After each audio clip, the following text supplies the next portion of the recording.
Hello everyone, today only like, subscribe and share fanfiction audiobook channel for next part. Chapter 1. Pain. Splitting headache. The heart is shrinking, the blood is full of precipitation, and the body is cold. This was Jong Tong's first feeling when he woke up from a coma. After slowing down for a few seconds, he moved his eyes and looked around with difficulty. All around was a desolate night. The dense woods formed a triangular area like the tip of a gun, extending outwards infinitely. According to this, not far away, the fire by Fei Pei was burning. The dark night, the crimson flames, and the smell of burning soil formed a picture scroll like hellfire. This is where? Why am I here? Jong Tong, who moved his body, had such questions in his mind. Trying hard to recall, let the gradually weakened consciousness return to my mind. The feeling returned to the body, slowly, little by little, like water droplets on the leaves. The function of the body was restored. Aren't you participating in a street battle together? When he was taking the upper hand to completely suppress the enemy, why did he wake up in such a ghost place when it was dark in front of him? Jong Tong thought hard for a few seconds, but still had no clue. She moistened her dry lips and opened her mouth to call for help. Wow wow wow! The sound made him startled. You actually made a baby cry. In astonishment, he looked at his body. Small arms and legs, pink and tender, swaying white feet, waving weak hands, a complete baby look. I became a baby. Could it be that he caught up with the recent crossover trend and became a glorious crossover party? But how is this possible? How could a rotten person like me pass through? Growing up in the orphanage, he was sensitive and aloof. After entering the society, his autistic personality completely turned into an outgoing and irritable character. Cynical, indifferent, and selfish, causing trouble, and being despised and hated by everyone. How could he be chosen to be a transmigrator? If there is any time and space administration, it must be a mistake by an employee who neglected his duties. After complaining, force yourself to calm down. The priority now is to survive. In the wilderness, there is no one around, and there are fires burning around. As a baby without any ability to survive, even if he is not frozen to death and starved to death or taken away by wild animals, he may be swallowed by the spreading fire. Since you can't call for help, you must act on your own. People must rely on themselves. This is the life creed that Jong Tong has drawn since the orphanage. Waving his arms vigorously, he turned over on the blanket that wrapped himself, facing himself in another direction, observing the surroundings. Whoosh whoosh. Breathing hard in his mouth. As a baby who can't walk yet, turning over now will kill him. He took a breather and rested for a while, then looked around.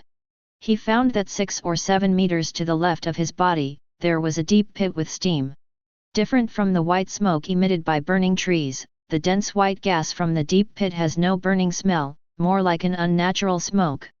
Since he couldn't stand up to see the whole picture, Jong Tong could only simply speculate that what was in the deep pit was a meteorite. This can also infer why there is a fire around. The meteorite fell from the sky, burned and caught fire in the process of atmospheric friction, and finally fell into this forest, causing a crater and a fire at the same time. If there is no open flame in the crater and the temperature is not high, it is suitable to hide in it to avoid low temperature weather and fire.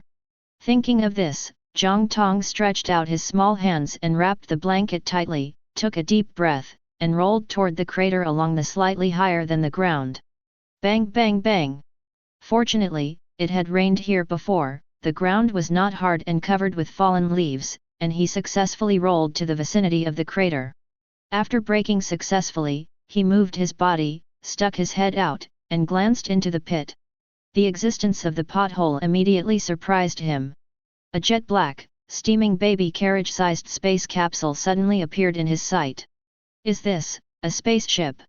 Not a meteorite falling, but a spaceship falling.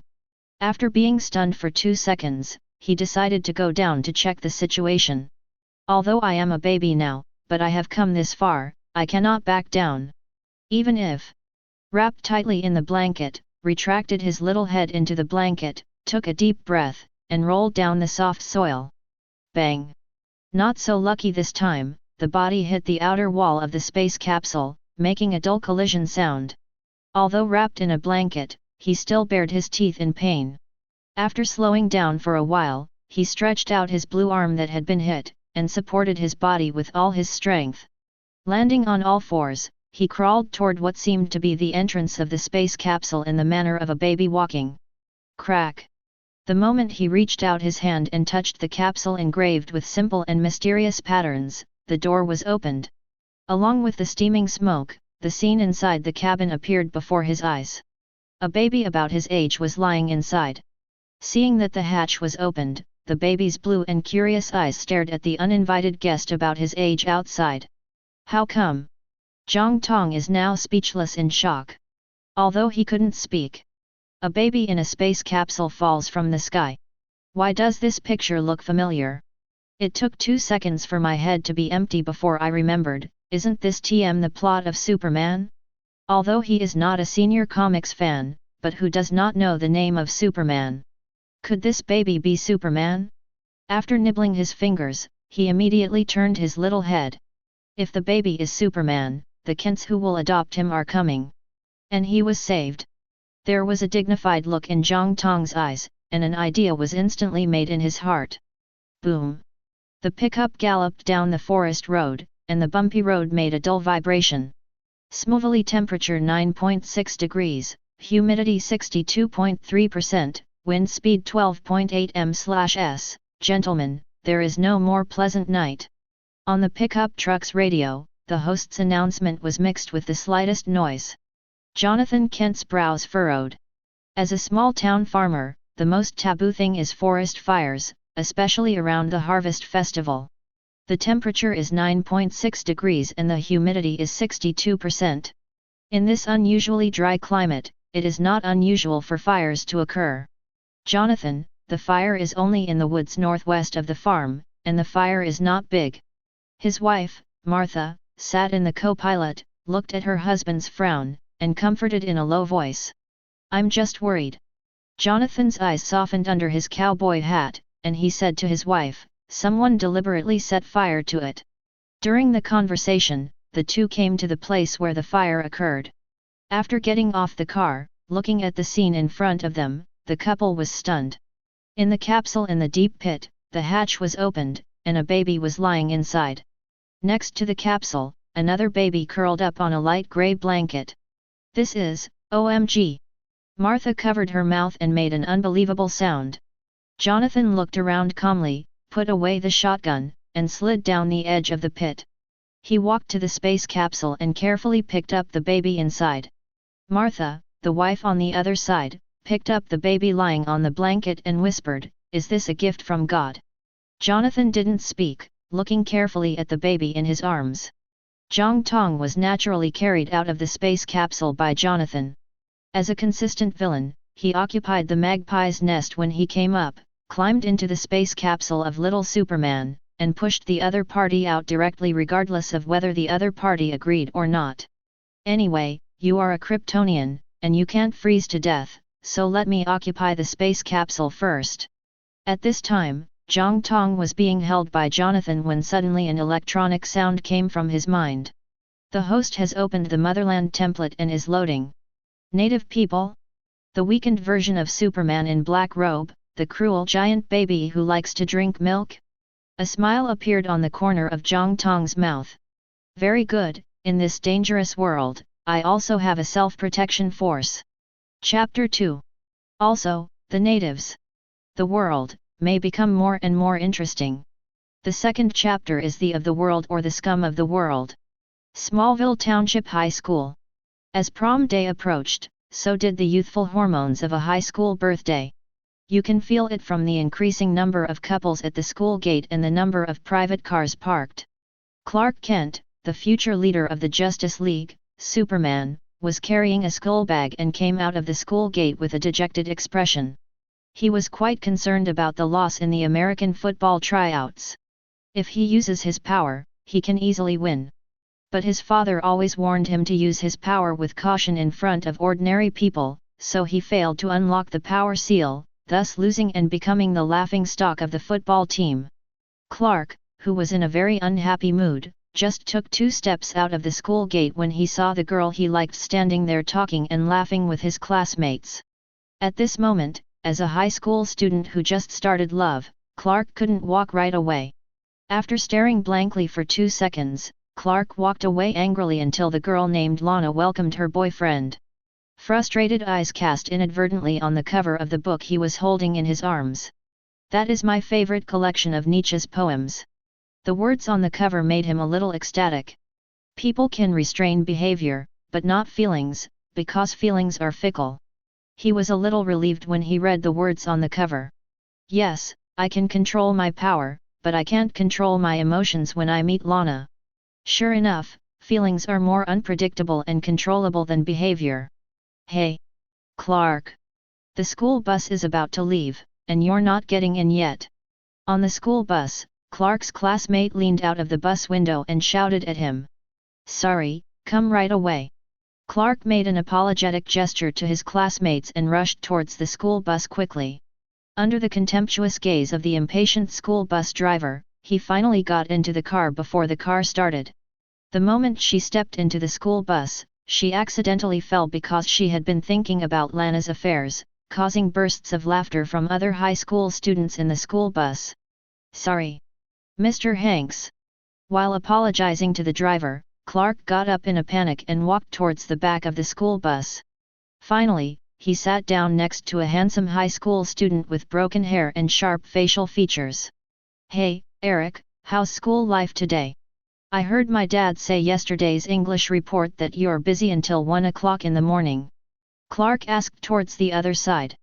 Sorry, Clark, I'm in a bad mood, maybe you can get Pete and the others to play nerd games. With blonde hair and one hand supporting his head, Eric, who looked blankly at the scenery outside the window, said in a tone that could not be heard. Eric, also known as Jong Tong, was indescribably annoyed by Clark's titular brother. This guy. Relying on his brotherhood, he has been leaning towards him when he has nothing to do. Clark Kent, don't you know how unpopular you are as a famous luck on campus? If Eric were to go back to when he was a baby, he would definitely do everything possible to get the Kents to admit that he was an older brother. Yes, it has been 16 years since the Kents picked up Jong Tong and Superman.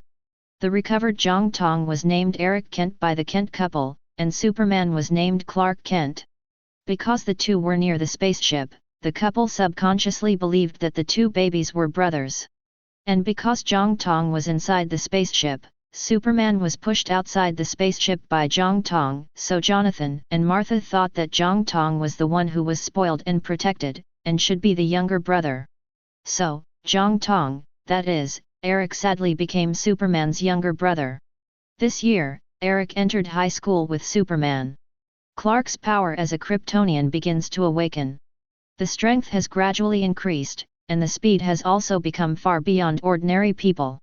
Compared to Clark, Eric's change is even more surprising to the Kents.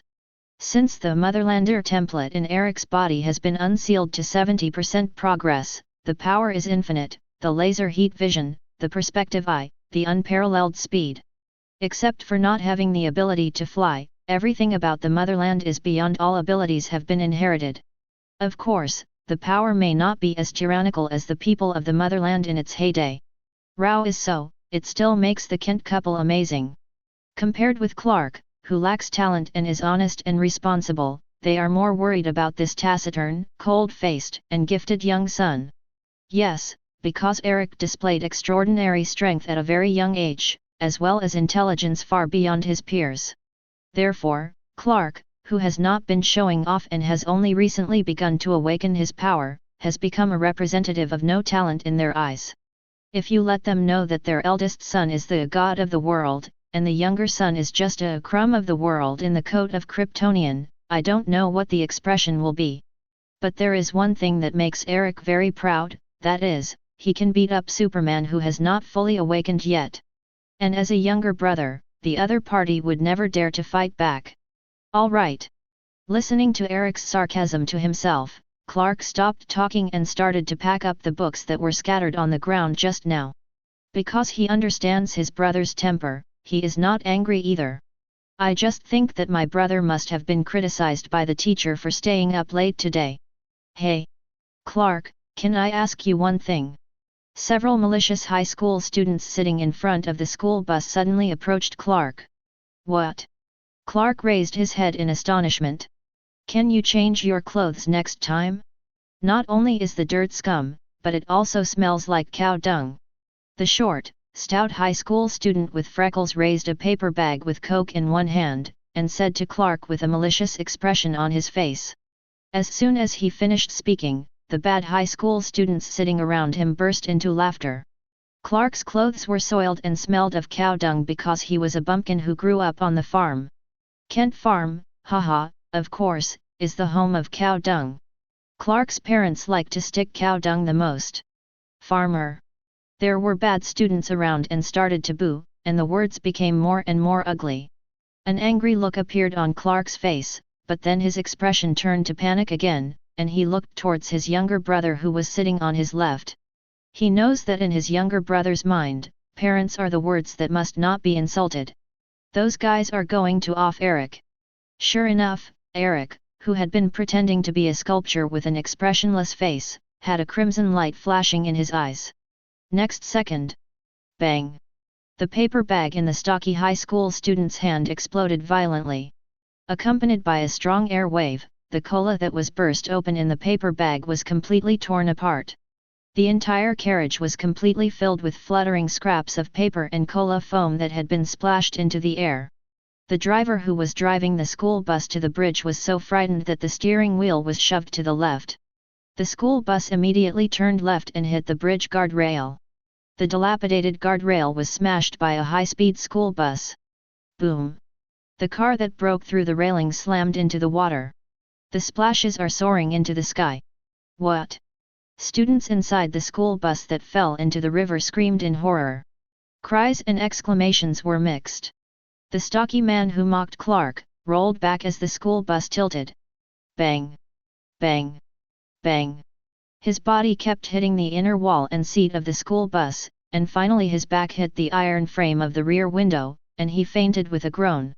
The other delinquent high school students who were originally standing also suffered the same fate as Fatty, and were hit in the car. The rest of the classmates sitting in the seats held onto the fixtures firmly during the fall of the car, but they were not injured much. But the good times did not last long, and the turbulent river rushed in quickly. My God! Help! The coupe is dead. The water has come in, and we're about to drown. Knock on the window and get out. Help! I don't want to die, and I don't know how to swim. Who can help me? Woohoo! Seeing the turbulent and turbid river water pouring in, the high school students who were terrified at first fell into a huge panic again. Pushing each other, they scrambled to the school bus window. The girl who lost her physical strength and was smashed to the ground with bleeding head was pushed to the ground and immersed in the turbid and cold river water. She wanted to stand up, but she had no strength. The school bus gradually sank, and the icy swirling river water poured into the bus at an accelerating rate. Death is getting closer. The girl who was pushed to the ground and drank several sips of water had given up hope in despair. The next second, her arm was grabbed by a pair of strong hands and pulled up hard. Are you okay? The nearly drowning girl rescued by Clark burst into tears. Thank you, classmate Kent. It's okay, calm down, we will be saved. Clark patted the shoulder, then looked at where Eric was sitting in the school bus. Empty. Eric must have escaped long ago. According to what he knew about his brother, Eric must have left the school bus at the moment of the accident. He knew that his younger brother was different from himself, and Eric had awakened the power hidden in his body from a very early age. And Eric's speed and strength are far from his own. Thinking of this, Clark took off his coat and swam out against the turbulent river. Although my father allowed himself to hide his power, now is a very moment. If he doesn't use his power, all the students in the car will be killed. You can't be an indifferent spectator. Whoa! Emerging from the water that nearly submerged the interior of the school bus, Clark took a nervous, deep breath and dived to the bottom. Grabbed the iron sheet at the back of the school bus, and with a little force, against the pressure of the river, the sheet is torn apart. After getting out of the school bus, in the turbid river water, look up. In the blurred vision, I saw a man standing on the bridge looking at him coldly. Chapter 3. It's Eric. This bastard. Even as an older brother who has always been good-natured, anger rose in Clark's heart at this time. Get into trouble, but don't care about what happens next. It seems that the life and death of the whole car has nothing to do with him. Although I knew that Eric's personality was extreme, I didn't expect the other party to be so indifferent. What he wants to do most now is to go back and fix the other party. Holding back his anger, Clark grabbed the back of the school bus and dragged the school bus upwards.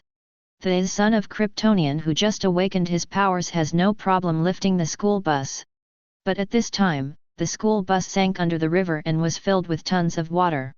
In addition, the resistance at the bottom of the water was far greater than that in the air, which made him extremely difficult. What? Roaring, the muscles on his arms protruded explosively. The strength of the whole body is mobilized, and the steel-like cells are screaming. Muscle bursts like click, click, click burst under the water. The school bus is slowly lifted up. No. It's still too slow. Clark's eyes flashed anxiously. At this speed, the flooded students would never be able to hold the school bus up by themselves. Eric! Anxious Clark shouted towards Eric on the bridge. He knew his younger brother's strength. If his younger brother made a move, he would definitely easily drag the school bus out of the river. And Eric's hearing is far better than himself, he can definitely hear what he is saying. If you continue to stand idly by, I will tell father and mother. Clark, who had just entered high school at this time, resorted to the Sioux parents method that had been very useful before. But the Sioux parents DAFA, which has been very useful before, is now invalid. Eric stood on the bridge, still motionless. Clark's strength was gradually exhausted, and the speed of lifting the school bus to the surface was getting slower and slower. Just when he was in despair, the water burst open. It's as if the launched missile splashes into the water. The next second, Eric came to him, grabbed the school bus with one hand, and yanked it up.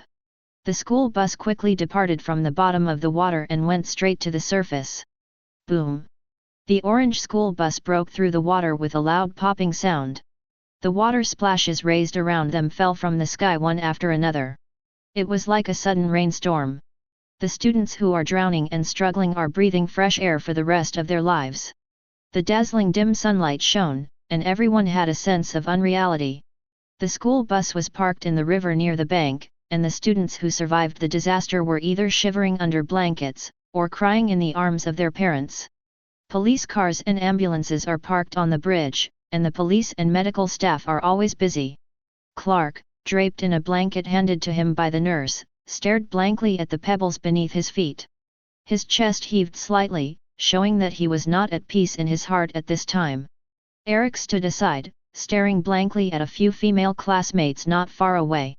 Several female classmates were rescued by Clark in the carriage just now. But also saw Clark holding up the school bus in the back. Of course, because Eric was too fast, the girls didn't see Eric, they just thought Clark dragged the school bus out of the river. That's why the girls kept staring at Clark with weird and complicated eyes. Hey! Eric, Clark! A familiar voice sounded from behind Eric. Looking back, it was Jonathan who came running out of breath. Jonathan, who was wearing overalls, had not changed his clothes. He must have been working on the farm and ran over when he heard the news. With a worried look on his face, Jonathan, whose hair was slightly grey, grabbed Eric's shoulder and stretched out his hand to stroke his face nervously. Son, are you all right? I'm fine. That's good. Clark. After confirming that the younger son was all right, Jonathan walked to Clark who was sitting on the ground, squatted down, and stroked the eldest son's face. Clark, are you not hurt? No, Dad. Clark smiled reluctantly at his father. Let's go back first. Jonathan looked at the school bus near the river bank, frowned, and patted Eric and Clark on the shoulders. And take off the coat and put it on Eric. Kent Farm. The atmosphere of today's dinner was a little dignified. Miss Desjardins called. No student was unfortunate. However, a few students choked on a lot of water when they were in a coma and needed to be hospitalized for observation. Jonathan said while stirring the mashed potatoes. When talking, he looked at Eric and Clark intentionally or unintentionally. It should be the luck of the misfortune. Martha poured Clark a glass of milk affectionately and patted his hand on the table. The two brothers shouldn't blame themselves for this. Jonathan's serious eyes didn't take his eyes off the two of them. Clark, you dragged the school bus out of the river. Yes, I wanted to do that, but it didn't work. Clark told the truth, so I asked Eric to help me. Eric. Jonathan turned his attention to Eric, who had been tasting beef stew in silence. Compared to hot dogs, mac and cheese, and pizza, he prefers this kind of celestial goulash. This is more in line with his eating habits. Sorry, Dad, I didn't want to. But Clark convinced me his way. Eric put down his knife and fork and replied in a calm tone. Yes, he had no intention of helping in the first place. After all, I didn't aspire to be a superhero. What's the matter of other people's life and death? Since his template is Motherlander, it means that the system also believes that he is a complete asshole. Isn't it normal for bad guys to stand by and watch? If the high school students who insulted Jonathan and Martha hadn't been hospitalized, he would have looked for another opportunity to repair each other. It's just that because he was an orphan in his previous life, he felt the long-lost affection in this family, and thus developed feelings for Jonathan and Martha. Otherwise, no matter what way Clark uses, there is no way to threaten him. Ugh! Hearing Eric's answer, Jonathan sighed heavily, holding his hands together to support his aching forehead. He didn't know how to speak. The two sons in front of them have extreme contrasts in character. Clark is simple and kind, helpful, eager to use his power, and believes that he can help others and realize his own value. He knew that Clark didn't fit in at school, and he wasn't as presentable as his younger brother at home, so he was eager to be recognized by others, and eager to display his extraordinary power without hesitation. Eric is the opposite of Clark. Calm, smart, low-key, forbearance and restraint, he has a clear understanding of the rules of social operation, but lacks sympathy and empathy for others, and never shows his strength in front of outsiders. Sometimes even to the point of indifference or even indifference. Like this school bus incident. He did not agree with Clark exposing himself for saving people, because he wanted his two sons to be ordinary people. But he doesn't agree with Eric's bystander behavior, because he doesn't want his son to be a person without sympathy and empathy. So now he is full of contradictions. It would be nice if the personalities of the two could be balanced. At this moment, as a father, Jonathan suddenly had such an idea in his heart. Lift your head and shake ridiculous thoughts out of your head. He felt that Eric would understand his intentions, so he did not plan to explain anything to Eric. He turned his head and said directly to Clark, "There are always accidents in life, and we can't stop them. But Clark, sometimes, you have to know how to hide yourself." Clark, who had been silent for a long time, had a rebellious mentality at this time, and asked his father, like Eric as indifferent? "Dad, I am saving people." He didn't say that Eric was the culprit behind the out-of-control school bus, so Jonathan didn't know that Eric was the one who started it all. "Of course, Clark, we know you're saving people, but like we said, you have to hide your secrets." Jonathan tried not to sound offensive in any way. "Then what do I do? Watch them drown?" Clark's tone gradually intensified. He didn't understand why his father gradually became like Eric. "Clark, there are things in this world that are more important than your own life, and there are things that are more important than your relatives and friends." Jonathan's tone was full of heaviness. "If people find out about your and Eric's superpowers, the world will be turned upside down. Our beliefs, our..." After a pause, Jonathan said, "People's ideas, everything will be subverted." He looked at his wife, smiled and patted Martha's hand to indicate that he was all right, and asked Clark, "Clark, do you remember the first time Eric showed his abilities?" Terrified. "People are not ready for this world changer. So, God made me and Eric become like this." Clark didn't understand what his father said, pursed his lips and looked at his father stubbornly. Then he glanced at Eric, who was sitting silently on the side, and stood up disappointed. "I'm fed up with what you've said, I can't act rashly and hide my abilities." Clark's tone intensified. Chapter 4. Although there was no hysteria, the depression under this disappointment represented his extreme anger. I just wish I wasn't a Luther in school and didn't want to be looked down upon. And you tell me every day to be a normal person, like this. He picked up the knife and fork angrily, but with a little force, the fork was broken into 2 pieces. Is this normal? Slamming the fork the table, Clark turned and walked away. For the sake of normality, I am willing to do anything, but I am not a normal person. Clark.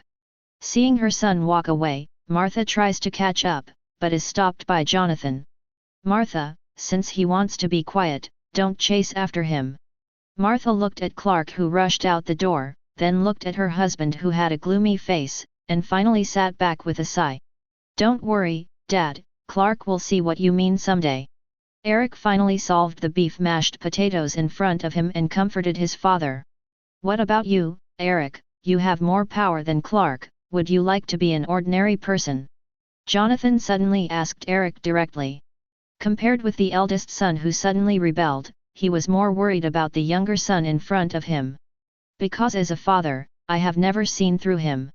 A smile appeared on the corner of Eric's mouth, and he held the slightly cold hand of his mother next to him. I don't want to be an ordinary person, but father, mother, I have always regarded myself as a native of Smallville, Kansas, as your son. I never get lost in who I am. Jonathan was silent for a moment, raised his head, and sighed. This day will come eventually, maybe. It's time to tell you, Eric. Finally coming? The day Eric had envisioned finally arrived. But not as excited as he imagined, but unexpectedly calm. Jonathan, are you going to tell Eric now? Mother Martha raised her eyebrows slightly, looking worried at her husband. It's time, Eric, come with me. Jonathan stood up and walked downstairs, motioning Eric to follow in his footsteps. A few minutes later, the two were standing outside the barn. Do you remember? Eric. You used to draw as a kid and used up 2 sets of Crayola crayons in one summer. Jonathan didn't rush to open the barn door, but rambled about Eric's childhood. At first, Martha and I thought you were just writing and drawing like a normal kid, but then we found out that you were drawing spaceships, the sky, exploding planets.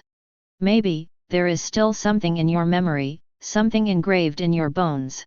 Jonathan pushed open the barn door as he spoke. The taste of soybeans and buckwheat, mixed with the taste of decadence, came out. Really? I don't remember. Eric follows in Jonathan's footsteps. In fact, he always remembered. After all, it has carried memories since infancy. How could such a thing not be remembered? The reason why I used Crayola crayons to depict the explosion of Clark's hometown is just to be bored and playful. Come on, give me a hand. Jonathan handed Eric the pulley rope attached to the barn cellar and motioned for him to help pull the pulley and open the cellar door. Crunch! As Eric pulled the rope, the cellar door was opened. A puff of dust flew out of it with an unpleasant odor.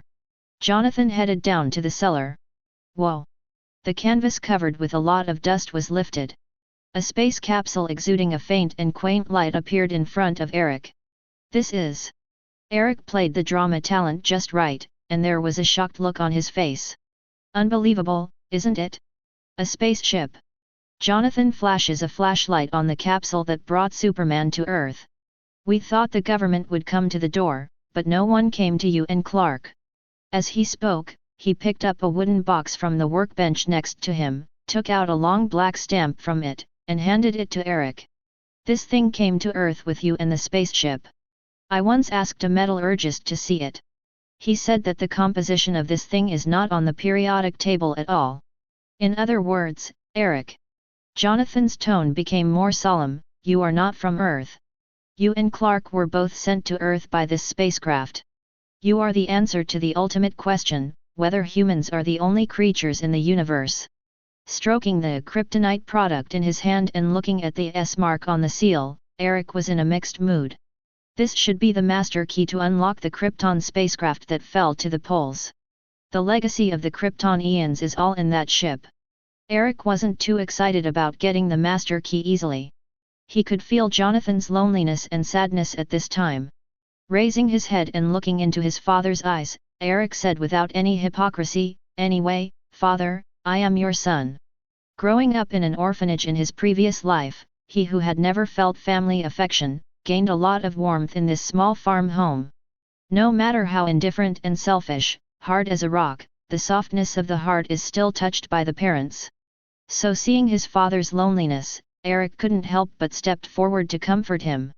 Jonathan touched Eric's broken hair, and a smile appeared on the corner of his mouth. Of course, you and Clark will always be my sons. But, I believe, you are here for a reason. The various changes you have experienced, there are always one day, you'll think it's helping you grow. Perhaps it was because Jonathan was relieved to see his younger son let go of his previous indifference and let go of his defenses and show his true emotions to himself. Eric, do you know why I told you the truth alone and not Clark? Jonathan stroked Eric's hair for a while and asked him. Because. Eric was silent for a moment and said, you don't think Clark is ready? Yes, Clark is not ready, he is not ready how to face the path he is going to choose. Jonathan, who paused for a moment, said to Eric, Eric, although you are a younger brother, I hope you can help Clark in the future. You are more mature than him in some aspects, and sometimes Clark will be stubborn like a cow, only you can hold him. Eric, who was silent for a few seconds, nodded. I will, Dad. The night is deeper. Clark stepped on the soft soil and entered the farm. He was angry when he left, but now he is in a good mood. When he walked to the door and touched the doorknob to open the door, he hesitated for a moment. He took a deep breath, released his hand, and turned to walk towards the warehouse. There is his secret base there. Stepping on the creaking wooden ladder to enter the second floor of the warehouse, the broad field of vision is presented directly in front of him. The dark night sky, the embellishment of stars, the vast wilderness. Everything looks so wonderful. Sitting on the chair, I carefully recalled the conversation with the beautiful lady just now. Driven by anger, Clark ran to the public cemetery and happened to meet Lana, who was worshipping her parents. The two had the longest conversation since they met. After reminiscing, Clark fiddled with his telescope, adjusted the angle, and aimed at Lana's house not far away. Lana in the telescope is standing in the courtyard on the phone. Watching the other parties frown and smile, Clark's heart beat faster. Clark. He was using a telescope to peep at his goddess when a familiar voice suddenly came, which startled him. He raised his head in a panic and saw Eric standing beside him. He now understands the feelings of his best friends Chloe and Pete a little bit. It's really not a good feeling when someone suddenly stands behind you and startles you. Before Clark got angry, Eric walked to the edge of the warehouse and looked in the direction Clark was looking at just now. She's beautiful, isn't she? Eric muttered to himself with a smile at the corner of his mouth. His biggest hobby now is to tease the adolescent son of Kryptonian. Clark's face immediately turned liver-colored. He knew that his brother's vision had evolved to see objects miles away. Standing up high, it was easy to see Lana. Clark felt uncomfortable when he thought of his goddess, being watched by his brother unscrupulously. I remember you didn't like coming here. Clark frowned and asked Eric. Because of the school bus incident during the day, he was still angry with Eric, so his tone was not very good. Isn't this your secret base? So I think it's best not to disturb you. Although I can see it wherever I want. Eric said meaningful. Clark's brows furrowed even tighter. The other party said this, doesn't it mean that if he wants to, even if Lana lives not close, he will see every move in his eyes? Combined with Eric's evaluation of Lana, Clark had a very bad feeling in his heart. Wouldn't Eric become interested in Lana too? When he was worrying about gains and losses, Eric looked away, shook his head, and said to his cheap brother, to be honest, Lana isn't for you, Clark. You look like the old-fashioned Escalante teacher, commenting on things you don't know well, and then banning anything that doesn't fit your heart. Clark retorted immediately. Escalante, the dean of students at Smallville Township High School, is known for trying to eliminate sex education classes throughout the school on his first day on the job. Mr. Escalante won't be chatting with you in the Fortress of Solitude, Clark. Chapter 5. Eric casually walked to the telescope and fiddled with the lens, Lana's house is only a mile away from here, but she has never been to our house. I think the reason must not be because she doesn't like you." Clark found Eric's vicious tongue increasingly annoying. "Whatever. But Eric, remember to respect other people's privacy." After saying this, Clark quickly walked down the stairs. He doesn't want to chat with Eric anymore. Eric stood there, speechless. "It is said that you use binoculars to peep at people's homes, and you also say that you respect other people's privacy. Why does it feel like there is no silver 300 tails here?" The next day, early in the morning, after Clark came to the school, he found that many people pointed at him. "Hey, here comes our superhero." Clark, who was patted on the shoulder, turned around and found that it was Chloe who was holding a book. Next to him stood little Black Pete. Chloe, with short blonde hair and an outstanding temperament, is a student tyrant type girl. Her goal is to become one of the 4 state university interns selected by the Daily Planet. "What do you mean? This is the topic of your report today, Chloe?" Clark asked dumbly. "I think it's pretty good that Pete said your wacky sense of humor." Chloe pointed to the girls in the distance. "Look at those girls, everyone is rumored that you dragged the school bus out of the water, so they will stare at you." Clark replied with a guilty conscience, "You won't believe it, will you, Chloe? I have reservations about that." "Pete." Clark set his sights on his best friend. Pete, who was thinking about the upcoming homecoming dance, didn't notice Clark's gaze until he was pushed down his shoulder and looked up. Cough cough. Considering that after Clark missed the school bus, he could walk through the black hole to get to the school first, I think holding up the school bus should not be a problem for Clark. Pete teased in a serious tone. The black hole talk he mentioned was that Clark often missed the school bus, but he got to the school 2 people first, and used the word shortcut to prevaricate when asked why. So Chloe complained, "Then the shortcut you took must be a black hole." "Well, even if it's misunderstood, I still have to explain that I didn't do it." "Who is that?" "It's not that one, is it?" Chloe pointed to Eric, who came in from the school gate and said, "Although you are mysterious sometimes, Clark, your brother seems more mysterious than you." "Maybe." Clark didn't deny it. "Clark, I need your help, interviewing Eric. About the school bus, since you're keeping it a secret, maybe you can get some secrets out of his mouth, especially about you, Clark." Chloe's eyes were fixed on Eric, and he didn't look away during the speech. "Hey, interviews aside, Clark and I have to settle some things before class." Pete didn't wait for Chloe to react, and dragged Clark to an unoccupied corner. "Clark, I've come up with another way to keep us from becoming scarecrows. Trust me, it's the most reliable way to go besides joining the football team." "What scarecrow?" "I don't know when." Chloe came up and said, "Why are you still whispering?" "SHH. Pete glanced left and right and put his arms around Chloe's neck. "It's a team tradition. Before the game, they'll put an S on a freshman's chest and hang him like a scarecrow." Chloe showed a disgusted expression. "It seems that the selected freshman will have to undergo several years of psychotherapy. So, Clark and I figured out a way not to make ourselves scarecrows," Pete said consciously. He felt that among the freshmen, he and Clark were the most likely to be selected in terms of their degree of masturbation. "I thought of a good way, that is to let Eric help." "Eric?" Clark's eyes widened, not knowing why his brother was involved again. Didn't Eric join the football team in 7th grade? If he had to say hello to the football team, maybe the tragedy would have been avoided. But Clark's brows furrowed, that was in junior high school. Eric doesn't necessarily know the people on the high school football team. Try it and you won't know. "Okay, it looks like we all have reasons to approach Eric."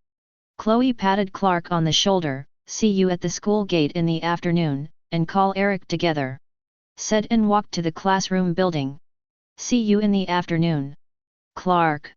Pete raised his hand and looked at his watch. It was almost time for class. After saying hello to Clark, he quickly caught up with Chloe. "All right." Looking at the backs of the 2 best friends, Clark helplessly sighed. It is estimated that their own objections will be ignored. He's used to the fact that he has no right to object in the team. On the other hand, Eric, who was missed by the trio, ran into a little trouble. He found that his locker had been moved. The lead box placed in the locker is gone. Inside the lead box was the kryptonite shards he had acquired recently. Since he was reborn into this world, he has been focusing his energy on two things. The first is to constantly exercise your body and unblock the power of the motherland template. Another thing is to collect the kryptonite fragments scattered around the town after Clark's arrival. Who would steal this kind of thing? Could it be the bugs lurking in the dark? Staring at the locker, Eric's eyes narrowed. 16 years ago, the spaceship carrying Superman crashed in the small town of Smallville. Falling to the earth with it, there is also the kryptonite, commonly known as kryptonite, from Superman's hometown of Krypton. It can make Superman lose his superpowers and become weak, and in severe cases, lead to coma or even death. Of course, the dark-bellied and sinister Eric would not miss this opportunity.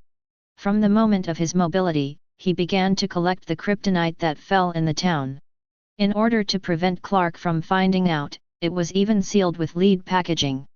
Lead metal can restrain Superman, blocking his sight and perception. The kryptonite debris packaged in the lead box is the debris that Eric collected in the town in the past month. He was going to take it home today, but he didn't expect it to be stolen. Although the number was not large, it still caused doubts in his mind, who had always been cautious. Are those dark forces lurking in the dark just about to move? Or some forces that have already sensed the power of superhumans and started to make arrangements in advance? Do not. Now Clark is only a high school student, and no one has realized what kind of change he will bring to the world in the future. So, who is it? Closing the locker door, Eric was full of doubts. Bang! In the office at the other end of the hallway, there was a loud banging sound of heavy objects. What followed was a roar that could be heard throughout the corridor. I will tell you that I am the authority. I have worked here for 25 years, bringing countless honors to the school, and you, as my students, came out and attacked me in order to cover up your despicable crimes. Shameless. Despicable. Betrayal. The roar was accompanied by the sound of the table being tapped, and one could imagine the anger of the person who made the roar. Was the football coach Watt? Hearing the roar resounding in the corridor, Eric frowned. He met Coach Watt a few times. Because the other party has been trying to recruit him to the football team, the two have played several times. However, because of Jonathan's objection, he finally failed to join the team. Eric's eyes passed through the wall, and he faintly saw the team members who were reprimanded by him. I don't know why the coach, who has always been loved by the players, is very angry with the players. It is estimated that Coach Watt has been on fire recently. Eric, who shook his head, was about to turn and leave. Squeak! The door to the coaching room was opened, and the dejected players filed out. Hey! It looks like Coach Watt is in some trouble, otherwise he wouldn't let himself be so gaff. Chloe was standing in the corridor preparing for class, and just saw this scene and said to Pete excitedly. Hold it for me and I'll take a picture. Handing the book to Xiaohei next to him, Chloe's reporter addiction had a seizure, and she was about to take out a camera to take a picture. But Chloe's photo shoot was immediately spotted by the physically strong football player. Annoyed at Chloe's nosy players, he threw the football at her. Chloe, who was raising the camera, ignored him and was hit directly in the shoulder. Well! Chloe, who let out a painful groan, immediately retreated uncontrollably. Because I wanted to protect the camera in my hand, I barely maintained a posture of not falling to the ground, took a few steps back, and bumped my back against Eric's locker. Clang! The body collided with the locker, making a crisp sound. Hey! Guys, don't do it! Seeing that Chloe was injured, Pete immediately stood in front of her to dissuade the members of the football team. The tall member who threw the rugby ignored Pete indifferently and walked to Chloe. Glancing at Chloe, he bent down to pick up the football on the ground. What are you doing? A blatant attempt to assassinate a classmate. Chapter 6. Covering his aching shoulders, Chloe stared at him and asked. Just a warning, don't bother the football team over and over again. The brawny member threatened her in a low voice. Oh, touched your sensitive area? I now know who wrote me a threatening letter last time, with grammatical errors and rude vocabulary. I thought it was written by some homeless person who didn't go to school. Chloe replied unforgivingly. The strong man ignored him and turned to leave. The moment he turned around, he saw Eric standing silently beside the locker. He glanced at the words Eric Kent on the locker. "You're Eric Kent? Coach Watt keeps mentioning you. Although you didn't join, you're very famous on the football team." There was a sarcastic smile on the corner of the strong man's mouth, and he stretched out his hand towards Eric. Dan Brown." Looking at the smirk at the corner of his mouth, Chloe knew that he would definitely use the handshake to do something bad.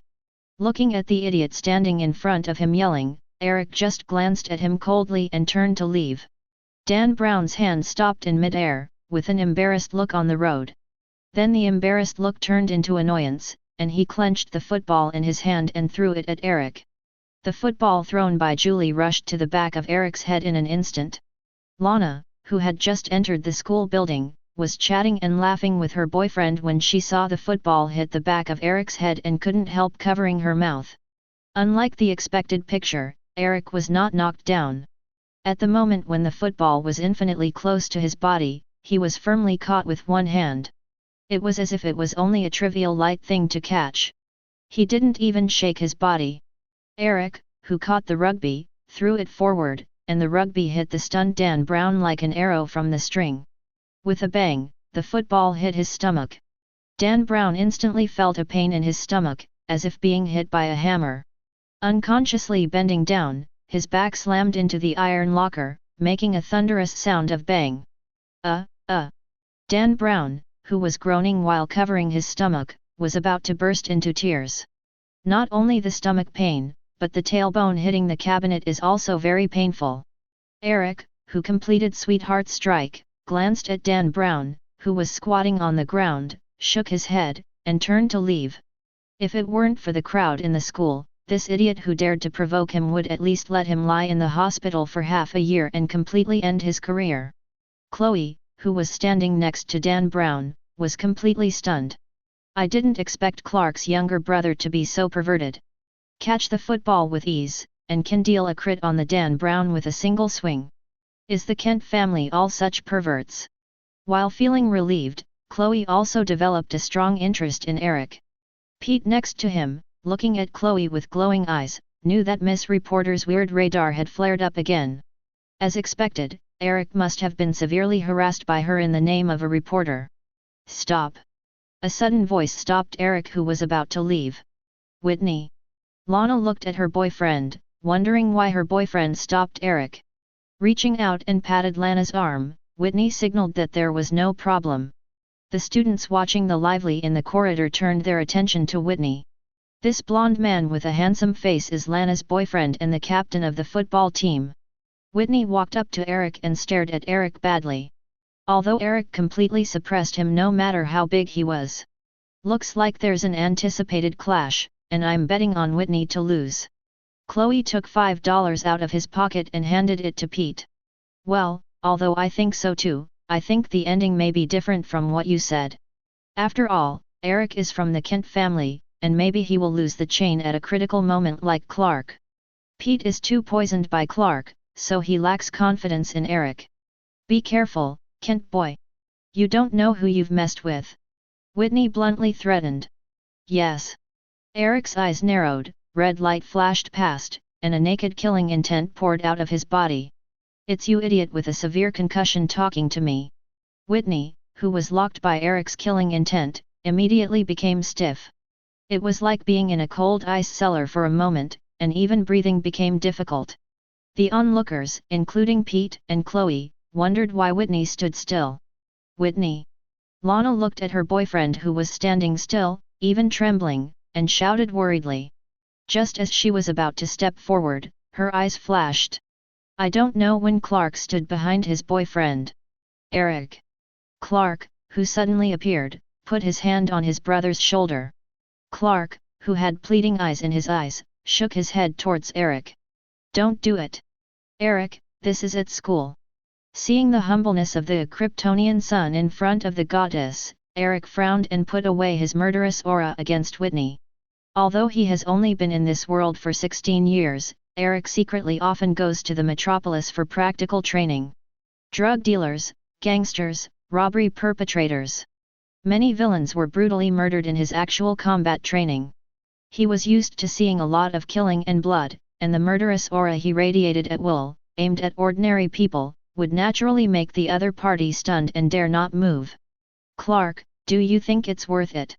Eric, who was about to leave, suddenly stopped and asked Clark. What? Clark blinked a little blankly. Whatever, I hope you don't play a good guy in front of me next time. After all, my patience is generally limited. After Eric said this, he left the corridor, leaving Clark, who was at a loss, and Whitney, who gritted his teeth. The other students in the corridor didn't see the excitement, so they all dispersed. Clark, what you did today was really cool. Clark walked in front of the duo and was greeted by Chloe's compliment. But looking at her gnashing teeth, it doesn't look like a positive compliment no matter what. Looks like Chloe is a little unhappy about you helping Whitney. Pete shrugged. People on the football team want to assassinate me, can't I express my displeasure? Chloe complained dissatisfiedly, shouldn't Whitney, the culprit and captain of the team, be responsible? If it wasn't for Clark, that guy would have been beaten all over by your brother. Sorry, Chloe. Chloe, who spoke like a small steel cannon, rolled her eyes. Okay, I accept your apology, but next time you face Lana, you'd better be more sober. Hey! Chloe, why does it look like you're being targeted by the football team? Seeing Clark's expression a little embarrassed, Xiao He immediately changed the subject. I guess I wrote an article on football, sport or abuse earlier. Chloe took the book from Pete's arms heavily and said angrily. Listening to the chat between the two best friends, Clark turned his attention to Lana, who was leaving with her boyfriend. Their eyes met, and Lana gave Clark a grateful look back. And Whitney, looking at Clark's eyes, is full of resentment. After entering the classroom, Eric thought about who might steal his lead box. The locks of the lockers showed no signs of violent breaking, indicating that the thieves used the keys to unlock the locks. Then it can be basically determined that the thief is someone inside the school. Because only people inside the school have the opportunity to get the keys. Is there anyone suspicious? While thinking, Eric turned on his super hearing, trying to accept and filter the vocals of the entire school. Now he, although the super hearing is not abnormal enough to cover the entire city. But the range radius covers the entire campus without any problems.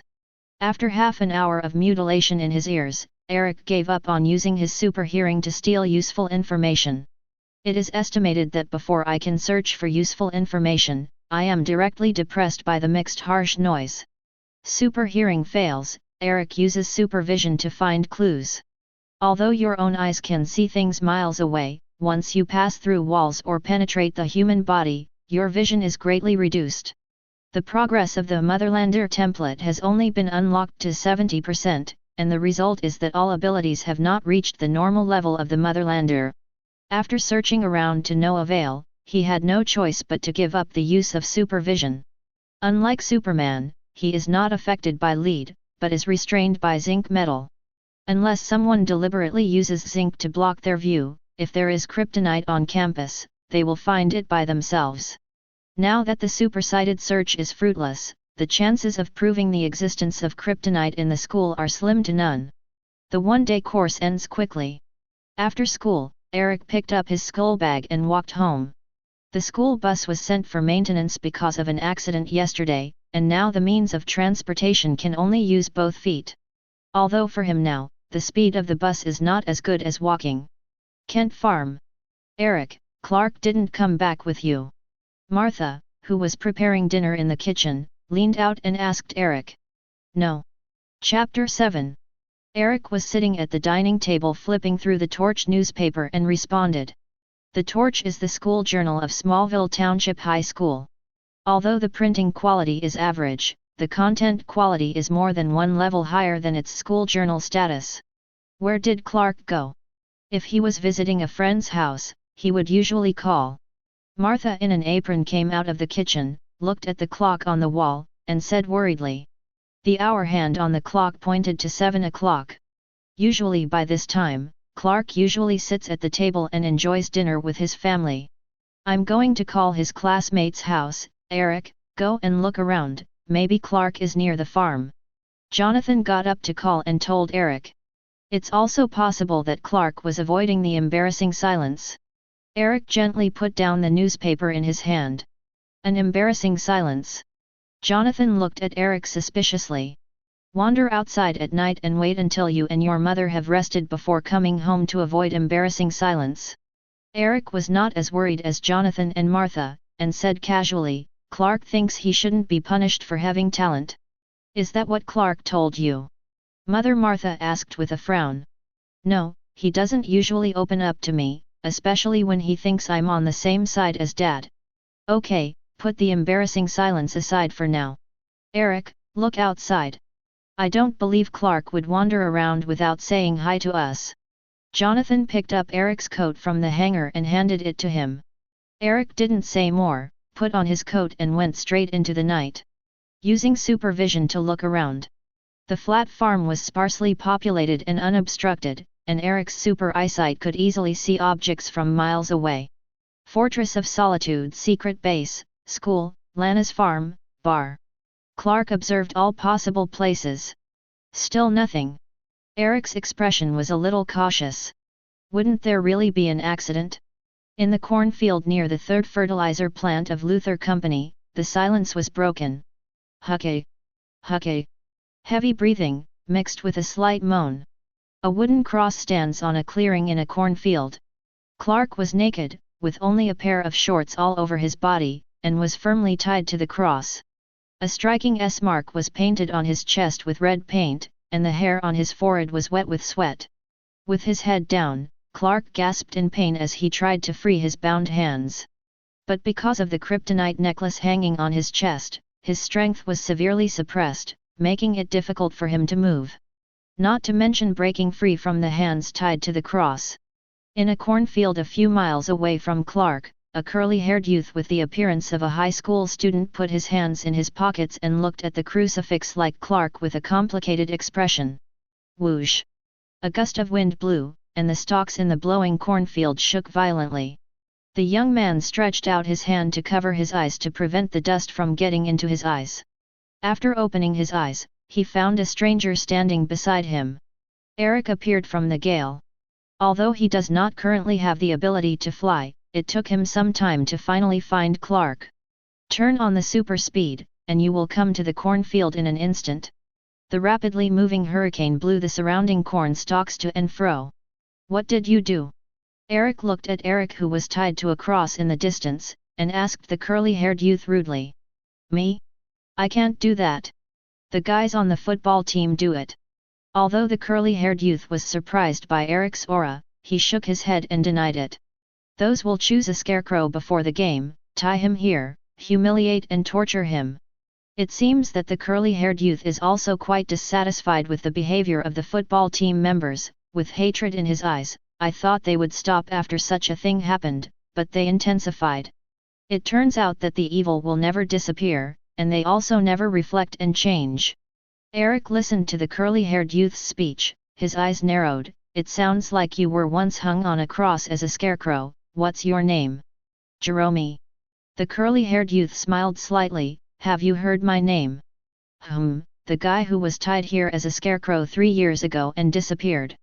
Eric heard that 3 years ago, there was a hapless man who was chosen by the football team to be a scarecrow tied to a cross, and the scarecrow disappeared mysteriously the next day.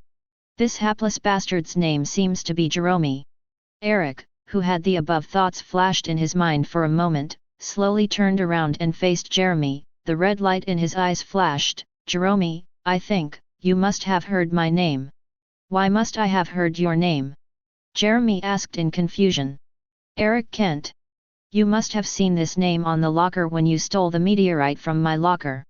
As soon as the voice fell, Eric's eyes emitted a crimson light. Fuck.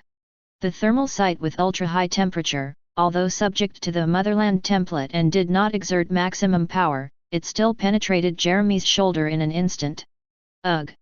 Jeremy, who screamed, was directly blasted out by the impact of the heat sight. Bang! The body fell heavily in the cornfield, and slid backwards along the ground unabated. The ground was plowed out of a deep ravine, and all the corn was hit and shattered into pieces. Cough cough. Lying among the crushed corn stalks, Jeremy coughed in pain. Covering his shoulders, he tried to stand up. The next second, Eric stood in front of him.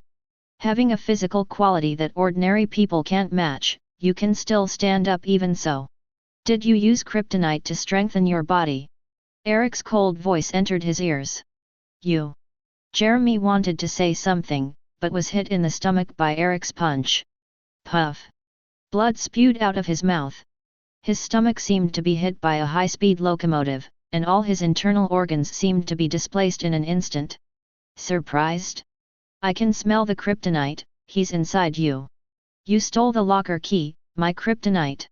From the first moment Eric saw the other party, he was sure that the guy in front of him was the thief who stole his kryptonite. Not only did he feel the smell of kryptonite from the other party's body, but the other party's smell was the same as the smell left in front of his locker. Well. Jeremy, with blood spilling from the corners of his mouth, did not answer, his eyes were pointed at Eric. In the next second, a huge energy group erupted from his body. The silver-white lightning arc is like a silver snake, straight into the sky. More lightning, carrying strong high-voltage electricity, surrounded Eric. Bastard, go to hell! Jeremy, who was shining with silver light in his eyes, roared angrily, and the lightning that made the sound of law all rushed towards Eric in an instant. The overwhelming violent lightning, even the air trembled slightly. Is it the power of lightning? What caused Jeremy to collapse was that Eric was surrounded by lightning and stood intact. Except the clothes are a little tattered. Reaching out his hand, Eric shook it lightly, and the lightning that surrounded his body disappeared. It looked as if the opponent had destroyed the lightning with just one touch. Jeremy was stunned. Is this still human? I thought that I was strong enough to get the power of lightning, but I didn't expect that there would be more perverted. I obtained lightning, or the power of high-voltage electricity through mutation, and this mutation is obviously related to kryptonite. How did you do it? Eric asked Jeremy, who was still in a daze. Jeremy, who swallowed and spit, was speechless, not knowing how to answer. Eric. Clark's faint voice came from a distance. Eric let go of Jeremy and turned to look in Clark's direction. Good chance. Seeing Eric distracted, Jeremy immediately let out a secret cry. The surface of the body is filled with the power of silver arc. Whoosh! Under the blessing of lightning, he fled away from Eric in an instant. Seeing the other party escape, Eric just frowned slightly and did not pursue. He has locked the other party, and as long as he is still in this small town, he cannot really escape from his control. After tidying up his hairstyle, he took off his jacket, which had been damaged by lightning, and walked towards Clark. Eric. Seeing his younger brother coming, Clark, who had been tortured on a wooden frame for a long time, breathed a sigh of relief. It's painful, isn't it? Clark. Eric did not rush to put Clark down, but observed the other party's embarrassment with great interest. Chapter 8. Clark now regrets it a little. Why did Eric save himself? This nasty little brother will definitely sneer at himself. If I knew earlier that I might as well act dumb and not ask my brother for help. Did Whitney do it?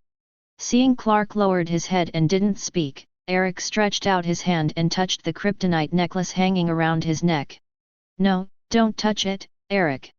Clark knew that his younger brother had the same physique as himself, and if he touched this green stone, he would become extremely weak.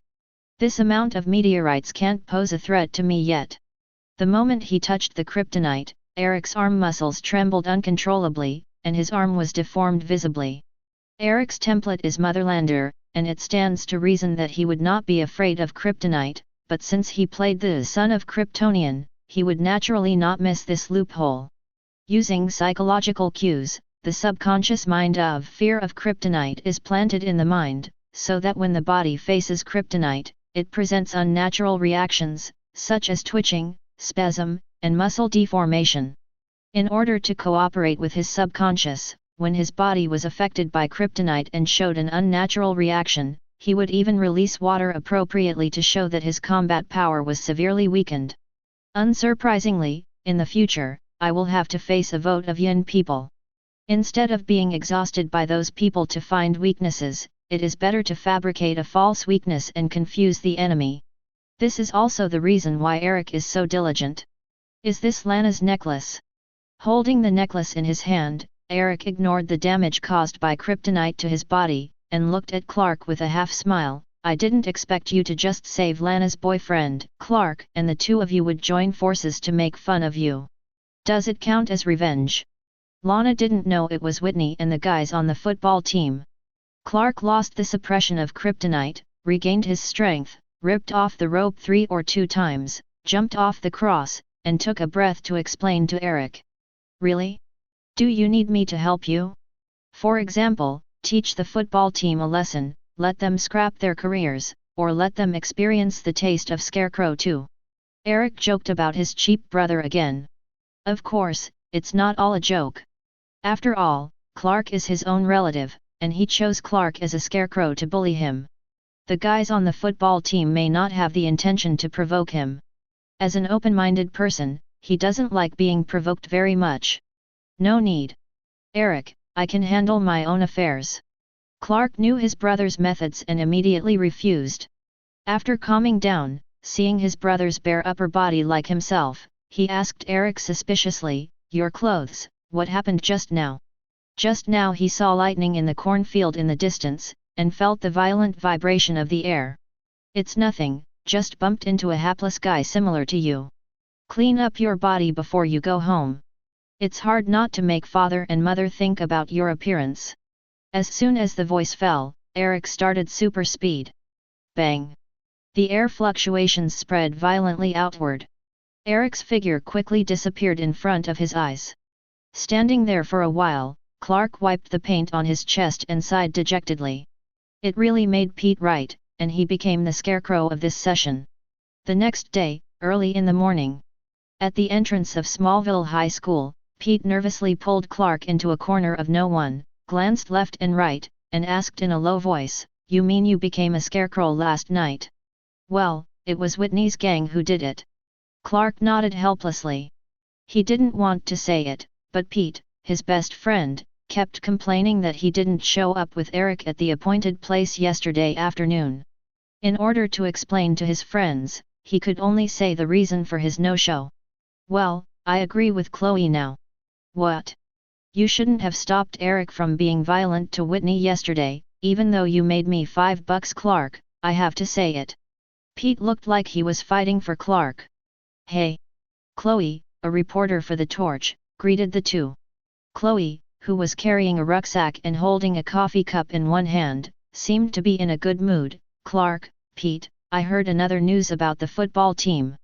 I heard that Coach Watt supported the players to cheat on their midterm exam results, and some players reporting the results to the school was threatened by Coach Watt."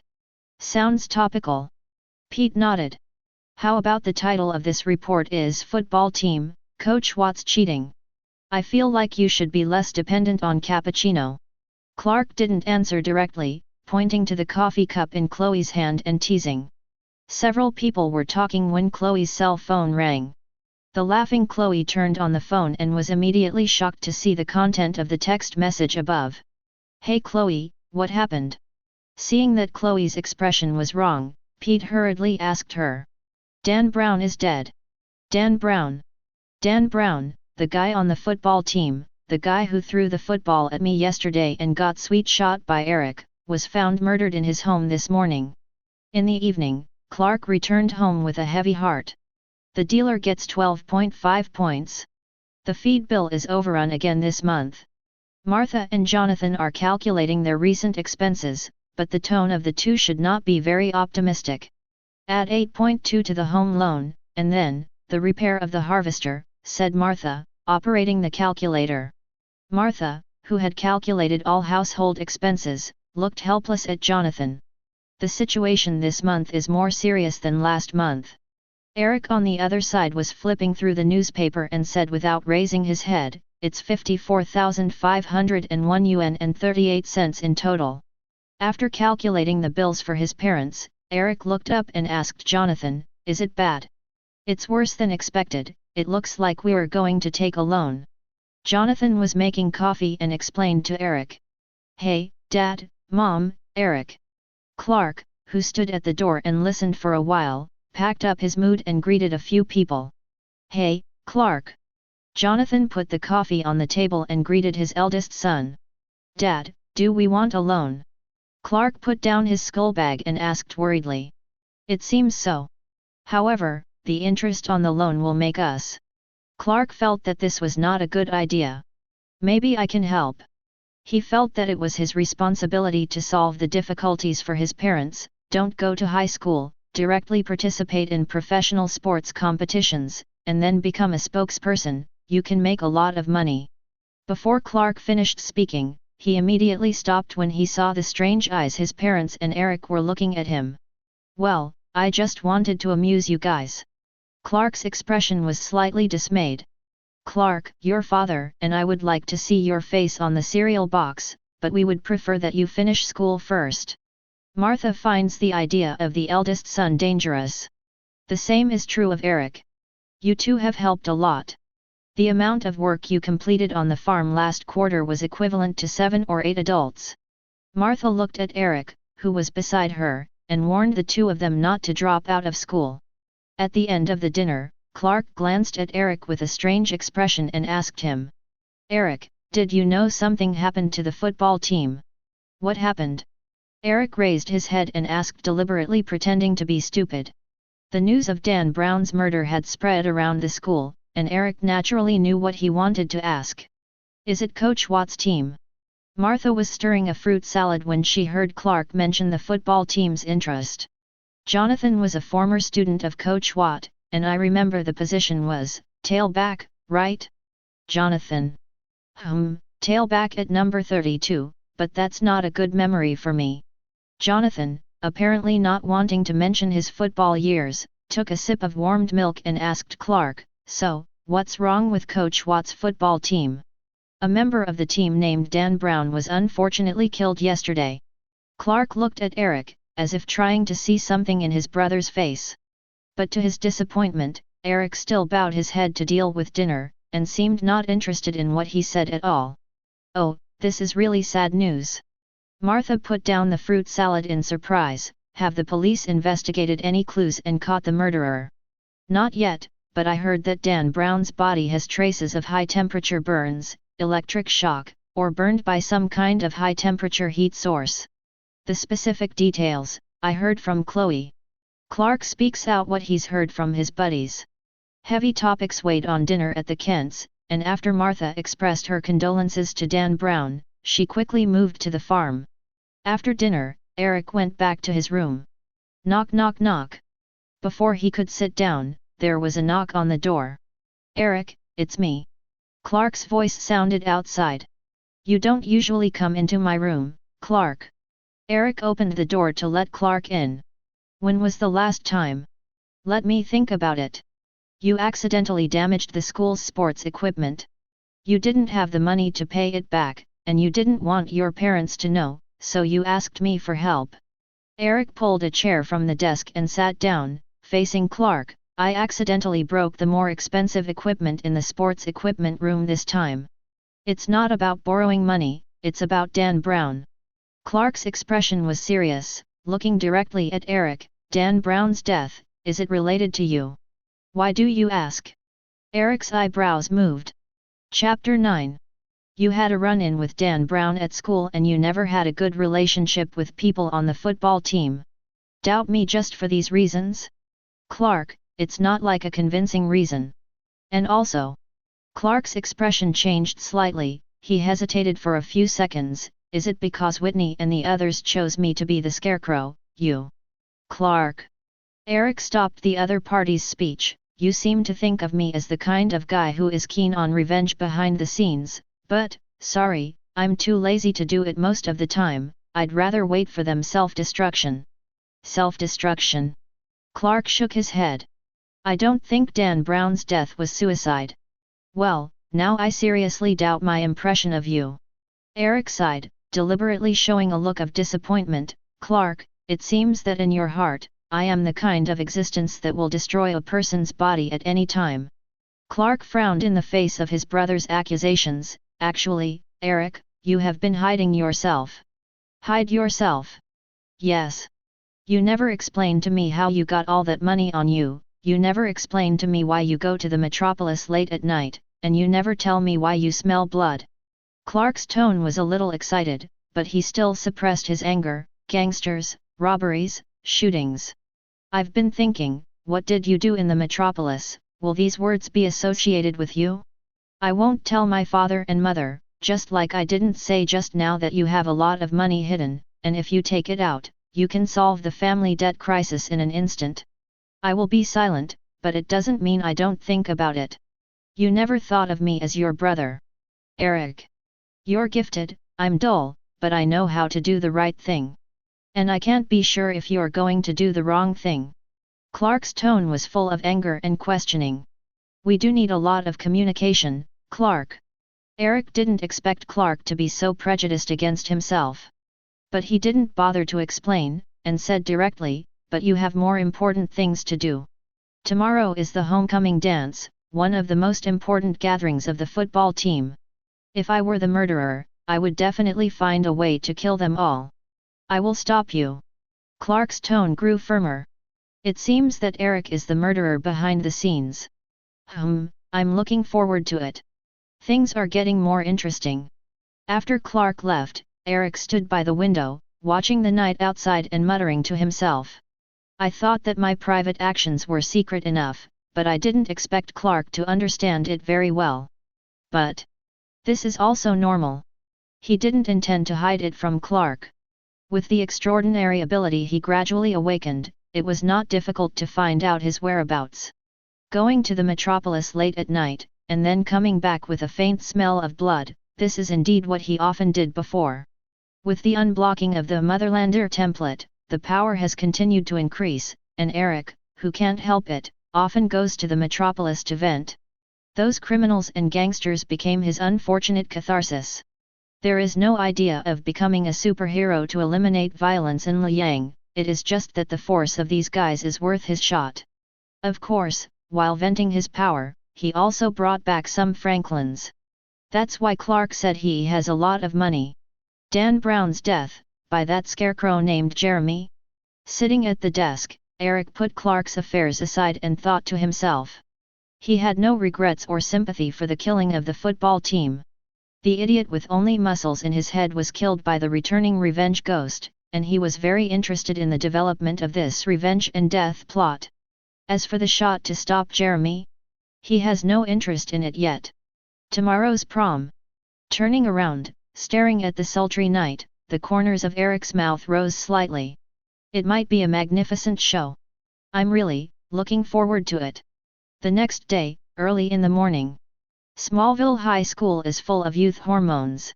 The arrival of the homecoming dance made all the students feel restless. The girls who were looking forward to the dance were sitting together in twos and threes discussing their dance partners, while the boys rushed to invite their dance partners at the last time. A tense and warm atmosphere enveloped all the students. Hey, Eric! Just as Eric closed the locker door, he heard a female voice from behind. Looking back, I found that it was Clark's best friend, Miss Chloe, a reporter from the Torch. Chloe, with short blonde hair, holding a book in one hand and coffee in the other, greeted Eric. Good morning, Eric. Chloe. Chloe Sullivan, reporter and editor-in-chief of the Torch. Is this the first time we've spoken without Clark? Chloe said with a smile. She seems to be in a good mood. Is something wrong? Eric is not very familiar with this eccentric reporter lady. It was only from Clark's mouth that he knew that the other party was a very curious girl. He has always hated trouble, and is always grateful for people with strong curiosity. If the other party adds the reporter label, the level of not catching a cold will go up a step further. Can we talk? It'll just take you a moment and get it done before class.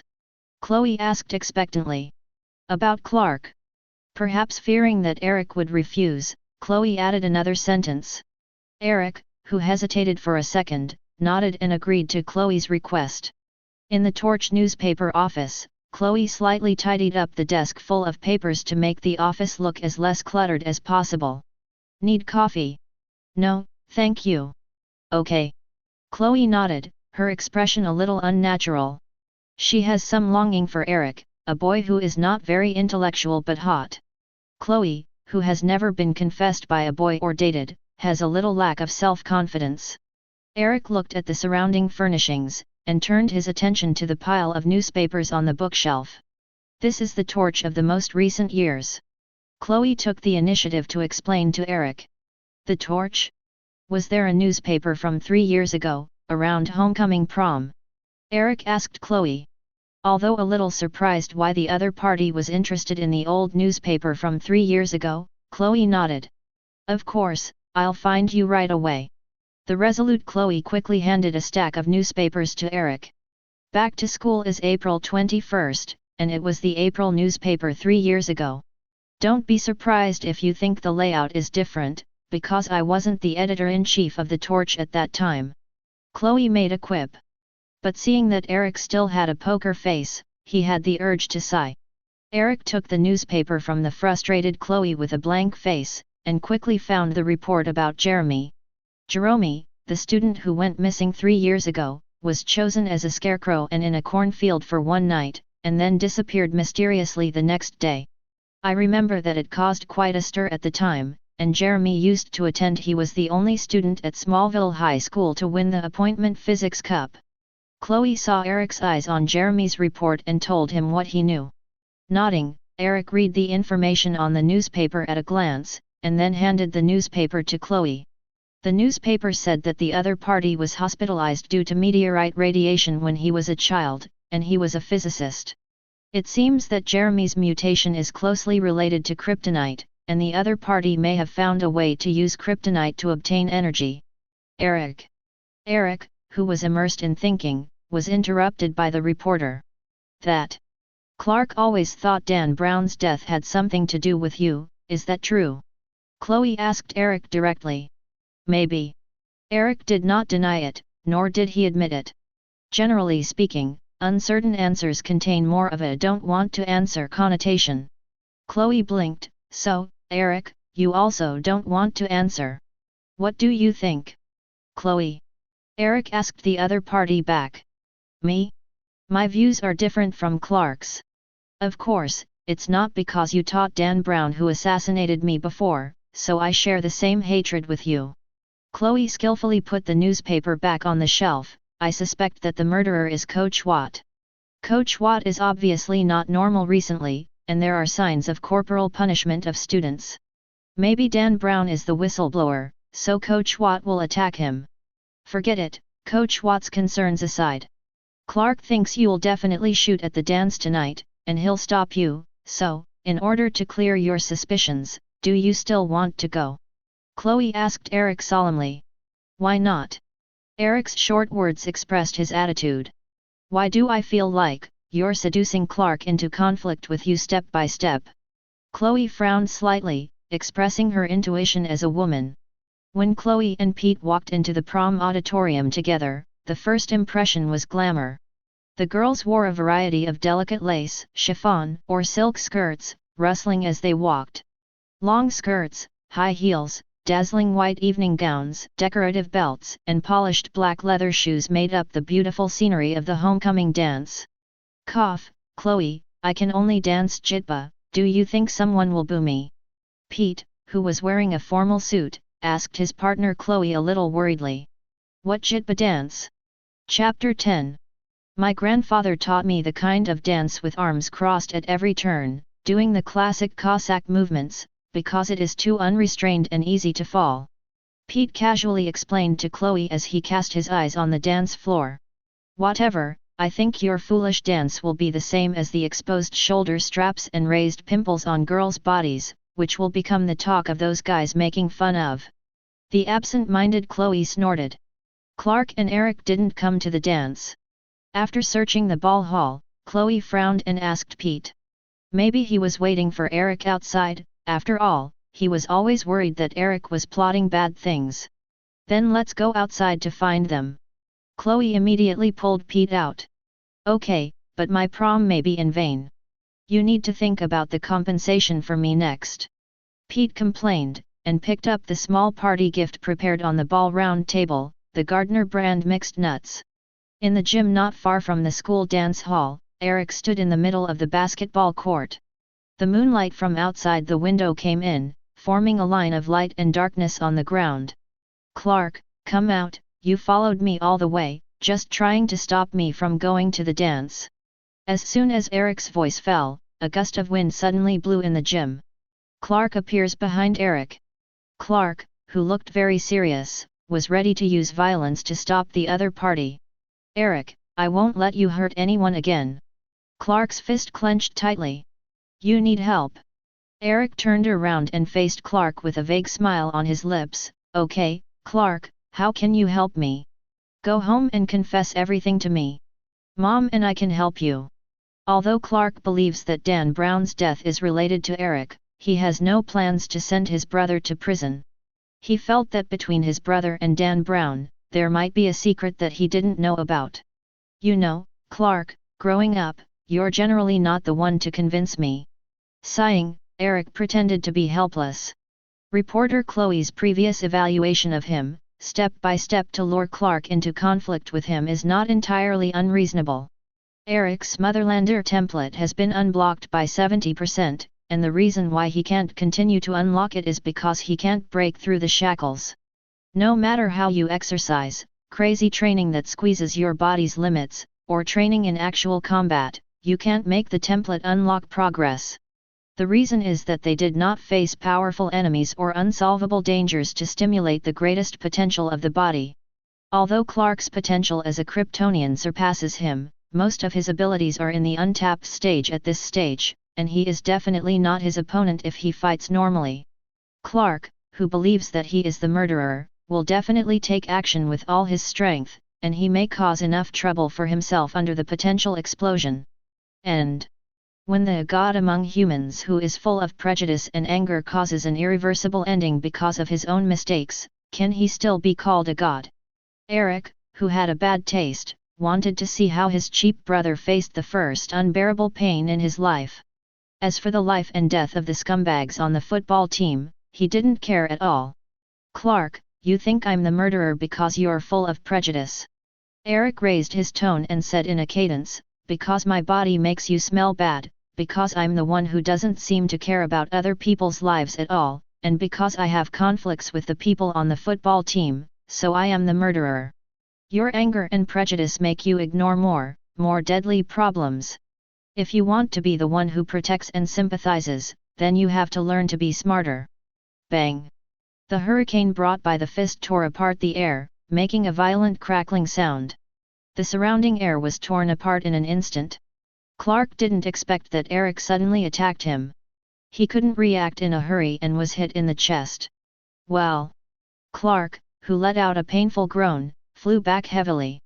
If a straight flying baseball slammed into the wall, the hard wall instantly produced countless cracks, extending outward like a spider web. Dust rustled along with debris from the walls. Cough! The pain in the chest was almost impossible to breathe, and the eyes were hit by the black consciousness that seemed to be invisible. Clark, clutching his chest, slowly slid down the wall. The next second, Eric's super speed was activated, and another punch hit Clark's chin.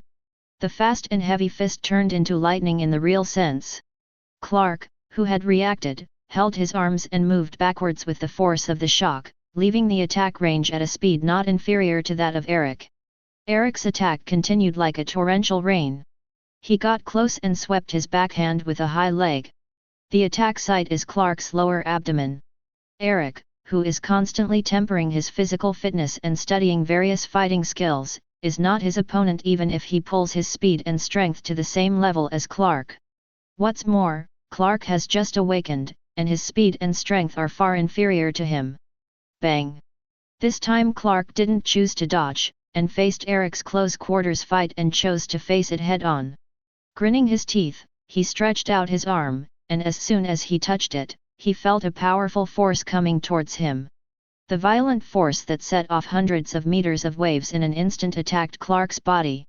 The fist collided with the fist, the surrounding air was shaken and a painful groan was released, and Clark was shocked out. With a loud bang, he slammed heavily on the basketball hoop. The metal basketball hoop with super hardness was deformed when it was hit by Clark's body, and the metal fence was bent 90 degrees when it was hit. Clark, who fell from the basketball hoop, hit the ground with a loud bang. Clark, who was lying on his back, groaned in pain. Consciousness was blurred for a while, and every muscle in the whole body was aching. On the other side, a corner that no one noticed. Chloe and Pete, who were peeping out of the gym window, were completely stunned. What is this? Such an attack that the naked eye can't even catch, each blow causes the air to shudder, the roar of flesh and metal colliding. It has completely surpassed the scope of human beings. Are all the Kents so perverted? Especially Eric, obviously not as strong as his brother, Clark, who was able to suppress it, was completely unable to fight back. For the first time, seeing such an attack method beyond human common sense, the duo has fallen into a huge panic. Clark struggled and finally stood up from the ground. With every breath, the pain in my chest is unbearable. He thought that during this period of time, with the changes in his body, his strength increased at an alarming rate, and the gap between himself and Eric continued to shrink. But now that they are fighting each other, the gap is still so big. Is his talent really always inferior to Eric? Clark, who was breathing heavily, was fluctuating in his heart. He, who developed relatively late, always thought that his talent was mediocre. At this time, he absolutely couldn't imagine how tyrannical his Kryptonian son talent would be in the future. Clark's heart is full of frustration now. Putting away the serious frustration in his heart, Clark looked at Eric, who was standing on the side with an expressionless face. "You're right, Eric, I may not be smart enough, but I always know what I'm doing. That's our biggest difference." Clark tried his best to break the metal rod off the basketball hoop. With the metal tearing noise that made Chloe and Pete feel their scalps numb, Clark roared and charged towards Eric. Ho dash!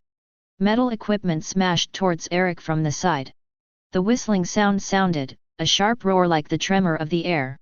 This time Clark's speed was much faster than before, appearing in front of Eric like a lightning strike. Eric, who had no time to dodge, subconsciously emitted a crimson beam from his eyes. A heat vision with a majestic energy beam blazing out of the eyes pierces through anything that exists. Fuck! The metal rod that carried Clark's full power was melted by Eric's heat gaze. The metal rod several meters long was melted by the ultra-high temperature heat vision in the breath, and only 10 inches remained. Clark's attack failed, but he didn't take back the attack, and swung the metal rod towards Eric's head with his backhand. Eric stepped back, dodging Clark's attack dangerously. But the Kryptonian son, whose speed has risen a bit, seems to be on the hook, and even keeps up with Eric's rhythm. The punch slammed into Eric's chest and smashed him backwards. Bang! The object that swayed slightly this time on the floor became Eric. Although there was a burst of pain in his back, Eric, who was lying on the ground, was in a surprisingly good mood. Is it really worthy of being a Kryptonian with infinite possibilities? A breakthrough has been achieved in such a short period of time. Speed and strength have increased a lot, and he has begun to adapt to his own fighting rhythm. If you don't have hot sight, I am afraid that you will be headshot just now. But, good. It is this kind of battle that can help you unlock the progress of the Motherlander template. Taking a deep breath, Eric stood up from the ground. Very good, Clark. Anger makes you stronger, but it doesn't improve your sanity. Eric, who played the suspected murderer, continued to stimulate the other party. In the next second, the super speed is activated, and it is directed towards Clark in an instant. Not to be outdone, Clark quickly flashed towards his brother. The air exploded like an explosion, the fists of the two collided with each other, and they were shocked and retreated. Seizing the opportunity, Eric pressed his hands against Clark's neck, and the ground his feet stepped on cracked. Using his own powerful strength, he directly grabbed the opponent's shoulder and slammed it backwards. Chapter 11. Boom! A large hole was installed in the wall of the gymnasium, and the two of them continued to rush out without losing their strength. With the roar of the sky, dust is everywhere. Forehead. Pete closed his mouth open in shock and looked at Chloe, who was also shocked. I remembered the fight with my brother. I guess in their eyes, it was like a fight with ants. Chloe ignored Pete's one-liners, with an anxious look on his face. We have to find a way to stop them. Prevent? Pete swallowed. I don't have that ability. They can make me go to see my grandfather with just one punch. Great Hall. The dance has reached its climax. The facilitator of the Phi Beta Kappa is collecting votes from the students present. Voting for the prom's king and queen is the most anticipated part of the homecoming prom. The teacher in charge of supervising the ballots began to count the votes, and the band in the center of the stage played sweet-filling music. Everyone is nervously waiting for the ballot teacher to announce the final result. Clark's goddess Lana grabbed her boyfriend Whitney's hand tightly, and the muscles in her stomach and back tightened. Although he knew that he and Whitney had a high probability of being selected, he was still uncontrollably nervous. Boom! In the quiet, excessively quiet auditorium, there was a sudden loud noise. The student who was startled looked in the direction of the sound. The door of the auditorium was slammed shut, and a figure appeared in the shadow of the door. Faced with the sudden appearance of the uninvited guests, the students in the auditorium were stunned for a moment. Hey! Who are you? Did you make trouble on purpose? Tommy, a tall football player who was the closest person to the entrance of the auditorium, stepped forward and pushed him in annoyance. He thought that the other party was the guy who came to disrupt the dance on purpose. Every semester there is this kind of guy who is not allowed to go to the dance and deliberately sabotages. So every year, the most popular and showy football team members are responsible for the protection of the dance. It's Tommy and the rest of the rugby team who are in charge of on-site security today. Tommy just touched the other side, and a dazzling white light flashed in front of everyone. Then Tommy fell to his knees and sat on the ground. His face was pale and bloodless, and blood was gurgling from his nose. Under everyone's terrified eyes, Tommy fell down and rolled to the ground. After a moment of silence, shrill screams of panic sounded in the auditorium. The chaotic crowd immediately ran towards the windows and doors, as well as the escape routes. One blow to deal with Tommy's uninvited guest took 2 steps forward, revealing his true body, Jeremy. Jeremy stood in the doorway, not doing anything, only a mocking expression on his face. The people participating in the dance pushed the door hard, but the escape door didn't move at all. More and more people were squeezed to the door, and those who came first were squeezed out of breath. But the escape door that was supposed to stay open didn't move at all. In the dance crowd, Whitney reacted quickly, took Lana's hand, and squeezed close to the escape door. Jackets, skirts, or anything else he could get his hands on, he grabbed them and yanked them away. Countless people screamed in horror and ran around the auditorium like headless flies.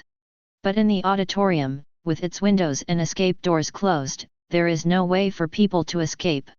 A desperate and heavy atmosphere began to shroud everyone's heart. 5 minutes later, Lana ran out of the auditorium covered in blood. Lost consciousness, my heart is filled with fear. Without thinking about anything and without any blank mind to think about anything else, the only thought is to escape from here. Get out of here. Stay away from that devil. Boyfriend Whitney was covered in blood, and his limbs twitched and fell down in front of her. It played in his mind like a picture that couldn't be filtered out.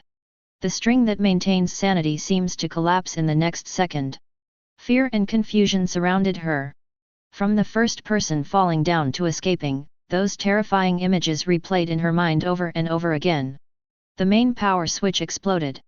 The curtain of the entire auditorium was blown to pieces, and the heavy silver high-voltage electricity floated in the air, twisting and squirming like a poisonous snake crawling out of the basket of an Indian monk, full of terrifying momentum. The moment she fled, a light flashed, accompanied by screams, and the terrifying roar of a microphone. Lana turned her head, just in time to see her classmate Flake clutching a microphone stand, his hands firmly attached. The other's eyes bulged, his hair stood on end, and his shirt began to smoke.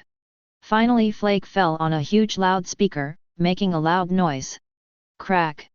A purple flash came from the auditorium, instantly bringing Lana back to reality. Taking a deep breath, she continued to stagger out. On the other side, Eric, who was fighting with Clark, also saw what happened in the prom auditorium. With his super eyesight, even if the auditorium is miles away, he can't block his view. Not completely crazy yet? The targets of revenge are the players of the football team, and those innocent students and teachers are allowed to escape. Seeing what Jeremy was doing in the auditorium, Eric sneered. Since you want to be a villain, you must completely abandon those sympathy and kindness. Hesitating now, indulging in the entanglement of the lines between good and evil is nothing but death. Boom! Boom! Boom! Fists and muscles collided with a terrifying pop. In the sparse forest, a quiet place where no one notices. The two clashed for a few rounds in a short period of time.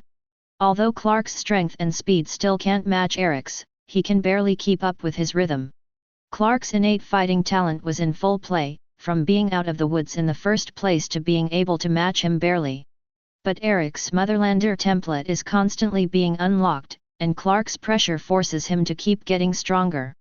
The template progress has risen from 70% at the beginning to 78% now. While strength, speed, stamina, and agility increased, Clark was still stubbornly pressing downwind. While dodging Clark's punch, Eric deliberately sold a flaw, pretending to be slightly out of balance. Clark, who was still inexperienced, really hit the mark, grabbing Eric's arm while he was still unsteady. Controlling Eric's arm, Clark rammed forward hard. But the next development did not unfold as Clark imagined. Eric's arm broke free from Clark's control in a weird arc, and lifted his right leg at the same time. A severe knee hit, and the impact made Clark stagger. Clark, who lost his balance, was caught by Eric's shoulders with both hands. Eric, who showed no mercy, used the throwing technique in wrestling to smash the opponent to the ground. Boom! With a loud noise like shelling, Clark's body slammed into the hard soil. The ground was knocked out of a large depression, and the soil fell like rain. Clark, who was lying at the bottom of the pit, was breathing heavily. His physical strength is on the verge of exhaustion, and it is difficult to move his fingers now. Although the sudden outburst made him cause enough trouble for Eric, it was the power that had just awakened after all. Clark Kent, who doesn't know his Kryptonian identity or what kind of responsibilities he shoulders, is now just a high school student who has just entered middle school. In the face of Eric, whose progress of the Motherlander template has been unblocked to 78%, it is already an extraordinary performance to be able to fight to this extent. The final winner, Eric, standing on the edge of the pit, clenched his right hand into a fist and felt the change in his body. The heart is beating fast, and the vision and perception are sharper. The sound of worms rubbing their wings in the distant jungle was transmitted to the ear, and the faint sound in the past sounded very clear at this time. Not only increased strength, stamina, agility, and perceptions such as hearing. Eric took a step forward. It did not fall directly from the air, but stepped on the air with both feet and suspended directly in the air. Clark at the bottom of the pit stared at Eric, who was parked in midair. What is this? When he was still using the running method, Eric was able to violate the law of gravity and float in the air. Could it be that Eric's talent has to break away from the constraints of the earth? Clark, who was originally inferior, was now even more autistic. Feeling the sensation of his body floating in the air, Eric took a deep breath. Is this the ability to fly? Although it has only just been unsealed, it can only simply float in the air, but with the progress of the Motherlander template, it will be able to quickly master the flying ability. Boom!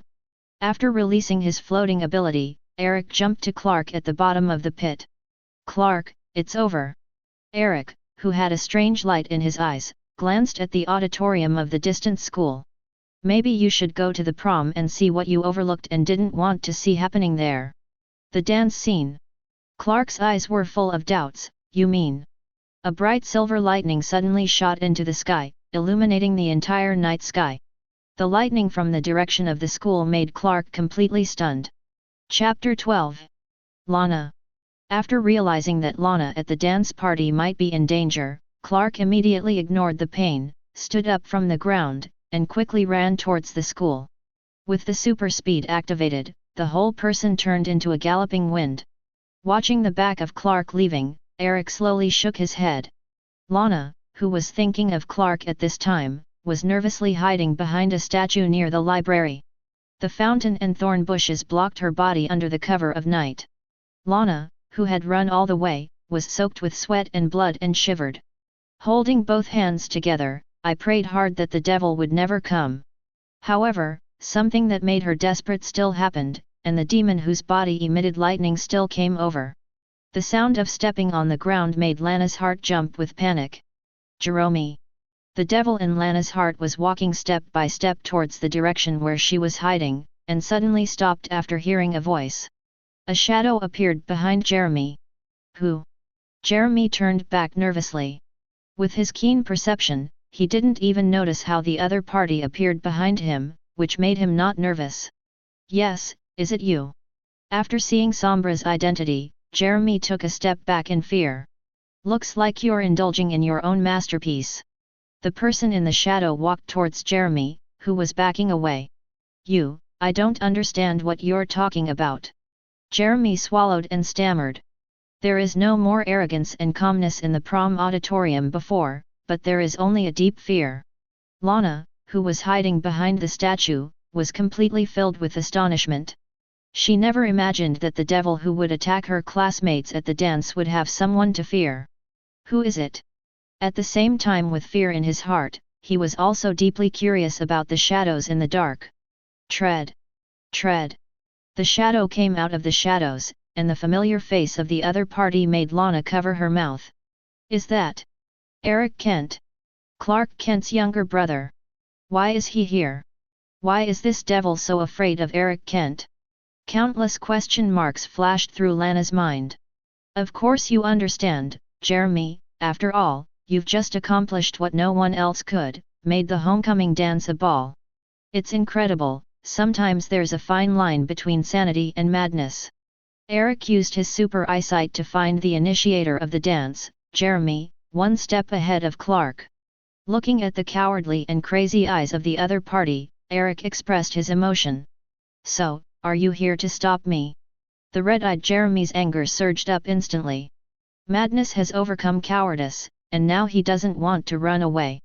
You didn't stop me when they hung me on the cross and humiliated me, when they stripped me naked and painted my body, you didn't stop me now, and now you want to be a messenger of justice.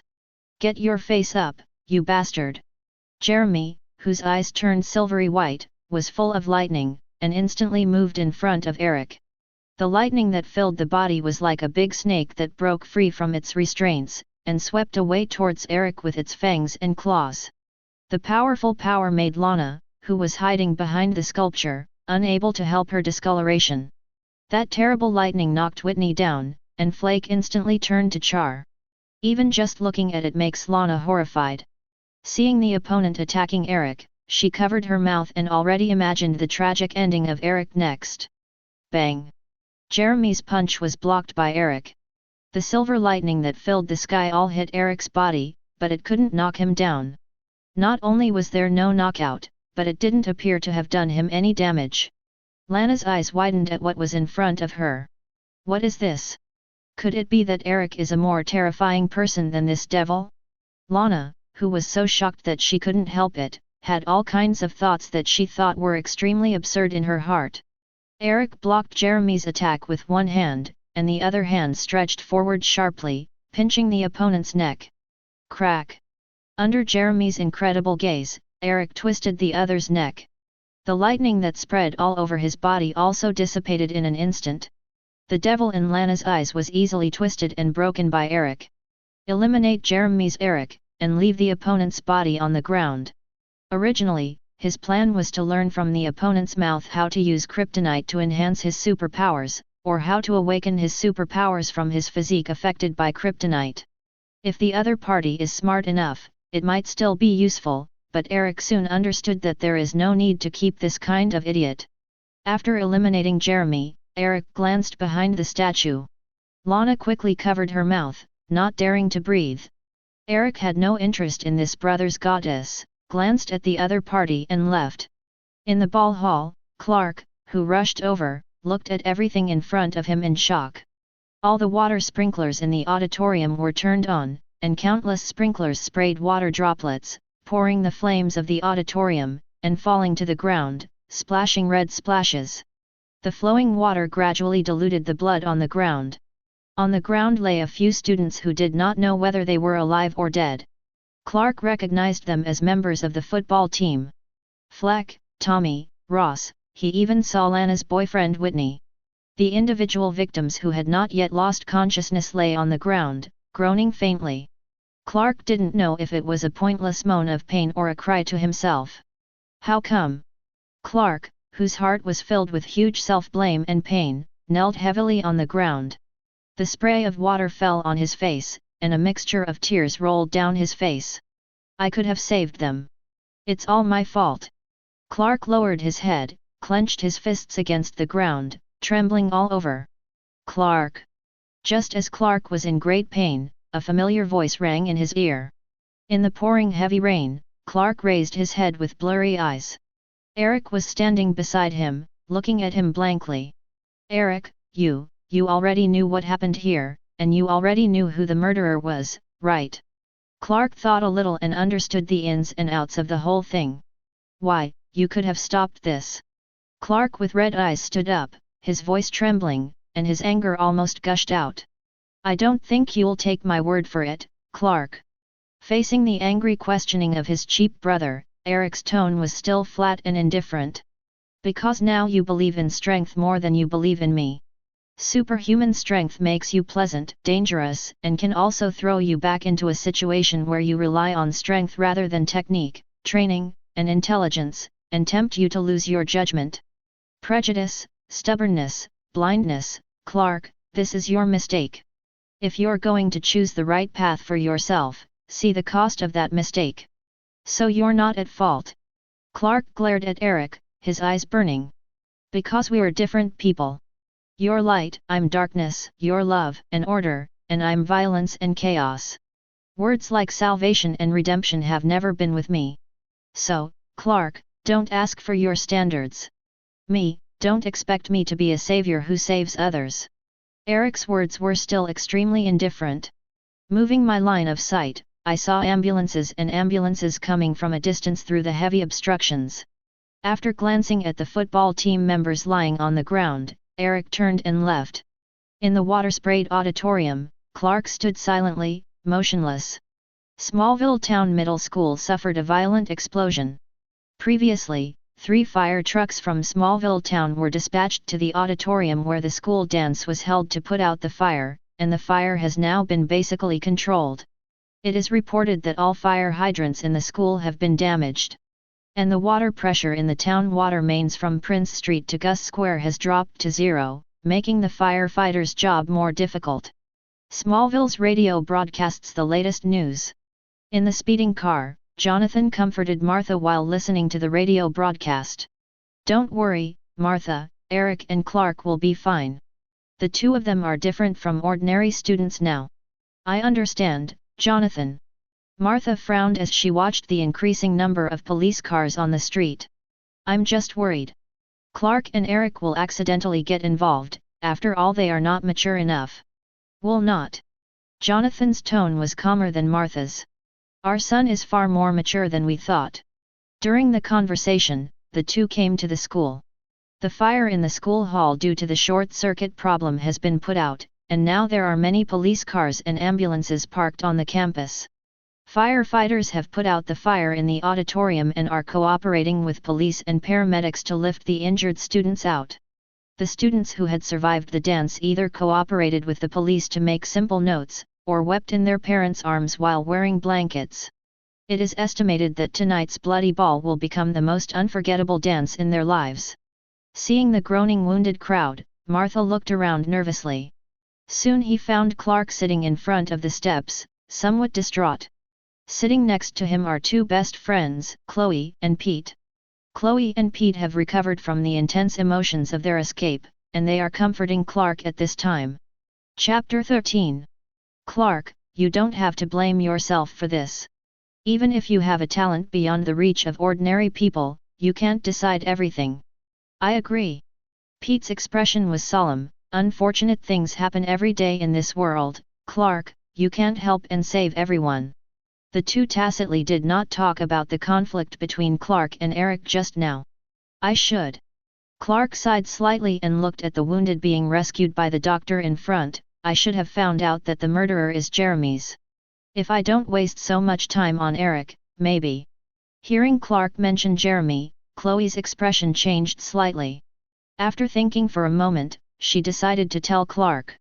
Actually, Clark, Eric once suggested to me that Jeremy was the murderer of Dan Brown, but I didn't think so much at the time.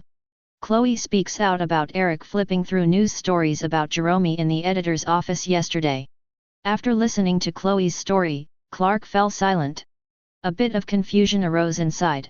Did you blame Eric by mistake? Clark. Just as he bowed his head in thought, he heard a familiar voice. Looking up, she saw her mother, Martha, walking towards her anxiously. Are you all right, Clark? I'm fine, Mom. Clark squeezed a smile on his face, picked up his mood, stood up and replied to his mother. It's fine. Jonathan came over and patted his eldest son on the shoulder. Where's Eric? He's not with you. No. Clark replied with a strange expression. Not noticing his son's strange expression, Jonathan frowned, took off his hat and looked around, hoping to find Eric in the crowd. Uncle Jonathan. Lana, accompanied by her aunt, wrapped in a white blanket, came over to greet the couple. Lana. Seeing Lana, who was a little embarrassed and had blood on her forehead, Martha came up and hugged her in distress. It was a sad night, how are you? I'm fine, I didn't get any injuries, just a knock. Lana smiled at Martha, her eyes wandering among Clark's group. After not seeing Eric, a look of disappointment appeared on his face. She did not tell the police that she witnessed Jeremy being killed by Eric. Because there are many doubts in my heart, I want to come over and talk to Eric, but I didn't expect that the other party is not here. Lana quickly picked up her disappointment, and after a few words with the couple, left under the pretext of going to the hospital to take care of Whitney. After watching Lana's back disappear, Clark came back to his senses. He was a little concerned that Lana didn't come over to greet him.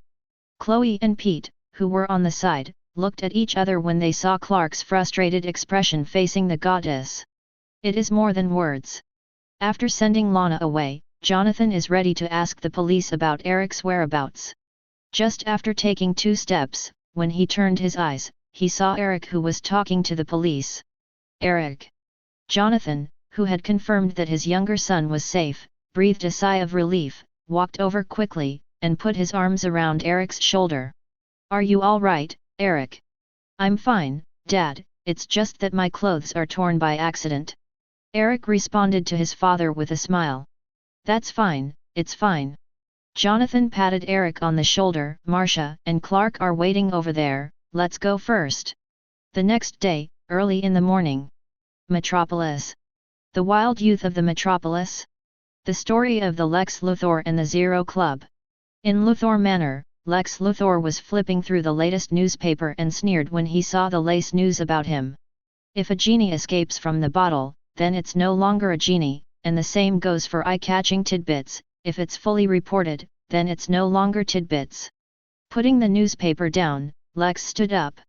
Wise, young, confident, full of vigorous momentum, except for the bald Lex, who has just completed an intense fencing training. During the break, I picked up the newspaper and saw the report about myself, and immediately made a disdainful comment on it. So you admit that the above report is false? The female fencing coach has a good relationship with Lex, so she asked bluntly. Audrey, do you know how fencing got its way to elegance? Lex stood up and picked up the fencing mask placed on the table. Without waiting for the other party to answer, he said to himself. In 1776, the French fencing master Lavoisier invented the mask, which made fencing move on the road of elegance. The invention of the mask completely isolates the accidental injury in the offensive and defensive confrontation. For me, wearing it properly, a layer of mask is to protect my life from offense and defense. Who is your opponent in life? Your father, or those subordinates of your father? Audrey continued to ask. Who knows? Maybe neither, maybe both. An inexplicable smile appeared on the corner of Lex's mouth. Sitting down and continuing to read the newspaper, he caught a glimpse of a report on Smallville. After a brief read, Lex was immediately intrigued. Smallville High School prom tragedy? Lightning, interesting. 2 students died unfortunately, and another 6 students who participated in the dance were injured and are being treated in hospital. Fortunately, the seriously injured are now out of danger. Jonathan participated in the government-organized Smallville Town High School prom accident symposium as a member of the student's parent representative, and shared information he knew with his family during lunch. Due to such a major accident at the school, we were temporarily closed for 2 days. That's why Eric and Clark didn't go to school. So, Jonathan, what happened? Martha frowned. Clark mentioned before that a football player named Dan Brown was killed, and the suspect who killed him was the one who caused the tragedy at the ball. Jonathan took the coffee in his hand and explained to Martha, the name of the murderer is Jeremy, but he disappeared 3 years ago. I don't know why he came back suddenly this time. Did the police catch him? Martha continued to ask. In fact, Jeremy is dead. Jonathan shrugged, raised the coffee cup in his hand to taste it, and quickly frowned. Not sure if it was the bitterness of the coffee, or a lack of understanding of what was being talked about. Jeremy's body was found on the high school campus, with a fractured cervical vertebrae. Although he was the murderer, if he was alive, he would definitely provide the police with a lot of information. Hearing that Jonathan said that Jeremy had died from a fractured cervical spine, Clark at the dinner table immediately cast suspicious eyes on Eric.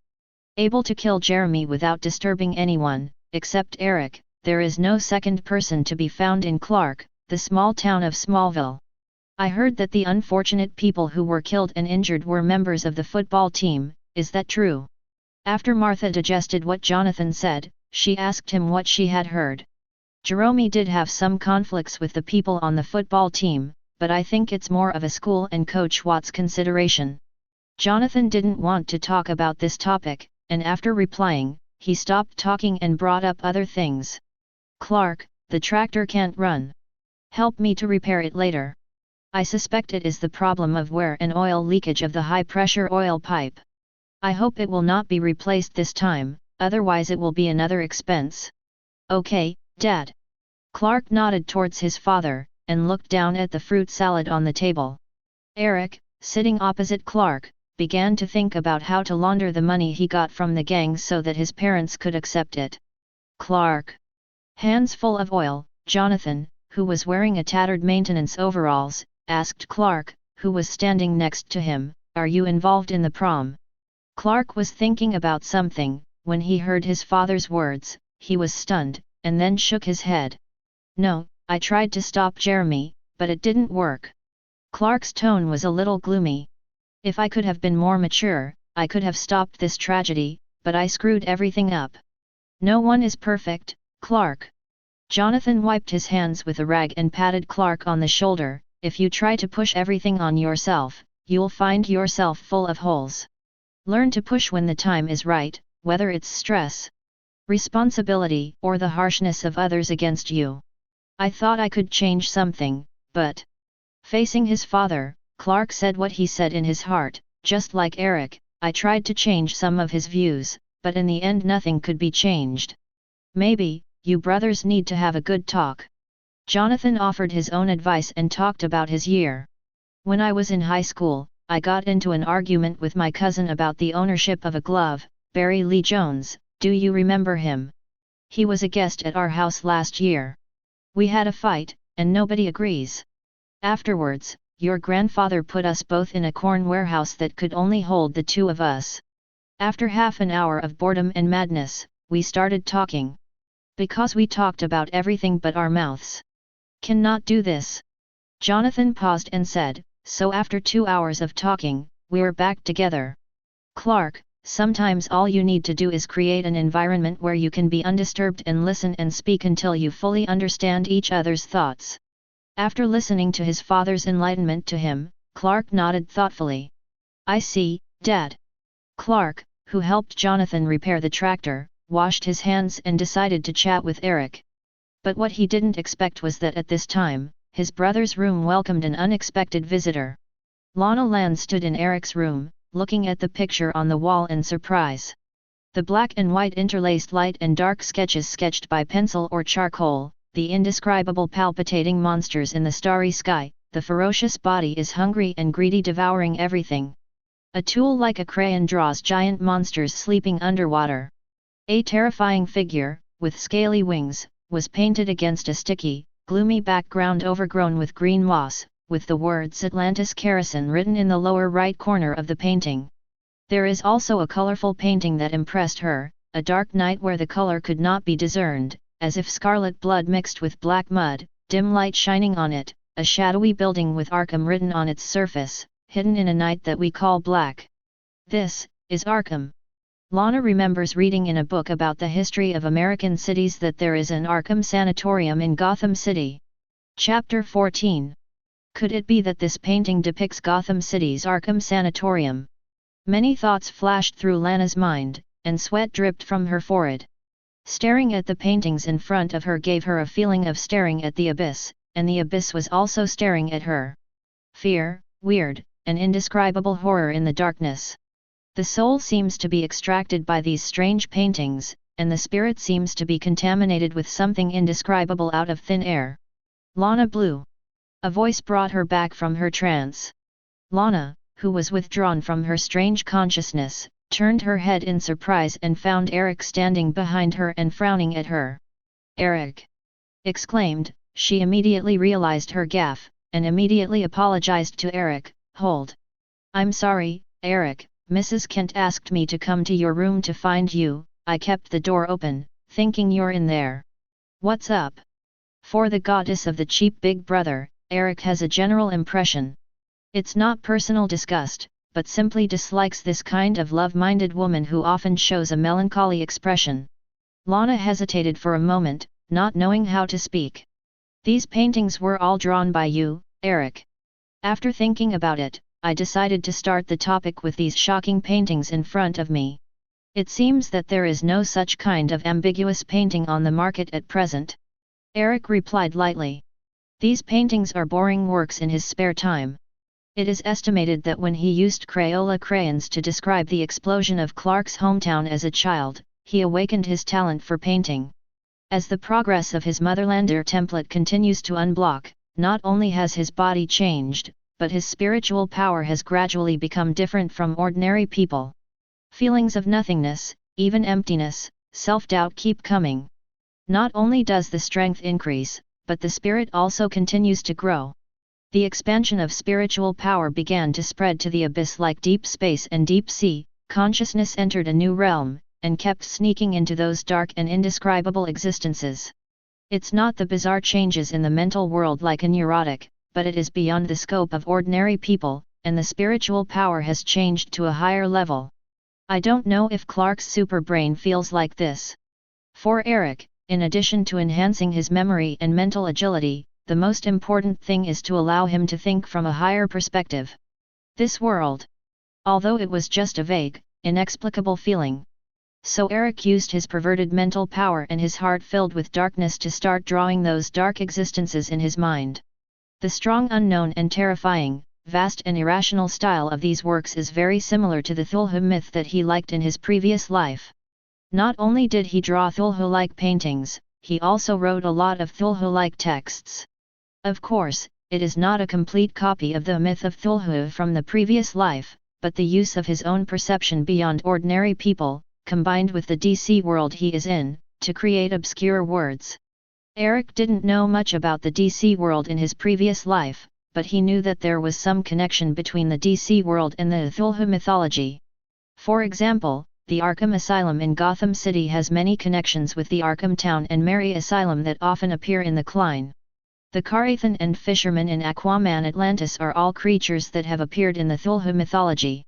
Eric, who had a bad taste, when writing the myth of Cthulhu, which does not exist in this world, appropriately modified and added elements such as Gotham, Arkham, Kerosene, and Mermaid, forming a unique style of Cthulhu-like mythology. No. Just think it's amazing. It's like some kind of art, even though my art appreciation level is average, it still feels amazing. Looking at the painting on the wall, Lana sincerely praised. Although I was influenced by the paintings at first, I broke out in a cold sweat after being immersed in consciousness, but when I woke up, I felt that these paintings had a strange beauty. As if something indescribable and mind-shattering was drawing him into these imaginary worlds of mortal danger. Thank you for your compliment, but these are all graffiti illustrations. If they are artworks, they are probably the kind of artwork that is cheap to the bottom. Eric didn't take what the other party said to heart. Illustration? That is to say. Eric, are you planning to create such a world with words? Lana asked in surprise. In her impression, Eric, as Clark's younger brother, has completely different personalities. Clark is innocent, polite, and warm-hearted, while Eric is icy inhumane. Unexpectedly, Eric, who was originally indifferent and alienated, not only has such a high talent for painting, but also has a talent for writing. The draft is there, if you're interested, you can take it back. But best not to lose it. Eric pointed to the printed draft on the bookshelf. While being polite, it also expresses the meaning of seeing off guests. His own cheap big brother has been standing outside for a while. If he doesn't let Lana out again, Clark will probably be unable to stop thinking about it again. Although he didn't mind letting Clark sleep all night, considering the trouble he might cause him, he rudely asked him to leave.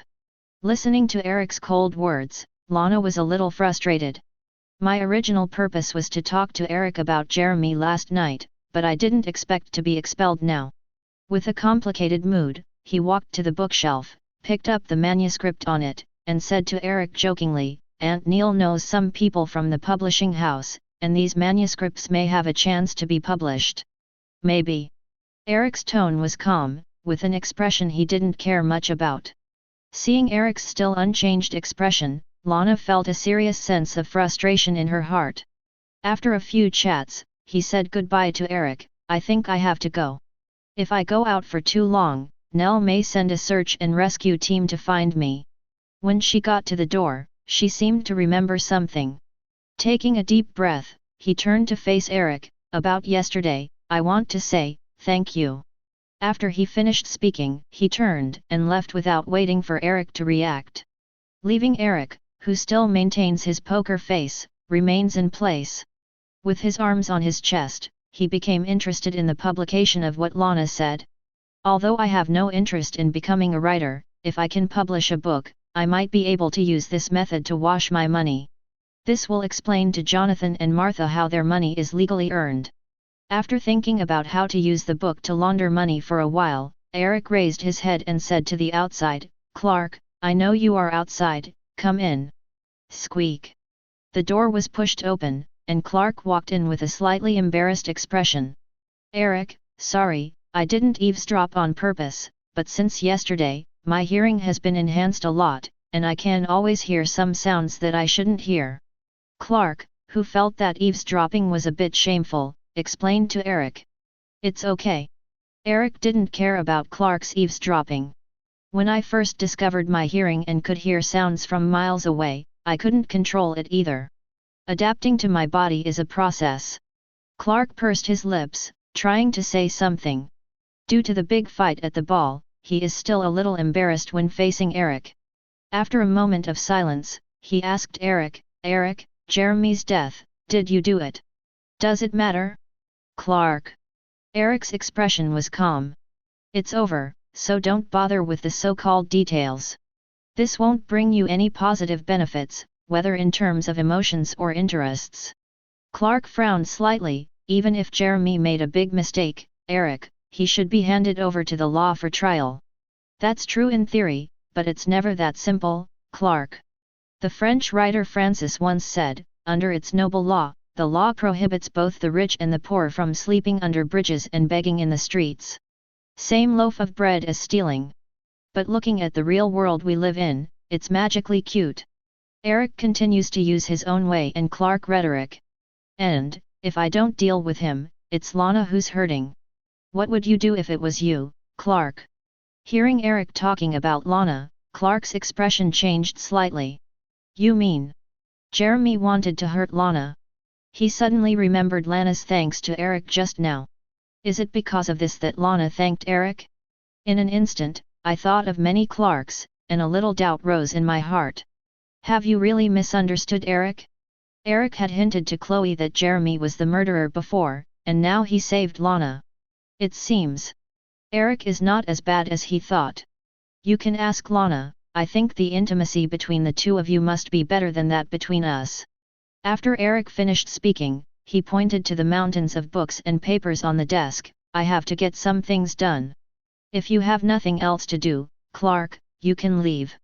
Clark rubbed his nose, trying to say something. But seeing Eric sitting down with his back to him, he still swallowed what he wanted to say. Before leaving, he glanced at the strange painting on the wall. Lana said that these paintings are full of art, why don't she feel it? Do you really have no artistic cells? There was a sense of frustration in Clark's heart. Wait, Clark! Clark, who was just about to leave, was suddenly stopped by Eric. This thing is useless in my hand, maybe you need it more than me, take it. Eric handed him a small lead box as he spoke. This is. Clark took the lead box suspiciously. Open it and see. Clark did not suspect him, and slowly opened the lead box. A dazzling green light came out of the box.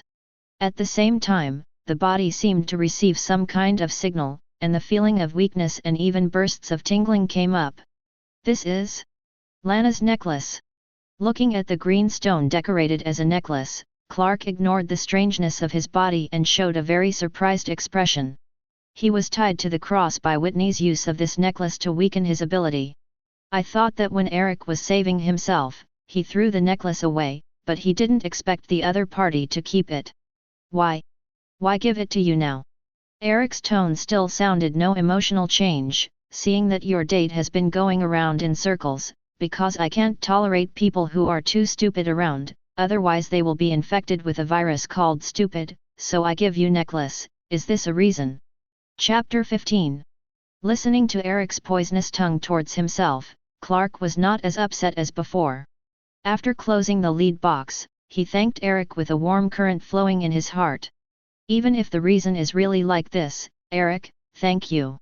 After Clark, who was filled with joy, left, Eric put down the pen in his hand, stood up and looked out the window. Giving Clark the lead box isn't exactly an aid to the other party's date. It was an emergency evasion measure taken after she became more and more aware that Lana might be curious about herself. It is definitely a dangerous thing to be curious about by a woman like Lana. Not to mention whether curiosity could be converted into favorability. The entanglement between the other party and Clark alone gave him a headache, and he avoided it. The existence of women is really a species that gives them headaches. Thursday. On the fourth day after the homecoming dance, the school is finally back to normal operation. So, Clark, can you tell me why Eric has lasers in his eyes? Peter, who was hooking his shoulders with Clark, asked curiously. I once read a comic where the protagonist can shoot lasers, but he can only install a miniature laser device on his wrist. This kind of laser is emitted on the wrist and in the eyes. Compared with the laser, it is inferior. Chloe held the coffee mug. Arthur Parks? Laser Man, that's his name, right? Pete. I thought, Chloe, that you would only pay attention to news hotspots, but you were also interested in comics. Pete has a feeling of getting to know Chloe again. Actually, I'm not really interested in comics, especially superhero comics. I just found this guy when I looked up the data. Don't you think these guys in fancy clothes are weird? Chloe complained mercilessly. I feel offended. Pete resents being despised for his hobby. Hey! Clark! Just as he was about to continue fighting with Chloe, a voice interrupted him. The three of them looked in the direction of the voice and found that it was Watt, the coach of the football team. Coach Watt has a small but strong stature and a hot temper. He is respected and feared by the football team. However, when facing non-rugby team players, he usually restrains his hot temper, so he has a good reputation among his classmates. Coach Watt. Clark hurriedly greeted each other. Coach Watt's face was not very good, and Clark could guess the reason. The football team suffered a heavy loss at the homecoming dance, which is certainly not acceptable to Coach Watt, who is aiming to win this year. I heard Eric talk about Clark's arm strength is stronger than him. I watched the video of you participating in the audition before. You are not skilled, but your arm strength is amazing. If you can join our football team, Clark, it will definitely be a blessing to the football team. Reinforcement. Coach Watt came up to the point to recruit Clark. I need help on the farm, I'm afraid I don't have time. Although very excited, Clark knew his father's attitude towards his participation in the football team, so he refused. Your father would have preferred you to be on the field, not the farm. I know your father, Jonathan Kent, was the most talented player I've ever taught. It's a family run. Clark, don't waste your talent on the farm and on the tractor. Coach Watt tapped Clark on the shoulder to motivate him. Clark hesitated for a moment, wanting to refuse. But suddenly thought of the conversation between Lana and Eric in the room. Lana was convinced by Eric's paintings, and if he became the main force of the football team, he would have the ability to impress Lana. And Lana is the captain of the team's cheerleading squad. I'd love to be on the team, Coach Watt. Kent Farm. Clark looked at his father in disbelief. Why not? I can't just join the football team. We talked about that, Clark. Jonathan had just returned from the barn. After washing his face, he said to Clark a little tiredly, the talent you have is not in football. Why? I can control my power. Dad, don't you believe me? It's not a matter of believing or not. Jonathan hesitated. On the court, there are a lot of unforeseen situations. Like if you get emotional and get irritated, or if you try to show some girl a trick, someone might get hurt. Clark, you're better than winning. Football is more important. Clark didn't understand his father's intentions, and asked his father with disappointment, Eric's talent for painting can be recognized by you, but I'm not recognized for football. I'm sick of being punished for my talent. You trust Eric to do everything, but you don't trust me to do it on the court. You never trust me. There was a bit of anger in Clark's tone. I can control my power and be the master of my life. Clark. Jonathan's tone was also a little heavier. I don't write permission slips. I don't need your permission. I'll definitely be on the football team, you can't stop me. Clark goes head to head with his father. The confrontation between the two continued until Eric and Martha returned from the supermarket. Realizing the unusual atmosphere between her husband and the eldest son, Martha sneaked up to the younger son and asked Eric, Eric, do you know what happened between your father and Clark? Maybe it's the football team. Eric explained to his mother, I heard that Coach Watt was going to recruit Clark to the football team. Is that so? Martha nodded and said nothing, but had a worried look on her face. She knew her husband's attitude towards the football team. Now that there is a silent war between Jonathan and Clark, the two must have had an argument before. Eric also has some conjectures about why Clark is obsessed with joining the football team. It is estimated that I heard Lana's praise for her painting before, and I was a little bit interested, so I couldn't wait to impress Lana. And since Lana is the captain of the cheerleading team, joining the rugby team is the most appropriate choice. As for reconciling Jonathan and Clark's previous conflict, he has no interest. The son of Kryptonian who is in a period of rebellion probably won't listen to him. Since Clark wants to be on the football team, let him give it a try, he'll definitely quit anyway. The reason why he was so sure was that Eric was 100% sure that there was something wrong with the team's coach Watt. The tyrannical, chaotic, and uncontrollable aura overflowed from the opponent's body. Although he didn't know how the opponent obtained that kind of energy that was different from ordinary people, once Coach Watt, who was on the verge of losing control, broke out, it would definitely cause irreversible consequences. The silent war between Clark and his father continued until noon with no sign of abating, and neither of them intended to retreat. After Clark took 2 bites of the meal, he left the farm in silence. I don't know why he's so stubborn. Jonathan put down his knife and fork helplessly. Eric once joined the football team, but he quit soon. Of course it's different, Jonathan. Martha looked at Eric, who was concentrating on dealing with potatoes and beef. Eric joined the football team in junior high school. At that time, football would not be regarded as an honor by them to prove themselves. I wasn't like him when I was Clark's age. Instead of comparing Eric, Jonathan talked about himself. Yeah, you listened to your parents very much and never ran away from home one summer to try and join the Mets Sharks. Martha uncovered her husband's short cough. Jonathan gave Eric an embarrassed look, and couldn't hold back his humiliation in front of his younger son. When did you join the opposition camp? Jonathan, Clark just wants you to give him some credit, Martha whispered. With his talent comes responsibility. Facing his wife's persuasion, Jonathan sighed sadly. The open-air cafe located beside the artificial lake is the only open-air cafe in Smallville. Lex Luthor is sitting on the coffee seat closest to the edge of the lake, tasting the unique taste of coffee in the small town. Lex, to be honest, I don't believe your father would transfer you to the fertilizer factory here. A middle-aged man sitting across from Lex said to him. Caesar would send his sons to the furthest frontiers of the empire so they could see the world in action. For my self-proclaimed Caesar father, there was nothing more normal than letting me go to a small-town fertilizer factory. Although I don't think they have much in common except ambition. Lex put down the coffee cup. Let's get the conversation back on track. How is the Smallville High School prom that I asked you to investigate? Of course, that's why I asked you to meet. The middle-aged man puts a file bag on the coffee table. Things are far more complicated than they thought. The Smallville Township government blamed a circuit fire for the tragedy, but this is obviously trying to cover up. This is not the first time they have tried to cover up the truth. Similar things have happened many times. Lex nodded, opened the file bag, flipped through the information collected by the middle-aged man and asked, about the suspect Jeremy, can he really release lightning? According to the testimony of witnesses at the scene and the autopsy report of the deceased, this is the case. The middle-aged man nodded with a serious expression. In addition, there is a very strange thing.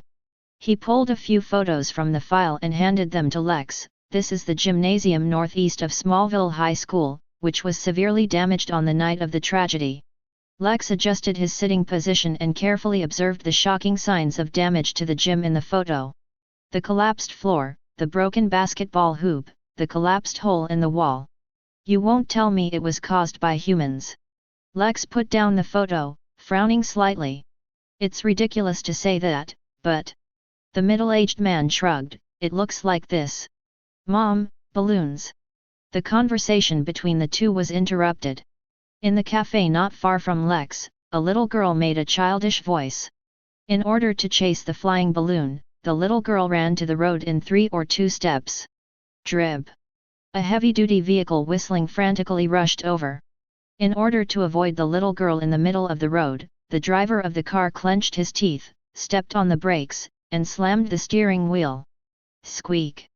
The car turned to the left, and the huge inertia immediately caused the car to lose control. The leaning car rushed in Lex's direction.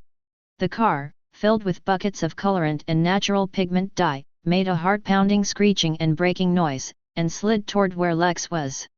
Before Lex could react, there was a loud bang, and the car finally lost its balance and rolled over to the ground. Chapter 16. The dye buckets loaded on the car all rolled down and attacked the crowd at the outdoor cafe.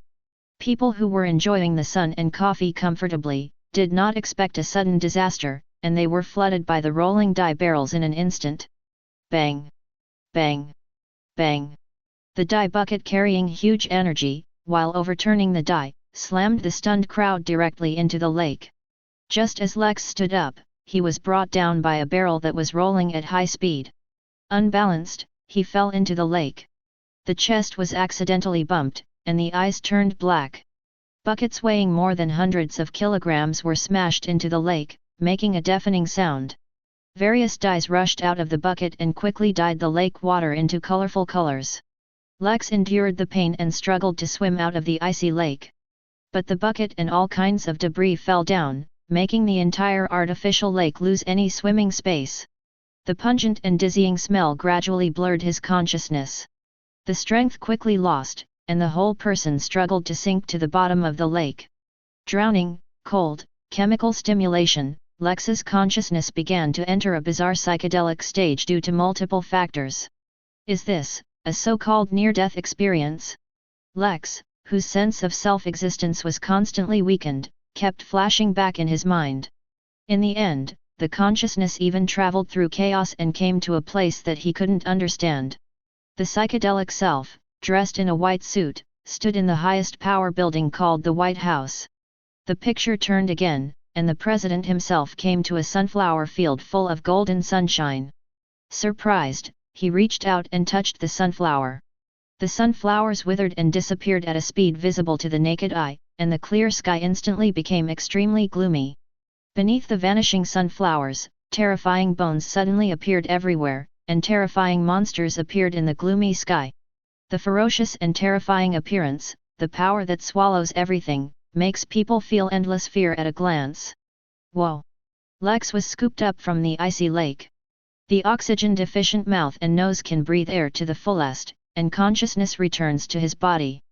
Breathing heavily, he looked towards the person who rescued him. "How are you?" Clark's body was submerged in water, and he wiped the green colorant that had been accidentally stained on his hair, and asked the other party. After he left home, he was going to walk around to relax, but he happened to encounter a traffic accident. Desperate to save people, Clark immediately jumped into the lake to save people, regardless of the risk of exposing himself. "Fine." Lex, who was in a trance, blinked, took a deep breath, and let his reason return to his mind. "You saved me." Lex gasped and asked, "Can I know your name?" "Friend." "You are welcome." Clark didn't tell Lex his name, dragged Lex's body immersed in the icy lake water, and easily pulled him to the shore. The dye bucket with the barrier in the middle was easily pushed aside by Clark. Lex's eyes narrowed. "You must know that it is a weight of dozens of kilograms, or even hundreds of kilograms. Not to mention in the water, even on land, I am afraid that no one can do it so lightly, right?" Under Lex's disbelief, Clark sent him ashore. The person next to him immediately picked up Lex in a hurry. After Clark sent Lex up, he continued to go into the water to save people. The shore was covered with blankets, and Lex, whose frozen body kept shivering, stared at Clark, who continued to save people in the lake without blinking. Something was brewing in his uneasy heart, and the expression on his face was full of solemnity and doubts. 2 hours later. Kent Farm. Lex drove Clark to the door in his Lexus. Lex, who had a slightly pungent smell on his body, opened the door for him. "Aren't you going to invite me in?" "Clark, after all, you saved my life. I have to take some time to investigate and consider how to repay you," Lex asked Clark with a smile. After he was rescued by Clark, he kept his eyes fixed on the other party. When Clark was about to leave, he stopped Clark and insisted on sending him home. That's why the two came back together. "Sure." Clark thought for a moment and invited Lex to get off the car to the farm. Although his father's impression of the Luthor group was not very good, through brief contact, he felt that Lex was not as bad as the rumored Luthor family. Polite, witty, and unassuming, that was his first impression of Lex. Martha was a little surprised by Lex's arrival. She never thought that her family could be related to the Luthor family. "Need something to drink? Coffee, or a drink?" Martha asked Lex, who was looking around. "Eric went out with Jonathan, and now she is the only one in the house." "No, Mrs. Kent, I just finished a swig in the lake and my stomach is a little bloated, so, don't want to drink anything." Lex spoke to Martha with a pun. Martha looked at Clark inexplicably, then left the living room with a smile full of question marks, leaving the private space for Clark and his new friend. Well, it was refreshing to smell such a strong artichoke smell for the first time. Lex said relaxedly. "There's definitely something different about the taste of the farm and the taste of the city." Clark was not as familiar as Lex, and his expression was a little reserved. "Uh-huh." Lex nodded, his eyes suddenly caught a pencil drawing placed on the rounded table. "This is..." Looking at the contents of the hand-painted painting, Lex was stunned and fell into an uncontrollable trembling. The gloomy picture in the painting is as if the sky has been completely overturned, and there are countless white bones under the ground, which are continuously laid out, with no end in sight. Standing in the air is a hideous and terrifying monster, wrapped in a very oppressive and terrifying aura, as if signaling a fate that devours everything. The most important thing is that this painting is exactly the same as the one he saw when he was on the verge of death. This is Eric's work. Seeing that the other party was staring at the painting motionless, Clark took the initiative to explain to him. Eric Kent, my brother, do you also think his paintings are very talented? Clark asked curiously. When Lex Luthor left the Kent farm, he was in a trance.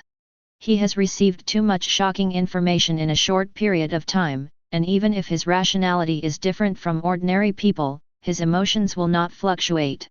Clark Kent's strength and physical strength obviously exceed the limits of human beings. Eric Kent's strange and indescribable painting that seems to peep into his own destiny. The complex emotions echoed in his mind, making him feel exhausted. Park the car on the side of the road, put your hands on the steering wheel, lower your head and take a deep breath, allowing your emotional rationality to regain the upper hand. He took out his mobile phone, found the number marked Reporter K in the address book and dialed.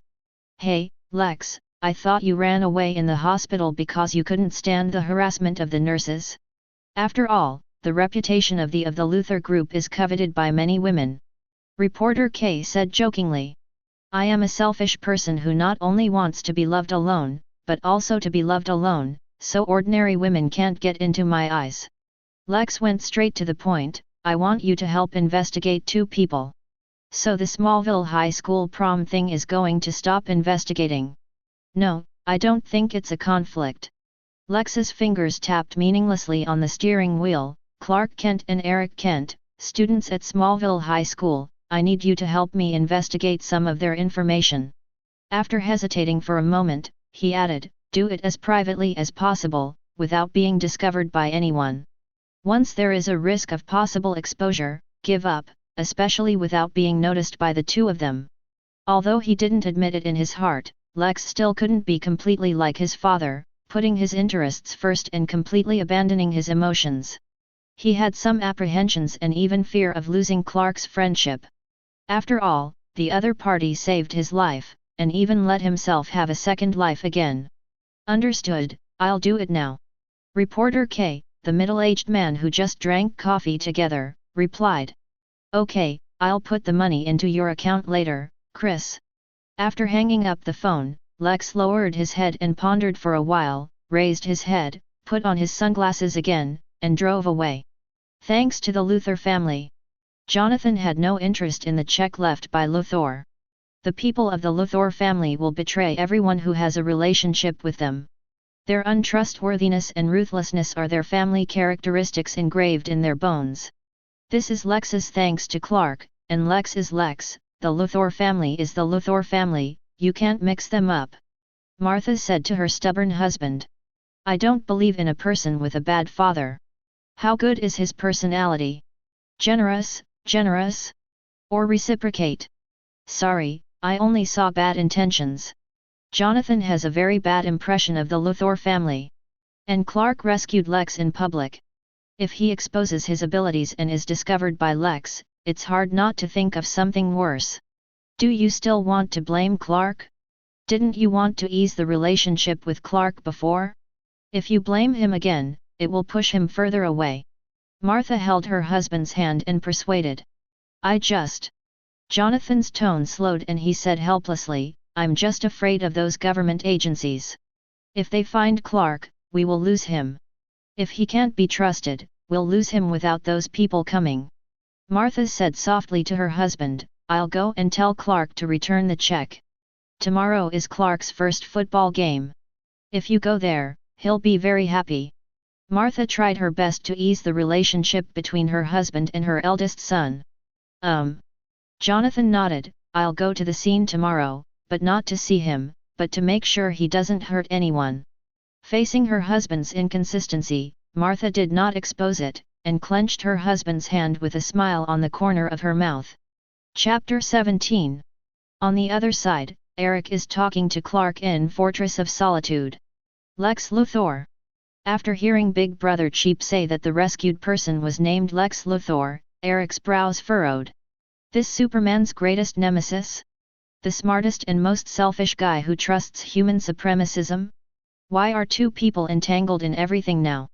Many thoughts flashed in Eric's mind for a moment. Eric, do you know Lex Luthor? Clark saw Eric's expression differently and asked him tentatively. Heard about it. Eric walked to the edge of the barn and watched the reddening sunset on the horizon. Clark, you've read Nietzsche before, haven't you? What? Facing Eric's sudden question, Clark was stunned for a moment. I just read it when I was in an extracurricular group, and Chloe recommended it to me. Clark felt that if he told others that he read Nietzsche's words, he would have a feeling of showing off and pretending, so he was a little dodgy when answering. Nietzsche once described Superman, a very high desire for power, a new moral concept, which cannot be judged by human morality, and is not bound by existing concepts. Clark, if you were given a choice, you would choose to be this Superman. Clark was stunned, thought for a few seconds, and shook his head solemnly. I won't be such a person. If Lex Luthor were to choose, he would undoubtedly become the kind of Superman that Nietzsche wrote. Clark didn't know whether his brother was belittling Lex or praising him. Maybe, I don't think others are bad, at least it's not the same as the rumored Luthor family that my father said. Clark shrugged and expressed his impression of this future enemy. Whatever you want. Come on for the football game tomorrow. Dad may go to school to watch you play. Eric turned around and walked towards the wooden stairs, and said to him casually.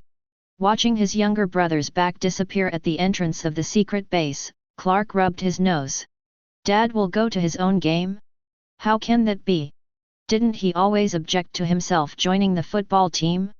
He didn't believe Eric's statement, shook his head, walked to the telescope, and wanted to observe Lana a mile away. After his conflict with Eric in the gym, his eyesight improved by leaps and bounds, and now he can see through objects, and he can see Lana even without binoculars. Would you like to see Lana with your own clairvoyance instead of a telescope? Clark fell into a wavering hesitation for a moment. Clark didn't end up peeping at Lana using his just awakened see-through eye. In his view, using a telescope to observe is within the acceptable range, but using a perspective eye is a complete violation of the other's privacy. Despite his transcendent talents, Clark has always tried to keep his talents from being controlled by desire. The next day, on the playground of Smallville Town High School, the young and beautiful cheerleaders are dancing enthusiastically. The members of the Ravens trot into the playground. Despite the rugby's heavy losses at the Bloody Ball, the team quickly bounced back under Coach Watt's training and reintegration. Clark, who was wearing size 32, took a deep breath and ran from the passage to the entrance to the playground. The dazzling sunlight came down, mixed with the slightly sunburned smell of grass and soil, making him feel dizzy. Call. Clark looked in the direction of the cheerleaders, trying to find Lana. But to his disappointment, Lana did not appear in the group of cheerleaders. Confused, he looked towards the stands, but still did not find Lana. Although Lana was not found, he accidentally saw his father Jonathan sitting in the stands. Hey, Dad! Clark was very happy with his father's arrival, abandoned his previous unhappiness, and took the initiative to greet his father. I'm glad you came here, Dad, it's very important to me. Jonathan's face remained tense. I still don't support your decision to join the football team, Clark. I'm here to make sure no one gets hurt because of you. Hearing his father's cold words, the smile on Clark's face quickly disappeared. He originally thought that the silent war between the two was over, but he didn't expect that his father was still stubborn. Disappointment, anger, and unwillingness are brewing inside. After looking at his father with a complicated expression, he turned and left. The thick invisible barrier between the two still exists. Pay attention to the movement, don't get sacked, and immediately punt if there is no chance to attack. Understand? Clark. Coach Watt, who had a voice comparable to a hairdryer, patted Clark on the shoulder and roared. Clear. Clark, who was a little nervous, nodded, and looked out of the corner of his eyes in the direction of the grandstand where his father was. Drop. A whistle blows and the game begins. Clark took the football and ran forward subconsciously. But in the next second, he was hit hard by someone. Kent. The hot-tempered Coach Watt came over, grabbed Clark's helmet and pulled him up. "Don't stare at me damned in the stands again, your father is not the coach, I am your coach. If you act like a fool like this, just get off the ground. Cheer up and attack me, understand?" Coach Watt, who gritted his teeth as if to swallow Clark, roared. The second round begins. Clark, who had adjusted his emotions, glanced at his opponent. Drop. Whistle. Clark immediately ran forward with the football in his hand. The wide receiver jumped over the Dragon Gate with a carp and rushed towards Clark, ready to sack him. But Clark, who was already ready, leaned on his shoulder and slammed into the tall wide receiver of the man who rushed over. "Well done, Kent. That's what it's like." Looking at Clark's bravery, Coach Watt clapped his hands and encouraged him loudly.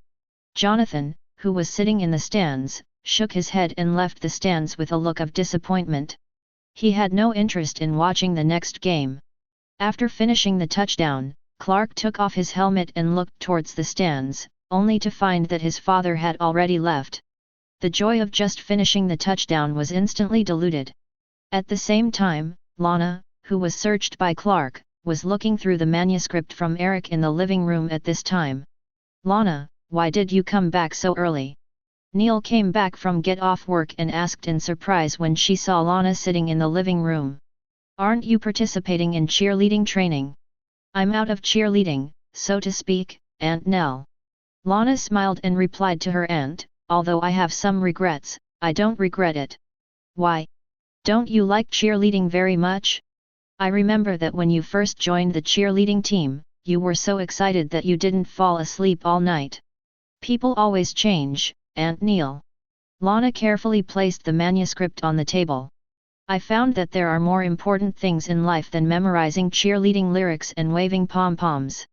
"That's not what you think, Lana, I understand you." Aunt Neil came over and sat next to Lana, and asked softly, "Is it because of Whitney?" "No, none of Whitney's business." Lana shook her head. "Whitney is recuperating in the hospital and doing well. I wanted to quit cheerleading a long time ago. People on the football team used to cheat on exams, and everyone seemed to be doing what they should. And suddenly felt that there was no point in swinging a pom-pom for a group of people who are all in one pursuit of victory. Forget it, let's not talk about cheerleading, Aunt Nell. I found out that one of my classmates has a talent for writing and drawing." "Your classmate?" "Yes, Eric Kent." Lana handed the manuscript to Aunt Neil. "Here's a manuscript of his work, I've never seen such a work. Subversive order, madness, against all reason, I don't know how to use any language describe." Lana was a little excited and expressed her reading feelings. "When I started to read, it was like going from an ignorant island to a dark and boundless sea with countless secrets. Shaking on the edge of the abyss, destroyed at any moment by the gaze of an unknown being. Eric is a genius." "Yes." It was the first time that Neil heard Lana compliment a person like this, and she flipped through the manuscript with suspicion. The title of the first page of the manuscript came into view, "Murmur in the Dark Night." The broken pier stretches from the shore to the sea, the end often decaying into a vague mass, a long black line on the distant sea, vaguely revealing a strange and sinister atmosphere, a subtle and strange palpitation. The feeling of movement seems to arise in addition to disgust. Is this the description of Gotham City? It's very similar to Gotham, the most chaotic place in the United States in my impression. Read on, and I'm quickly drawn to the words that seem to hold magic in them. After she read the last paragraph, "Brain in a tank," she shuddered. The feeling of gloom and loss of rationality came up. It was as if the spiritual world had been bombarded with saturation, in which reason was mostly extracted.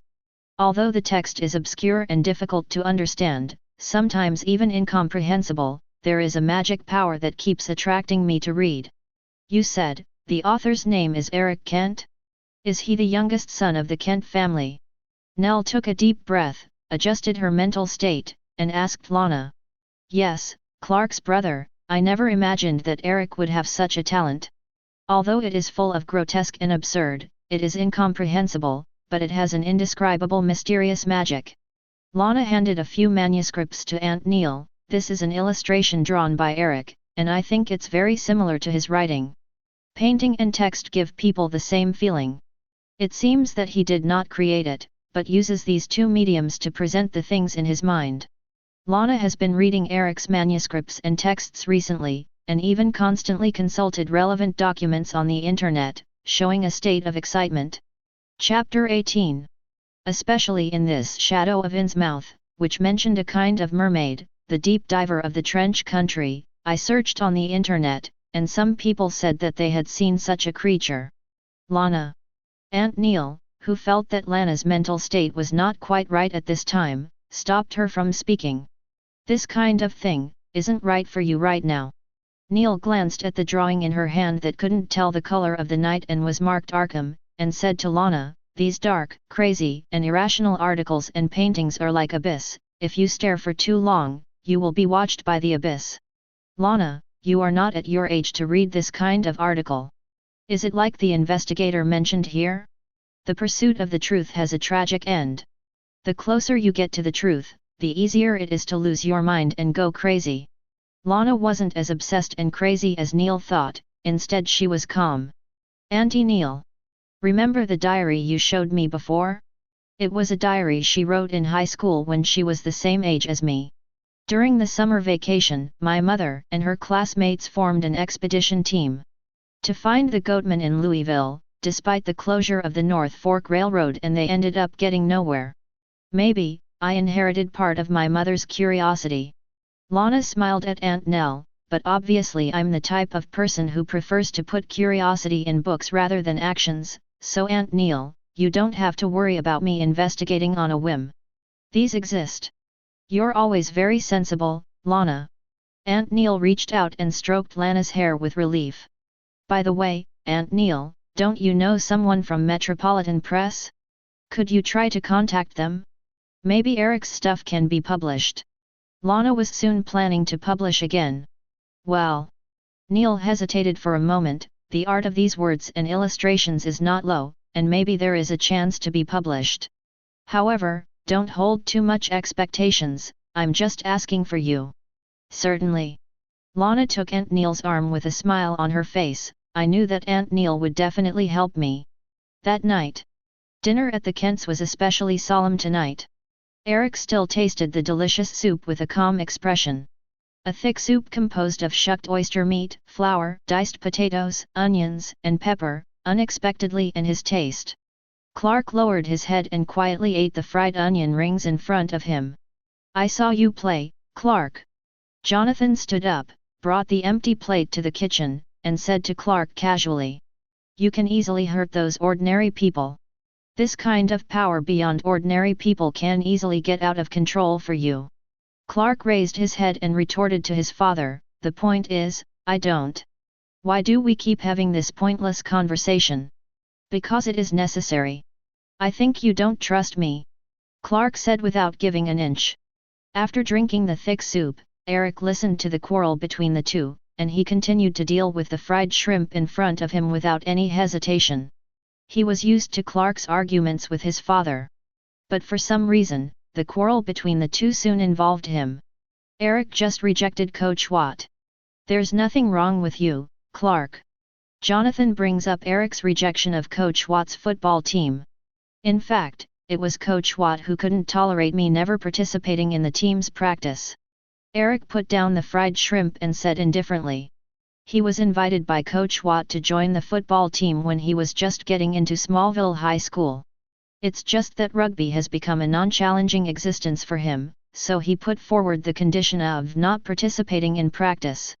The result, of course, was a rejection by Coach Watt." Eric's vicious tongue silenced both Clark and Jonathan. Jingle bell. As the living room fell into an eerie silence, the phone rang. With a sigh of relief, Jonathan answered the phone to escape the embarrassing silence. After a few words with the person on the other end, hang up the phone. "Looks like I'm busy tonight." Jonathan picked up the clothes from the hanger. "Old Harris broke his finger because of the poor operation. His tractor is parked 30 miles away from his farm. I have to help him drive the tractor back." "Let Eric drive you." Martha looked worriedly at the gloomy sky outside, took out the car key from the drawer and handed it to Eric, the probability of rain tonight is not small, remember not to be too late.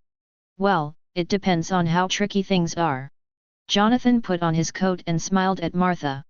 After the father and son came out, Eric started the old Ford and drove his father to Harris Farm. Call. Jonathan sat in the co-pilot, let out a sigh of relief, and said to Eric, "Your mother must be comforting Clark at home now as a peacemaker. Sometimes, she will stand on Clark's front to oppose me." Eric estimated that his father's full of grievances had been held back for a long time, and while driving the car, he said casually, "Men and women have different distributions of reason and emotion, and they have different views on the same thing, naturally is normal. Well, Martha called me rude and then told Clark that he had to be prepared to accept his own mistakes, which was more of a muddled approach." Jonathan's words have not been finished yet, and the sudden change has occurred. Eric's eyes suddenly became sharp, and when Jonathan didn't react, he slammed on the brakes and turned the steering wheel to the left. Squeak! The car made a loud screeching noise on the road, and moved sideways to the left of the road in a rapid drift. With super responsiveness and learning ability, he has experience in car driving comparable to a 20-year-old driver. The body of the old Ford car has not completely drifted to the left side of the road, and a dazzling galloping fire is coming towards the middle of the road. The rushing flame appears to be a burning car. There was thick smoke inside the body, and the Toyota Corolla, whose flames were scurrying everywhere, rushed towards the car driven by Eric like a runaway Mustang. Inside the smoke-billowing car, Eric even saw the wailing driver covered in fire. Although Eric braked suddenly to dodge, but under the frantic acceleration of the burning and irrational driver, it is very likely that the car could not escape the collision of the other party. The moment when the car is controlled to drift, although it is only a moment of electric light and flint, but under Eric's super-sensory perception, the surrounding time becomes abnormally slow, and everything seems to be pressed the slow release button. Under the harsh screeching sound of the car tires and the ground, Eric opened the door, and his heat vision started. ZI. The invisible heat sight, which carries enormous energy, hits the tires of the runaway Toyota Corolla in an instant. With a loud bang, the tire melted by the heat sight exploded.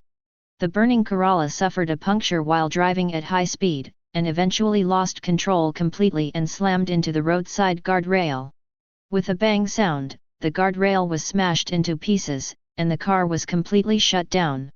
In less than a second, Eric completed the act of opening the door, starting the heat vision, closing the door, and controlling the car to safely drift to the side of the road. It was so fast that Jonathan couldn't see what was going on. Call. In the sound of beep beep boo, Jonathan panted nervously. Before he could react just now, Eric's extreme drift nearly caused his heart to stop. Thank goodness I fastened my seat belt. Taking a deep breath, Jonathan glanced at the burning car not far away, then turned to Eric and asked nervously, "Are you okay, Eric?" "I'm fine, Dad." Eric unfastened his seat belt, said calmly, and glanced at the car that hit the guardrail. The driver inside has been completely swallowed by the flames, and the dead can no longer die. If you didn't choose to use the heat sight to burst the other party's tire just now, the other party may still have a glimmer of hope of survival. But, sorry, I don't have the awareness to take a little risk for strangers. There is a fire extinguisher in the trunk of the car. I'll go put out the fire. Eric, you can call 911. Unbuckling the seat belt, Jonathan said to Eric as he looked at the burning Toyota. The burning car still has the risk of explosion, and such a large fire extinguisher is simply a drop in the bucket. Of course, Eric will not let his father take this risk. After stopping his father's actions, he called the fire department and waited for firefighters to fight the fire and perform the duties of an ordinary citizen. After some tossing, the two returned to the farm after 11 o'clock in the evening. "Jonathan, why did you come back so late?" Martha didn't sleep. She had been waiting for her husband and young son in the living room. When she saw the two come in, she immediately greeted them. Something happened on the way. Jonathan took off his coat, sat down on the sofa a little tired, and told his wife that he was almost hit by an out-of-control car in the middle. "My God!" Martha covered her mouth in surprise, her face turned pale with fright when she thought of the consequences that Eric might not have avoided. He got up and pulled Eric to his side. After confirming that he was safe and sound, he asked her husband, "Has the driver's identity been found out? Are those beasts, or are they drunk driving?" Jonathan hesitated for a moment and said to Martha, "It's Vice Principal Guan of Clark and Eric's school." Vice Principal Guan. Martha was stunned when she heard her husband say the driver's name. Well, but the police can't be completely sure. After all, the burned remains are somewhat unrecognizable. Jonathan said in a slightly heavy tone, "The police temporarily identified the deceased as Principal Guan based on the car model and license plate number. It's really sad news. I spoke to Principal Guan, he's a very nice guy." Martha was a little sad. Vice Principal Guan is a recently transferred teacher at Smallville High School. Although he is Chinese, his teaching and management style is loved by the board of directors and the parents of the students. Although I don't know what happened, I believe the police will investigate the truth. Jonathan held his wife's hand and whispered comfortingly. On the other side, Eric, who had been silent on the sofa, was lost in thought. "According to what I have observed, the flame is burning from the inside of the car, indicating that the fire is not caused by the failure of the car itself. In other words, Vice President Guan was killed by malicious arson? Arsonists? And most likely the arsonist at Smallville High School. Things, maybe a little bit more complicated." Eric stood up and looked out the dark window. The night wind and raindrops beat the window together, and the heavy rain that had been brewing overnight finally fell from the sky. "So, Clark, are you telling me that Eric can lift a school bus full of water from the bottom of a river, but can't pull a person out of a burning car?" Chloe asked Clark in a very suspicious tone. Chapter 19. "Maybe, it's too late." Pete next to him guessed. The three are standing on the campus discussing the unfortunate death of Principal Guan's car accident that happened last night. "Well, for an alien with lasers in his eyes, I don't believe he will be hindered by objective factors." Chloe shrugged and disagreed with Pete's explanation. "Chloe." Clark glanced left and right, lowered his voice nervously, and said to Chloe, "You promised me that I would keep it a secret and would not tell me and Eric." "Certainly." Chloe raised the camera and smiled playfully at Clark, "Don't forget that I still have a reporter status, although it's good to keep secret, but the premise is that you must confess to me whether you and Eric are aliens, and whether you come to Earth." "The goal of?" "I'd rather." Clark said helplessly, "But Chloe, trust me, I don't know more than you." "That's a shame, I thought this year's Pulitzer Prize would beckon me." Chloe pretended to be depressed, which made Clark nervous again. "Okay, back to the point, if Principal Guan was really set on fire on purpose, I think I have the biggest suspect." Chloe put away the emotion of joking with Clark before, and said with a serious expression, "Principal Guan has always had a conflict with Coach Watt, and the two even quarreled about the cheating of the football team players. If Coach Watt did it, then it makes sense. I don't think Coach Watt is that kind of guy." Clark frowned. "Chloe, you can't assume that the other side will do this kind of thing just because you've always been prejudiced against Coach Watt. It's unfair to Coach Watt." After Chloe and Clark separated. "I do not know why." Chloe complained to Little Black Pete, "Since joining the football team, Clark has clearly distanced himself from us. He trusted his coach more than our friends." "Chloe, didn't you say that as a friend, you should be good at guessing and reserve doubts?" After waving to the classmates next to him, Pete said, "You are good at guessing, and Clark retains doubts about you. I think you are very tacit friends." "Okay, Pete, you did surprise me today. I thought you only remembered your football, women, and cartoons, but Nietzsche. Isn't this normal?" Pete felt despised. "Like Chloe, you occasionally say the name of Arthur Parks, the Laser Man, to each other." Chloe threw the coffee cup in his hand into the trash and asked, "Then do you know the second half of what Nietzsche said?" "What?" "The second half is, let speculation be your sympathy, but first you need to know if your friend needs sympathy for him." Chloe said unhappily, "My speculation just now, including the suspicion that Coach Watt is the murderer, is to keep Clark from being hurt. Of course, it's not a physical injury, but a mental one. But clearly, Clark doesn't need my sympathy. It sounds like you're hurt, Chloe. Pete and Chloe walked into the hallway together, and the two squeezed past the crowded lockers. Not hurt, just frustration with not being recognized. Chloe said with the speed of a small steel gun. Principal Guan wanted to investigate the cheating scandal, so the coach burned him to death in the car. He yelled at the players in the office before because someone betrayed him.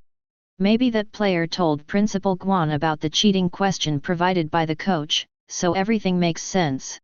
Hey, Chloe, I have something to do. Let's talk in the afternoon.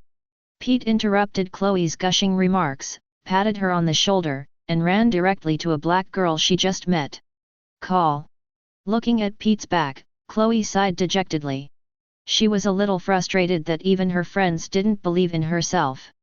The depressed Chloe was stunned for a while, and suddenly thought of a person. Eric Kent. Eric, who didn't know that he was thinking about him at all, at this time, his super line of sight penetrated many obstacles and was thrown into the principal's room. In the principal's room, Principal Morton was talking to a reporter about yesterday's traffic accident. On Morton's desk was a heavy ceramic ashtray that he used to hold his pipe tobacco, and Eric's eyes could even see Rodin's The Thinker portrait on the ashtray. Mr. Morton, I'm sorry that this misfortune happened to Principal Guan. The reporter first expressed his condolences to Principal Morton. Yes, it is such a misfortune. Principal Morton cleared his throat and said in a low voice, as assistant principal, Guan Ping's main job is to formulate teaching plans and maintain school discipline. When teaching students, he always wants to create a lovely John Wayne, actor, known for playing the tough guy in westerns and war movies, image, but his radiant smile always makes people play. Regarding Guan's traffic accident, I'm sorry, I can't give you the information you want. Maybe you should ask the police. They should know more than me. In the face of Principal Morton's refusal, the reporter smiled and replied, I have already talked to the police, so I want to talk to you now. The police said that the person who called the police was a student of Smallville High School, Eric Kent. I remember that name. Eric Kent. Principal Morton's brows furrowed, and he stroked his sullen hair. Let me think, he's Jonathan Kent's son, isn't he? Indeed. When you've been in school for 30 years like me, Principal Morton said with a slightly raised corner of his mouth, you see a child who looks familiar, and then you find out that his father was your first student. It's a feeling, really amazing. I want to interview Eric Kent, but before that, I need to know some information about him. Mr. Morton, can you provide me with his credits and evaluation file? The reporter saw that the principal had been chatting nonsense, and directly put forward his own purpose. Credits and evaluation files. Morton pondered for a moment. According to the regulations, student files will not be publicized, Mr. Chris. The reporter, Chris, explained to the principal, although I am a journalist by profession, it does not mean that I will not keep secrets. Mr. Morton, I will not disclose any student information, just hope that before the interview, more get to know Eric Kent. Eric, who was using supervision to peep into the principal's office, became serious when he heard that the reporter wanted his credits and evaluation files. The credits and evaluation files include not only personal information such as the student's name, parents, address, birthday, etc., but also the results of various ability assessments, as well as the evaluations of all teachers. Reviewing the credit and evaluation file is one way to get a complete picture of a high school student. This reporter wants to investigate himself? Which side's power? For what purpose? Eric's eyes turned cold for a moment. This reporter hides a lot of secrets. And what he likes to do most is to find out those bugs that hide in the dark and have secrets. The day's class ended quickly, and Eric packed his things in the locker after school. Hey Eric, can I talk to you? A female voice sounded from behind. Looking back, it was Chloe of the torch. Facing Eric's icy expression, Chloe couldn't relax like she was in front of Clark. She coughed and said to Eric, about Principal Guan. Master Guan. I heard that at the scene of the accident, you called the police. I have some clues here. Maybe we can chat and exchange information. Maybe we can make new discoveries, and maybe we can identify the murderer who killed Principal Guan. Chloe said expectantly. You got one thing wrong, Chloe. What? Eric's voice was somewhat indifferent. I have no interest in who the murderer is, and I have no interest in the so-called detective game. But, Chloe said with some incomprehension, if we can catch the murderer, we can prevent more people from being hurt. Sounds good, but that's none of my business. After Eric said this, he turned around and left, leaving behind the reporter who was stunned. He also has to investigate the dead reporter, so he doesn't have time to play detective games with Chloe. Sour radish Baiji. Jonathan let out a curse, tightly covering the thumb of his left hand, showing a pained expression. Eric was flipping through the newspaper in the living room. After hearing his father's voice, he put down the newspaper and rushed to his side in an instant. In the barn, Jonathan covered his fingers and said helplessly to Eric, "An owl hid in the grain heap and pecked my finger when I wasn't paying attention." Owl. Eric didn't know there was such a thing in the barn. There are more mice in the barn, and owls that feed on mice appear to hunt here, and it happens occasionally. Jonathan explained to Eric. Although Jonathan explained it as an accident, he was still unavoidable to be blamed by Martha. If you wear gloves, you won't get pecked by an owl. I don't think it's about the gloves. Jonathan said while bandaging, no matter how thick the glove is, an owl with a pointed beak may pierce it. But the appearance of owls is not a bad thing, at least half of the mice and bats in the barn have disappeared. You always have your reasons, Jonathan. Martha, who was cleaning the kitchen sink, turned to her husband and said. Nature has its reasons, right? Eric. The bandaged Jonathan winked at Eric. Eric smiled and said nothing. Sometimes your father is so articulate, Eric. After cleaning the sink, Martha came out of the kitchen and said to Eric, the reason I moved from the metropolis to Smallville was not for the brilliance, but because someone told me, we will never make a lot of money or travel the world, but he will love me forever. Faced with this kind of rhetoric, I forgot to say no for a while. Ugh. Jonathan pretended to sigh. It seems that some people miss the scenery of the metropolis. Well, sometimes it does. Listening to the bickering of the two parents, Eric's mouth was slightly upturned, and a smile appeared on his face. By the way, isn't Clark back yet? Martha suddenly mentioned her eldest son. He practiced football at school. Jonathan spread his hands helplessly. I now believe that he deliberately stayed on the team to avoid seeing me in order to avoid the embarrassing silence. Don't say that, Jonathan. Seeing her husband's depression, Martha took his hand and comforted him. Clark will always understand your intentions. I hope so. Jonathan sighed helplessly. After the dinner, the reporter that Eric locked with his super sight finally moved. Eric, who had been waiting for his prey, stood up and stretched. Chapter 20. Call. The window curtains fluttered as if being blown by the gust of wind. In the next second, his figure disappeared in place. Reporter Chris, came out of Lex Luthor's residence and drove to his residence in a car. The car jolted on the uneven road, and the dim light shone on his calm face every now and then. After driving for half an hour, the car stopped at a single-family villa on the outskirts of Smallville. Chris got out of the car and entered the old villa surrounded by darkness and weight. Tread. Tread. Tread. In the corridor that smelled of rotten wood, Chris's footsteps were stepping on it, which was particularly clear in the silent night. There are several paintings hanging on the gloomy corridor walls. The first picture is of an owl standing on a branch outside the window, its eyes glowing with eerie red light, staring at the scene inside the window. The middle one is the famous scene of Aaron's son died blasphemy in the book of Hebrews of the New Testament.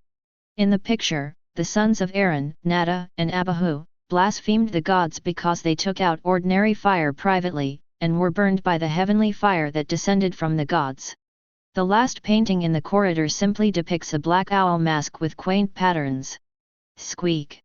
Pushing open the door, Chris entered the room. Putting down the briefcase in his hand, he took out an owl mask very similar to the portrait in the hallway from the cabinet and put it on his head. Then turn on the notebook and switch on the projection device. The picture of the remote connection was instantly projected on the wall. On the other end of the connection that Chris connected, was a small parliamentary hall full of force. The walls of the parliamentary hall are decorated with stained glass and several frescoes reflecting religious and knightly styles. The seats in the parliamentary hall were closely placed up and down. The seats were all black, and several men and women wearing black dresses and owl masks full of aristocratic atmosphere sat on them. Chris. A man in a black robe and a black owl mask sitting in the main seat in the parliamentary hall asked Chris on the remote video call, "You were ordered to monitor Lex Luthor of the Luthor family, now call the parliament everyone, do you have important information to provide us?" The voice of the man in black robe was low and full of magnetism, exuding a majestic and inviolable aura. "Yes, Mr. Speaker, I have gained the trust of Lex Luthor." "Very well. We are rooted in the metropolis, once standing behind every wall, hiding in every shadow, shaking the metropolis at the mere whisper, and asking our permission for a leaf to fall. The Golden Age, we standing on the top of the metropolis. We are also the masters of this city, but..." The tone of the speaker's voice changed. The rise of the Luthor enterprise has cut the path of the parliament and stood on the opposite side of the parliament.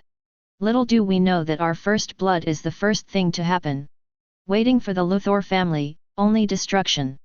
After the speaker finished the crusade declaration against the Luthor family, Chris continued to report, "Lex Luthor asked me to investigate the Smallville Town High School prom case, but a few days ago, I suddenly asked me to investigate 2 high school students." "High school student?" "Yes, Mr. Speaker, and he seems to be very concerned about these 2 high school students, and even has a kind of fear." The black-robed speaker on the other end of the remote video was silent for a moment and asked, "Is there something that scares Lex Luthor? Didn't you explain to us before that Lex is a person who is so calm and intelligent that his heart is almost filled with reason? There is also fear in such a person. It's a little weird to say that, but it's true," Chris said respectfully. "Tell me those 2 names that make Lex shy." "Yes, the other party is Smallville." Before Chris finished speaking, the remote connection to the laptop connection was suddenly interrupted. The projection equipment was also turned off in an instant. "Interesting. Owl's Council. Who?" Shocked, Chris stood up abruptly and looked behind him. A shadow stood behind him at some point, staring at him coldly in the darkness. The dangerous aura exuded from the opponent's body made him even feel a terrifying trembling feeling in the face of natural enemies. "You haven't been investigating me? Mr. Reporter, don't you know me?" Eric took a step forward, walking from the dark shadow to the place lit by the dim moonlight. Through the thin moonlight, Chris saw Eric's face and took a step back in shock. "Eric Kent? You, how could you not come in without triggering the alarm?" Eric stretched his hand forward, and the infrared sensor device was held in his hand, and it shattered with a light grip. "This kind of thing to deal with little thieves, unfortunately, can't do anything for me."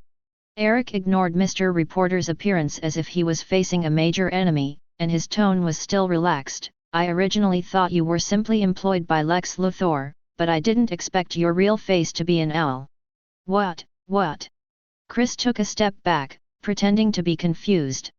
But the next second, a gust of wind blew across his face. When he reacted, his face froze.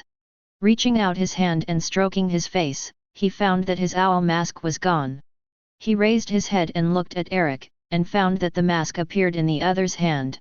Ignoring Chris, who was in a state of shock, Eric felt the patterns on the owl mask and said in a relaxed tone, "I once heard a nursery rhyme circulating in Gotham, beware of the court of owls, keep an eye on them." "You go out." Peeking into Gotham City from the shadows, hiding in a low-walled attic. It is said that some famous families with a long history in the dark city of Gotham formed the Owl Court, using their power and influence to control the direction of Gotham politics, ruling the city with their own ideas, using the name minions. Assassins carry out assassinations and terror. Eric paused for a moment and said, "I thought it was an urban legend, but I didn't expect to see an owl in Gotham, but instead I saw an owl in the metropolis, which surprised me." I don't understand what you're talking about." Chris continued to play foolishly and stepped back. Just now Eric took off his mask before he could react, and he realized that the other party was definitely a dangerous person, and he couldn't fight it. All that can be done now is to stall for time in the hope of finding an opportunity to escape. No, of course you do. Chris. Eric took a step forward and said, I'm very interested in owls, you know? My father let go of an owl in the barn this morning, and I caught an owl here, very interesting, no. What do you want to do? Eric can't. Chris's head was dripping with sweat, and he said sternly, you can't get anything from me. I will, Chris. Eric took another step forward.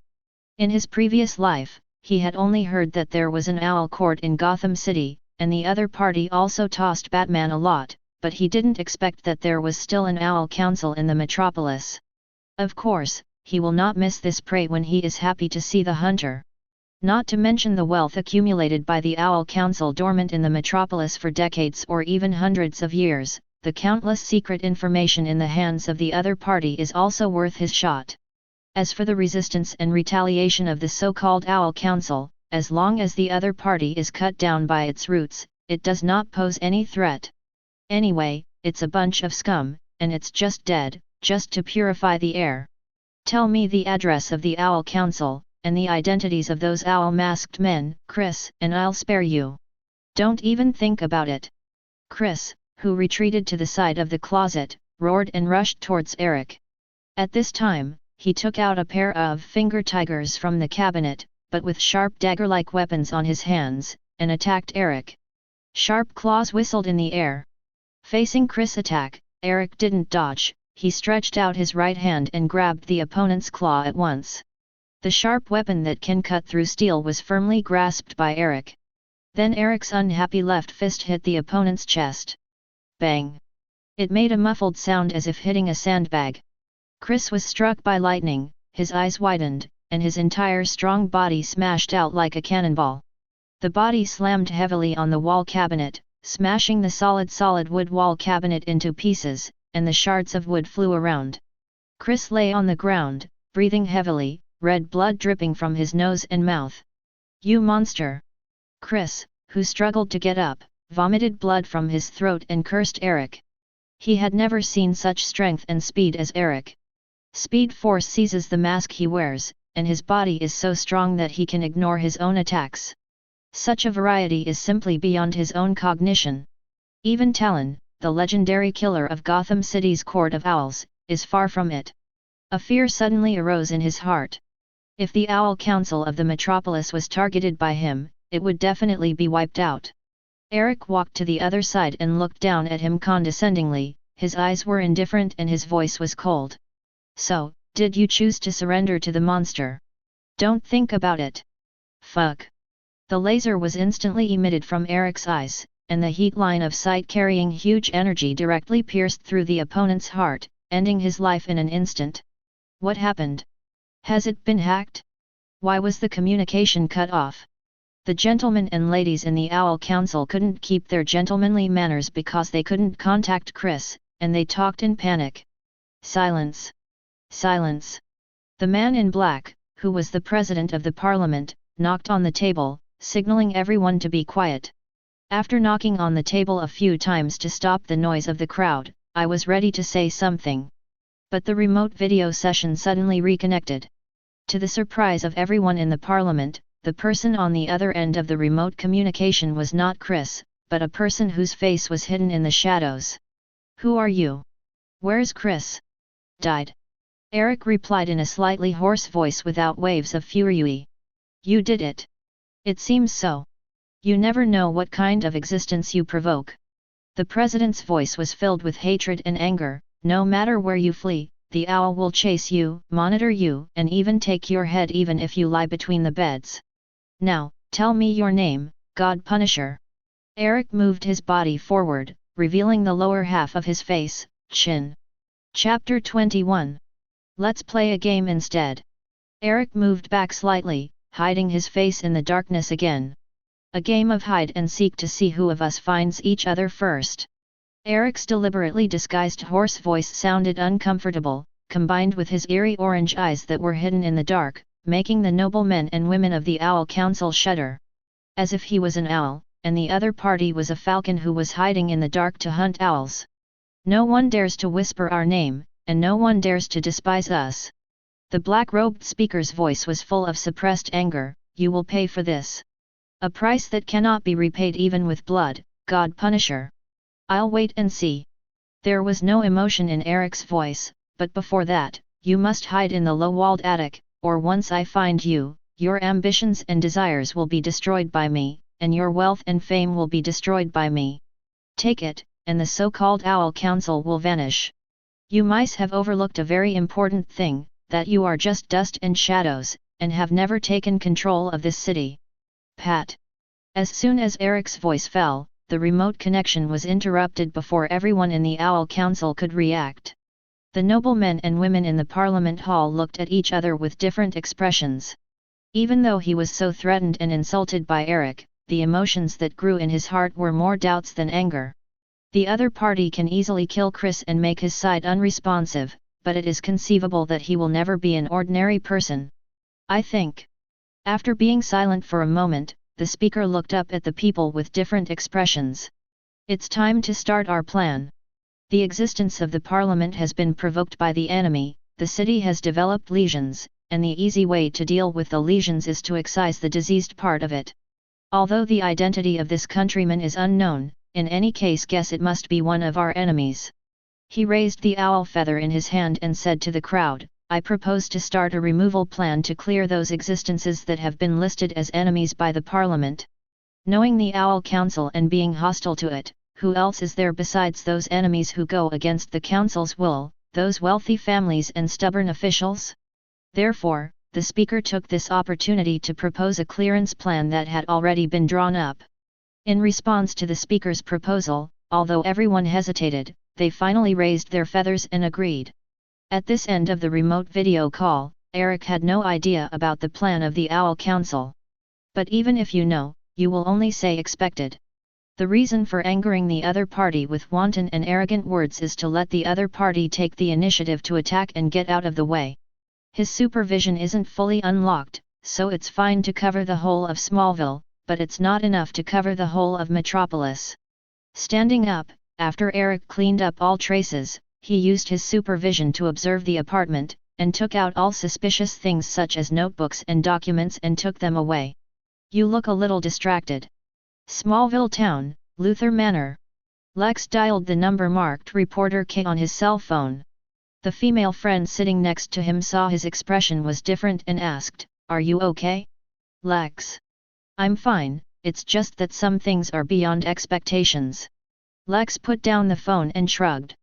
"I thought you were always winning." "No one wins all the time, Victoria." Lex sat down on the sofa and held up a glass of Paloma. "Even Emperor Napoleon." "I didn't expect you to be interested in history." Victoria, who has an enchanting figure and exudes a lazy air, said with a smile. "Actually, I'm not interested in history, but in the men who conquered the world before the age of 30. "Oh, then you don't have to worry, because you still have a few years left," Victoria teased. Lex took a light sip of Paloma and put the glass on the table. "Victoria, did you know that the Luther family is of Dutch blood?" "Oh?" Victoria asked in surprise, "I thought you were Native Americans." The Luther family was an early European immigrant to the Americas, and the family was of Dutch descent. It was a family of talented people, scholars, doctors, scientists, educators, writers, missionaries. When a family was big enough, you will face all kinds of problems, just like a business. Bloated, inefficient, kidnapped by family. That's why you want to use my father to put pressure on Luther Enterprises and help you grab the right to speak?" Victoria asked him with a smile on her lips. "Do not." Lex shook his head. "The above topic about the family is just a temporary emotion. What I really want to say is, when a family is long enough, there will be all kinds of legends, long-standing urban legends with absurd flavors. Such as, the collective organization that controls the lifeline of the city in the dark. In the metropolis, there is a group of dominators lurking in the dark, sleepless like owls, monitoring your every move in the dark night." Interesting. Victoria nodded. "I've never heard my father talk about this urban legend. It's understandable, after all Sir Harry's main job is international trade, and he doesn't focus on the metropolis. Like the daughter of a multinational industrial tycoon, she never rekindles old love while flying around the world. Even though she's an executive vice president. I understand. Victoria made a sudden realization, you talk so much, just wondering why I would rekindle my old love. No, of course not, Victoria, you're always good at making random associations. Lex changed his sitting position. I always thought it was an urban legend, until I met a reporter, let's call him Reporter K. After getting along and investigating, I began to doubt whether there is such an organization. Reporter K, why not call him by his first name? Victoria asked. Generally, when I address a person by a code name, I have basically zero trust in him. What about me?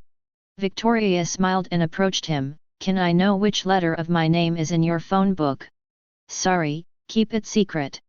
Lex smiled and put the phone back in his pocket.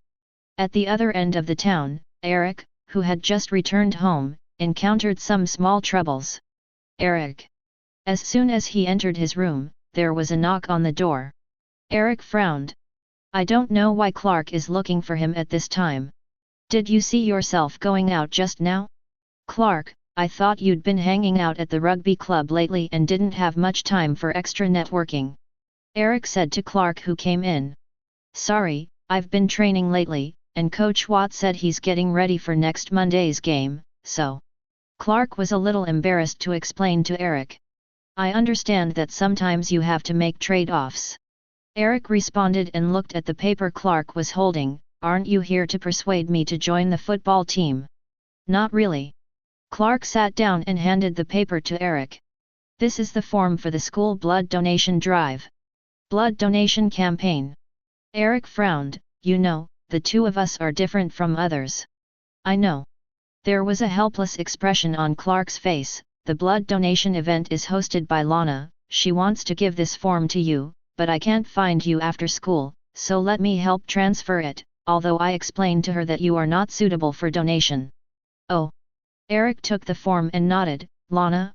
Don't I remember she fainted? The first time she drew blood in the 7th grade, she fainted because her legs were weak. Now she is still hosting blood donation activities? Looking at Clark's surprised expression, Eric explained to him with the corners of his mouth raised, don't be nervous, I'm not interested in Lana's private life. You told me this at the time, wasn't it? Before Clark could speak, Eric continued, let me guess how you turned down Lana.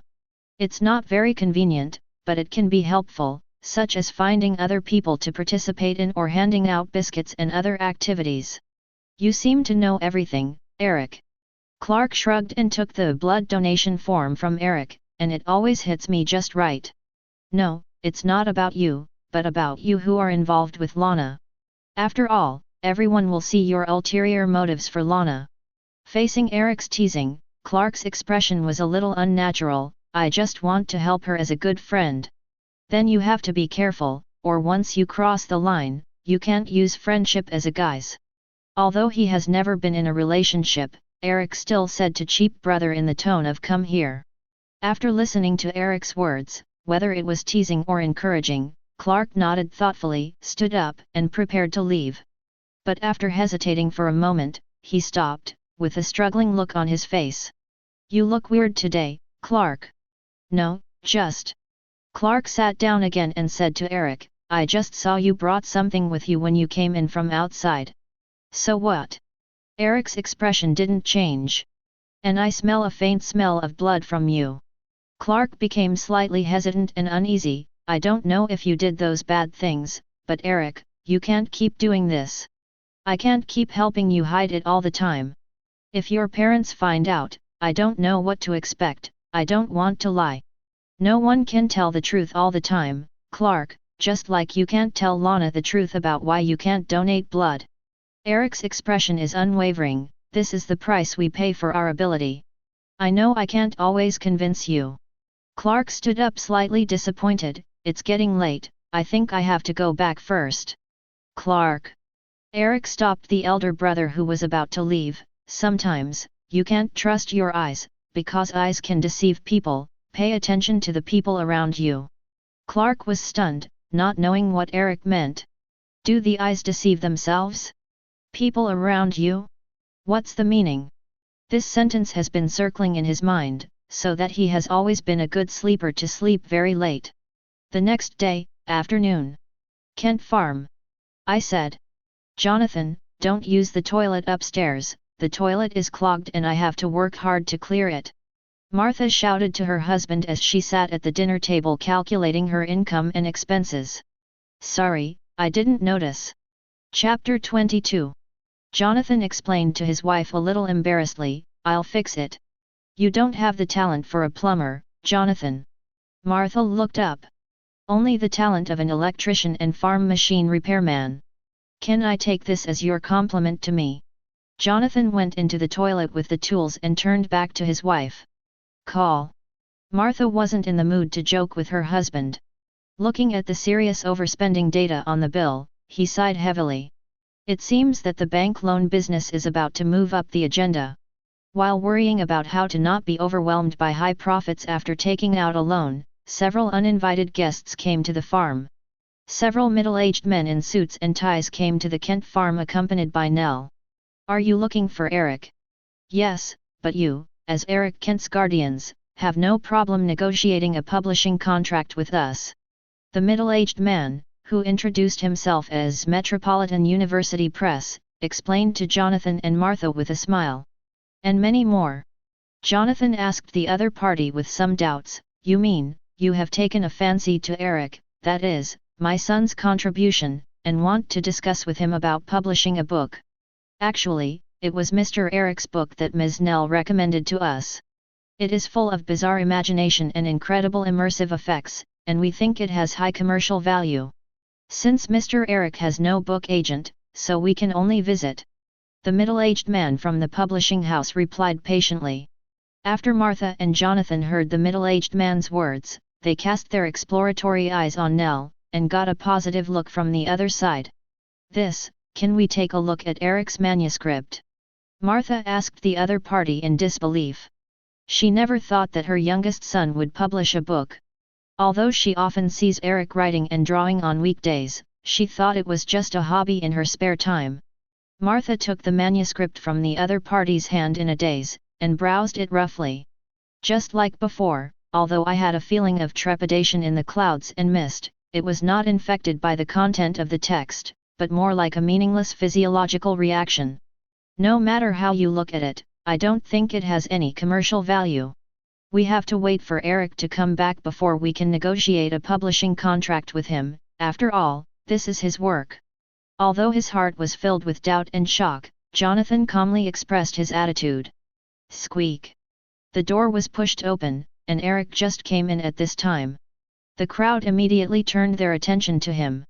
So, the people at the publishing house gave you $30,000. During dinner, Martha looked at the $30,000 placed on the table and still couldn't believe it.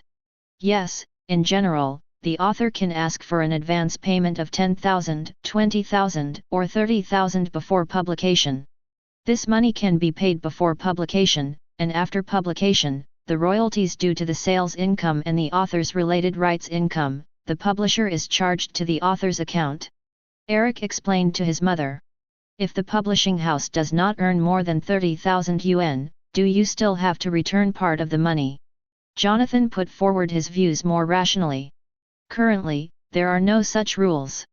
Eric put down the cutlery in his hand and said to his father, generally speaking, the amount paid in advance is comprehensively considered by the publishing house. Even if they lose money, it can only be said that there is a problem with their judgment. So, the money we can use with confidence. I never thought my son would become a writer. Martha stroked Eric's hair happily, the writer who walked out of the small town farm. Maybe, everyone will be proud of you in the future. And Clark? Seeing Clark's somewhat gloomy expression, Martha reached out and held Clark's hands. I'm as proud of you as Mommy, Clark. Although Clark was a little frustrated, he quickly picked up his emotions. He was also happy for his younger brother to see Eric's work published. Maybe you should consult a lawyer. After all, there are many things we don't understand about the publishing contract drawn up by the publisher. Although Jonathan was also very happy, he calmly considered for Eric. Ms. Nell knows a lot about the law and she checked the publishing contract and it's fine. Eric explained to his parents. Neil helped you a lot, and we really have to thank her. Jonathan took out 2 bottles of hard soda from the cupboard. I think it's time to celebrate today. You two just grown-up high school students can have a proper drink.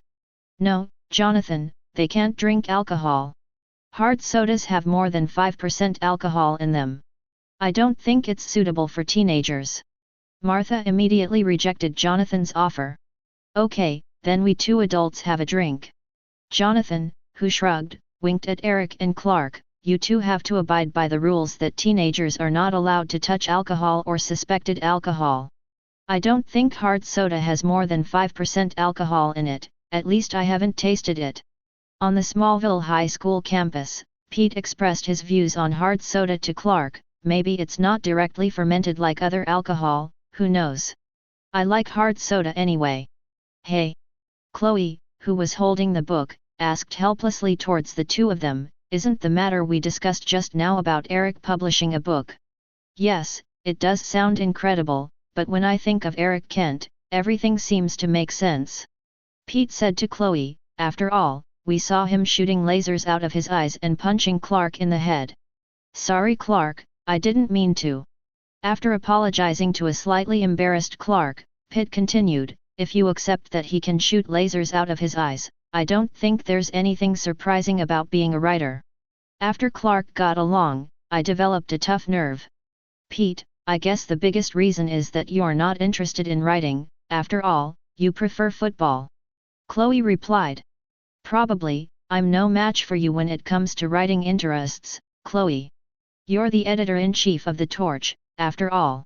Pete continues to argue with Chloe about writing. To be honest, I'm interested in Eric's manuscript, maybe it can be published in the Torch. Chloe did not follow Pete's topic, but instead drew the attention of Eric's manuscript. A lot of Eric's manuscripts are in Lana. Maybe you have a higher success finding Lana than Eric. Clark's advice to besties. Well. Chloe's eyes narrowed, showing a half-smile expression. Clark, aren't you nervous? After all, the girl you like has become Eric's exclusive book agent. I have no idea. Clark shook his head slightly dazedly. If I think too much, or stop what should happen because of fear, I can't do it. Poor Clark, sometimes in love you have to be selfish. Chloe showed a sympathetic expression, but then a smile appeared on the corner of his mouth. But I'm not sure, I'd rather trust you, Clark, than trust Eric's character to find a girlfriend. Clark. Although it is complimenting me, why does it sound wrong? After parting with Clark and Pete, Chloe returned to the editor-in-chief of the Torch. Putting down his skull bag, he was just about to make a cup of espresso when the door of the editor-in-chief was suddenly pushed open. With a bang, the football coach Watt rushed in. The aggressive coach Watt, holding a newspaper in his hand, threw it in front of Chloe with a pop. Do you know what you did today? Openly slandered me in the newspaper, you despicable fellow, what's your motive? Coach Watt gritted his teeth and stared at Chloe viciously, with a tendency to act when he disagreed. I'm just reporting the facts. Chloe was very calm. In the football team, haven't there been rumors about your corporal punishment of students? And I also know that some students have been hurt by you recently and they dare not report to the team. So you're just reporting without evidence. I've been on the team for 25 years, and I've won countless honors for this school, and you, a pen student, whine in the newspapers, write a few innuendo words and try to trip me up? Dream, you will never succeed. I will only report truthfully. Chloe's anger was also aroused. If it's just innuendo, I'll put Principal Guan's death on it. I know that Principal Guan has been investigating your cheating on team members and wants the board to fire you. You. Coach Watt's eyes were about to spit fire. I warn you one last time, there is no obstacle between me and my role model. If you don't want to cause more trouble, shut up for me. The last words were almost shouted out by him. As his roaring words echoed in the room, the newspaper that fell to the ground burst into flames. The flames that sprang up made Chloe's face change greatly, and she stepped back in panic. Today is Clark's game day, and Jonathan and I are going to the game. Eric, are you going? Martha, who was wearing a scarf and preparing to go out, stood at the door and asked Eric. No. Eric, who was looking at the information from reporter Chris, shook his head and refused. Sorry, I'm not interested in football right now. Jonathan put on his jacket and said to Eric, sometimes we have to make some changes, like me, and now I have to go to the football game with Martha, even though I've always disapproved of Clark joining the football team. You can't be so stubborn all the time, Jonathan. Just as we support Eric's writing, you also support Clark's football hobby, Martha told her husband. Jonathan sighed. It's not the same thing at all, Martha. That's one thing, at least in Clark's mind. Martha wraps her husband's scarf. It's about whether a father trusts his son, and trust is so important sometimes. I know. Flashing the watch on his wrist to his wife, Jonathan smiled slightly, if we don't hurry up, we'll be late. After his parents left, Eric turned his attention to the notebook in front of him. The notebooks are mostly news interviews, videos, and photo footage. After rummaging through all the system disks, I found a suspicious file in the hidden folder. The first page of the document catches my eye is a nursery rhyme. We killed it. Who will be the pastor? Who will be the priest? Who will carry the coffin for it? Who will sing hymns to it? The crow used its little book to write down the prayer of death. Chapter 23. The dove sheds tears in mourning for the beloved, sacrificing the future. The kite walks in the desert from the night road, carrying a heavy coffin. Thrush stands in the bushes and sings a hymn. All the birds sigh and cry when they hear the death knell. That's ringing for them. Notice. Notify all stakeholders. This notice. Next Owl Council. Will judge all the birds. Weird nursery rhyme. Eric browsed briefly and found only a few familiar names on it. Among them is Lex Luthor. For whom does the death knell of the birds sound? The Court of Owls is getting more and more interesting. Closing the notebook, Eric stood up in a good mood and stretched. Under relaxation, supervision activates and casts his eyes to the football field in the distance. In the editor-in-chief of the Torch News, Chloe, who was typing on the keyboard, glanced at the clock on the wall.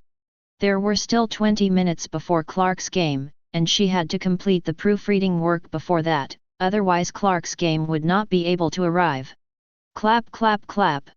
In the silent room, there was only the sound of fingers tapping on the keyboard. Chloe, who was engrossed in it, didn't notice a dark shadow moving quietly. Call. The flame suddenly appeared on the computer in front of her, making a heart-pounding sound. The burning flame radiating heat, without waiting for Chloe to react, quickly swept through the computer monitor, keyboard, mouse, typewriter. The equipment seemed to be contaminated with gasoline, and was quickly covered by flames, and the flames that rose up shot straight to the ceiling. God! Chloe, who was frightened, stepped back in panic. But the flames seemed to have life, cutting off her retreat. The newspaper documents placed on the desk were all set on fire by the flames. Thick smoke immediately spread from the center of the room to the surroundings, surrounding her with the flames. Cough cough. Chloe, covering her mouth, wanted to step back, but was trapped by the flames and couldn't move. Help! Help! Desperate and helpless, she cried out for help while coughing loudly. But the sound was covered by the burning flames and quickly dissipated into the air. Coach Watt, who was standing outside the editor-in-chief to complete the flame control, looked at Chloe, who was trapped in the flame, with a sneer at the corner of his mouth, turned and walked towards the locker room.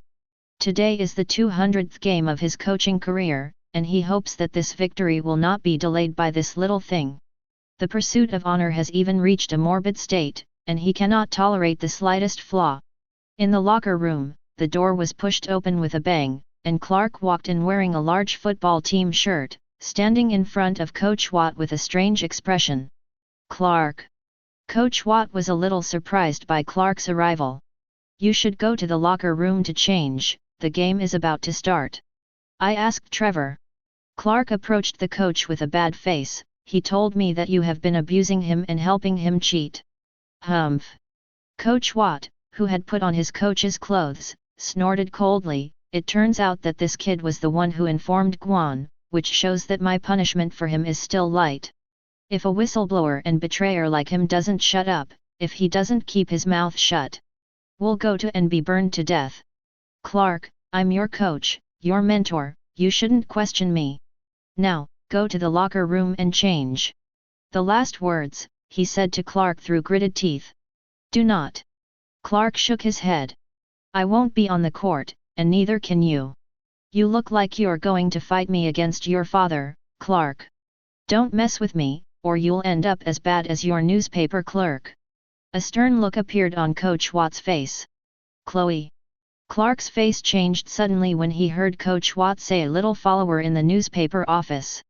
Bang. The next second, Coach Watt's fist slammed into his stomach. Clark, who originally had super defensive power, did not take the opponent's attack to heart. But to his surprise, Coach Watt's punch made him bend down in pain. The internal organs felt unbearable tingling. How come? Clark, who was lying on the floor clutching his stomach, had no idea why the opponent could break through his defense. Is it the hot air circulating in the room? Panting hard, he suddenly remembered that the coach likes to go to the sauna very much. In the room shrouded in scorching heat, the coach can often spend a whole day soaking in it and never allow anyone to approach it. Is the generation of these hot gases related to the green meteorite fragments that restrained themselves? Bang! With one kick, Coach Watt kicked Clark hard, knocking him to the ground and rolling him twice. You don't look well, Clark. Coach Watt sneered and leaned into him. I know that you are unusual. Just like Eric, you are all guys with talents beyond ordinary people. It is so unusual that I even wonder if you are like me, influenced by those strange stones and turned into monsters. Hi, that feels really good. Grind green stones into powder, add it to the steaming air, nose, skin, all absorbed, more than anything in the world it's all addicting. Watt showed an intoxicated expression, that gave me extraordinary abilities and endless energy, allowing me to put all my enthusiasm into the game. Cough cough. Clark, who was coughing, ignored Coach Watt's words. He tried to concentrate and used supervision to capture Chloe's figure, only to find that the other party was trapped in a sea of fire with his life hanging by a thread. The stands were filled with excited spectators. The spectators, waving flags and various cheers, cheered loudly for their home team. Where's Clark? Jonathan, who was sitting in the center of the stand, looked around among the warm-up football players, but did not find Clark. It's not just Clark, I don't see Coach Watt either. Martha frowned and said to her husband. I'll go find him, you stay here. Jonathan, who felt that something was wrong, told his wife to wait at the scene and left the stands and walked to the dressing room. Clark. While calling Clark's name near the locker room, he looked for the other person's figure. Ahem. Dad, I'm here. Clark's faint voice came from the locker room. Jonathan, who heard the sound, immediately rushed to the dressing room. Looking through the window, he saw Clark lying on the floor. The room was filled with dense white heat. Clark, hold on. Jonathan shouted at his son while holding the door hard. Bang! The door couldn't bear his heavy kick, and was kicked open after a few kicks. Jonathan walked over in 3 or 2 steps and lifted Clark, who was lying on the ground. Clark! Can you hear me? Chloe, editor's office. At this time, Clark was already weakened by the steam containing kryptonite. He tried his best to lean against his father's ear, and intermittently said that Chloe was in danger. Let's get out of here first. Jonathan helped Clark's body out of the locker room.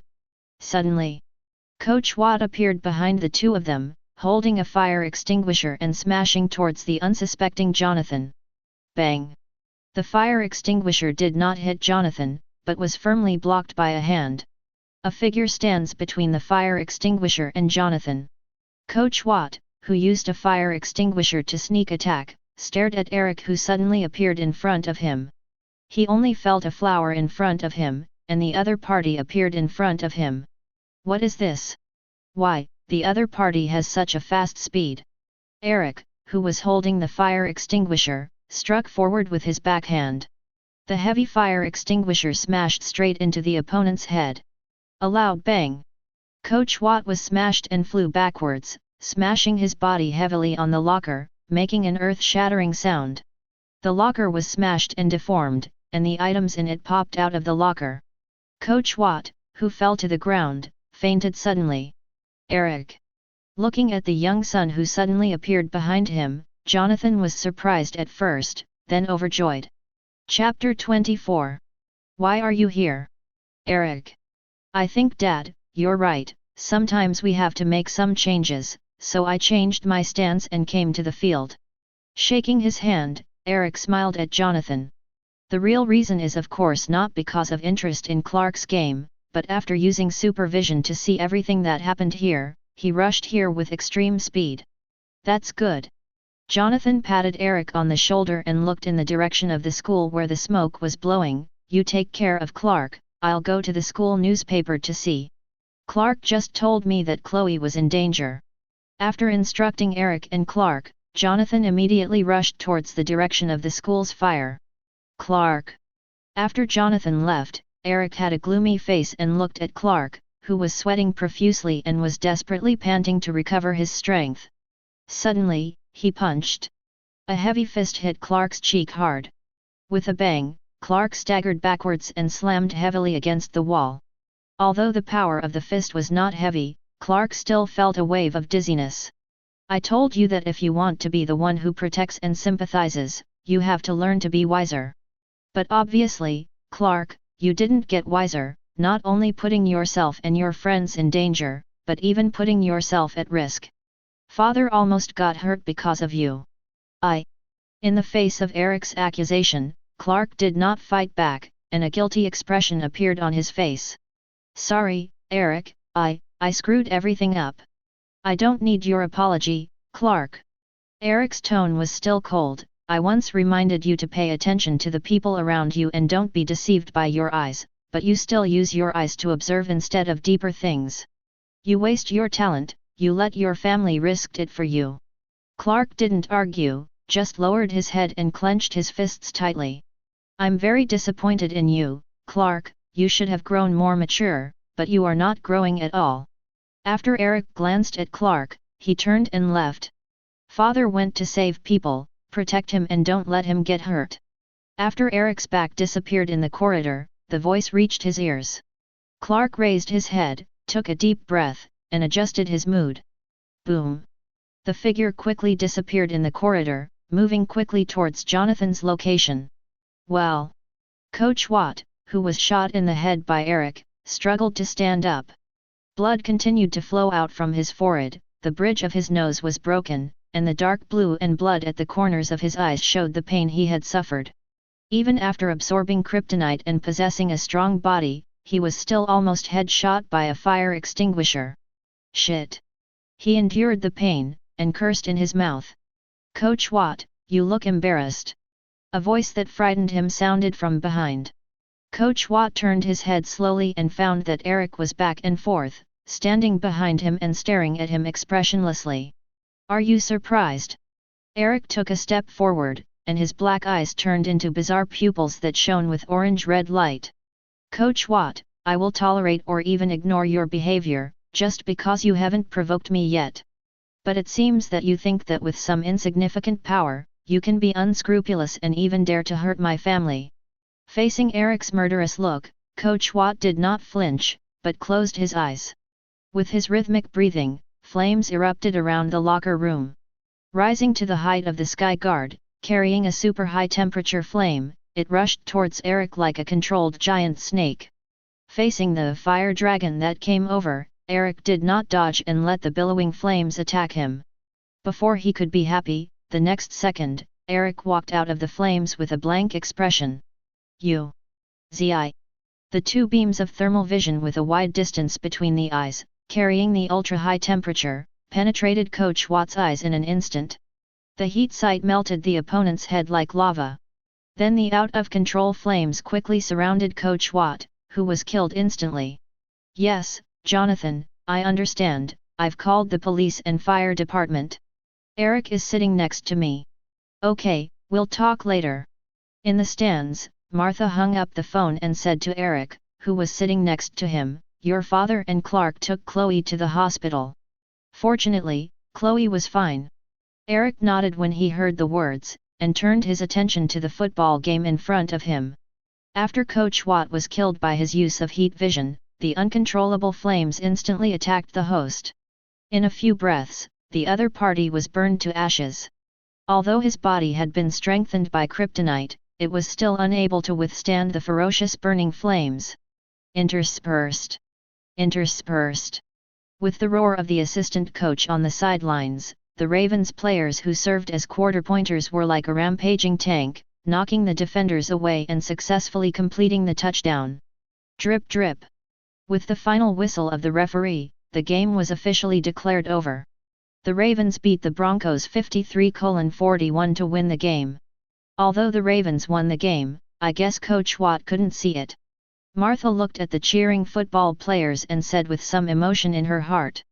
She had already listened to her husband on the phone to tell the general story of what happened, and knew what Coach Watt had done. Although she was very angry at the despicable behavior of the other party, she felt a little complicated when she saw the carnival of the team members in front of her. The 200th victory, it is estimated that he can never wait. Eric said in a light tone, "It's ironic. The person who tried his best to pursue victory was the only person who couldn't witness victory with his own eyes." Kent Farm. Dinner time. Jonathan was tasting pasta when he stopped after a few bites, never a fan of pasta. "I always thought there was no reason why we called pasta empty calories." Jonathan complained about his wife's pasta. "Look at the sauce, carrots, onions, parsley, minced meat, cheese, tomatoes, I don't think it's basically 0 calories. Maybe, it should be called bolognese." Facing her husband's complaints, Martha smiled slightly. "Jonathan, are you not Italian? So I don't think your comments about pasta have any reference value." Jonathan nodded thoughtfully, "Like the British can't rate fish-boiled eggs? Isn't Chinese people unable to rate General Tso's chicken? I think Martha, you're on the line between gourmet and gourmet, it's not a fair move to make a clear distinction." Jonathan and Martha were discussing the pasta issue, while Eric next to him was doing his best to deal with the roast beef in front of him.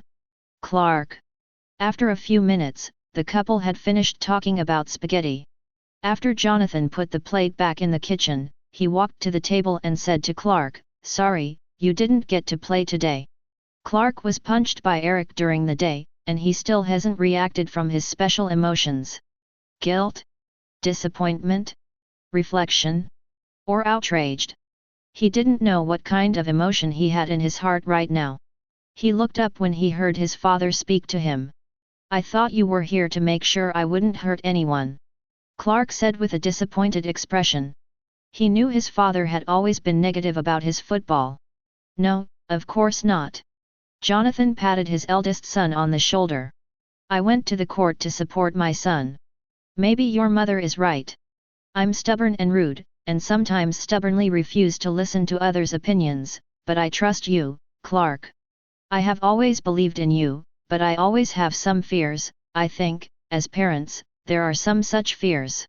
Facing the words of his father's open heart, Clark felt a warm current in his heart. With a faint smile at the corner of his mouth, his concern for his father disappeared at this time. "I said a lot of inappropriate things before, Dad, sorry." Listening to the conversation between the father and son, the corners of Martha's mouth rose. "Eric, don't you try pasta."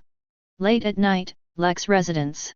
Lex Luthor sat on the sofa, flipping through a book with a slightly strange packaging. "Lex, did you hear what happened at the town school?" Victoria came in and asked him. "Sure, you think I don't care about the running of the world other than playing polo, going to parties, and attending charity dinners?" Charity dinner." Victoria showed a teasing expression. "I always thought the Luthor family was the most scornful of this kind of charity dinner. My father thinks." Lex closed the book. "Having a lot of wealth is a sign of theocracy, and helping the poor or restricting the rich is an interference with God's will, typical of social Darwinism. My father's thinking is different, I think, the sharpness of class contradictions. And the awakening of social thoughts, if the stubborn refuses to be flexible, then sooner or later will be eliminated by society. Can I understand your criticism of your father? Victoria smiled and sat beside him. Or a critique of the entire decadent class. I always like to be the one who stirs up disputes.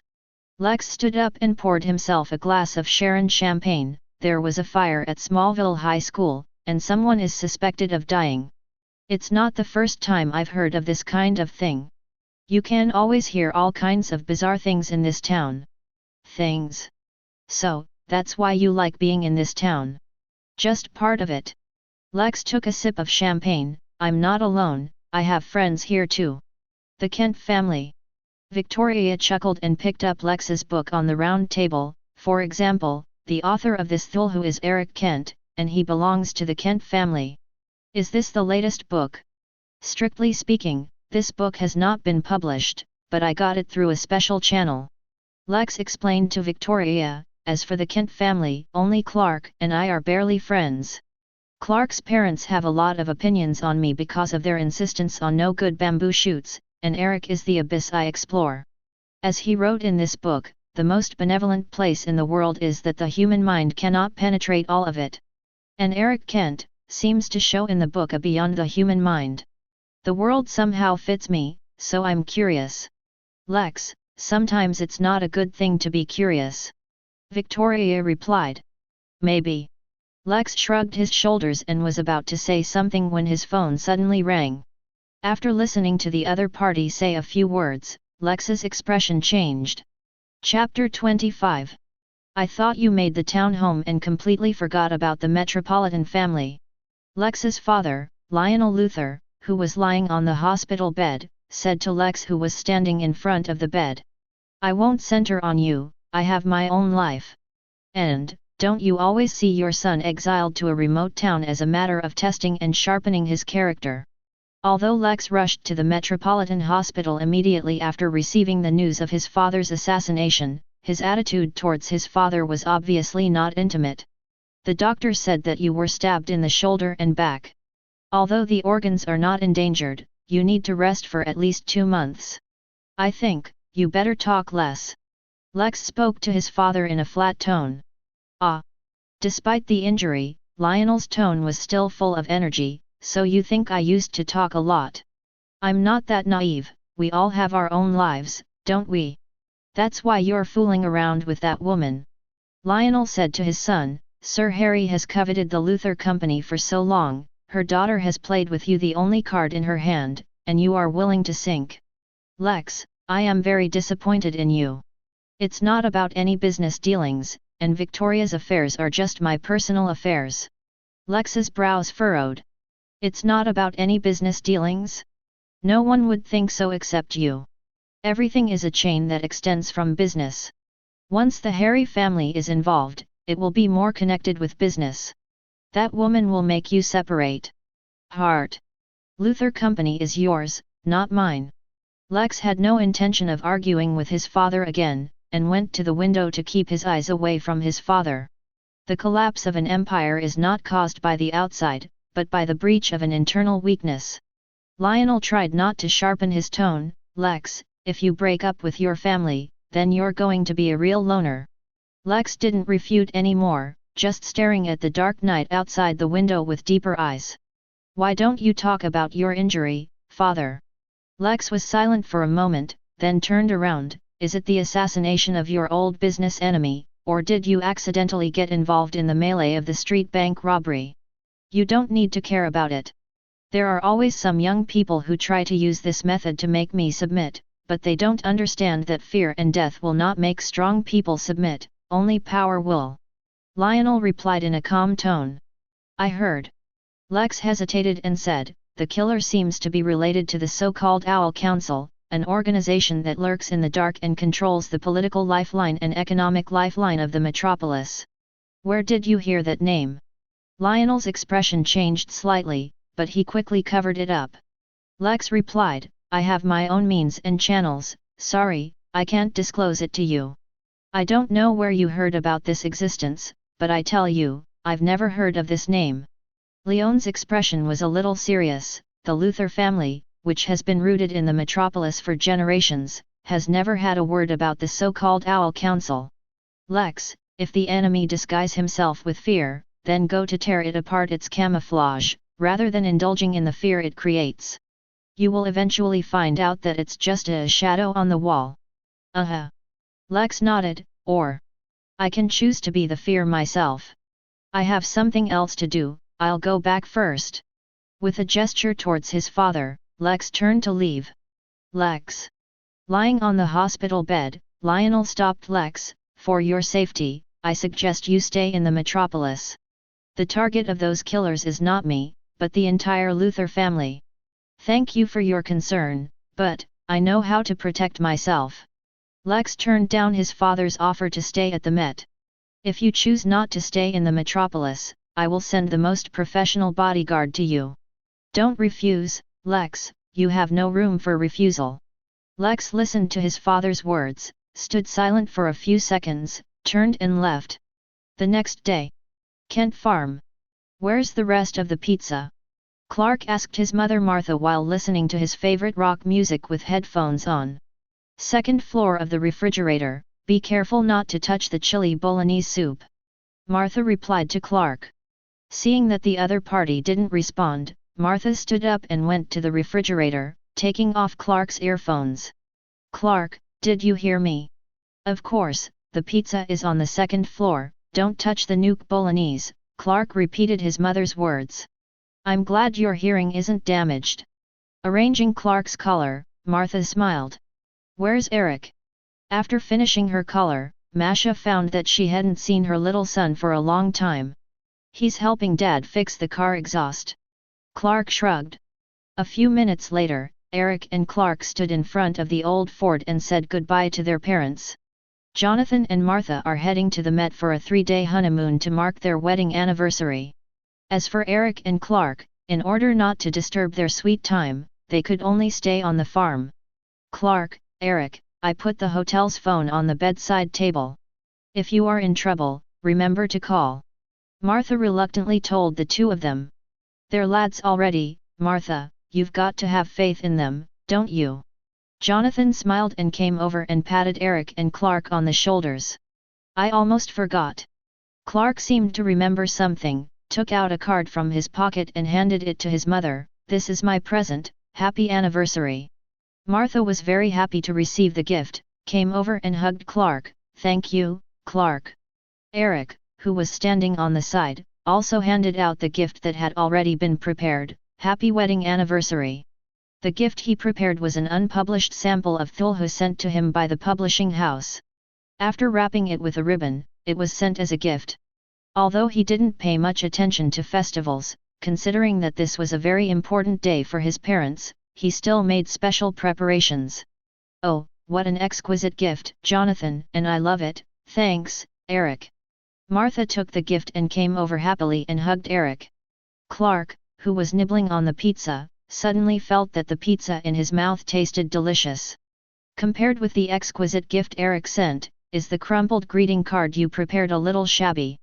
Metropolitan 5th Avenue, near the corner of the Haviland Ghetto. Moira Adams, who was wearing sunglasses, held an umbrella, glanced left and right, and got into a black Bentley sedan. Go to Haviland Slum. The unsmiling Moira said to the driver. But, sir, your safety in the slums cannot be guaranteed at night, and these are extraordinary times. The bodyguard who also served as the driver said to Moira, I think you need to think about it carefully. More than 50 years old, Moira, who is quite British in her gestures, took off her sunglasses and said, if those things hiding in the dark can make me tremble with fear, then their purpose has been achieved. You know. Yes, Andre, I am a fighter who is not easy to beat. Moira is the helm of Metropolis Zinfi Energy Group. As a new energy company with the highest market value in Metropolis, Zinfi Group has a broad market in solar power generation and nanothermoelectric material power generation, and has deep cooperation with Quinn Group in Star City. I know about the stabbing of Lionel of the Luthor family, but it was just a despicable method of terror. The perpetrators wanted to terrify me, but I'm not a useless Lionel. Heard that he exiled his son, pretentious to think of himself as Caesar, but unfortunately, his ability is nowhere near his ambition. Eyes cast to Moira in the slums outside the window, mocking Lex's father. Several Bentleys that acted as escorts followed and slid slowly. As America's richest and busiest city, it's literally a world away from the brightly lit metropolis. Look at all this electronic waste, a lot of PVC has turned this place into a on Earth.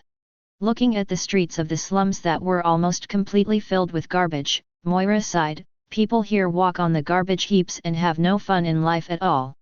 They can only rummage through the garbage heaps to eat, and they have been affected by chemicals for a long time. The body has undergone a certain degree of mutation, forming a terrifying mutant. The backside of the prosperous metropolis is these extremely dark existences. Here, it is even better than Gotham's terrifying existence. With his emotion, the black Bentley slid down a street. Moira even saw a faceless man on the street. Because the whole face was hit by bullets and the bones of the food contaminated with chemicals were deformed for a long time, the whole face of faceless man looked terrible. That's why, Andre, I decided to get rid of this place and build a thermoelectric power plant. Moira expressed his kindness. If the slums disappear, then the will disappear, are you right? Andre, who was intently driving the car, was just about to answer when suddenly, a dark shadow appeared in front of the car. Andre immediately hit the brakes. Whoa! At the same time, the car glass was shattered, and a silver light and shadow hit him. Andre only felt a heat in his neck, and then blood spurted out from his neck. With a ho-ho sound in his mouth, he fell down on the seat. In his blurry vision, he saw a man in a black uniform and an owl-style hood standing in front of him. Moira, who was sitting in the back seat of the car, hadn't reacted to the fact that the bodyguard was killed instantly when a smoke bomb was thrown inside the car. It's not an ordinary smoke bomb, but a small dose of grey smoke. Cough cough. Moira, who was coughing, pushed open the car door and stumbled out. But the dizziness attacked him immediately, and he fell to the ground without taking 2 steps. Shaking his head, trying to make his consciousness clearer, he looked around. Your own bodyguards are fighting enemies dressed as owls. But the agile and armed owl man quickly pushed the bodyguards to a disadvantage. The fighting bodyguards quickly fell like themselves, covering their throats and coughing, and then they were solved by the owl man. Cough. Moira, who was coughing out a mouthful of phlegm, covered her throat, and her head became heavier, as if a heavy lead was tied to it. The line of sight is gradually distorted, and all the existences observed by the line of sight begin to change in some way. Raising his head, he looked at the faceless man hiding near the street corner. However, he found that the hideous faceless man was walking towards him. The whole body exudes a dark and hidden light, the limbs are twisted and magnified countless times, and the faceless horror face keeps collapsing and twisting. As if the black hole was twisted into a human form, boundless fear and power emanated from it. Ah! God! Screaming in horror, he crawled and ducked back desperately. With a bang, it hit someone's leg. Terrified, he raised his head and found a human-shaped owl bathed in darkness. Chapter 26. The owl that exudes a murderous and terrifying aura, the black light flickering like a ripple shakes, and its eyes glow with orange-red light, like the death of the night. Moira, whose heart was filled with fear, finally collapsed and fell to the ground with convulsions. At the same time, Owl Council. The speaker presiding over the meeting has heard from his staff that Moira has been eliminated. There is one less person in the clear plan list, the death knell is ringing, and the announcement of the next trial of the bird is about to begin. So, my owl members, tell me, who will be the next bird? The speaker asked the men and women who were full of aristocratic atmosphere in the parliament. Lex Luthor. Everyone said Lex's name in unison. The speaker nodded. Lex Luthor has been chosen as the bird to be hunted by owls, then the of death will fall on his head tomorrow night, and he must not repeat the mistakes of Lionel Luthor, easily escaped from Parliament. After announcing to the members of the council that Lex was the next target to be eliminated, the black-robed speaker continued, in addition, the black light of the council must step up production. Black light is a poison used by the Owl Council with strong hallucinations and irreversible damage to the brain. It can make the poisoned person fear and see the fearful thing surrounded by light like a black hole. This is the poison that the Owl Council processed and modified based on Jonathan Klein's dread gas circulating in the black market. Due to the addition of the venom developed by the Owl Council, the power is stronger than the original dread gas. Now, due to the arrest of Jonathan Klein, the mass production of black light poison has gradually decreased, so the speaker urged the members of the Owls responsible for the production of black light to step up research and development of pharmaceuticals. And the most important thing, that is about the God Punisher who provoked the Parliament, the motherland. The speaker said the last thing, continue to investigate his identity, don't let him stay out of the law, if he finds its identity, use all power to destroy him, for this, you can even use our trump cards. Eric, regarding the fire in the editor's office before, thank you for saving me. Chloe thanks Eric. She just came out of the hospital and once again devoted her energy to the torched news. Although the original editor-in-chief was unavailable due to the fire, after special approval from the school, Chloe applied for a utility room to temporarily serve as an office. The two of them were standing in the temporary office at this time, and Chloe thanked Eric solemnly. You should thank Clark, I didn't help much. Eric replied in a somewhat alienated tone. Of course, I know, Clark told me that if it wasn't for you, he couldn't have come in time, but you overpowered Coach Watt. In a sense, you also saved me, so it's not a thank you for nothing. Chloe shrugged and picked up the freshly brewed coffee. The temporary office is not equipped with a heating system. She rubbed her arms when she felt a little cold, and complained to Eric, I now have a feeling of going out with one foot, that my heart has gone elsewhere and I am ready at any time. Good to leave. Never has my heart been more eager to return to my old office than now. While talking, he looked at Eric. Seeing that the other party kept focusing on the newspaper in front of him, Chloe was a little frustrated. It seemed that no matter what he did, he couldn't attract his attention. Is Eric a more steely and straight man than Clark? After thinking about it for a while, he looked at Eric who was reading the latest newspaper. The headlines in the newspaper came into view, Moira Adams, the helm of Zinfi Energy, died in the slum. I know him. Chloe interjected, although it is known as a new energy company, the pollution caused by thermal power generation is no less than that of traditional energy companies. I think Luther Fertilizer Plant is comparable to Zinfi Energy. Environmentally friendly company. Eric ignored Chloe's explanation and instead focused his attention on the words Star City Quinn Enterprise on the newspaper. After pondering for a while, he asked Chloe, do you know Oliver Quinn? Anyone from Quinn Enterprises? Chloe shook his head blankly, I only know Robert Quinn, the president of Quinn Enterprises, what is the connection between them? Never mind. Eric put down the newspaper. It is estimated that Green Arrow is still enjoying the life of a playboy, and it will take some time for him to live on a desert island and receive re-education in life. After reading today's newspapers, Eric continued to read the newspapers of the previous days. Quickly find news about the attempted assassination of Lionel Luthor. Lionel, Moira. Combining the list of personnel obtained from reporter Chris, Eric quickly determined that the deaths of these entrepreneurs were likely related to the so-called Owl Council. According to the personnel list, the next target to be cleared by the Owl Council is probably Lex Luthor. After staring at the newspaper and pondering for a while, Eric put the newspaper down, said thank you to Chloe, and left the temporary shift office. Lex Luthor? Wish him far. However, since the Owl Council is targeting Lex, they will naturally send their minions.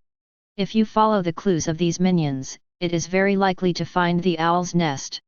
Eric, who came out of the temporary office, narrowed his eyes and made up his mind instantly. In the afternoon, Eric returned to the farm. Just about to warm up the broth and pizza in the refrigerator, an unexpected guest suddenly came to the door. Clark hasn't come back yet. Eric said to Lana, who came to the door with a blank expression. Actually, I didn't come to see Clark. Lana said to Eric cautiously, I'm here to find you, Eric. Me? I don't think we have any intersection.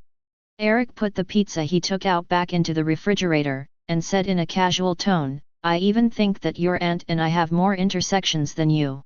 Call. Lana let out a breath and said, I'm here to apologize to you. apologize. Yes, I showed the manuscript to Aunt Neil without your permission, and I will apologize if you feel offended. Although she said sorry, there was an unspeakable grievance in her heart.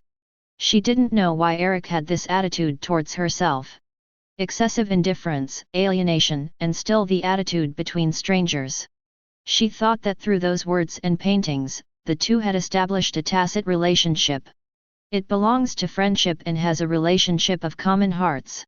It does not need. Eric shook his head. If I cared, I wouldn't let you take the manuscript away, no need to apologize. Anything else? Yes. Lana looked at Eric's impatient face, was silent for a few seconds, and said to Eric. I want to discuss some issues with you about Thulhu, some things I don't understand, such as the theme you want to convey is behind the false piece is the cruel truth of the world, but why is it keep reminding not to smash the false piece? And in Whispering Night you mentioned the man who went mad in Gotham, what is his real identity? Speaking of Eric's Thulhu work, Lana began to show a slightly excited state. I can't give you the answer. Eric shook his head indifferently. Some things have no answers, and there is no need to pursue them. Lana's enthusiasm was quickly extinguished. She squirmed her lower lip, but in the end said nothing. I understand. After standing in place for a moment of silence, he said goodbye to Eric. Aunt Neil has been asking me to help her with the stable lately, so I have to go back first. Are you going to the party tonight? What party? Clark didn't tell you? He wanted to have a little party at home. After speaking, seeing Eric's bad expression, he immediately knew that he had said the wrong thing, and his expression was a little embarrassed. I have to go first, bye. Lana quickly left, leaving Eric with an unhappy expression. Hey Eric, I see Lana. After Clark entered the living room, he shouted at Eric, what's the matter with Lana? You can ask her. Clark, do you want to have a party at home? Hearing Eric's sudden question, Clark was stunned. It's just a gathering of a few people, just a few friends, Chloe, Pete, and the others, and Lana. By the way, and Lex. Then he added. Hearing Clark say that Lex Luthor would come to the party, Eric's brows furrowed immediately. A dangerous look was cast towards Clark. Now that he knew that Lex Luthor had been targeted by the Owl Council, and that the killer sent by the Council would attack him at any time, Eric would naturally not let him into his house. Once the other side is allowed to enter, if there is a conflict, the farm will be implicated. Such a thing as bringing a wolf into the room will never be allowed to happen as long as his brain is not flooded. Is it not okay? Feeling the dangerous look Eric cast towards him, Clark asked in surprise. I won't agree. Eric withdrew his bad look. This will destroy this home. Destroy. Clark didn't understand why the other party would use such serious words. I don't understand why you say destroy, it's just a party between a few people, it's a private event, Eric. Party between several people? Clark, you're always so naive. Eric let out a sneer, I don't believe your friends will be conservative and tell the whole school, hey, the Clarks are going to report a party at night. And I also wouldn't believe those high school kids with their youthful hormones who would see a party with free beer and donuts resist the temptation to come. Once that group of wanton high school kids get into the house, they're going to destroy the house. Clark disagreed with his brother's statement, I don't think the situation will be so serious, Eric, I can control it, it's just a private party. Clark, you're always confident that you're in control, but you screw it up every time. Eric stood up and looked at each other coldly, I think, you must listen to my opinion when necessary. Yeah, you always look right. Clark stood up at once and confronted Eric, you always seem to know the truth of everything, just like Coach Watt last time, but you won't share it with me, won't trust me to pull me into your camp, but kept asking me to abide by the inexplicable rules you set. Chapter 27. Clark, who was full of resentment, said to Eric word by word, I can control this small party. After speaking, he turned around and walked out. With super speed activated, he moved to the door in an instant. But in the next second, Clark had to stop his speeding movement. Because Eric was standing in front of him. It's not up to you, Clark, and I think it's the right thing to do. Eric stood in front of Clark and said in a light tone. How? I've informed Lana and Lex, and if you don't agree, you can call your parents to let them know. But if you ask me to cancel, I'm sorry I can't, because I don't believe me. I prefer to be someone who takes responsibility alone. Clark's stubborn temper also came up at this time, and he was determined not to back down. Then you must reflect at home today, Clark. Eric took a step forward and stopped in front of his brother. If the other party insists on having a party, put Lex Luthor, a pest, in. In order to prevent the farm from being destroyed and set on fire, Eric doesn't mind using force against Clark. You can't trap me, Eric. Clark's eyes became sharp. Clark, you can't outpace me. Eric's eyes were fixed on Clark, and he said in an inaudible tone, unless you can beat me, no matter how you escape, you will be chased by me, and I will always trap you. I know. Clark clenched his fist tightly. I've always been the person with blunt talent. Whether it's the awakening time of my ability or the development and utilization of talent, I'm not as good as you. But, Eric, maybe you never didn't notice that I was chasing you all the time. You ran forward and never saw how I improved behind me. Clark, you mean I don't know you? Eric asked with a frown. Isn't it? At least you don't know anything about me now. Clark's remarks were oddly resentful. You said that, I'm even more curious, then let's try, can I stop you? Eric's eyes narrowed. Bang! Bang! The sound waves in the air vibrate outward, spreading like ripples. The diffuse roar caused bursts of air to burst. After the shock of the air, the shaking room door was slammed shut. Two air currents that could not be captured by the naked eye rushed along the farm to the desolate plains. The moment Eric started, he found that Clark's speed far exceeded his expectations. In a breath, he sprang out for hundreds of meters. The speed of the short sprint is almost close to 300 meters per second. Only when you know your own speed can you break the sound barrier, 340 meters per second, and now the opponent's speed is soaring to close to 300. This is Superman talent? Even if it is only the primary exchange stage of talent, to reach this level? Although he was surprised by Clark's sudden burst of speed, Eric didn't stop and immediately accelerated to keep up with the opponent. The arms swayed rapidly, and the running posture like the Flash moved forward rapidly. The corn in the field blown by the air dumped outward, and the two air currents wrapped the tight air, forming a kamikaze on the ground. After leaving two traces of crop dumping in the cornfield, two air currents rushed out and moved forward at a high speed without any loss of momentum. In an instant, the airflow representing the two passed through a cedar forest and hit the road. Clark no longer hesitated and released his talents with all his strength. Now he just wants to run with all his strength. There was a whirring sound in his ears, the screen formed by the air blocked his body's sensory touch, and the surrounding blurry scenery flashed by. Running with all his strength along the forest road, at this moment, he seems to have turned into a streamer. Is this the ultimate speed experience? For a moment, Clark indulged in the thrill of being so strong under the full blast. Bang! A deafening sound suddenly sounded from behind him, like thunder falling from the sky. While the booming thunder was dull and brewing, a continuous air blast of bang bang bang sounded behind Clark. The trees on both sides of the road were instantly shocked by the air waves, as if they had been blown apart, the branches and leaves were knocked out and flew out. Air waves hit him along the road. The energy in the compressed dense atmosphere burst out in an instant, and a huge explosion of air formed a shock, blasting him out of the running. Bang! Clark's body slammed heavily into the soft soil in the forest. Due to the speed of movement, it even stopped after a long trace was plowed along the ground. Cough cough. Clark, who spat out a mouthful of dirt, looked dazedly at Eric, who was standing in front of him expressionlessly, showing a shocked expression. What is this? Sound barrier. Yes, sonic boom, I learned this trick from a guy in a red tights. Once the speed exceeds the speed of sound, it will produce a sonic explosion with strong destructive power, which has an unexpected effect on chasing or subduing your enemy. What do you think, Clark? Eric asked Clark, who fell to the ground. Still a ruthless rant. Okay, Eric, you won, that's what you expected, didn't you? Clark took a deep breath and stood up from the ground, staring at each other angrily. Although he was shocked that Eric's speed was able to break the sound barrier, now he was filled with more anger and unwillingness.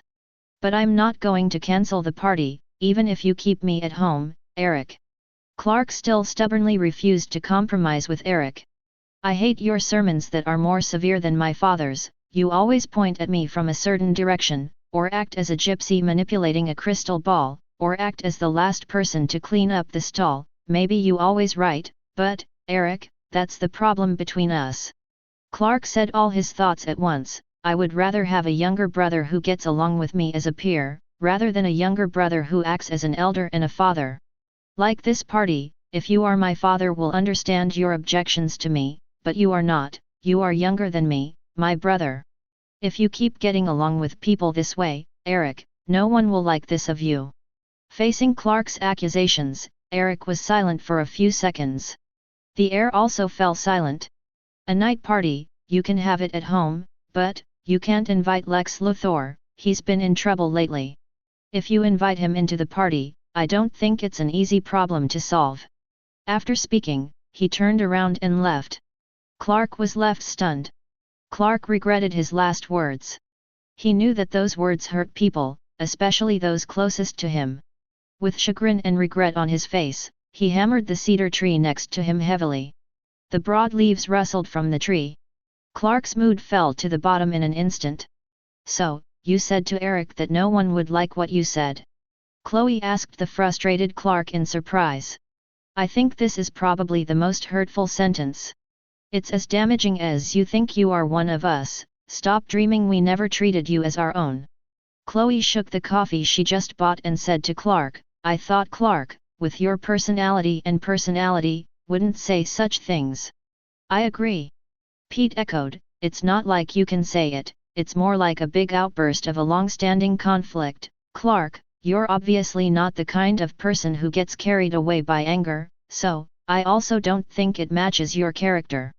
I have no idea. Clark shook his head blankly beside him. The two of us had a conflict, and I was angry at the time, so after saying this, I immediately regretted it. I don't know how to apologize to him. I understand. Chloe nodded and patted Clark, who was a head taller than her, on the shoulder, but sometimes words like this are the most hurtful, aren't they? It can make people mistakenly think that this is the truest word in a person's heart. A lie is not a sharp knife, but the truth is a sharp knife. We know why Eric stopped you, it's because of Lex Luthor. What are you going to do next? Continue the party but don't invite Lex, or cancel the party. Chloe asks her and Pete's top questions. This is the reason why I am looking for you. Lex wants to change the party to his manner. I don't know. Should I participate? After all, Eric always thinks that the current Lex Sri Lanka is a troublesome vortex. Clark said to Chloe hesitantly. It's really a strange state of mind. Obviously you and Eric just had a conflict over the party, and now you are starting to refer to Eric's opinion again. Chloe shrugged, but my opinion is, why not? I've been walking on a tightrope as a reporter in a quirky town looking for quirky news, so I don't have much in the way of resisting the vortex of trouble. How about you, Pete?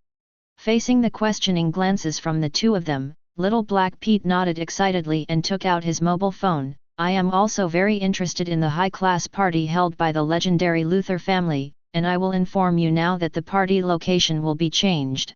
It became Luthor Manor. Seeing that Pete kept calling to inform everyone that the party location was changed to Luthor Manor, Clark was speechless. Couldn't it really be said by Eric, the party that Pete called the whole school to attend? He suddenly felt a sense of happiness in his heart. Fortunately, he didn't have a party at home, otherwise his home might have been completely destroyed as Eric said. That night, Kent Farm. Eric was dealing with pizza and broth in the living room when the phone in the living room suddenly rang. After connecting, the voice of Mother Martha came from the other end of the phone. The mother, who was honeymooning in the metropolis, called to ask because she was worried about the safety and diet of the two. Clark. Facing his mother's question, is Clark not now? Eric raised his head and glanced at the lively Luthor Manor in the far side of the town. Clark is partying at a classmate's house now. Party? Clark really broadened his social circle. Eric, don't you go to the party? It's not a pleasant experience to stay at home alone. Mother Martha advised him. Eric replied helplessly, you know, Mom, I have no interest in parties and socializing. Sometimes you have to make a change, don't you? Like when Jonathan changed his stance and went to school to watch Clark play. Eric, sometimes you can be like your dad, albeit a stubborn guy. I know, Mom, I know who I am, don't worry about me. After comforting his mother a few words, Eric hung up the phone. He has little interest or motivation to change his inherent position, as his mother said. He compromised with Clark before because he was too lazy to care about the other party. Since Clark didn't like his methods, he was too lazy to care about him. As for Clark's statement that no one likes you like this, he didn't take it to heart. From the previous life, he was not someone who cared about the evaluation of others. Eric, who put the rest of the pizza back in the refrigerator, suddenly heard a bang explosion sound outside. Chapter 28. Hearing the explosion outside, Eric came out of the living room and looked outside. Fireworks burst into the sky above Luther Manor. Boom explosions can reach the farm even if they are miles apart. Eric stood in the courtyard and watched the fireworks for a while, then returned to the room and continued to monitor every move of Luther Manor. If the people of the Owl Council take a shot at Lex tonight, they must be prepared. The rotten fireworks do not know where the fate of Luther Manor will go next. As he walked back to the room, Eric thought to himself. Luther Manor. Hey, Clark. Lex Luthor greeted Clark in the crowded hall with dynamic music. And introduced the woman around him to him. This is Victoria Harry, an old friend of mine. Hi there, Clark. The charming Victoria greeted Clark. Lex just said that you are the protagonist of this party. Thanks. Clark smiled cautiously at the other party. He didn't know how to deal with such a powerful woman. Lex took Victoria's hand, nodded towards the back of Clark, and whispered to him, Clark, your girl is here. After speaking, they turned to leave with Victoria, and gave the stage to Clark. Hey Lana. After Clark turned around, seeing Lana, who was dressed in a delicate and generous manner, he greeted the other party unnaturally, you look beautiful today. Really? Although it's a party, but it doesn't seem like an ordinary party at Luther Manor, so I dressed up subconsciously. Lana said with a smile. How has Whitney been? When Clark asked this question, he immediately felt inappropriate. It seems that such a question is not appropriate to ask in such an occasion. Sure enough, Lana's brows furrowed, and after a moment of hesitation, she said, he's okay, the doctor said the recovery is good. That's good. After the brief conversation ended, silence fell between the two again. Didn't Eric come? After a few seconds of silence, Lana took the initiative to ask Clark. Eric. Clark thought for a while, and replied a little embarrassedly, he doesn't like such occasions too much. Lana nodded with a slightly disappointed expression. Do you smell strange? Clark suddenly frowned and asked Lana. What? Lana showed a puzzled expression, not knowing why the other party asked such a strange question. No, nothing. Clark said to Lana with a strange expression, excuse me first, and walked quickly in the direction of the strange smell. After awakening his talent, what he possesses is not only supervision and superhearing, but his senses are also different from ordinary people. The strange and sinister smell that evaporates in the air, which is not perceived by ordinary people, is captured by him at once. Just 2 steps away, the glass in the hall was shattered. With the sound of broken glass falling to the ground, several black shadows waving their cloaks like owls in the night flew in from the broken windows. Before Lex Luthor's bodyguard could react, a string of blood beads burst out from his neck, his eyes widened, and he fell to the ground with a thump. At this time, the students attending the party saw the security guard with blood on the neck fall to the ground and died. They finally reacted and ran away while screaming. The originally lively party turned into a panic-covered escape in an instant. Clark. This way. Chloe and Pete find Clark in the crowd and prepare to take him to escape. You go first, and I'll stop them. Clark withdrew his wrist from Chloe's hand, and looked firmly at the owl man who was using a sharp blade to take the life of the guards at Luther Manor. The killers who disguised themselves as owls did not target the students attending the party, but instead prioritized the manor's guards. Short knives, claw-like blades similar to finger tigers, like the scythe of death, pierce the opponent's body every time they strike, and blood shoots out like a fountain. The swift movements were like a gust of wind, and these ordinary guards couldn't resist at all. Although Chloe was worried about Clark's safety, he knew he couldn't be persuaded, so he replied, "Be careful," and left with the crowd. "Where's Clark?" Lex, who had withdrawn ahead of schedule, asked Chloe and Pete. "Clark wants to stay inside." Pete was helping his injured classmate, but he had no choice but to explain to him. Lex Luthor, whose expression changed for a few seconds, finally gritted his teeth, took the gun from the guard next to him, and prepared to enter the closed hall. "Mr. Lex, we suggest that you better leave. The enemy's main target is you, and they will come out soon." The leader of the mercenaries, arranged in advance by Lex, stopped his impulsive behavior. Although helpless, Lex could only get into the car and head towards the hiding place that had already been prepared. In the end of the entire manor, only the guards trapped inside the manor, the owl killer, and the mercenaries outside the manor who were ready to destroy the enemy were left. Clark moved forward sharply, punching the opponent's jaw. The owl killer, who had superhuman reflexes and agility, was completely unable to parry, banging a bang, and slammed into the wall.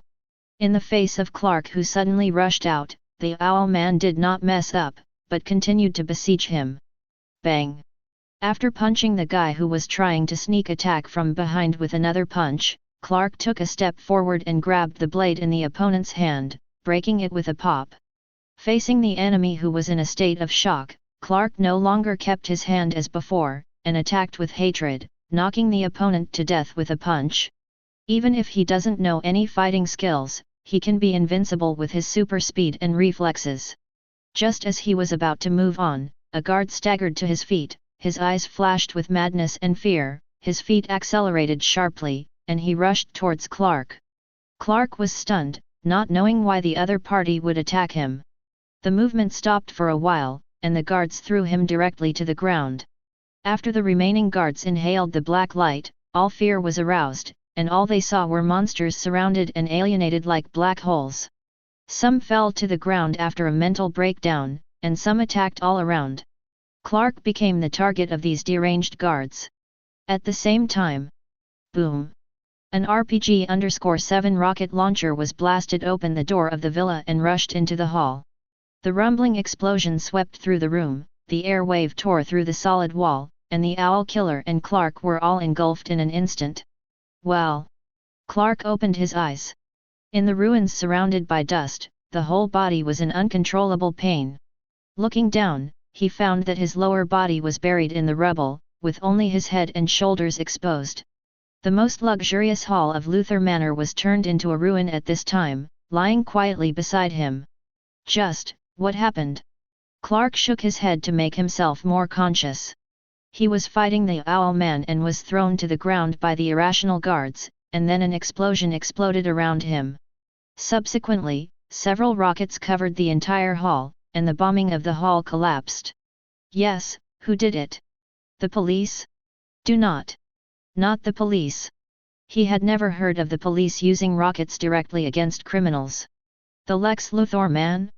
No, Lex Luthor doesn't look like someone who would do such a crazy thing. Call. Exhaling forcefully, Clark put his doubts aside and prepared to get up first.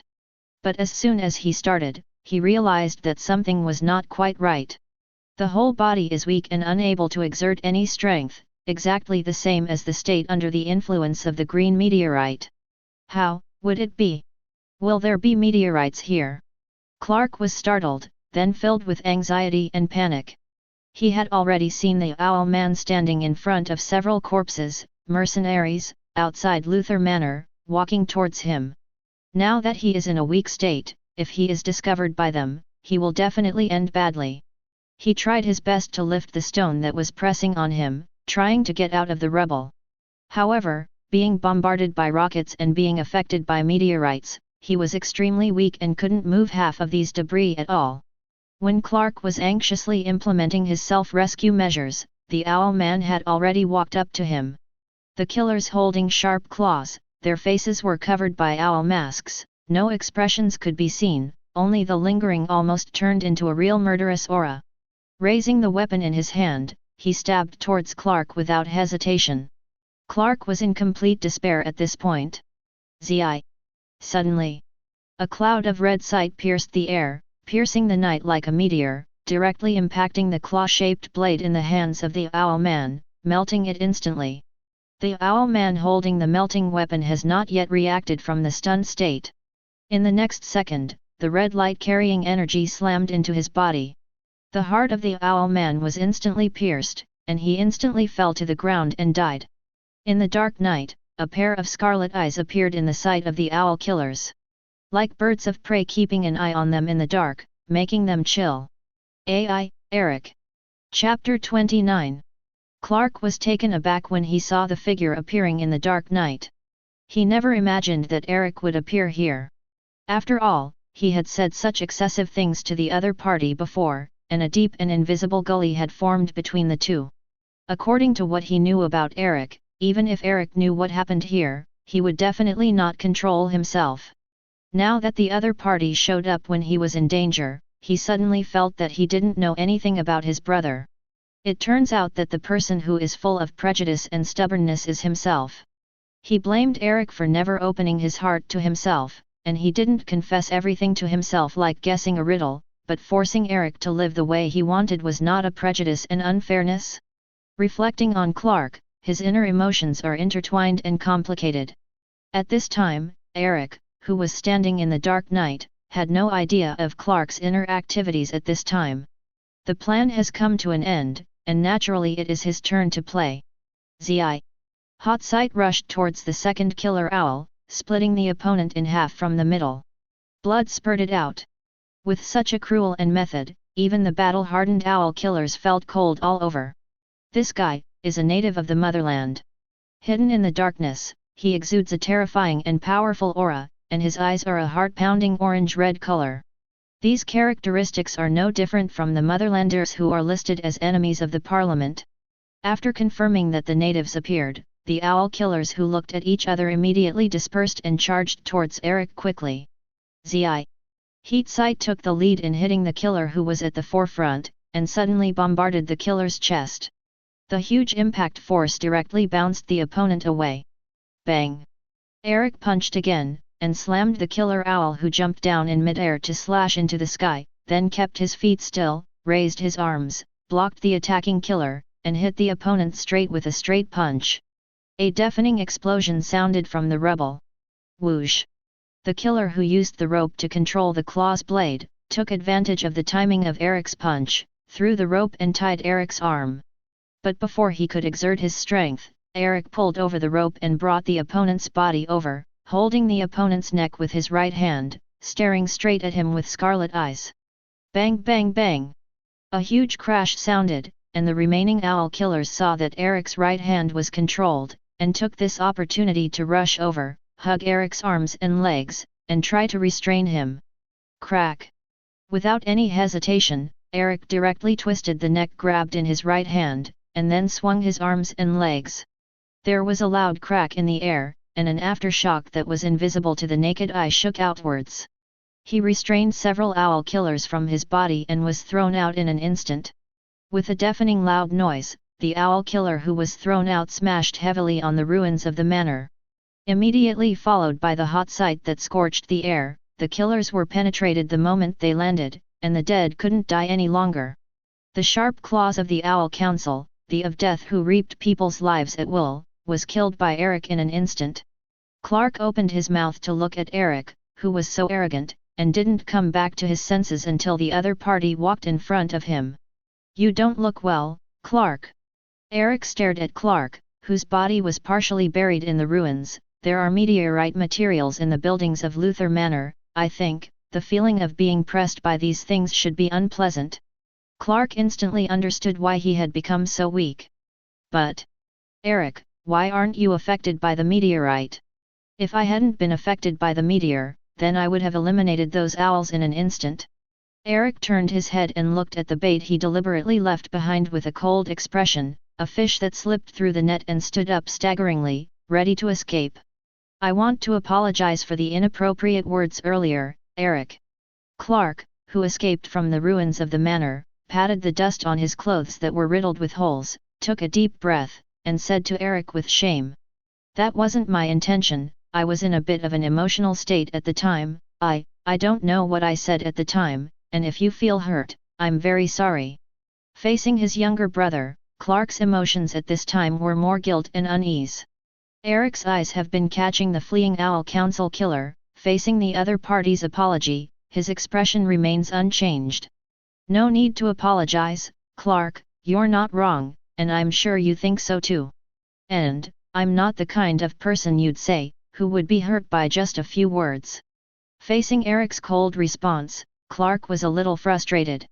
He suddenly remembered a sentence, apologizing does not necessarily mean that you are wrong, but you think this relationship is more important than your dignity. I feel that this sentence hit me precisely. After some wild thinking, Clark forced himself to turn his mind to the matter in front of him. Eric, you know who these people, are they? Glancing at the owl man lying on the ground, Clark asked Eric suspiciously. Maybe you should ask Lex Luthor what kind of existence was provoked. Eric walked up to an owl killer, bent down, and took off the other's mask.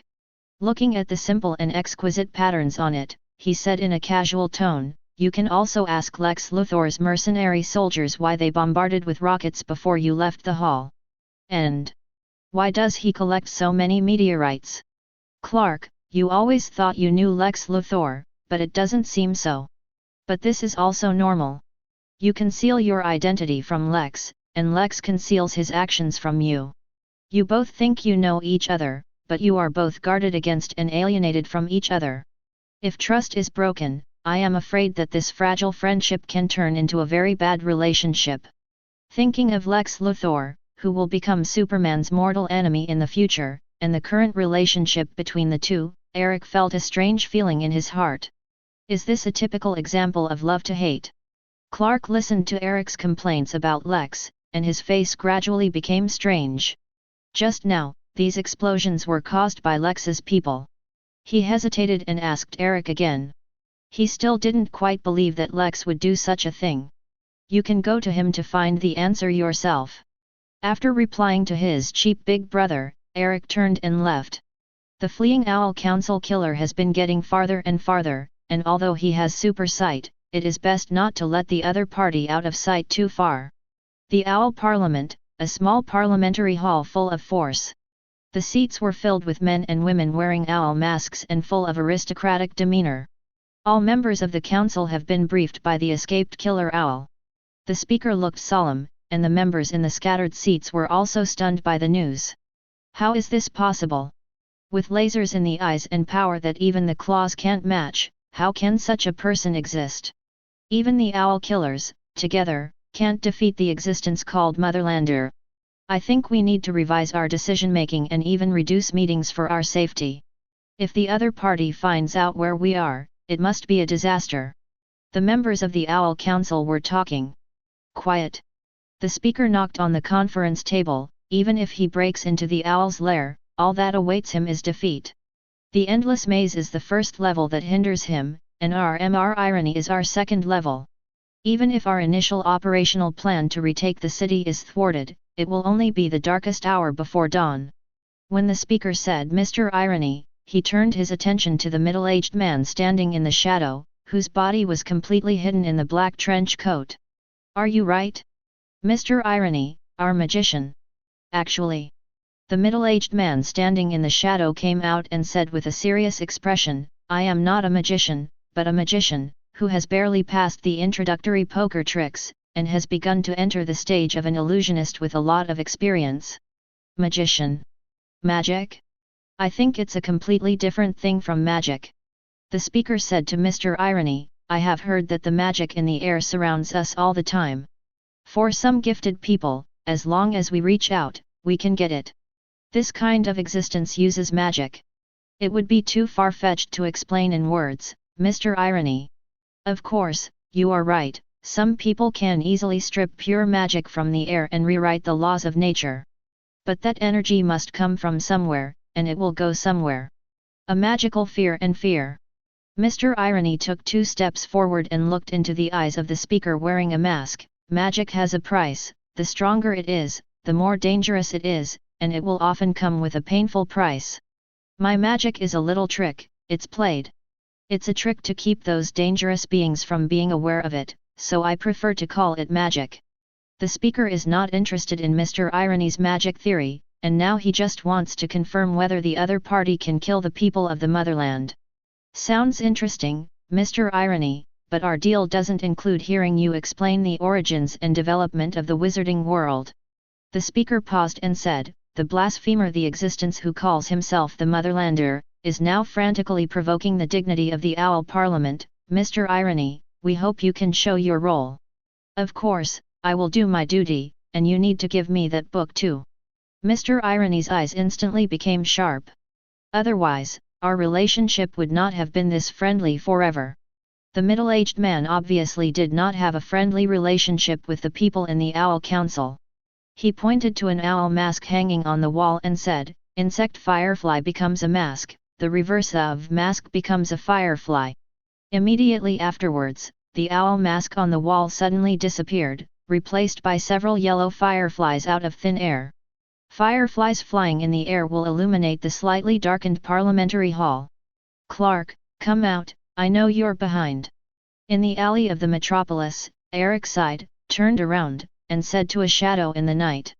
I didn't mean to follow you, Eric. Clark appeared embarrassedly from the shadows. I know you are planning to track the owl man who escaped. I was worried that something would happen to you, so I followed behind you. So you're trying to protect me, Clark. Eric looked at his cheap big brother. Generally speaking, I'm usually not that protected person. I know. Clark shrugged. I'm the one who messes things up a lot, but I think one more person means more strength, doesn't it? If everyone went into the river, the crocodile wouldn't be able to open its mouth. I didn't know you could be like Pete and speak black slang. Eric complained to Clark, you are the red one who is close to the vermilion, and the one who is close to the ink is black, influenced by Pitt's black culture. Anyway, Clark, you don't know what's going to happen next, and you don't know what those enemies are going to do. If you want to play the detective game as a team, you can go to Chloe and Pete, they must compare interested, not following me. After Eric said the last sentence, he turned and left. Clark glanced at the speeding car outside the alley. So, Eric, are you still worried about my bad words? Hearing the elder brother's words, Eric turned around helplessly and stared at Clark. Clark, I'm not interested in playing games between children with you. If you're mature enough, don't dwell on the so-called apology and caring, it's just meaningless. Clark lowered his head for a moment and said, I just want to help you, those owlmen I have fought with before, maybe I can be of some help. You want to make amends and help me because I pulled you out of the rubble just now? I don't need that, Clark. Eric said to his elder brother impatiently. He didn't know why Clark today would keep wanting to follow him. I used to come to the metropolis alone before, but Clark never meant to follow me. I didn't know what medicine I took today, so I kept following me. Is it the rebellion of adolescence? After hearing Eric's impatient words, Clark let out a sigh of relief and seemed to give up the idea of following Eric. Nodding, okay, I'll go back if you insist. But, be careful. After speaking, turn around and leave. Chapter 30. After watching Clark's back disappear, Eric turned around and continued to rush in the direction of the catch-fish escaping. An abandoned sanatorium called Weefo on the outskirts of the metropolis stands quietly in the night. Weave Sanatorium was used as a tuberculosis hospital at the beginning of the 20th century. Since tuberculosis was an incurable disease under the medical conditions at the time, it was not so much a tuberculosis nursing home as a funeral home. In the 1960s, the Roman Catholic Church bought it and transformed it into a mental hospital for the treatment of mental criminals, which was later closed due to poor management. Eric was lost in thought as he stood in front of the huge statue in front of the nursing home. The Owl Council uses this as a secret base. Using the place where 6,300 corpses of tuberculosis patients are buried as a base camp is really ingenious. Follow the trail of the owl killer who deliberately let go, and step on the creaking wooden stairs to the basement. There was silence in the dark night, accompanied by the hoarse cry of evil birds along with the cry of the night wind. According to the observed operation of the owl killer, Eric opened the secret door and entered the owl's nest. After opening the secret door and entering, it is a maze with a deep and invisible end. Obstacles that are difficult for ordinary people to cross are not difficult for him now. Perspective eyes can pass through thick obstacles and see the end point at a glance. After using the clairvoyant to observe, I walked towards the place where the owls hid last. On the white walls that pass through, there are black and white portraits, which represent people who have been assassinated by owl. In the gloomy and dark space, there is a red coffin, which represents the owl killer who has fallen into a deep sleep and has not been awakened. Wearing a mask from the dead owl killer on his face, Eric walks through these eerie places. In the labyrinth, poisons that cause people to fall into hallucinations and fears spread from time to time. Welcome to the Court of Owls. When Eric was about to reach the end, a thick and haunting voice appeared. Are you a native of the motherland? Possess inestimable power and a gift like divine authority. It seems that no one but me will pretend to be this name taboo. Eric raised his head, looked around, and said indifferently, the fear you carefully set in the maze didn't work for me. I think. If you have no other means, I will find you. Now, the final game of hide and seek is mine. I understand your talent and your ability, but, Motherland, you underestimated our strength and never understood the true meaning of the Owl Council behind it. If you continue to move forward, will bring your own destruction. On the contrary, if you swear allegiance to the Council, join the Council of Owls, son of the gift, you will get everything you want. Are you trying to recruit me? Eric nodded pretentiously, then. I want to say that I can get the entire Owl Council to use its power for me, will you agree? Facing Eric's unreasonable request, the other side was silent for a few seconds. Unreasonable. Absurd. Don't take your kindness and gifts as our fears. If you insist on going against us, come on. The owl's claws will kill you. Eric's eyes narrowed. Since you are unwilling, then I will go and get it myself. Said to go forward. But before taking 2 steps, a stone palm suddenly bulged from the marble floor, pinching Eric's feet tightly. Eric immediately fell into a stone cell, unable to move. With his brows slightly wrinkled, he squeezed his feet slightly, broke free from the palm of the stone, and smashed it to pieces. At the same time, turn on supervision to capture the location of your guy. But in the next second, a loud explosion sounded. There was lightning and thunder in the secret room, and in an instant, countless blue chains of lightning descended, almost as dense as a forest, forming a sea of thunder. Eric was instantly smashed by chain lightning and flew out.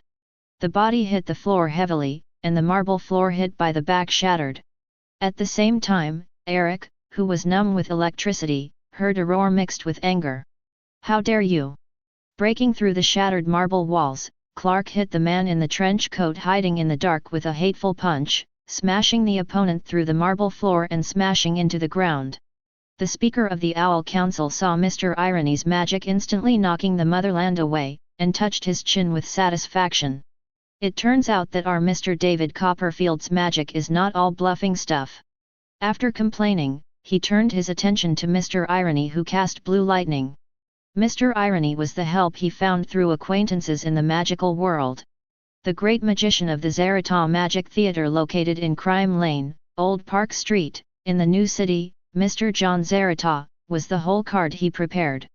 It is said that this Mr. John Jalata is proficient in iron-nickel magic and is the most powerful mage in recent decades. His daughter is even more amazingly talented, and awakened magic at the age of 3. The entire family is a famous figure in the magic world. Although he was very skeptical about the so-called magician's ability to cast magic, but now seeing the powerful lightning displayed by the other party, all the previous doubts disappeared. Even with superhuman strength and speed, in the face of unknown magic, you will be ready to die.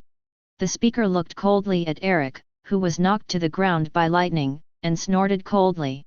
But soon, what happened next completely exceeded his expectations. At the moment when the motherland fell, a figure smashed through the wall of the maze, and with the explosion, it struck the irony master standing in the shadow like lightning. Bang! With a loud bang, Mr. Irony, who was suspended in the air by magic, was directly smashed through the ground, and the soil and gravel burst out, and smashed to the ground sparsely. It was Clark who did the blow. Clark did not return to the small town of Smallville, but continued to follow Eric, but was more vigilant and careful, and widened the distance between the two so that the other party would not find him. After entering the maze, the scene that catches your eye is that Eric was hit by lightning to the ground. The sanity he maintained disappeared instantly, and his anger erupted like a gushing volcano. Although Clark has a lot of opinions on Eric as his younger brother, for example, he often speaks against himself, stands behind himself as a riddleman, and plays an annoying paternalistic role in front of himself. But deep down, Eric is regarded as an inseparable family member.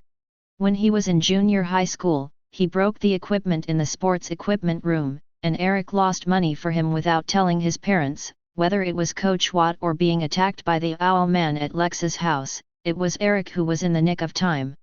Time to help yourself. Although there are various disagreements and contradictions, they will be relatives whom they can rely on at any time. Seeing Eric being beaten now, uncontrollable anger erupted instantly. How dare you touch my family? Clark, who blushed, fully unleashed the power contained in his body. Mr. Irony, who used the barrier magic to protect himself, just stood up in embarrassment and recited the phrase recovery wounds to heal his wounds. The next second, I saw the opponent's fist strike like lightning. Quickly recite the incantation, and form a complex virtual barrier in front of you. The translucent barrier formed in a hurry using elemental power was directly smashed by Clark's fist. Bang! Mr. Irony's chest was hit hard and flew backwards again. Fortunately, the barrier made by the elements resisted most of the damage, otherwise this punch would directly make him lose his combat effectiveness. Even so, Mr. Irony still felt a throbbing pain in his chest. Stabilizing his body, Mr. Irony, who endured the pain, suppressed his shock. He has never seen someone use his fist to directly smash the elemental barrier he made. This level of power is simply unheard of. Although his heart was filled with shock, he kept his hand and slammed it forward. As the mantra he chanted silently came out, a monstrous wave was generated from the depths of the maze. The rushing flood carried a powerful force and rushed directly to the angry Clark. Clark gritted his teeth, stood on his feet, motionless, and let the flood hit him. After the impact of the flood on Clark was ineffective, the ice immediately solidified in place, forming a freezer and trapping Clark in it.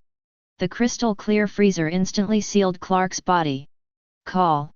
Mr. Irony, who had just exhaled, didn't have time to rejoice, and with a click, the ice coffin trapped Clark burst immediately.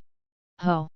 Following Clark's roar, he rushed in front of the stunned Mr. Irony in a blink of an eye. Mr. Irony, who reacted, immediately built a stronger defense before Clark punched. The larger translucent virtual barrier turned into a wall to block Clark in front of him. Boom! With a strong impact, Clark's fist collided with the barrier, and a huge shaking was generated between the element barriers. How dare you! Boom! Verb, move! Boom! My brother! Boom! The punch was stronger than the punch, and the last punch hit the barrier arranged by Mr. Irony, and the barrier that was directly hit shattered like glass. Seeing that the situation was critical, Mr. Irony couldn't care less about the taboo he had set. He drew out his wand, chanted some kind of incantation, and prepared to borrow some darker and more taboo magical power. With the obscure incantation in Aladdin, a gust of wind gathered around him, and a swirling hurricane swirled everything around him.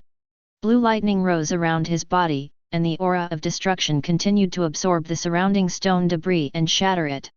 At the same time, Mr. Irony's hair stood up, his eyes turned pure white, and his whole body rose slowly. The ominous and eerie dark aura continued to overflow from his body, and the entire space shook slightly. Boom!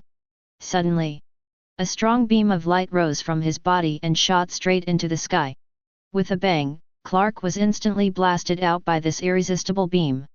Before it hit the ground, a big hand composed of boulders pinched him. Clark, who was paralyzed by the strong beam, was unable to struggle and fell into great pain. Bang! At the critical moment, Eric rushed over directly, slammed his fist into the giant stone's hand, and shattered the stone that was holding Clark. Using the Motherlander template just unlocked and barely able to fly, Eric kept rushing to Mr. Irony, who was surrounded by beams. Since the opponent is a mage, and the magic resistance of himself and Clark is restrained by the opponent, then solve the opponent through melee combat.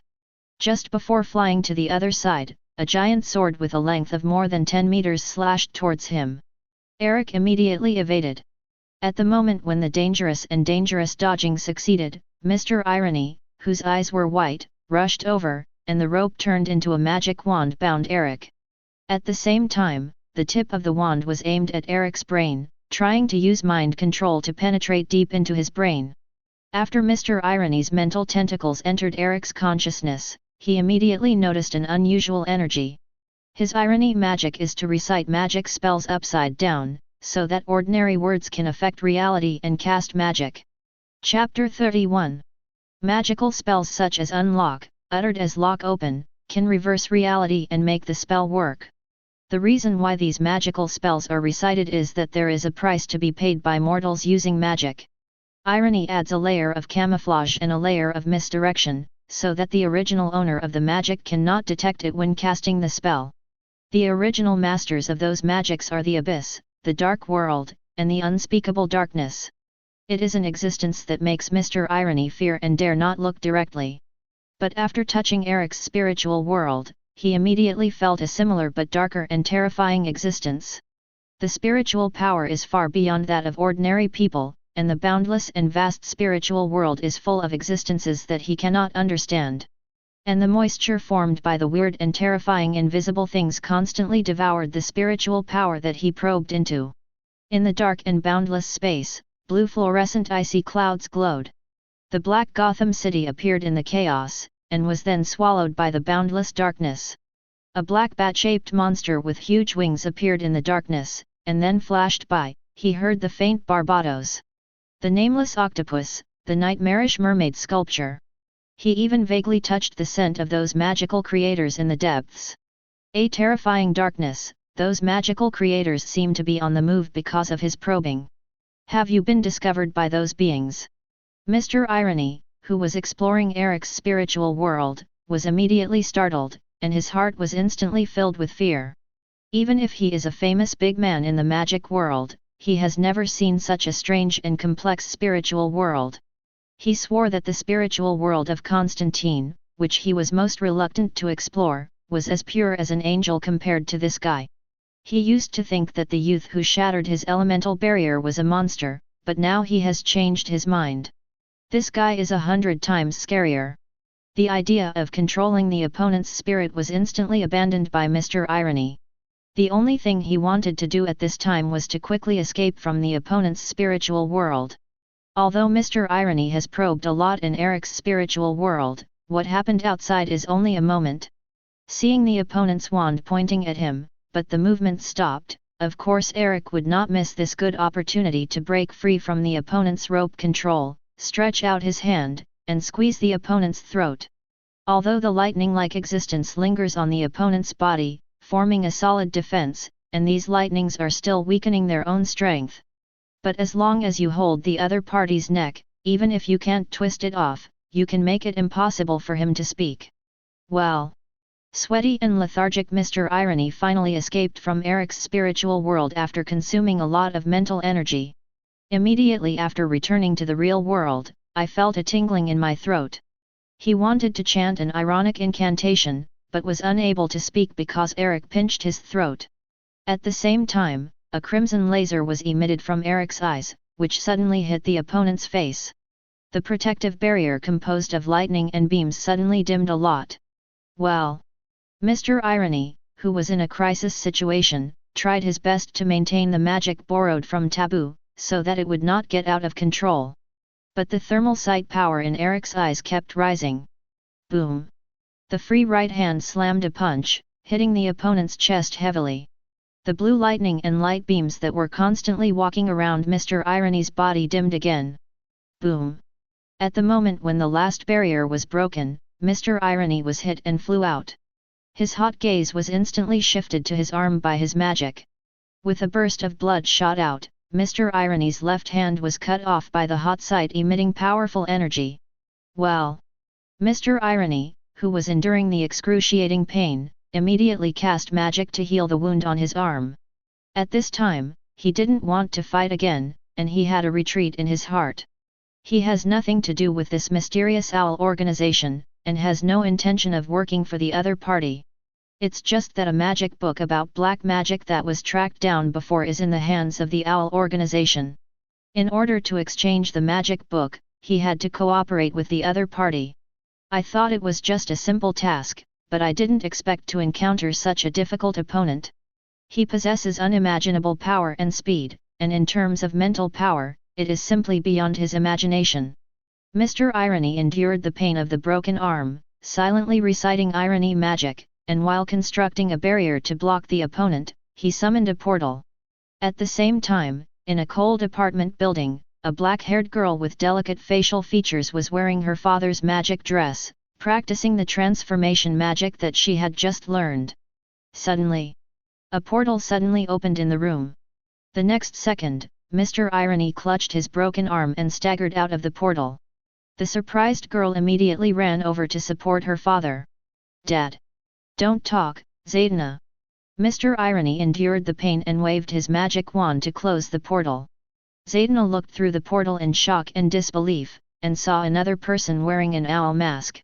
The scarlet red in his eyes flashed, and the whole person exuded a heart-pounding aura. "That, owl mask, the guy who hurt Dad." Zaydna gritted her teeth. "Asshole! I will make you pay." In the labyrinth of the Owl Council, Eric looked at Mr. Irony, who used the escape door to escape, and put away his hot eyes. "Take a deep breath and clear your dizzy head." Walking into the rubble, he looked at Clark, who was half kneeling on the ground, gasping for breath.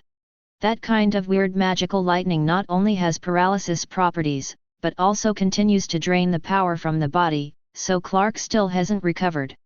"Clark, you always surprise me," Eric said in a complicated tone. "I remember you promised me that I would go back to the farm." Clark took a breath and stood up. "Yes, I lied. Didn't my father tell me that it's okay to lie when necessary? And, isn't the truth as I feared? You're in some little trouble. I think it's necessary for me to appear this time, just like last time you suddenly appeared behind Coach Watt, didn't you?" Clark sighed in the direction where Mr. Irony disappeared, and said with a complicated expression, "I've never seen that kind of thing before. Is it magic? You'll see more in the future, but for now, you need to go home." As soon as Eric's voice fell, there was a big noise in the Owl Council not far away, followed by the chaotic sound of footsteps. Hearing the noise from the Owl Council hall, Eric looked up. The members of the parliament who witnessed Mr. Irony's defeat with their own eyes were frightened by the strength shown by the so-called people of the motherland, and could no longer maintain their calm and rational appearance on the surface. They left their seats and fled in a hurry. Bang! The air fluctuated, Eric's super speed was activated, and he instantly moved into the hall of the Owl Council. With one hand, he grabbed the bewildered speaker's neck. "Looks like this game of hide and seek, the final victory belongs to me." With a chuckle, Eric twisted his neck, and the eyes under the owl mask gave off a creepy crimson light. "You, who the are you?" The speaker's neck was strangled, his face flushed red, and he tried his best to squeeze a few words out of his throat. He had witnessed the battle between Eric and Mr. Irony before, and the visually striking battle they showed made him unable to maintain his composure. What a strange question! Eric's grip on the opponent's neck continued to increase. "You claim to be the shadow of this city and create everything in this city, but why haven't you even investigated my identity? Or, you are just a bunch of idiots, only pretending to be a deep rat in the sewers." Please forgive me." The speaker, who has always been high and claimed to be a god, finally revealed his fear. I will give you everything you want and satisfy any vision you have. Sorry, I'm a little tired of this game. If it's Gotham's group of owls, they'd still be interested in playing with them, but it's time to leave. As soon as the voice fell, a red-hot gaze radiated from his eyes. The wide-eyed heat gaze hit the speaker's eyes, and the high-temperature heat instantly melted the opponent's eye sockets. Letting go, the speaker's body fell heavily to the ground. The people of the parliament who fled, saw the tragic state of the speaker, and screamed even more in horror. A woman in a delicate dress was running screaming. The next second, she felt a sharp pain in her back. With a bang, she hit the wall near the bench and fell down into a ball. The parliamentary girl who used the most vicious means to brutally kill the enemy, her chest was directly pierced by a hot gaze, her feet were smashed, and she fell headfirst in front of the owl statue. Lying there quietly, panting heavily, his hot face buried on the ground, tears of fear and unwillingness flowed out, as hot and heavy as the blood of those killed by himself. The lamp above the parliament was also damaged, and the shishi flashed a few times and went out. The man wearing a black exquisite and elegant dress was hit by a live power cord that was cut off. His consciousness instantly felt a dull impact, and then his body shook frantically and fell forward. When Clark entered the Council of Owls, he saw corpses all over the floor, flashing lights, red blood on the ground, and wires bursting with sparks from time to time. Eric. Clark looked at Eric, who was expressionless beside him in shock. You killed them. A group of mice, if they die, they die. Taking off the owl mask he was wearing, Eric threw it to the ground and smashed it with one foot. You don't have to mourn for them, just mourn those they killed. But... Clark's emotions were full of shock and incomprehension. Even if they are villains, they should be handed over to the law. They are the law, Clark, and not even the law can judge them. Eric's eyes gradually turned cold. The law also protects these mice who think they are the ruling class. If you want to play within their rules, be prepared to be shattered, so, put away your useless justice and compassion. Maybe some of these people are innocent, not all terrorists, you can't generalize them. Clark's tone was still incomprehensible. You shouldn't do this, Eric. Innocence? Maybe, maybe not, but, who cares? Eric's eyes flickered with a light that was so calm that it was almost indifferent. There is a group of people who believe in the survival of the fittest, so, fight them in this way, instead of using laws and rules. I think. Clark was silent for a moment, raised his head and looked into Eric's eyes. Eric, we are not gods and have no right to judge. I will never raise me to a stage where I can judge because of my strength. I am more its fear. I fear that my power will do harm to those around me. I fear that my power makes the world frightened. Eric, I don't want you to be that kind of person. That's what makes us different. Eric turned and walked forward, but there is one thing you said wrong. I don't consider myself a god, because I have the weakness that everyone in this world will have. He walked to a wall and threw a punch. The wall was blasted open by a huge force, and a hidden space appeared in front of him. Eric stepped on the gravel and entered the secret lair of the Council of Owls. Chapter 32. Inside the secret space, various documents are stored on the closet.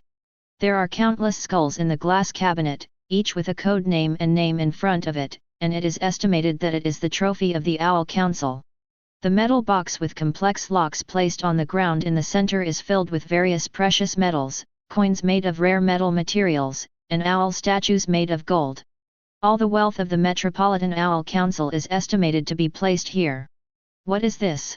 Eric was observing this hidden space when Clark walked in. Seeing the skull in the glass cabinet, he showed a surprised expression. Looks like they should be some kind of booty. Eric replied casually. Clark walked to the glass cabinet and stared at the skull inside with mixed emotions. His eyes suddenly inadvertently caught an ancient book with a simple shape. The cover of the ancient book is engraved with a mysterious pattern, but there is no name, just lying quietly at the bottom of the closet. Driven by curiosity, Clark went to the closet and picked up the mystery book. Gently opened the first page of the slightly heavy ancient book. Consciousness suddenly fell into a trance. The space was distorted, and then fell into darkness. After regaining his normal vision, he found himself in an unfamiliar place. In the ruined place, he was wearing a blue-black tights and a cloak, slowly descending from the sky. And Eric, dressed in a dark black uniform, floated in front of him, holding a steel fork in his hand. On the steel fork was a bald head with a ferocious face, dark skin, and dark red eyes. On the ground in front of the two, stood several people in strange clothes, some in bat costumes, and some women in red and gold shirts and flying crowns. Several people standing on the ground looked at the steel fork in Eric's hand in shock, their eyes full of disbelief and shock. Darkseid is dead. Eric, who was standing in the air, slowly spit out a few words. Clark. A familiar voice woke Clark up. The apocalyptic scene of the broken walls and the ruins in front of him, and Eric, who declared Darkseid is dead with a steel fork in his hand, suddenly disappeared. Consciousness returns to the brain, withdraws from the illusory picture, and reconnects the senses and the sense of reality. Are you all right? Looking at Clark, who was in a daze holding the book, Eric asked with a frown. It's okay. Clark let out a sigh of relief. Just thought of something. The picture just now appeared in front of his eyes so vividly that he wondered if it was the future he accidentally touched, or just an illusion generated in his mind. Surprised, he glanced at Eric. In the picture he just saw, Eric seemed to have become some kind of terrifying existence, and he seemed to be on his side. So what happened? This book. Eric didn't know Clark's doubts and fears, and took the simple-looking book from the other party's hand. Feeling the evil and unknown aura emanating from it, he glanced at the text on it. Mixed with obscure Old Latin and Old English, bizarre forms of sacrifice and magical rituals are introduced. It should be something like black magic, which doesn't suit your current youthful sunshine orientation, Clark. Eric closed the book and put it away. At the same time, he threw the documents on the closet into the box, and packed it together with the precious metal currency and gold in the box as the spoils of this battle. Eric, are you going to take all these things away? Clark asked hesitantly as he watched Eric scavenge the contents of the secret room. Do you stay here and wait for someone to come and pick it up? Forrid. Clark stopped talking, and his expression became a little weird. He remembered the green dollar bills that Eric hid under the bed. Could it be that Eric got those things in this way? Hesitating, he didn't know whether to persuade Eric. Although I know that these are ill-gotten gains, I always feel that the other party's actions are inappropriate. So in a tangle and hesitation, Eric packed all the valuables in the secret room into a metal box. Are you going to stay here and pray for the Owl Man, or leave, Clark? Eric took 2 steps forward with the metal box, turned his head and asked Clark. Clark stood there and hesitated for a moment, glanced at the corpse lying on the ground in the distance, and quickly followed Eric's footsteps. It's night, Luther Manor. Fire trucks and police cars were parked at the gate of the estate, while fire crews put out the fire and checked for damage to water pipes and electrical circuits. Lex leaned in front of his luxury car and stared blankly at his father, who had just arrived from the metropolis in front of him. You promised me to keep me safe, including bombarding my friends with rockets. Lex questioned his father. I'm just concerned about your safety, Lex. Lionel pushed the frame of his eyes and replied calmly. No, you don't care about anyone, neither me nor anyone else. Lex's tone increased. Even if I die today, your world will still turn as usual. I even doubt that the order you gave to those hired guests is to capture the enemy alive as a priority goal, and even sacrifice me. Otherwise, this is also will not explain that Clark is still in the hall, and the mercenaries dare to open fire in it. For this reason, even at the expense of destroying my manor and hurting my friends. Lex glanced at the manor that had been in ruins, and his tone was full of questioning. He didn't know that Clark had escaped, thinking that Clark was buried in the rubble along with the Owl Men. Anger won't fix things, Lex. Lionel's tone was still calm, even indifferent. Oh, really? Lex sneered. I also understand one thing, anger cannot be vented, only deeper anger can be brewed. Like this. Lex took out an owl mask and threw it in front of him. What's this? Masks worn by killers. You tell me there's no Owl Council in the metropolis, not even a sworn oath, now? Don't tell me it's just like the prank of the clown in the owl mask. You've been deceiving me. Facing Lex's questioning, Lionel was silent for a few seconds. Lex, I am trying to protect you from those untouchable beings. I can control my own life, and I know how to control my life, and I don't need someone to tell me what to do, you know? The first thing I learned in the Luthor family was how to face the invincible enemy, and never let anyone tell you what's right. Lex restrained his anger, and instead replied in an alienating and sarcastic tone.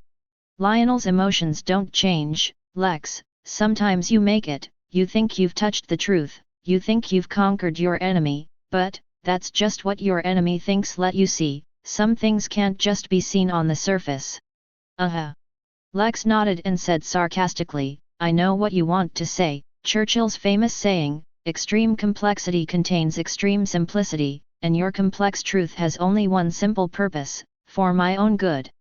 Believe me, Father, this is a verbal fraud, and I don't have the talent to be deceived all the time.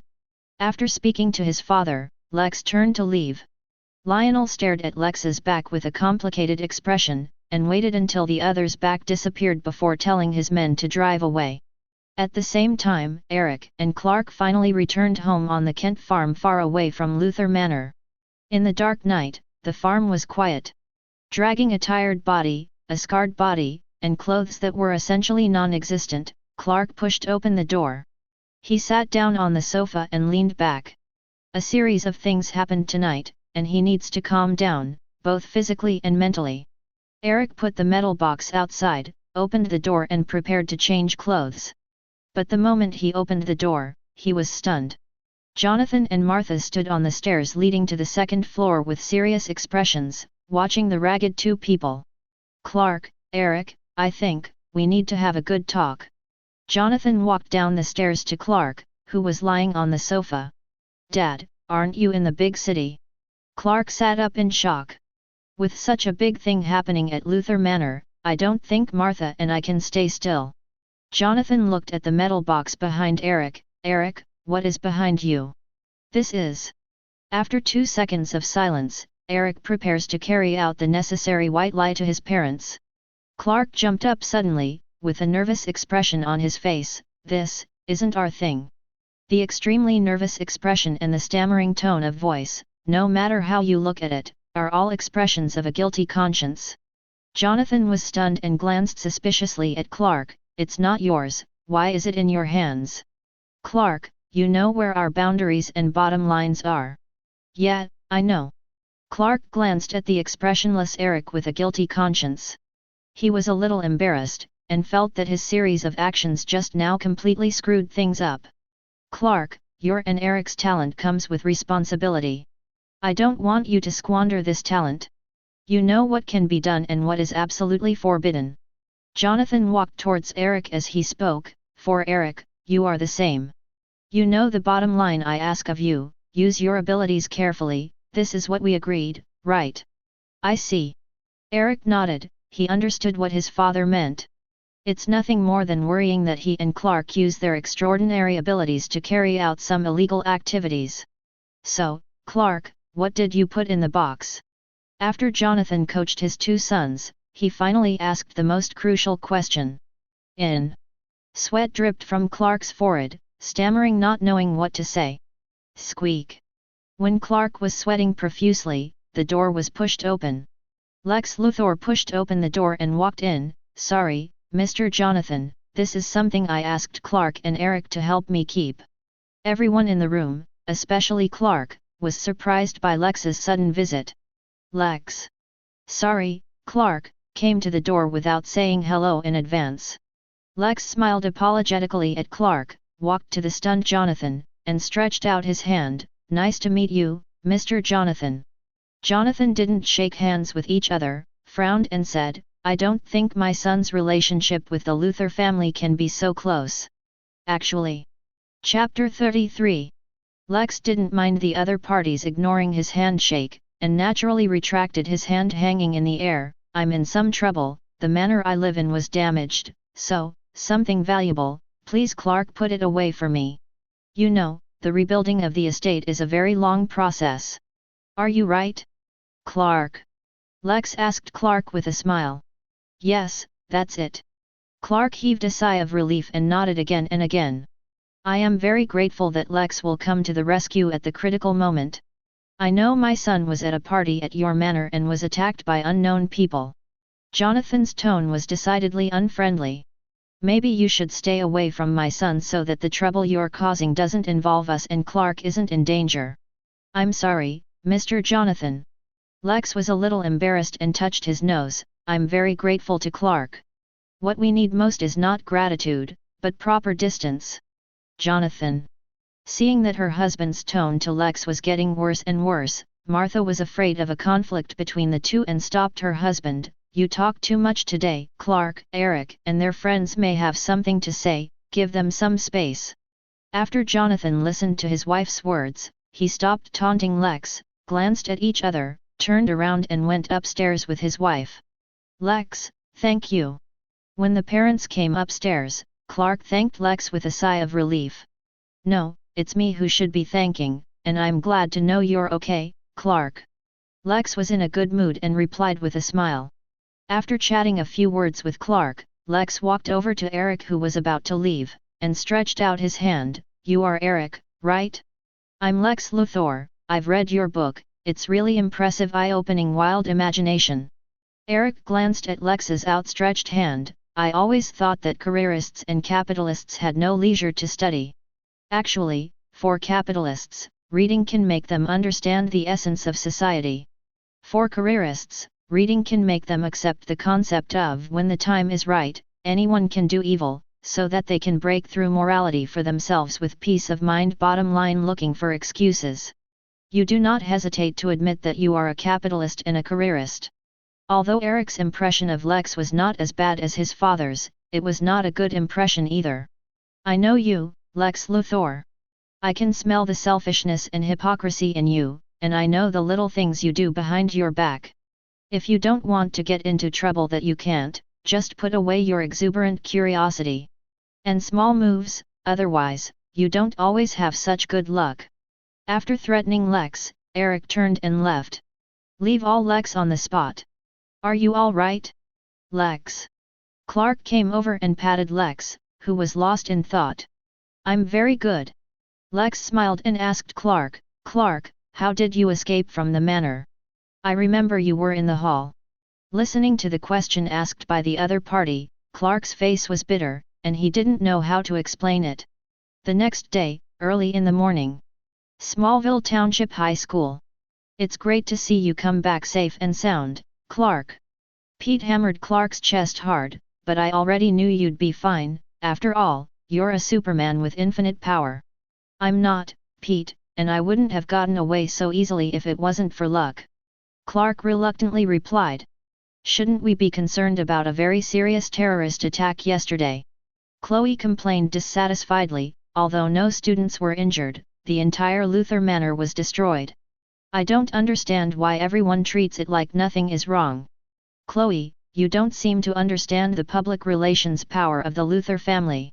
They will make everyone forget everything that is not good for them, just like they did to my parents. Pete had a bad impression of Lex and said angrily, so, you'd better keep silent, or the principal will close your little press room. By the way, Pete quickly thought of one more thing, this week's community event. Clark, can you come with me? I don't want to spend a day talking to those old people in nursing homes with dentures. Didn't you say that you know an old man who can predict the future? Chloe teased. Predict future? Hearing this word, Clark's heart moved. He suddenly remembered the scene he saw. Eric held his head in his hands and whispered, Darkseid is dead. Is that also a predictable future? Every student does 30 hours of community service, but instead of being a lifeguard in a girls' swimming class, I chose to be here, chatting with old people with dentures. You know why? Clark. In the nursing home, Pete, wearing a nurse uniform, asked Clark. I don't know. Clark kept thinking about the apocalyptic scene he saw after he fell into a hallucination last night. Ruined buildings, scorched land, torn sky, and smoke rising from distant cities. The whole body exudes a chilling breath, a pair of Eric who reigns in the world.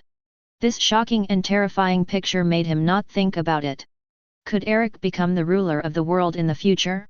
According to what I know about my younger brother, In terms of strength and character, it is indeed possible for someone to do such a thing. But, why would I become Eric's accomplice in the future? If Eric becomes a dictator, according to his character, he will definitely stop the other party, instead of choosing to follow the same path as the other party. So, what happened in the future? Clark. Just thinking about it in a frenzy, Clark was patted on the shoulder by Pete. Sorry, I'm a little distracted. Since you entered the nursing home, you have been distracted. It seems that you have not recovered from the escape from Luther Manor.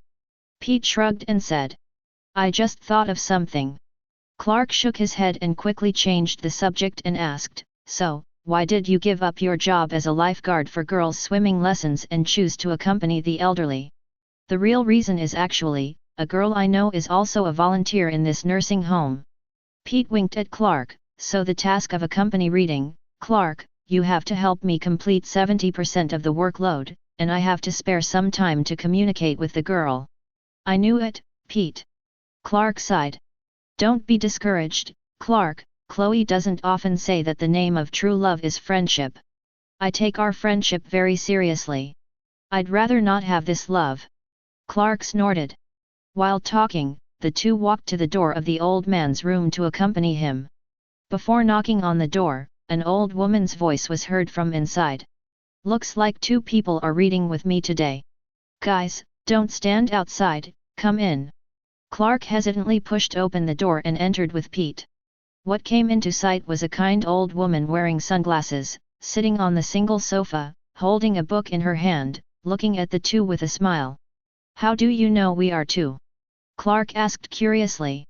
What he's saying to Pete and Chloe now is that the other side can predict the future. I'm blind, but I'm not deaf. I can hear you too, the chirp of your shoes on the ground from afar. The old lady took off her eyes and said unhurriedly. Clark was silenced by the old lady who played silencer. You really predict the future? Ms. Cassandra.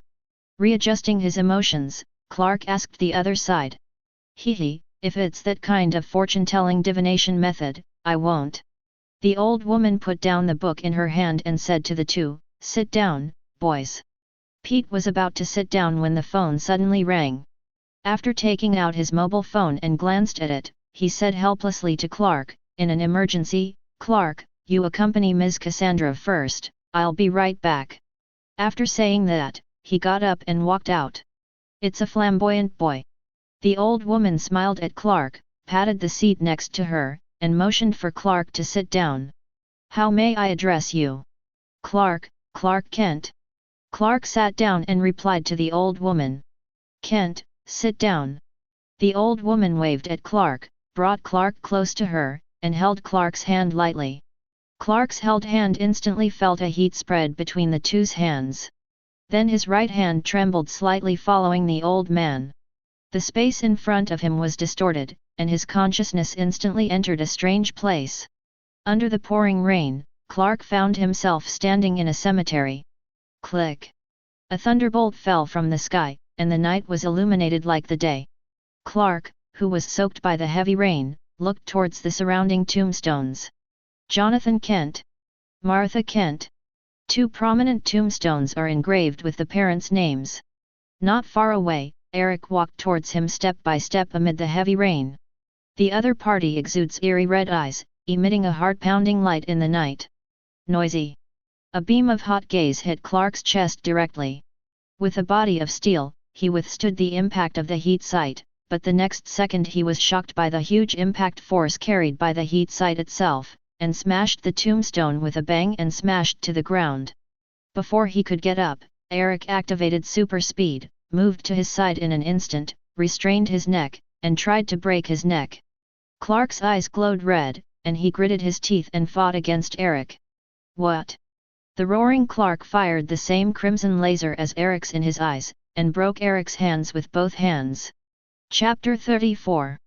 But Eric punched him in the cheek again, and with a bang, he rolled on the ground. Clark, who was tumbling in the muddy water, had blue veins blooming on his forehead, and his eyes glowed with red-hot eyes, hitting Eric. Not to be outdone, Eric's thermal vision was activated instantly, and two laser beams carrying powerful energy collided in the air. Do not. Clark, who had escaped from the vision, gasped heavily, stood up, and looked at the old woman with shock and disbelief. He saw his parents' tombstones, and Eric planned to kill himself. How is this possible? This is the future? What is my future like? Unable to suppress the fear and shock in his heart, Clark stepped back step by step, knocking down the chair in the room with a bang. Kent, did you see that too? The old woman didn't seem to expect that she would see such an incredible scene in her conscious senses. He stretched out his hand tremblingly. I have to tell you, child, you just saw some scenery in your life journey. It is not fixed. How you do it is all up to you. You must not regard it as the truth. Do not. Clark's emotions were on the verge of collapse. With a whoosh, he activated super speed and left the room in an instant. The blind old woman only felt a breeze, and Clark disappeared into the room. Withdrew his outstretched hand, sighed, and covered his face. You look anxious, Clark. Jonathan took off his dust glasses and asked Clark. I just think you and your mom should pay attention to safety, safety first, don't you? This kind of work can be given to me, I'm good at it. Clark. Jonathan turned off the noisy cutter and looked at each other with his wife. The cutter cuts the wood. That's normal farm activity, isn't it? Seriously, Clark, what's wrong? Jonathan saw that Clark had been frowning and looked preoccupied, and realized that his son's mood might not be right. Clark fell silent, sat on the grain pile in the barn, and said, I met an old man in a nursing home. I know it's crazy, but she can predict the future. What did she tell you? Mother Martha asked. I saw that you had an accident, and I was a little scared. Clark looked confused. I don't know what this visible future represents. Clark. Jonathan put down his glasses and said to Clark, you can't let an old woman scare you with half-ass prophecies, he might just scare you. More than that, I've seen pictures of the future in other places. Pete also said that Ms. Cassandra's predictions were very accurate. Clark didn't believe the other party was just scaring him. No one can predict the future, Clark. Martha said calmly. What if she's right? I have to do something, I'm not going to watch it happen. Clark's tone was full of anxiety. No one can predict the future, and even if she could, she couldn't control it. Jonathan put on his wide dust glasses again and turned on the cutting machine. Fate can't be changed, Clark, you don't have to worry about it. The harsh sound of gear cutting resounded in the barn, and Clark's mood became more irritable. In the cornfield of the farm, Eric faced the blue sky and closed his eyes. The motherland template in my body, since the battle with Mr. Irony, the progress has been unblocked to 85%. Not only is the super strength and super speed more powerful, but the senses such as vision and hearing are also greatly enhanced. The most important flying ability has also been completely unblocked. He opened his eyes, knelt on the ground halfway, and pressed his hands into fists against the ground. Boom! After stepping on the ground with both feet, the whole person bounced forward like a missile. With a bang, the moment it hit the ground burst, and the soil burst out. Use the recoil to bounce off again. Get your balance right and guide your body upwards. This time, it did not fall, but flew straight up like a missile launched into the sky. A gust of wind whistled past his ears, and clouds in the blue sky kept approaching his eyes. Feeling the feeling of indulging in flying, the flying dream common to all human beings buried in Eric's heart broke out. He couldn't restrain his inner passion and shouted loudly. But what makes him sad is that Eric, who has been accelerating and has not been able to break the sound barrier, suddenly feels that he has encountered an invisible barrier. The flight speed suddenly slowed down, and the control of the body began to lose, and then immediately fell from the sky uncontrollably. On the other side, in the barn, Jonathan and Martha had just finished cutting the wood, and just came out. They saw an amazing scene. In the sky in the distance, a figure flipped in the air and fell at a high speed. The final bang hit the farm's windmill to generate electricity. The deafening rumbling sounded, and the windmill 10 meters high collapsed instantly as if bombed by missiles. Jonathan and Martha looked at each other and hurried towards the windmill. Cough cough. Eric, coughing, crawled out of the dusty ruins and saw his father and mother coming here. Jonathan saw Eric showing his head, and a surprised expression filled his face. Then he reacted and immediately came up to help Eric escape from the ruins. "Sorry, Dad, I broke the windmill." After Eric came out of the ruins, he apologized to his father. "No. It doesn't matter, Eric." Jonathan suppressed the shock in his heart, and looked at Martha, who was also in a state of daze. "Eric, you learned to fly. It looks like this, but because I'm not very skilled, something went wrong." Eric twisted his neck. When he fell to the ground just now, he accidentally hit a face break, which made his joints uncomfortable. "Eric, you..." Jonathan didn't know what expression to make, shocked, relieved, or proud. Eric didn't notice the expressions of his parents.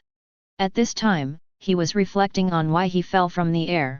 Take a deep breath, press your feet the ground, and stretch your left arm forward.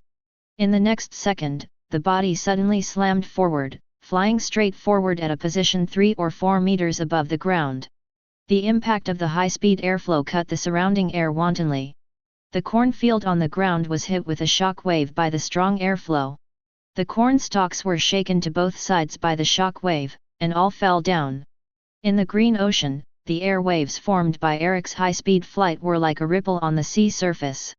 After flying some distance at low ground, the flight attitude changes to a straight upward impact. The body turned into a shooting star and disappeared in the eyes of the Kents in an instant. In the blue sky and white clouds, Eric's figure disappeared instantly, and then reappeared. Boom! Boom! Boom! The faint rumbling crit sounded like thunder in the sky. That was after Eric's speed broke through the sound barrier, forming a sonic boom. A conical cloud formed in the air, and then gradually faded away. Looking at the visually striking scene in front of them, Jonathan and Martha couldn't calm down for a long time. Especially Mother Martha, covering her mouth.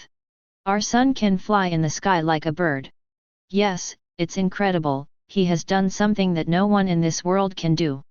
Jonathan put his arms around his wife's shoulders. "His talent is unmatched." Jonathan, who was equally excited, tried his best to suppress the complicated and surging feelings in his heart. "He's always been our son, hasn't he? Like Clark, shoulders our hopes and love for them. I never thought our son could be this far, we should proud of him. Yes, Eric is our son, always has been." Martha suddenly felt an indescribable sense of loss in her heart, as if her son was gradually moving away from her.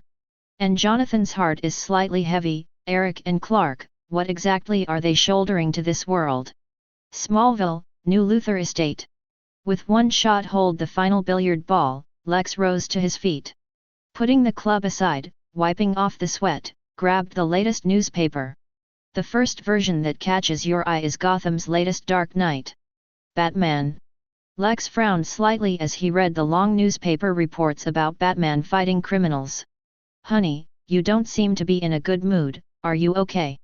Victoria came in with a bottle of Dom Perignon champagne. "I'm fine, especially after seeing Sir Harry's hostile takeover of my father's company." "Honey, that's what we said, wasn't it? It's your first step in taking over your father's company." Victoria put the champagne on the table. "I think it's something we should celebrate. I don't think my war with my father, after a phased campaign is over, is something to celebrate," Lex said calmly after glancing at the champagne.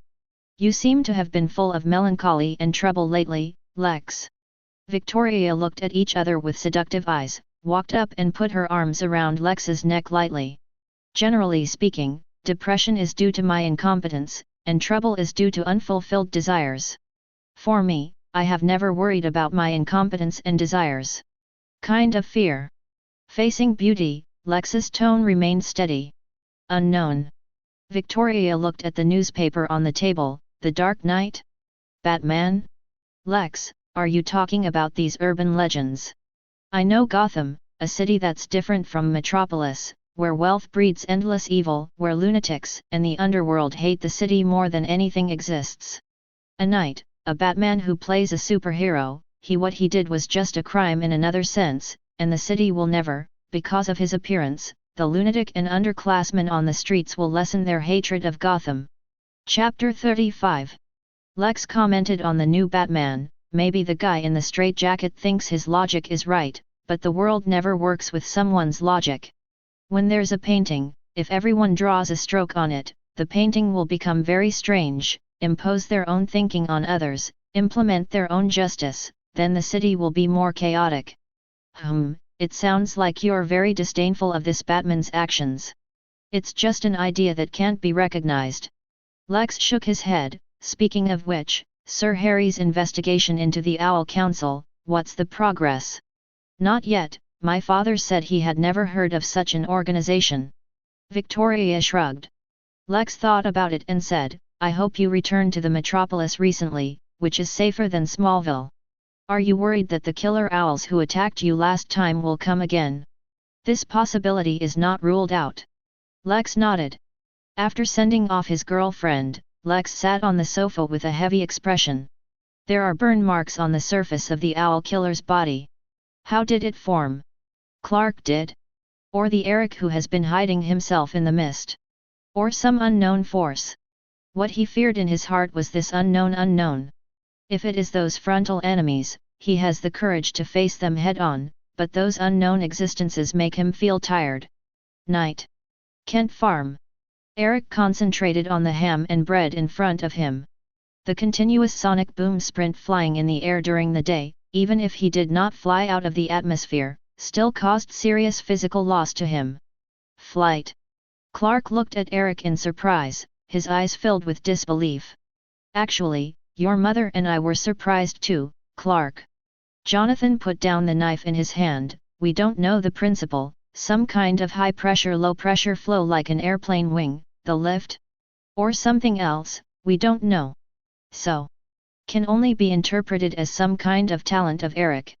Clark listened to his father's words, and the pizza he was chewing in his mouth didn't taste good again. He suddenly had envy for Eric in his heart, and at the same time a faint sense of loss and depression. Even though I knew it was a bad emotion, it still came out uncontrollably. Clark. Mother Martha patted Clark's hand lightly. I remember, you used to float in the air when you slept and crushed the bed once, do you remember? Remember. Clark replied to his mother, but that only happened a few times, and it never happened again. Clark, it means that AI, like Eric, also has the ability to fly, but this ability has not been awakened. Jonathan said to Clark. Maybe. Clark put down his pizza in frustration. Fly freely in the sky like a bird, and I long for this ability. Clark, who was in a state of wild thoughts, suddenly thought of the scene he saw in the illusion before. Eric stood in front and slowly descended from the sky, and he followed behind Eric, flying down from the sky wearing a cloak. If that is the future, it means that the future self has also awakened to the talent of flying. Clark's heart was instantly filled with excitement. But it was quickly doused by a basin of cold water. No, that is not the future that I want, nor the future that I admit. I remember a question. After finishing the ham, Eric interrupted Clark's cranky thoughts. If there is a poor guy who falls from a height and does a free fall acceleration at an initial speed of 32 feet per second, the acceleration is very fast to 120 km per hour. At this time, I happened to spot her, so I dived down in the air, want to catch her, what will happen next? Clark. Eric cast an inquiring look at Clark. Clark thought for a moment, I don't know, maybe you saved her. No. I think the scientific explanation is that if she touched my arm, she would be split in three. Eric tells Clark the classic Superman joke. It's a pity that Clark didn't understand Eric's hell joke, but frowned. Maybe you have a better way, Eric. Clark began to think hard about how to catch a man descending 120 km per hour. Jonathan and Martha looked at each other and felt that how to train their younger son to establish correct values should be put on the agenda. Clark, are you afraid that the future predicted by Ms. Cassandra will come true? On the way to biology class, Pete asked Clark in a low voice. Yeah, as crazy as it sounds, she showed me something bad and I don't know how to describe that feeling. Clark, I know that feeling. Rather than being suspicious of Clark like Jonathan and Martha, Pitt agreed with what he said. When I just met Ms. Cassandra, she told me it was going to be a long drive home today, so I dug in my pocket and found I had my car keys locked in the car. Maybe fate is something that can be spied on. The two entered the biological laboratory while talking. This biology class is a blended class, so there are students from other classes taking the biology class. After the two sat down, Pete poked Clark's arm and whispered, "Hey, Clark, Eric is right behind you." "I know." Clark responded weakly. "Have you been in conflict recently? You and Eric used to greet each other when they met, but recently?" Pete shrugged, and the words that followed were self-explanatory. "No, I just don't know what to do. I saw Eric in the future that Ms. Cassandra predicted, and we had some conflicts." Clark explained to Pete, a little confused. "Although I don't know what you saw, Clark, you can't blame someone for something that didn't happen, and he's your family," Pete said sternly. "I understand that this is not to blame Eric, it's just that I don't know how to face him." "Well, that's all up to you, brother." Pete stopped talking and looked back. Chloe and Lana were sitting together, and they didn't know when they became good friends, leaning against each other and whispering. Lana looked uneasy, often looking to her left. Eric sat in that position, holding a book in his hand, frowning, as if he had encountered some difficulty. Pete turned around after breathing out a second of silence for his brother's love. Eric, who was watched by Lana, was holding a magic book from the Owl Council. Although his interest in magic is average, he can pass the time when he has nothing to do. Most of the rituals and spells of making agreements or transactions with demons and summoning evil spirits are written records related to Lucifer, as well as magical rituals with unknown effects. Eric even discovered the magic on it to bring the dead back to life. Lucifer. Closing the book of magic with an ominous aura, Eric fell into contemplation. As far as he knows, there is a cast of superheroes in the DC world, such as Constantine, Dr. Fate, Swamp Thing, and Zatanna. In the bright places, there will also be dark existences. Some villain magic characters, Lucifer, the three giants of hell, the first fallen, etc., will also haunt the world from time to time. Eric has no intention of interacting with these people, nor is he interested in the disputes in the magic world. As for this kind of magic book, it can be used as a leisure reading when you are bored. Magic that is very precious in the eyes of ordinary people is just a poison to deceive mortals in his eyes. Eric was thinking, when a student pushed a teaching projector into the aisle on his left. After seeing the projector, Pete, who was sitting at the front, complained to Clark, "That's great. What? Every year, the old-fashioned teacher Kowarski will show an old and young film as a phased summary of the biology class." Pete replied feebly. Clark looked at the projector and asked Pete, "Who told you that?" "Your brother." "No, it's my dad." Clark replied with a smile, "I'm sure it won't be so bad, Pete. Good morning." The two were talking when a beautiful figure walked into the classroom. A woman with a hot body and long wavy blonde hair, wearing a light green dress, walked into the classroom with aura of footsteps. "I am your new biology teacher, teaching you about health and human growth. My name is Akins." He turned around and wrote his name on the blackboard. The buttocks, which were wrapped in a few fabrics, attracted the attention of the whole class. Especially Pete, whose eyes were almost straight, stretched out his hand to hold Clark's arm next to him, and couldn't help himself with excitement. "I'm sorry the air is a bit bad here, but there's a movie coming up, so we're going to have to share the hard times together." Teacher Akins smiled, walked to the window and closed the curtains. He pulled the curtains slowly and charmingly, showing his body curves to all the male students in the class. "I can't wait, these tough times." Pete swallowed and spit, looked at Mr. Akins intently and said. Clark didn't speak, feeling a little dry. "The movie is going to be shown soon, I hope you don't fall asleep, otherwise I will make some considerations on your transcript." Akins walked down the aisle to the movie projector and bent down to face Eric, who had been staring at the book and turned a blind eye to her. "Also, even if you're not interested in the movie, you have to watch it patiently, right? Classmate Eric."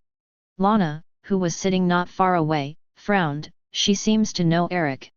Well, no surprise, although it's a bit cold, Eric's popularity in the school is higher than we thought. Seeing Eric closing the book, Chloe still had a frigid expression, and said in a low voice with schadenfreude, I now feel that Eric's poker face is sometimes inhumane, but it is a good way to deal with this kind of irritability. Women with excess hormones often have unexpected effects. Lana listened to Chloe's complaints, and the corners of her mouth rose slightly. Chapter 36. All members of the animal kingdom, from the simplest single-celled organisms to the most complex mammals, are committed to the reproduction of their offspring, which ensures that each individual organism can pass on its genetic material to the next generation. Animals rely on all kinds of courtship, through two-way and action. The voice of the narrator in the movie was slowly read out, and with the pictures of animals lying together, Lana's face turned slightly red. Clark was also sweating on his head, and looked at Mr. Akins, who was standing at the back. Because of the hot weather, Teacher Akins also sweated a lot and rolled on her skin. Clark swallowed and spit, and immediately felt an uncontrollable heat rushing up, his eyes burning. In the next second, the movie curtain that he was watching burst into flames with a wow. At first, sporadic fires were generated on the curtain, and then the fire gradually spread and expanded, causing the entire movie curtain to burn. When the students watching the film saw the curtain on fire, they screamed and ran out quickly. Clark stared at the flames burning in front of him in surprise, and fell into a sluggishness for a while. Is this self-inflicted? We have to go, Clark. Pete, unaware that the fire was related to Clark, ran out, pulling his arm. Okay, everyone, don't be nervous, leave the classroom in an orderly manner, and leave your books behind. Akins was relatively calm, and shouted at the students who fled the classroom in a panic. Eric, who was sitting at the back, stared at the burning movie curtain, and glanced at Clark, who staggered out, with a thoughtful look on his face. Clark's heat vision awakened.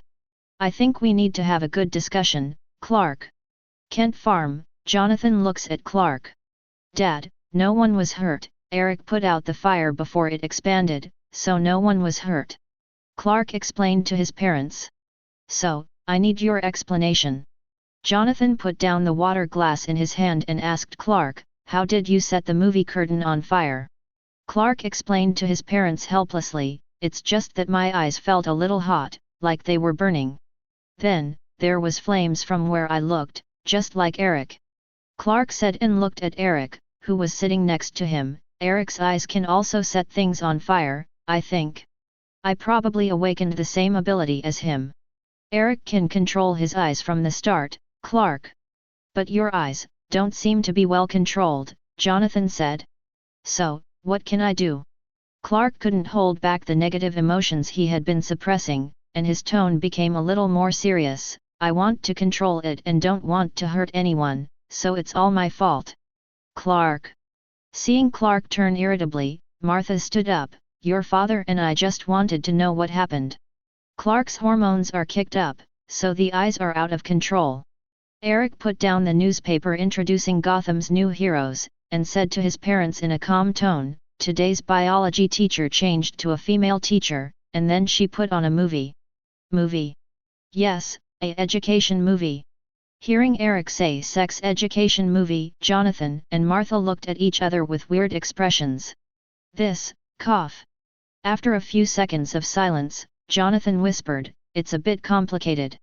Yeah, maybe it really has something to do with hormones. Martha nodded, a worried look on her face. Tons. Clark, who drank a large glass of water in one breath, did not relieve his annoyance in the slightest, and asked his parents, so I am now an arsonist. He didn't understand why his parents looked at his newly awakened talent with a scrutiny attitude. Eric unlocked the ability to fly before, why don't parents have this attitude today? No, son, of course you're not an arsonist. We have to deal with some of this as well as control your other abilities. Eric has been through the same stages as you before, and now he can control his eyes. I think he can give you some experience in that. Jonathan said and cast a questioning look at Eric. Eric, you need to give Clark some guidance, can you? To be an instructor for Clark? Although I don't have much interest in this position, but seeing the concerned eyes of my parents, I finally nodded, yes. Seeing Eric nod, Martha breathed a sigh of relief and walked over to comfort Clark. Clark, it only takes a little time, I believe you can control it.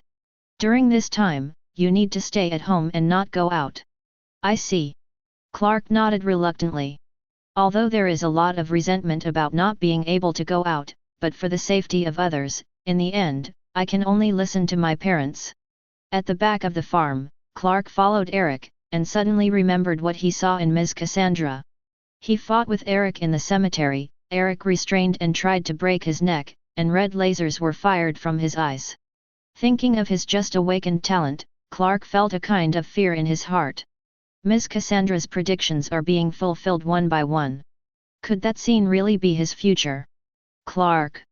The disturbed Clark was awakened by Eric's voice, raised his head, and found himself in an empty field. Eric was standing in front of him, staring at him with a serious expression. If you keep wandering, the day when you're released will be a long way off. Although he was not very interested in teaching Clark, but since he had promised his parents, Eric would not deal with it casually, and immediately reprimanded Clark. Sorry, I thought of something else, Eric, I promise I won't get distracted. Clark hurriedly apologized to Eric. At the same time, there is a strange feeling in my heart, Eric is his teacher? Why is there a slight discomfort? Very well, the first one you need to practice is on and off dot. As Eric spoke, he walked towards the abandoned bullpen, erected a scarecrow on the ground, and then walked to Clark's side. Now you are looking at the scarecrow, Clark, and imagining Mr. Aiken's thighs and chest in your mind. Clark. Are you sure, Eric? Or fantasize about your first fantasy object. When Clark heard Eric's wild words, his whole body immediately became unwell, and he felt uncomfortable as if there were bugs crawling on it. Ahem, that I would be more comfortable if I practiced alone. He said to Eric nervously. Casual. Seeing Clark's embarrassed expression, Eric stopped teasing him and stood aside. Seeing Eric leaving, Clark let out a sigh of relief, took a few deep breaths, pointed his eyes at the scarecrow, and said in his mouth, Lana.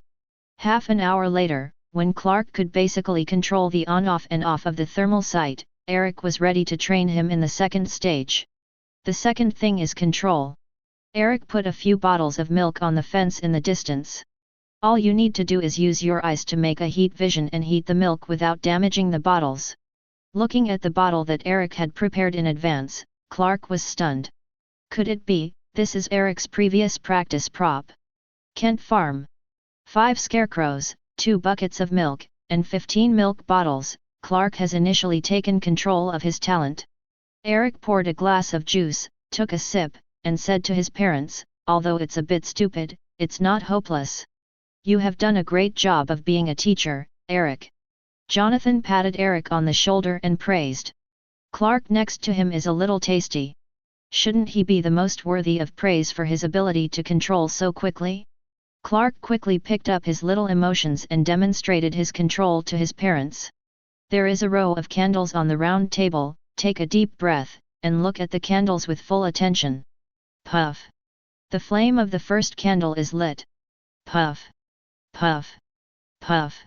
Then the flames of the second, third, and fourth candles come on. Clark easily used heat sight to light a row of candles placed on the round table. Once I know how to trigger the heat, I can control it without thinking. Sex. Clark hadn't finished his proud words. The last candle wick was lit with heat vision. Because he didn't control the output well, the flame hucky rushed upwards. Jonathan and Martha were taken aback. Forward. Clark, who was beaten in the face, glanced at Eric with some embarrassment, and then explained to his parents with some guilty conscience, occasionally, there will be a little accident. Jonathan and Martha glanced at each other, casting serious doubts about Clark's ability to control himself. It seems that Eric's guidance to Clark still has a long way to go. The next day, Eric receives a call at home. After a few words with the other party, hang up the phone. What I'm most afraid of seeing is black smoke coming out of the tractor exhaust. Jonathan walked in from the outside with his hands full of oil, and complained to Eric and Martha, that means there is a big problem with the tractor's engine. Our current budget does not support another engine. Or it is the position of the cylinder plunger adjustment rod joint and the oil pump rod, or the quality of the atomization of the nozzle. After Eric put down the phone, he casually said to his father, Jonathan and Martha looked at each other and said with a smile, I doubt our son right now, and it's absolutely fine to go for a mechanical engineer exam now. I don't think Eric is going to be a tractor mechanic. Martha was stirring fruit salad and asked her husband, Clark still practicing in the backyard? Chapter 37. Yes, it looks like he's getting more and more handy. Jonathan used soap to wash the oil off his hands. Eric's warm milk practice is a good way to kill two birds with one stone. It allows Clark to practice how to control his ability and acts as a free heater. Martha thought it was a bad idea. It's going to waste a lot of milk. It seems so. Jonathan nodded. Clark thinks so too, so he must be careful to control the heat from his eyes, so as not to waste milk by destroying the container. After explaining to his wife and wiping his hands with a towel, Jonathan asked Eric, who was calling just now, Eric. The Metropolitan University Press, they told me that the first edition of the hardcover book has been released, and the royalties, first reprint rights, and book club rights should come down soon. Eric explained to his parents. So fast. Jonathan was a little surprised.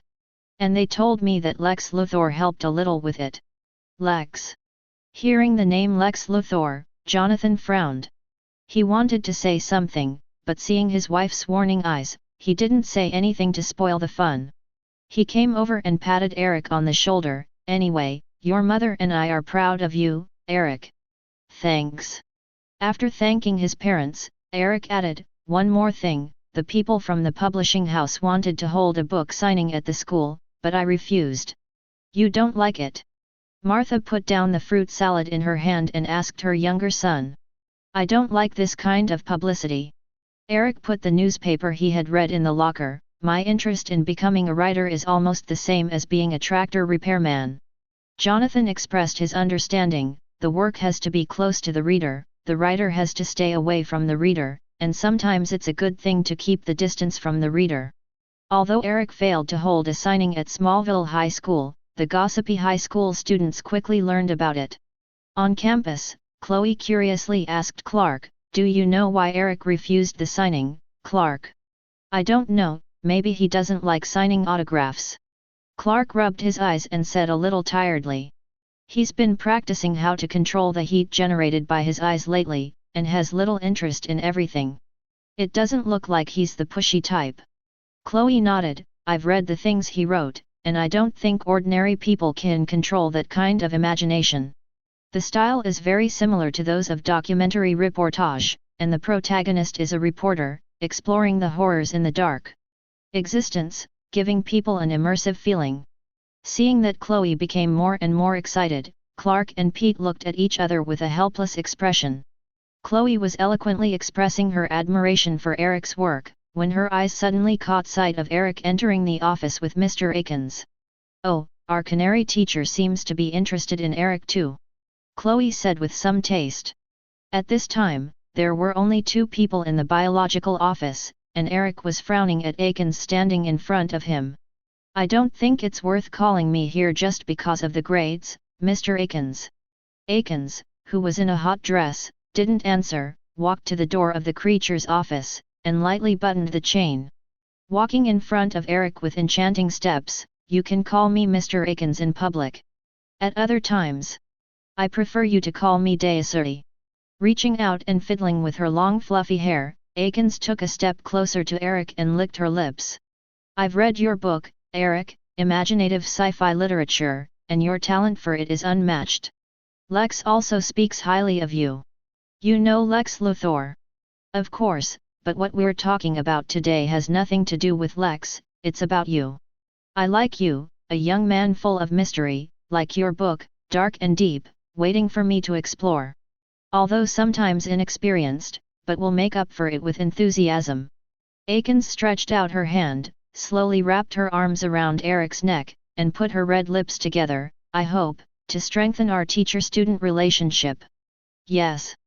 Facing the lips that Akins brought up, Eric still maintained a cold face. Of course, I know you guys maintain a face that I don't want anyone to approach, think that would be a cool trick to attract girls. I admit your trick worked, I attracted to you. Akins held Eric's face in one hand and approached slowly, trying to kiss his mouth.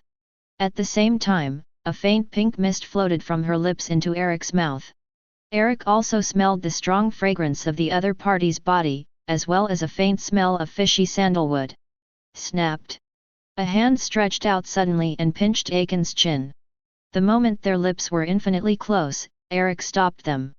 Generally, I don't like being passive, and I don't like being used as prey. Eric let go of the other's chin, and his eyes flashed with a little orange-red light, and I'm used to shocking and even destroying those malicious beings from the source. Akins, who was frightened, took 2 steps back and looked at Eric's red eyes with a look of astonishment on his face. She was surprised not only by Eric's abnormality, but also by the shock that the other party was not charmed by her. As long as the misty gas spit out of his mouth comes into contact with the opposite sex, the other party will obey his words. The high school student in front of him, why is his charm ineffective against him? While panicking, there was a knock on the door of the office. Mr. Akins, I'm Chloe. I have something to discuss with you.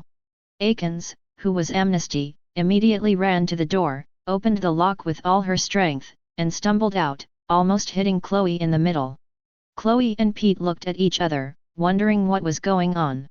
Only Clark vaguely heard the conversation between Eric and Akins, and looked at the escaped teacher Akins in surprise.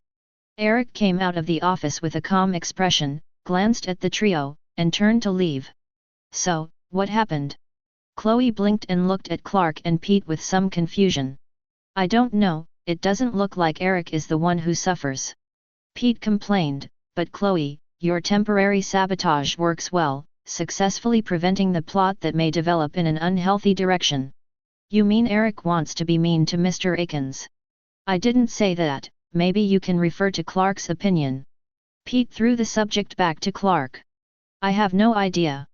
Clark shook his head and said hesitantly, I think Mr. Akins may be a little abnormal.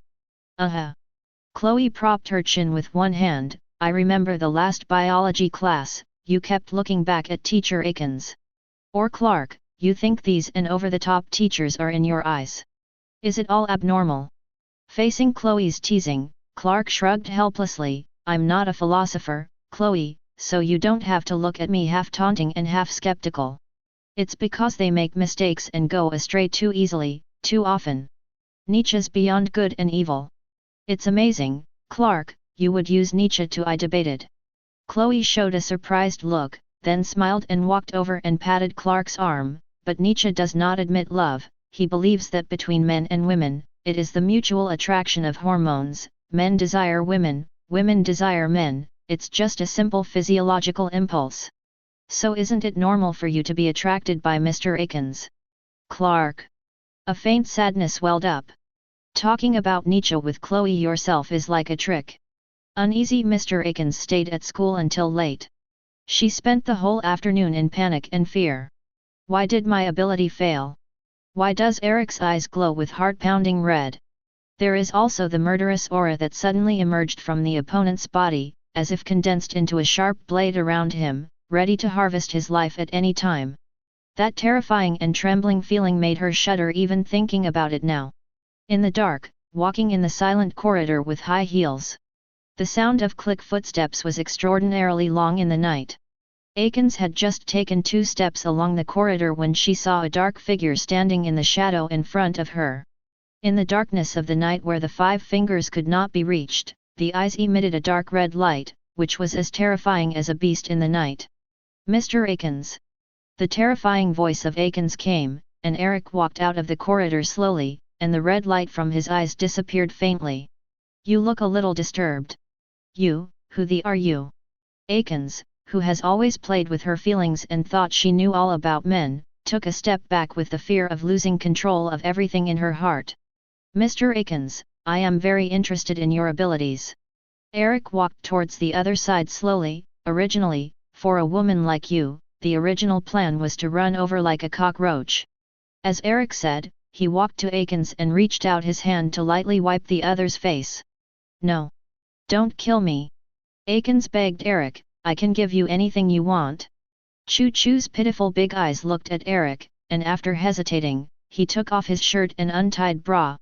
The turbulent unspeakable thing immediately popped out. You can do whatever you want with it. Eric. The visual impact in front of him made him stunned for a moment. A flood of power suddenly erupted in the Motherlander template, which made him feel an urge to despise him. Trying to suppress this urge, Eric withdrew his hand from the opponent's face. You're still useful to me, so I won't kill you.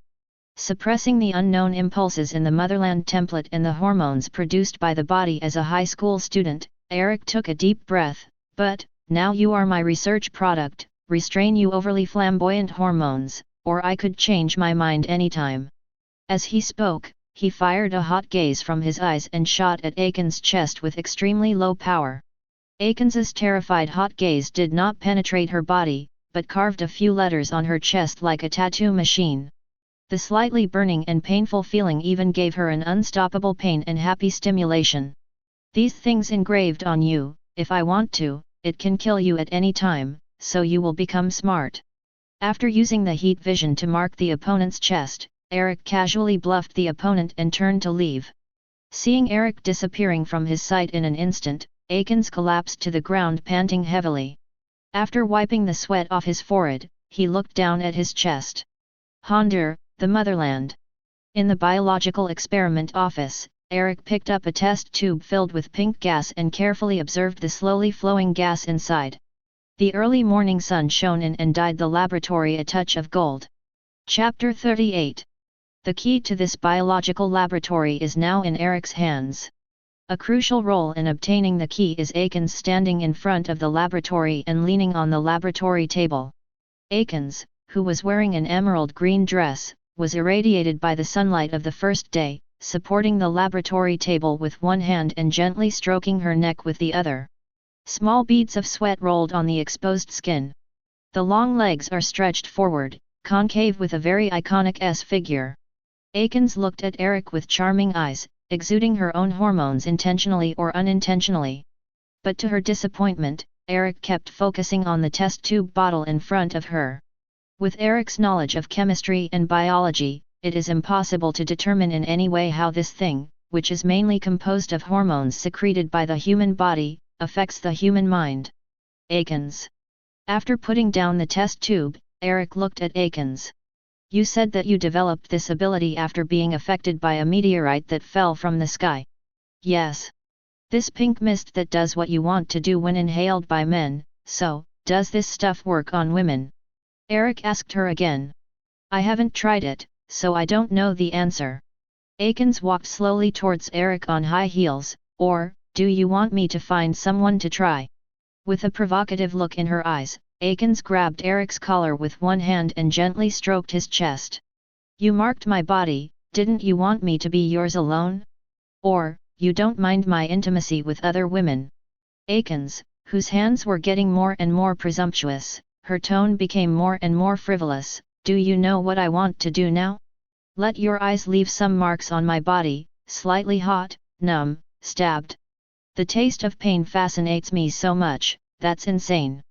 Said and held Eric's hand, panting slightly, I'm madly obsessed with this feeling. Eric, now, which part of my body do you want to burn me in? Facing the other's words of tiger and wolf, Eric frowned slightly.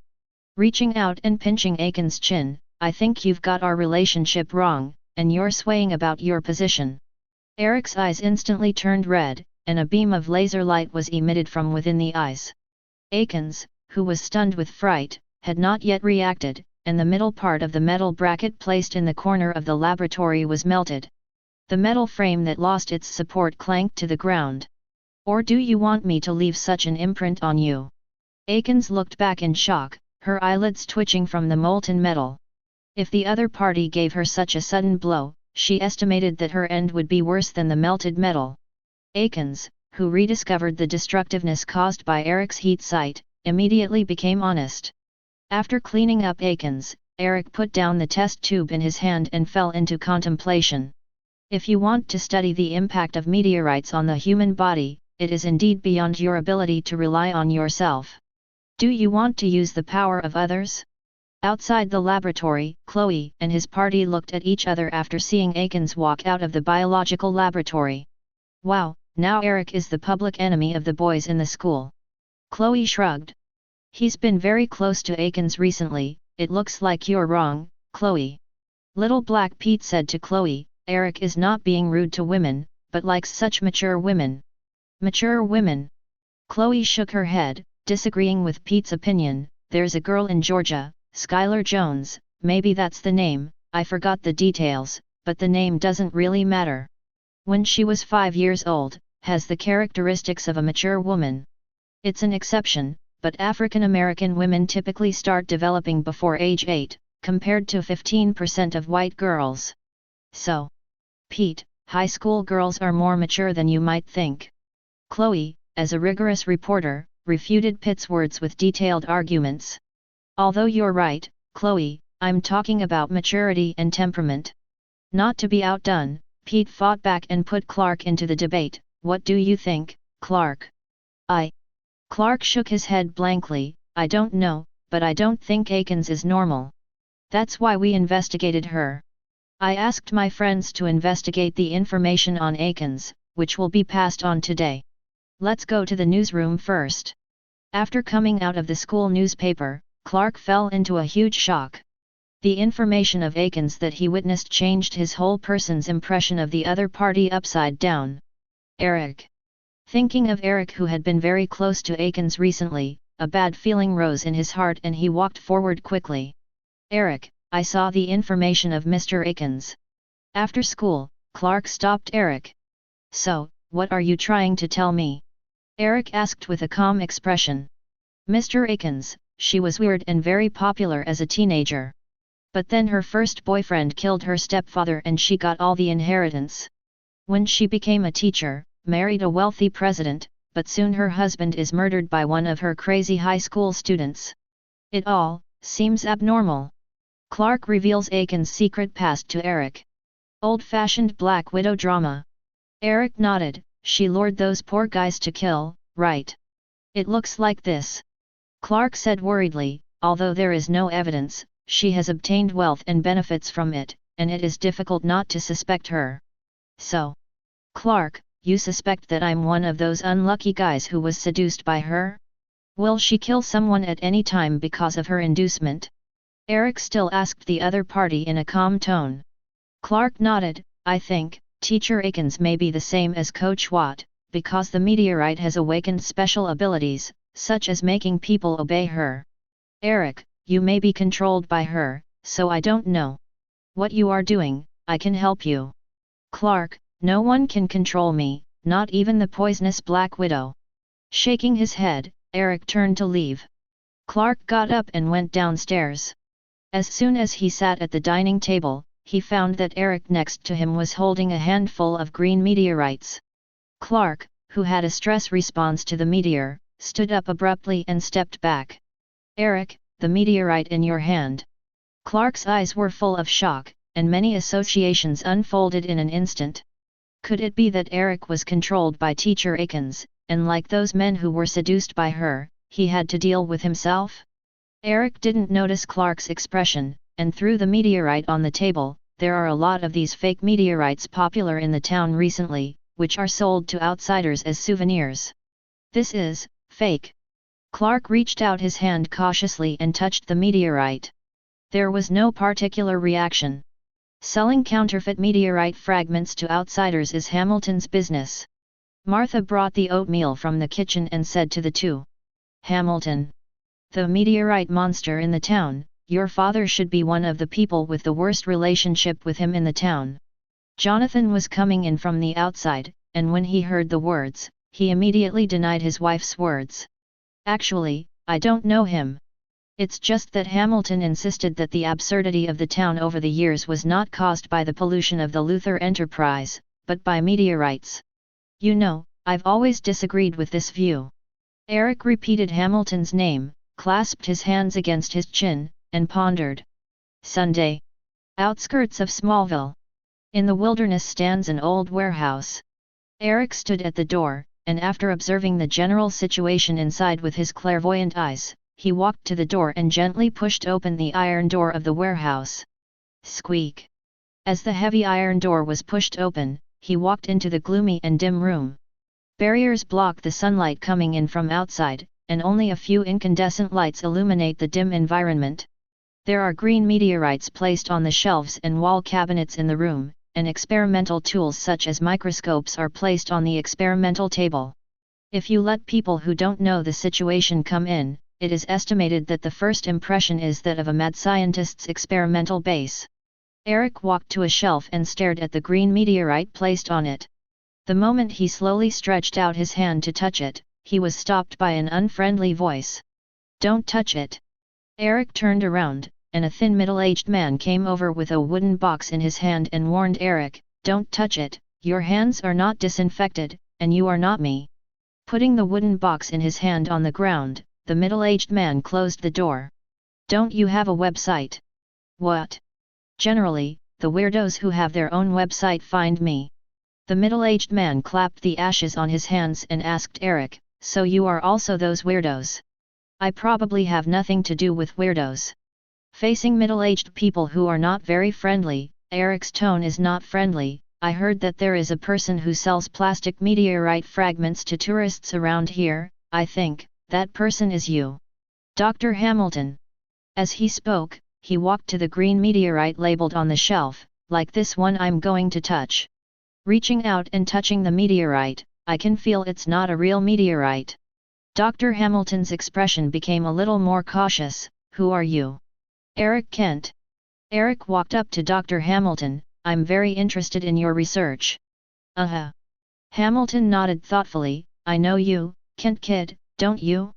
I think you should go to the school lab and see if there's a shortage of chemistry lab assistants, maybe that'll give you some fun." "I'm just a mineralogist, and there's nothing here to appeal to inquisitive students like you." "Mineralogist?" Eric smiled slightly. "I don't think mineralogists have access to the first lunar stone brought back by Apollo. That was hundreds of years ago. At that time, I was a respected scientist, but the world changes and fate is impermanent. Even scientists will become absenteeism in the township. Isn't this normal?" Shaking his head, Hamilton walked to the dilapidated experimental bench and poured out the soil-stained stones in the box. Even though Eric was beside him, he picked it up with his dark hands. Eric frowned slightly, but he didn't expect this old guy to be weirder than he thought. Ever since he learned that there is such a meteor monster in Smallville town, he has fallen in love with him. "I have collected a lot of kryptonite meteorites, but I don't have much clues about how meteorites can stimulate and enhance ordinary people's superpowers, such as the mind-bewitching gas produced in Aiken's body." The Dr. Hamilton in front of him, after some investigation, confirmed that the other party has in-depth research on kryptonite, and was listed by Eric as a target. Chapter 39. Dr. Hamilton, I read your article, a refreshing theory that meteorites change cell structure. Eric came over and looked at the ore on the test bench. His tone was still unhurried. "My body has some kind of weird symptoms. I have always wondered whether it was caused by meteorites, so to doctor there is interest in the research, and if it can be funded, I think there will be discoveries that will shock the entire scientific community." Hearing Eric's words, Hamilton smiled, but quickly moved away. "I'm glad to hear that, but I don't believe a student can sponsor my experiment." "Why are you so sure?" Eric's expression remained the same, still a serious expression. Although the face was a little young, the aura and expression exuded made Dr. Hamilton subconsciously stunned. "I have a surplus of money, don't worry, it has nothing to do with my parents. I want to set up an institution to study meteorites, to study the mysteries of meteorites in small towns. And Dr. Hamilton, you are the person I want. I can fund you and even build a more specialized lab for you, even though all I have now is a high school biology lab." As Eric said, he picked up a test tube containing a green solution on the experimental bench, "And what you pay is the research results. You get fame, I get benefits, it's a normal transaction, isn't it?" Hamilton was silent and asked Eric, "Why should I trust you?"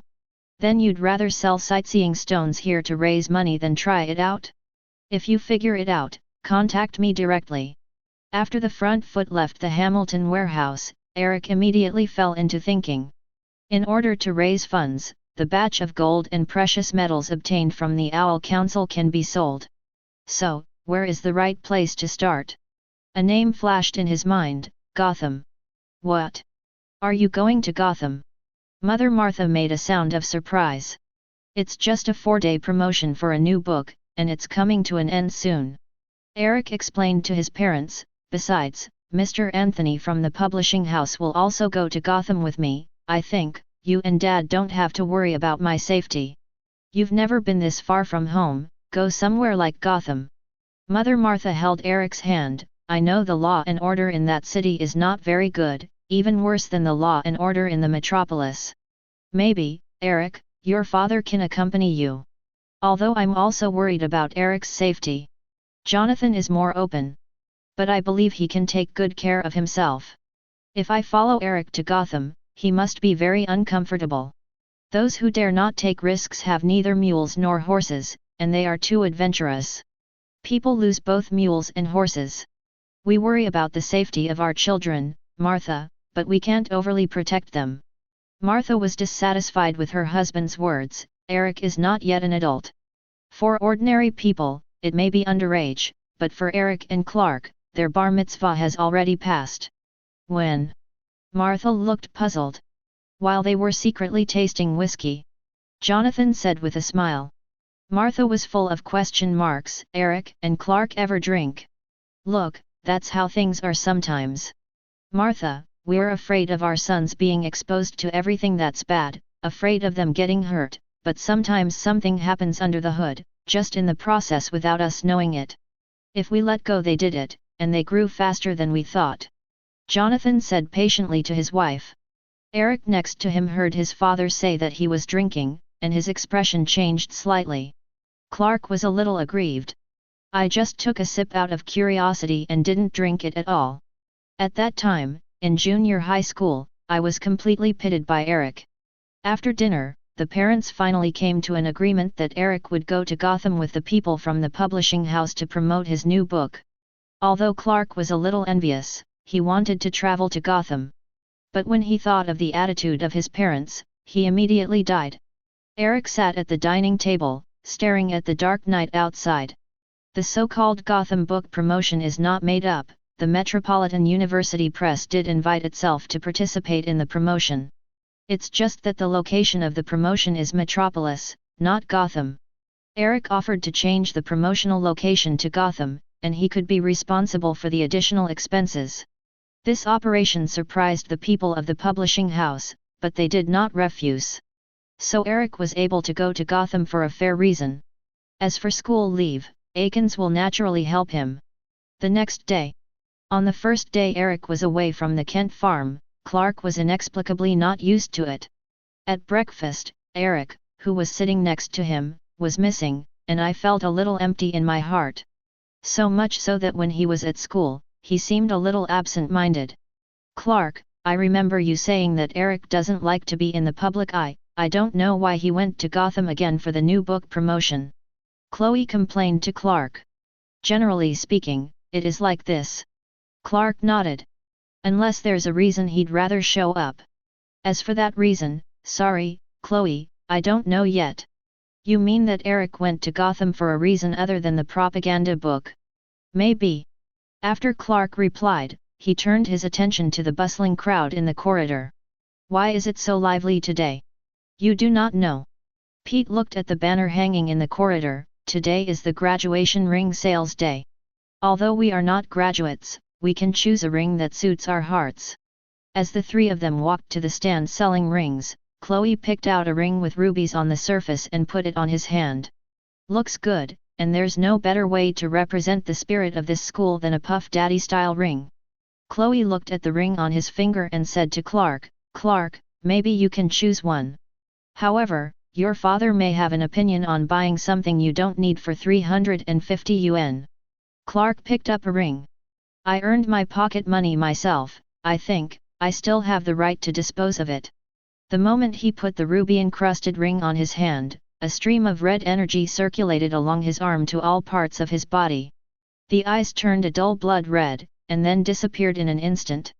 The most primitive desire rose from the bottom of his heart. Tyranny, selfishness, plundering, playing, controlling, these traits that are contrary to his character, breed in his body. "Are you all right, Clark?" Pete asked Clark, who had a different expression on his face. "I'm fine, never been better." Clark took a deep breath, shook his head, and walked towards Lana at the other end of the corridor. Pete and Chloe thought Clark was going to say hello to Lana, but they didn't expect the other to go straight to the punk girl beside Lana. "Hi, I'm Clark, you're new here? I must say you're so cool in this outfit, cooler than any babes I've ever met." Clark shocked Lana as soon as he spoke. "The person in front of you is the honest and shy Clark, not those who are in love. Jessica, I'm the new transfer student." The edgy, smoky-looking girl reached out to Clark. "Smallville High School has strict rules about student clothing, maybe." Clark shook hands. "Our rigid headmaster will order you to change." "I won't change clothes," the girl said directly. Clark had a look I agreed with. Of course, the school's dress code is super bad, and they like to tell people what to wear, but they never think about the students. "Thanks." Jessica smiled at Clark. "Nice to meet you, Clark, you impress me." After speaking, he turned around and left with the confused Lana.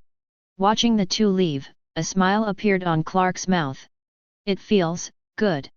After watching Lana and Jessica leave, he caught sight of Mr. Atkins walking down the corridor with a book in his hand.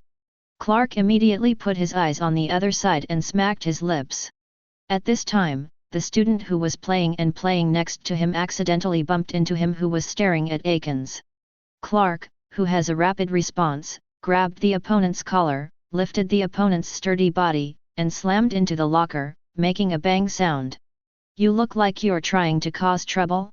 "Hi!" Clark's eyes flashed fiercely and threatened the other party. Not far away, Chloe and Pete, who were frightened by Clark's brutal performance, looked at each other with incredible eyes. "Is this Clark? Why did the other party suddenly look like a different person? Is it not Eric who is being controlled by Mr. Atkins, but Clark?" "Mr. Anthony, I would like you to write a check." In the hotel, Eric said to Anthony, who was accompanied by the publishing house. Medium stature, 40 or 50 years old, with an aquiline nose and a capable figure, Anthony said suspiciously. "However, the publishing house has paid 30,000 royalties in advance, and the first batch of hardcover books has just started to be sold, although your book very popular, but we can't. It's not the publishing house, it's me." Eric explained to the other party, "I will pay for this check, but it will be sent to my house in the name of the publishing house." Anthony nodded and instantly understood what Eric meant. They were afraid that the Kents would doubt the origin of the money, so they mailed it in the name of the publishing house. He didn't ask Eric where the money came from, he directly agreed to it. "How much?" Anthony asked Eric. 50,000. Well. Anthony hesitated. "Although it's a little troublesome, it's not impossible. I will mail a check to Kent Farm in the name of the publisher's royalties. And I will write a letter to tell Mr. Kent that because Gotham's new book is selling well, the royalties originally paid for the next quarter will be paid in advance." Anthony thoughtfully thought out reasons for Eric to deal with his parents' doubts. His attitude towards Eric has always been respectful. In addition to being his client, he is often influenced by the aura he exudes from his body, so he automatically regards Eric as the dangerous and inescapable ones in his dark works. Provoke existence. After Anthony exited the room, Eric stretched, stood up, walked to the window, and opened the curtains. A gloomy sky is exposed in sight. Raindrops are dripping from the dark clouds, and the Gothic buildings stand tall under the clouds. Chapter 40.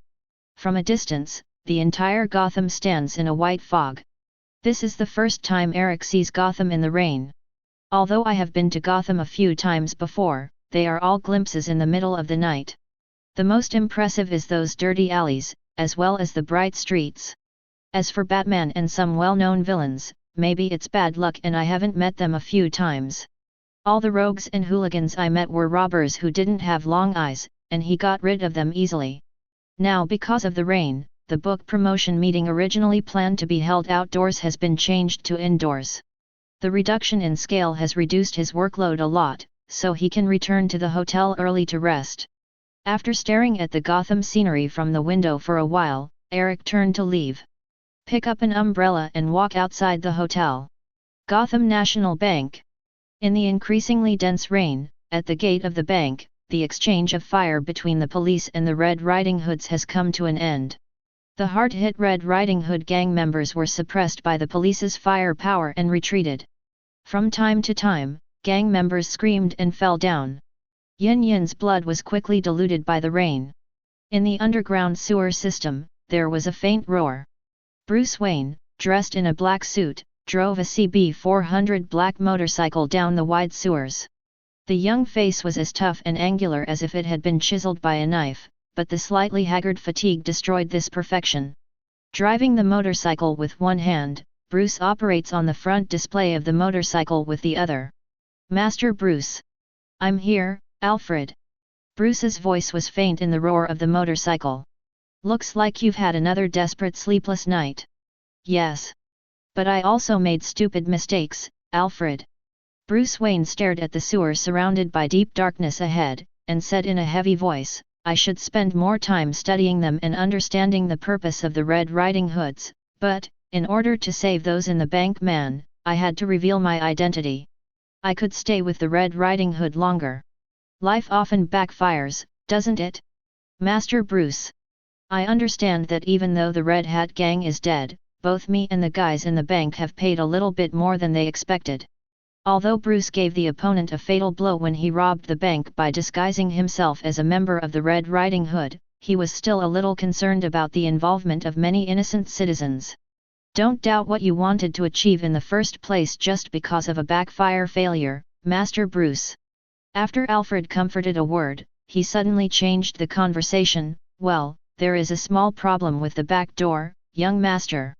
Please forgive me, I warned you in advance, operating a first-class computer, this is not a problem. But beyond my usual scope of work. You have to give me a little time. The Red Riding Hoods may be chasing them in the next second, Alfred, I don't have much time.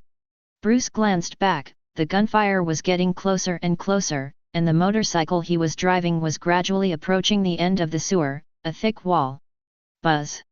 The moment the motorcycle hit the wall, a freight elevator rose from the ground. Bruce's motorcycle successfully entered the elevator at the last second and was transported below. Master, if you've always wanted to come in from the south, I suggest you set up a better entrance instead of entering from this stone house. Alfred, the housekeeper of the underground base, suggested to him after seeing Bruce getting out of the car. Alfred, this stone house is my home. 40 feet away is where my parents died. The reason I stay here is to fight. Bruce said to Alfred while controlling the base's equipment to turn off. Your war is so much more than just playing Batman, Master. The Wayne family is about changing the face of the city, and even though you've just returned to Gotham, I want you to do what the citizens of Gotham expect you to do. Alfred said to Bruce as he accompanied Bruce upstairs. After entering the living room, Bruce changed his clothes. I know what this city needs, Alfred. He picked up a book from his desk. Do you remember? In the past, every Saturday, the Gotham Times would add a lifelike section called Gotham Impressions. In this column, randomly selected citizens will be selected. Complete a sentence in 3 words or less. Gotham is the word that describes it the most. Damn? Cursed? Crazy? Or use a villain's name as the answer to Gotham impression. Bruce showed Alfred, I read a book recently and it gave me a different answer. Gotham is a twist darkness, the abyss of destruction, whoever, can't define this city. Kent Farm.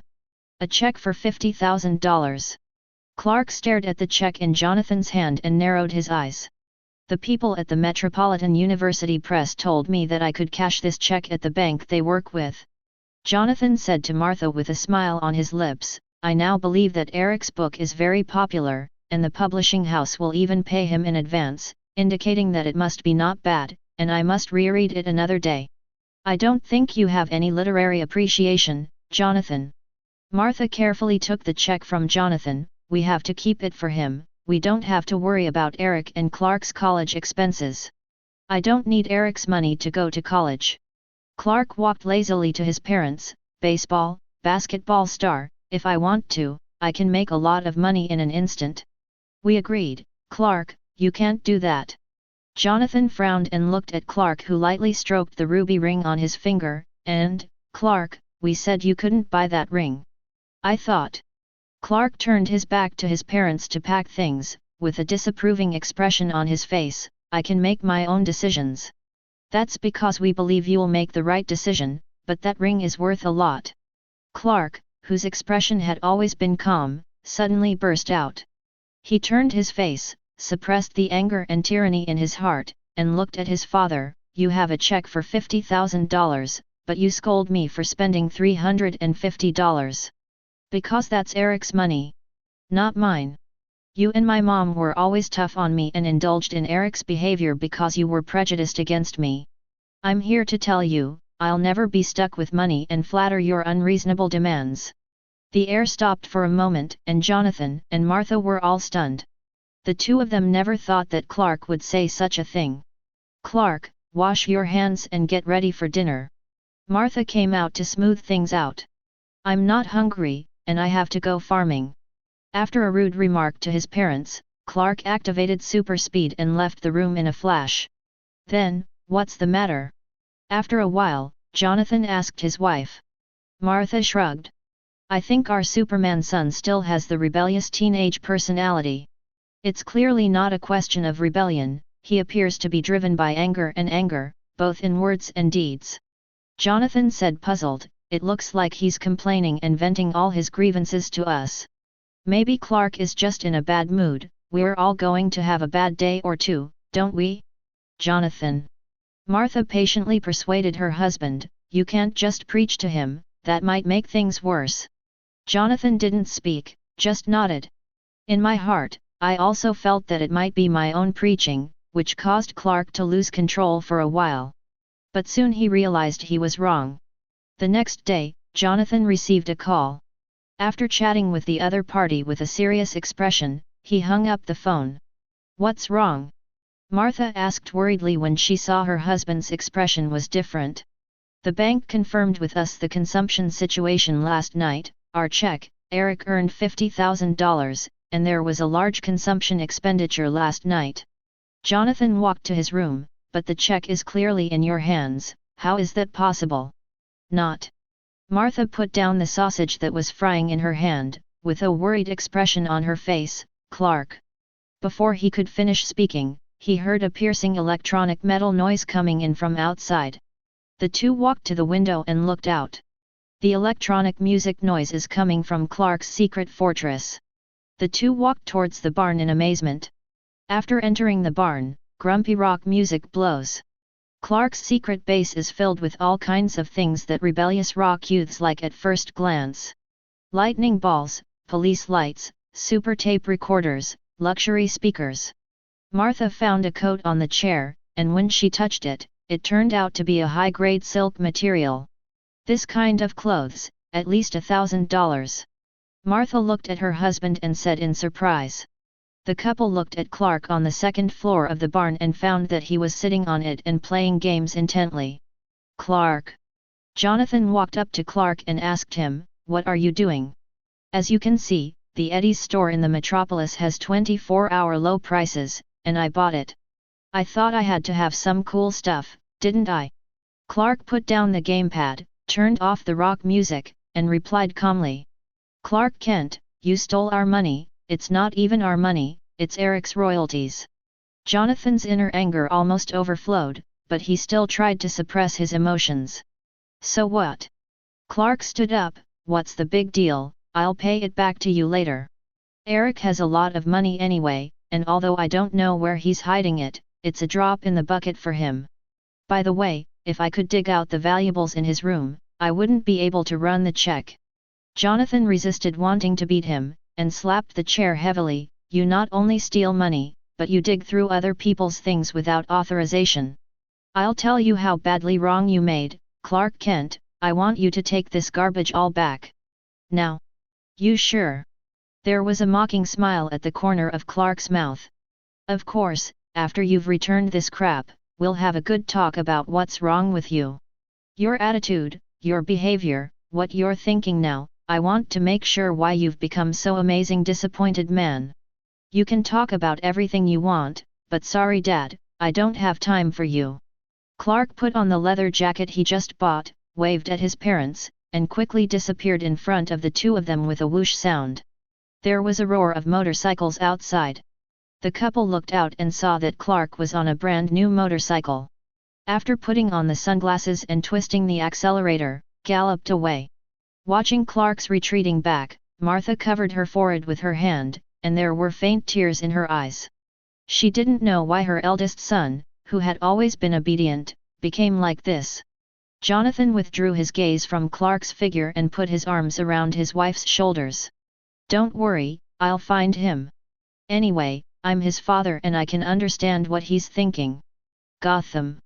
The gloomy streets are still shrouded in sparse rain. Eric held an umbrella and walked along the street. Chapter 41. Against the dimly lit floor tiles, the rainwater that gathers together flows. Step on it with one foot, and the splashed rain hits the shoes, and then disappears in an instant. Eric took 2 steps forward and found a few children sitting on the steps of a dilapidated store not far ahead. Children who seemed to be homeless, with tattered clothes and a piece of plastic wrap around their bodies, huddled together for shelter from the rain. However, it seems that the effect of covering the rain is not good, and a few people have already got a lot of wet. Although the situation is not very good, several children talked about the urban legend that has been circulating in the streets recently, Batman. The first brown-haired teenager, the first to speak, "You know, yesterday, I was at the dock. I was alone at that time, the sky was like now, and then, a gangster attacked me, he held the knife at me. Guys, I was ready for him to kill me, and this is when Batman showed up." The brown-haired boy's tone was a little excited. "Suddenly, he appeared. Although I had never seen him before, I immediately had the idea of I know him so well. He was like a shadow, drilling from the ground. Get out. Batman is like a moving shadow, and every time the bad guy's hand touches him, his shadow melts and emerges from another place. Although that bad guy finally threw a bomb that almost deafened my ears and disappeared." The little red-haired girl objected, "He's not the shadow of the event, I have a better story. It was also yesterday that I was begging in Rogers Street and was almost caught by a policeman when a bad guy with a suitcase and a jetpack on his back came down from the sky. He looked panicked and grabbed a passerby. Then Batman came along and he was like a real bat with a pair of big wings. He punched a lot in the air with the jetpack guy and bleed a lot of blood, and at the end Batman would down with that flying bastard." The red-haired girl said the final ending, but in the end, the guy with the jetpack escaped.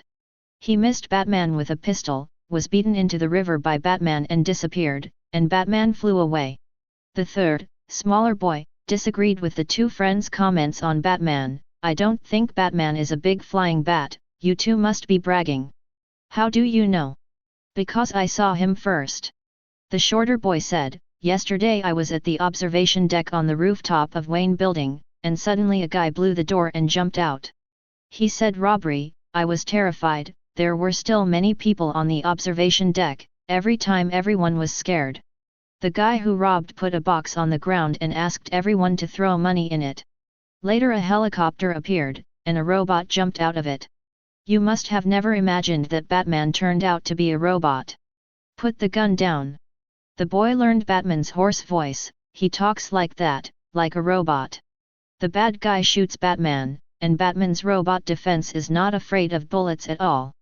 Then in Batman's arm, like a robot like a blaze that melted that bad guy's gun.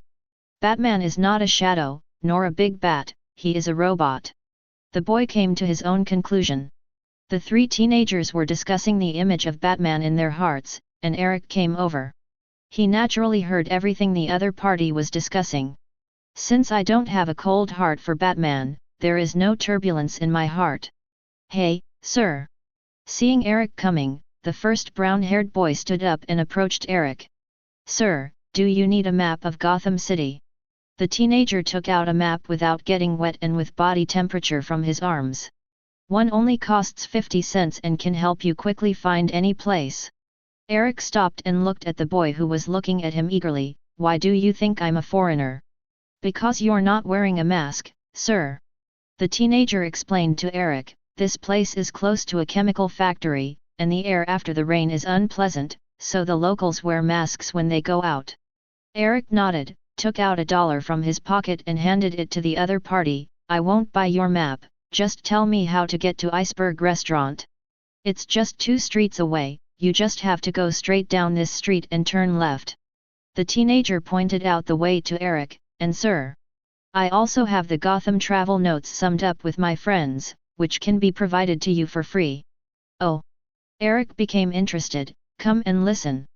The brown-haired teenager coughed, if you don't have much money, it's best not to go out at night, don't scold Bruce Wayne on the internet, don't go to Arkham Asylum. The girl with red hair and blue pupils added to Eric, and don't go to the Iceberg Restaurant to eat. Cough cough.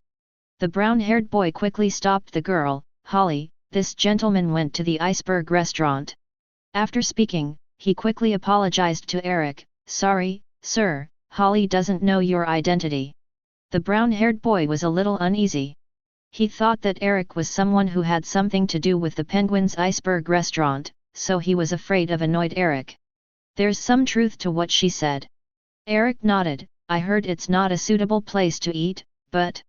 After a pause, he turned around and left. You should also add the most important one, in case of emergency, call the GCPD, Gotham City Police Department. Just as he walked near the exit of the alley, he was blocked by a few malicious guys. A few strong men wearing baseball caps with murderous eyes blocked Eric. Hey man, you gotta know who you're stepping into, and you gotta know the rules. Now hand over your money and get out of here, maybe in time for your dinner. Honestly. Eric shrugged, I really don't know the rules here, maybe you can tell me, so I can't delay dinner. Fake. A group of gang members took Eric's words as a provocation, and the leader stabbed Eric with a dagger in his hand. As a result, Eric easily held the dagger, and then grabbed the opponent's throat with his backhand. Ho! The strong man whose neck was pinched made a painful sound. His body didn't move at all, and Eric's arm moved, and he easily threw it to the wall. With a thud, the back hit the wall and immediately passed out. The boys and girls in the alley selling city maps were completely stunned when they saw the scene in front of them. With an understated wave of his hand, he smashed a person against the wall. The boys and girls have never seen such a brutal person. After killing the strong man in the lead with one blow, Eric threw a punch. The blow that seemed to be swiped at random, the explosive force contained in it suddenly exploded in the chest of the gang member. The other party immediately spit out a mouthful of blood and hit him straight back. It hit the fire hydrant on the side of the road, making a loud bang. The remaining gang members didn't react until 2 consecutive companions fell, and charged towards Eric with weapons in hand. But in the face of an opponent whose power gap is too great, he can only be beaten unilaterally. Eric, who waved his fist at will, and didn't even bother to move his body, easily solved the opponent.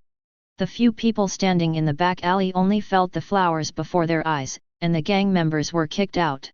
Or hit a wall, or hit the ground directly, or be hit on a fire hydrant.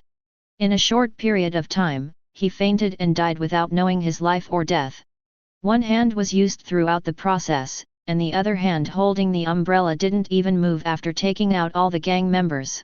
Dense raindrops fell on the black umbrella and splashed down along the umbrella. Eric, who stood quietly with an umbrella for a while, raised his head and looked towards the darkness above the alley. Instead, he lowered his head and said to himself, I think, Gotham travel notes should add one more item, don't go to crime lane. Wow! The tarpaulin opened, accompanied by the sound of raindrops being bounced off. Like the shadow of a bat's wings, it appeared in the air and disappeared into the alley. Eric stared at the place surrounded by shadows in the alley, expressionless. Clatter! Clatter! A figure appeared from the darkness accompanied by the sound of footsteps. In the eyes of Eric and the boys and girls, Batman came out. The pitch-black battle armor was wet by the rain, and the rain gurgled out from the place where the breastplate and the protective gear were connected. Batman! The teenagers who were talking about Batman shouted out in surprise. For a moment, my heart was filled with shock, wonder, and surprise. Batman walked from the shadows to the area illuminated by the dim street lights, and a hoarse voice sounded in the night, "When? What? You found me? My eyes can see what others can't, and my ears can hear what others can't." Eric held an umbrella and took a step closer to Batman. "So, I saw an Avenger." Batman was silent for a moment. "And a criminal?" Eric gasped deliberately and teased Batman. Hearing the other party say that he is a criminal, Batman looked directly at Eric. "I don't need you to decide whether I am a criminal or not.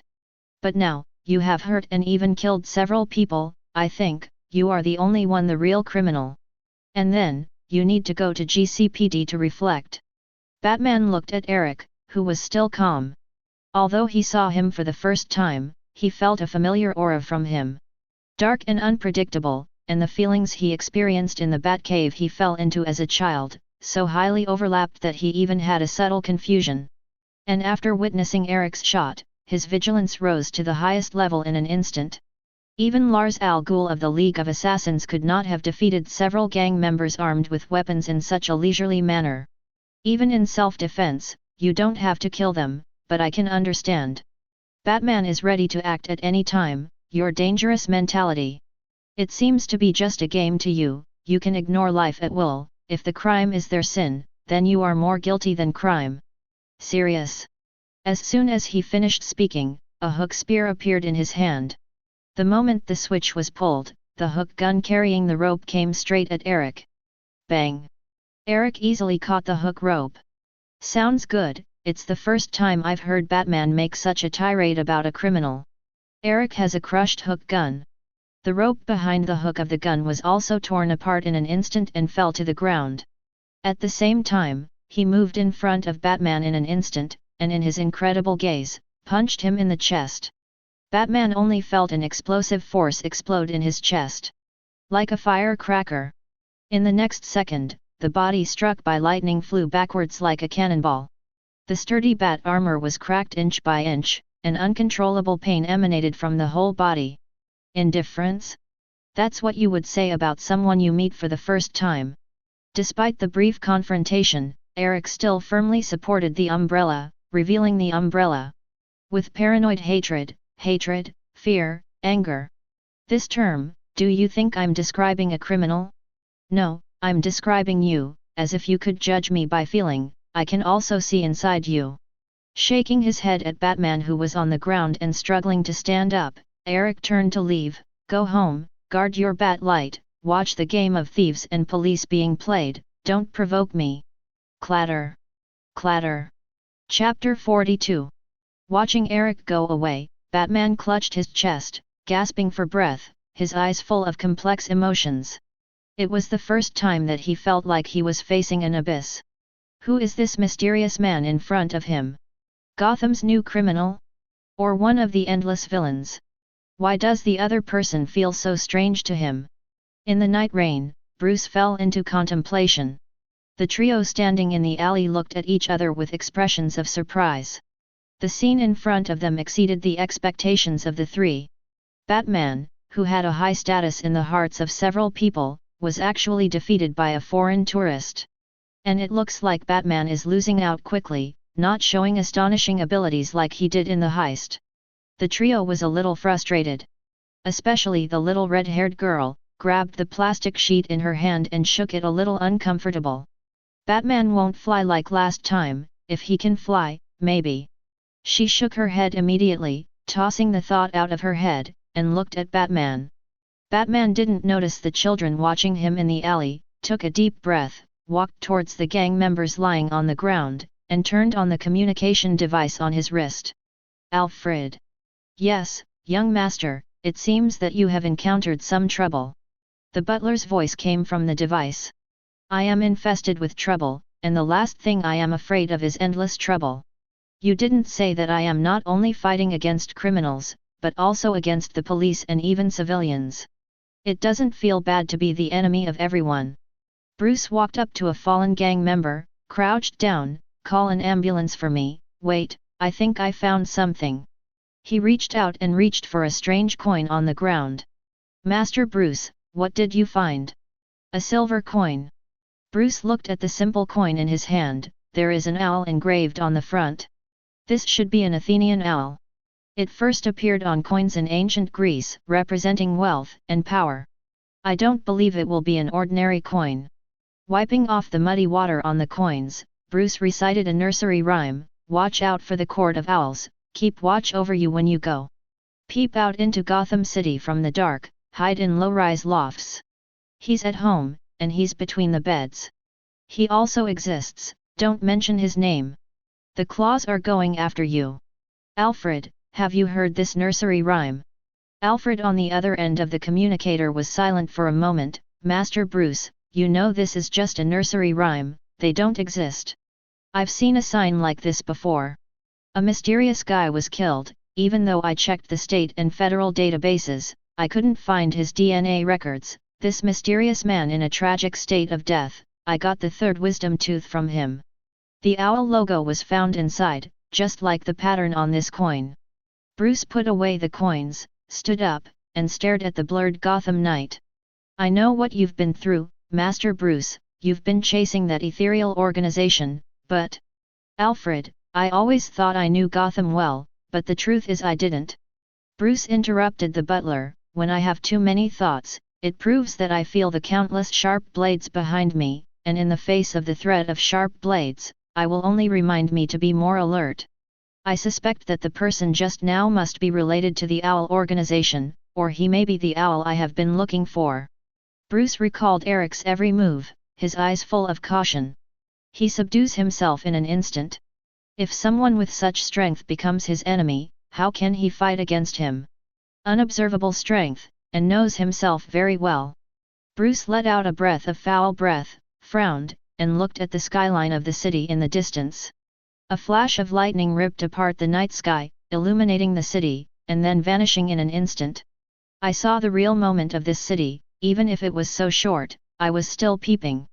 On the other side, the trio in the alley saw Batman spread his wings and disappear into the night, all gasping for breath. I think Batman must be upset. The red-haired girl Holly said to the two, he did not succeed in defeating the gangster. The brown-haired boy disagreed with his companion. The man with the umbrella is not a gangster. He gave us $1, so a good and generous person can't be a bad person. The short kid agreed with the brown-haired boy and nodded, I think David is right, that out-of-towner with an umbrella is a better person than Batman. Why don't we give him a nickname, Umbrella People? How? I don't think Mr. Oswald, Penguin, will be happy.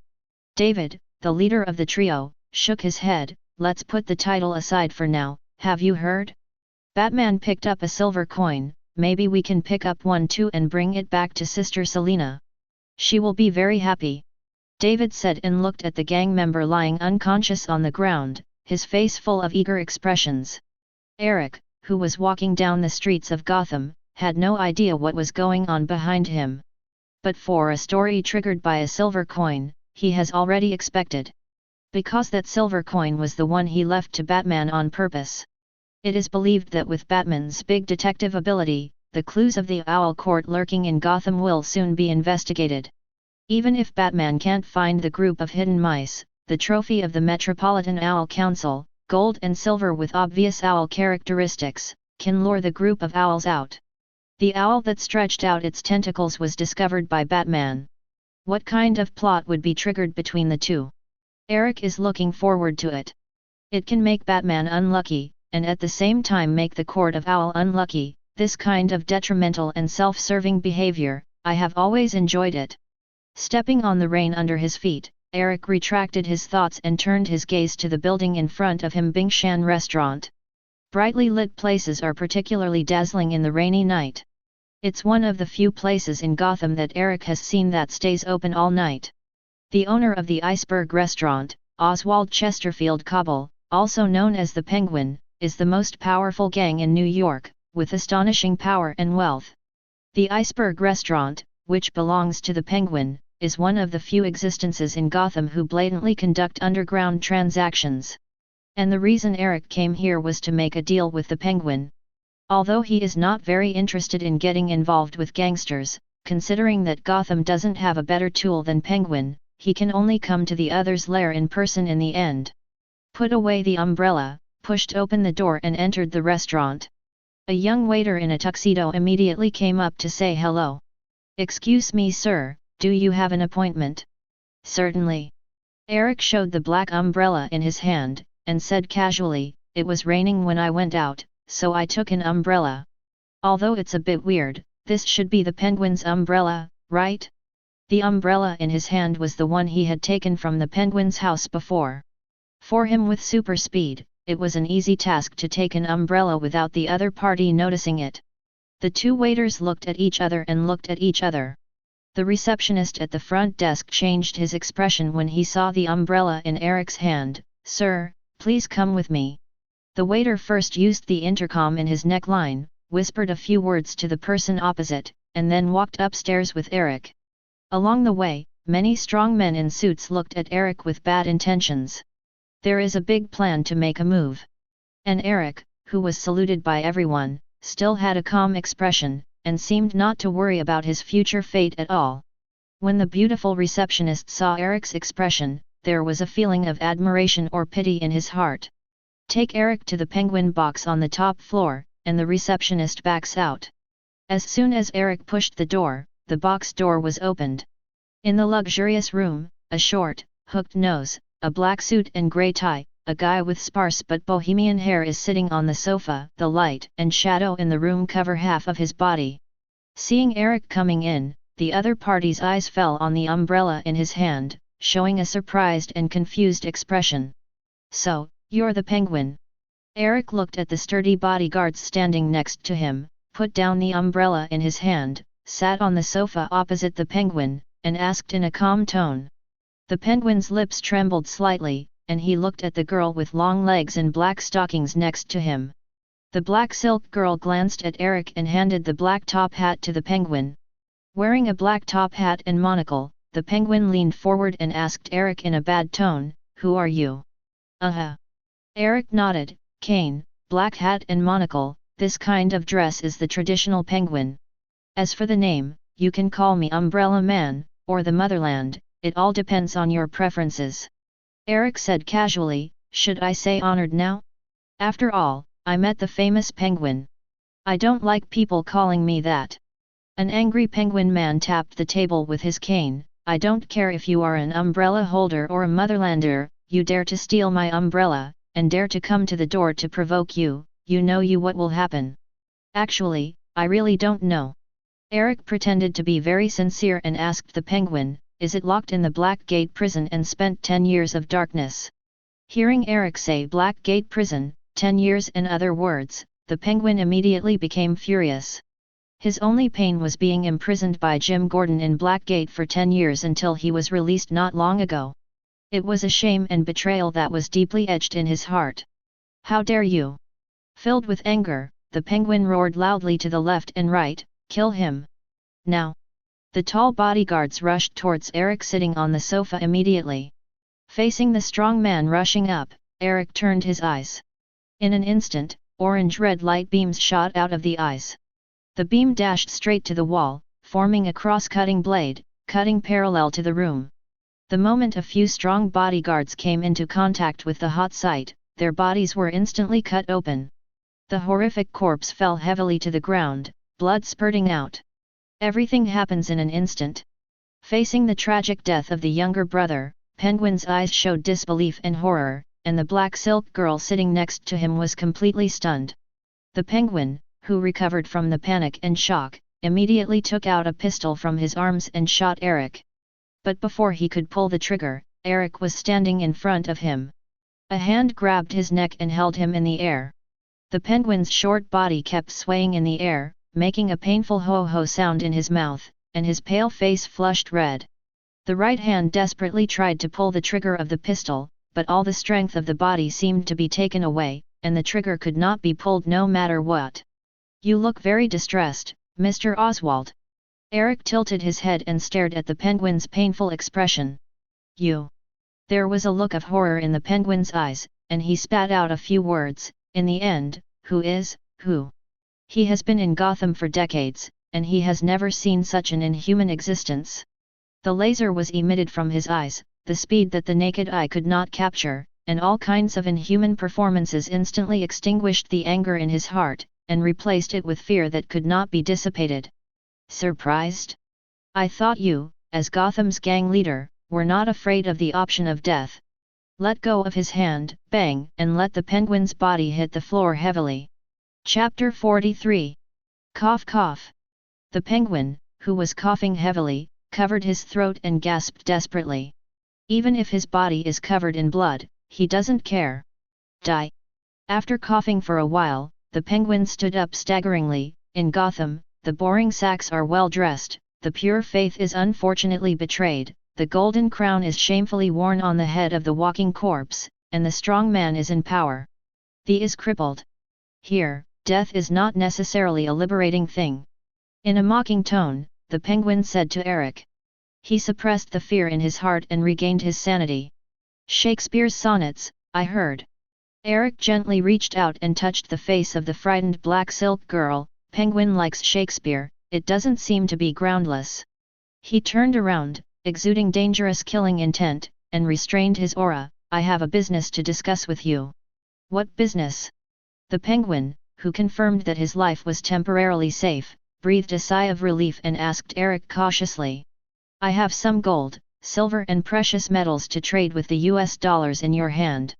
What you have to do is to trade this batch of gold and silver in addition to being innocent, and I think this is not difficult for an underworld leader like you. Eric took out a silver coin from his arms and threw it to the penguin. This is the gold and silver that will belong to you, and it is also a token of contact between me and you, don't throw it away. This is. Taking the silver coin in Eric's hand, the penguin was stunned when he saw the owl pattern on it. The Court of Owls.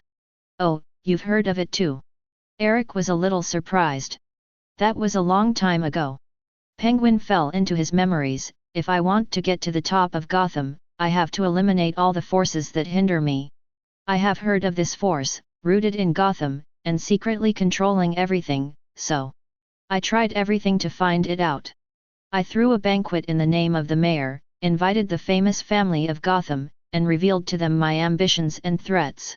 When it comes to the last penguin, the expression of the shadowy man is on his face. I have no intention of hearing your story, Mr. Oswald. Eric stood up and interrupted the other party's words. That batch of precious metals will be delivered to you soon, and all you need to do, besides prepare me the dollars, is to invite those people again like when you were the mayor. Famous families, at the dinner, show those nobles what you have in your hands. You want to elicit the Court of Owls. Penguin looked at Eric in surprise, and then deal with them. Do not. Eric stood up, glanced at the rainy night outside the window, and picked up the umbrella at hand. All I want is money, and it's a bat to deal with those owls. When you're done, go outside. I think you're smart, Mr. Oswald, so don't do anything that isn't smart. After warning the other party, Eric left the iceberg bar. Penguin just looked at Eric with a complicated expression, and did not stop him. After returning to the hotel, Eric had just put down the umbrella in his hand when the hotel's phone rang. Hello. Dad, I'm Eric. Eric, how are you doing in Gotham recently? I checked the weather forecast, and it has been raining for the past 2 days there. The air quality is not very good under humid weather. You have to pay attention. Kent Farm, Jonathan told Eric. I know, Dad, everything's going well here, what about the farm? Jonathan hesitated for a moment, then glanced at his wife who was standing beside him. Everything is fine here, your mother wants to have a few words with you. After handing over the phone to Martha, Jonathan sighed and sat down in his chair. After chatting with Eric for a while, Martha hung up the phone, went back to her husband, and took his hand. We'll find Clark. It's not like last time, Clark's runaway is just to avoid the embarrassing silence. Jonathan showed a helpless expression. This time, his rebelliousness has been magnified countless times. Do you think that's okay? Don't tell Eric about Clark.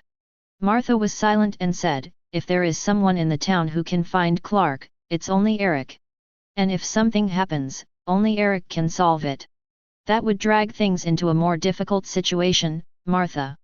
Jonathan patted his wife's hand lightly. I'll go to school tomorrow, maybe I can wait for Clark there. Hopefully. Martha nodded, but the worried look on her face did not fade. The next morning, Jonathan drove the pickup to the school gate, and turned the window of the car to look at the passing students, hoping to find Clark. After waiting for half an hour, I heard a familiar roar of motorcycles. Looking back, Clark was carrying a girl dressed in a rebellious punk style, driving towards the campus gate. Clark, who stopped the motorcycle, took off his sunglasses to say goodbye to the girl, and happened to meet Chloe, Pete, and Lana. Wow!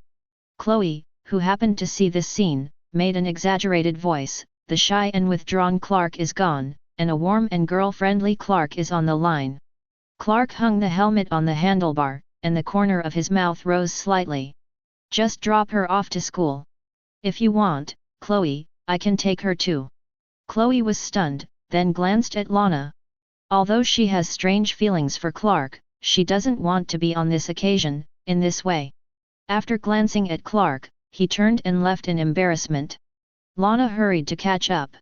Wow, Clark Kent became a discharger, so what's going on? People always change, Pete. Clark put on his sunglasses and shrugged his shoulders. Boom. The car door was closed, and Jonathan got out of the car and walked behind Clark. Clark, we need to talk. Clark glanced at his father and rubbed the ruby ring in his hand. Not now, Dad. What? I said not now.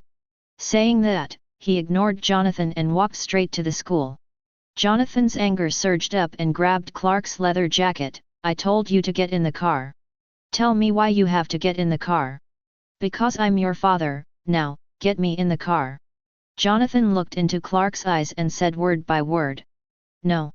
You are not my father. Clark seemed tired of his father's entanglement, and slapped his father on the chest, pushing him back. State. Although it was a seemingly random move, it created a powerful force in Clark's hands, and Jonathan was directly slapped away. It slammed straight back, and the back hit the pickup's compartment, making a bang sound. Well. Jonathan, who let out a painful groan, covered his chest, leaned on the carriage and supported his back and slowly fell down. Seeing that he pushed his father into the car, Clark was also stunned, but then his eyes became a little indifferent, and he turned and walked towards the school. Pete couldn't stand it any longer, stopped in place and glared at Clark, who was far away, and came to support Jonathan.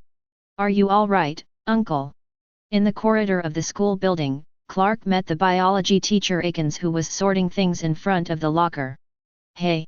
Teacher Akins. Clark said hello to Akins. Mr. Akins, your dressing style today breaks the impression you made before, but I must say, it suits you very well, and, very beautiful. Akins was wearing a wavy and draped pale green bohemian dress, which was even more than before. Wandering, free, bohemian, decadent, it's a symbol of Bohemia. Akins turned to face Clark leaning on the locker, smiling. Haggard and beautiful, sad and romantic, poor and fashionable, that bohemian character just suits me, so you're right. Akins radiated the hormones that attract high school students, and smiled at Clark. Do you know why I'm haggard? Clark. Maybe you need a place of release where you can get rid of your negative emotions. Clark took a step towards Akins. I know a very lively and hormonal bar, manic music, exciting lights, maybe can make you get rid of the haggard and gloomy, and pick up the bad mood again. Simia, butterfly, finidi, you can choose any beauty you want. Do not. Akins stretched out a finger to stop Clark from approaching her. Because I'm missing my date, Eric Kent. You know what? We used to date and he gave me a snatch, a slight tingling, followed by a pounding heart jumping. It's a mix of fear and anticipation, and I'm madly obsessed with this feeling. With a light push of his finger towards Clark, he pushed Clark away from him. Are you surprised? I know you're Eric's brother, but you two are very different. I can't feel the aura that fascinates me from your body. Clark, I know your outrageous behavior recently. Akins ignored Clark's increasingly ugly face and continued, but whether you're quiet and submissive, or pretend to be arrogant and unscrupulous, you can't surpass your brother. So, your charm can't conquer me. If you want to date, you'll never be able to. After outputting towards Clark, Akins turned and left. Leave a well-curved back for Clark, who clenched his fists. I'm not as good as Eric. This thought appeared in his mind, circling repeatedly. Boom! A punch hit the locker, and the metal locker was deformed, making a loud noise. The classmates passing by were startled by him. Then just wait and see. There's something wrong with Clark. In the editorial room of the school magazine, Pete said to Chloe as soon as he walked into the editorial room.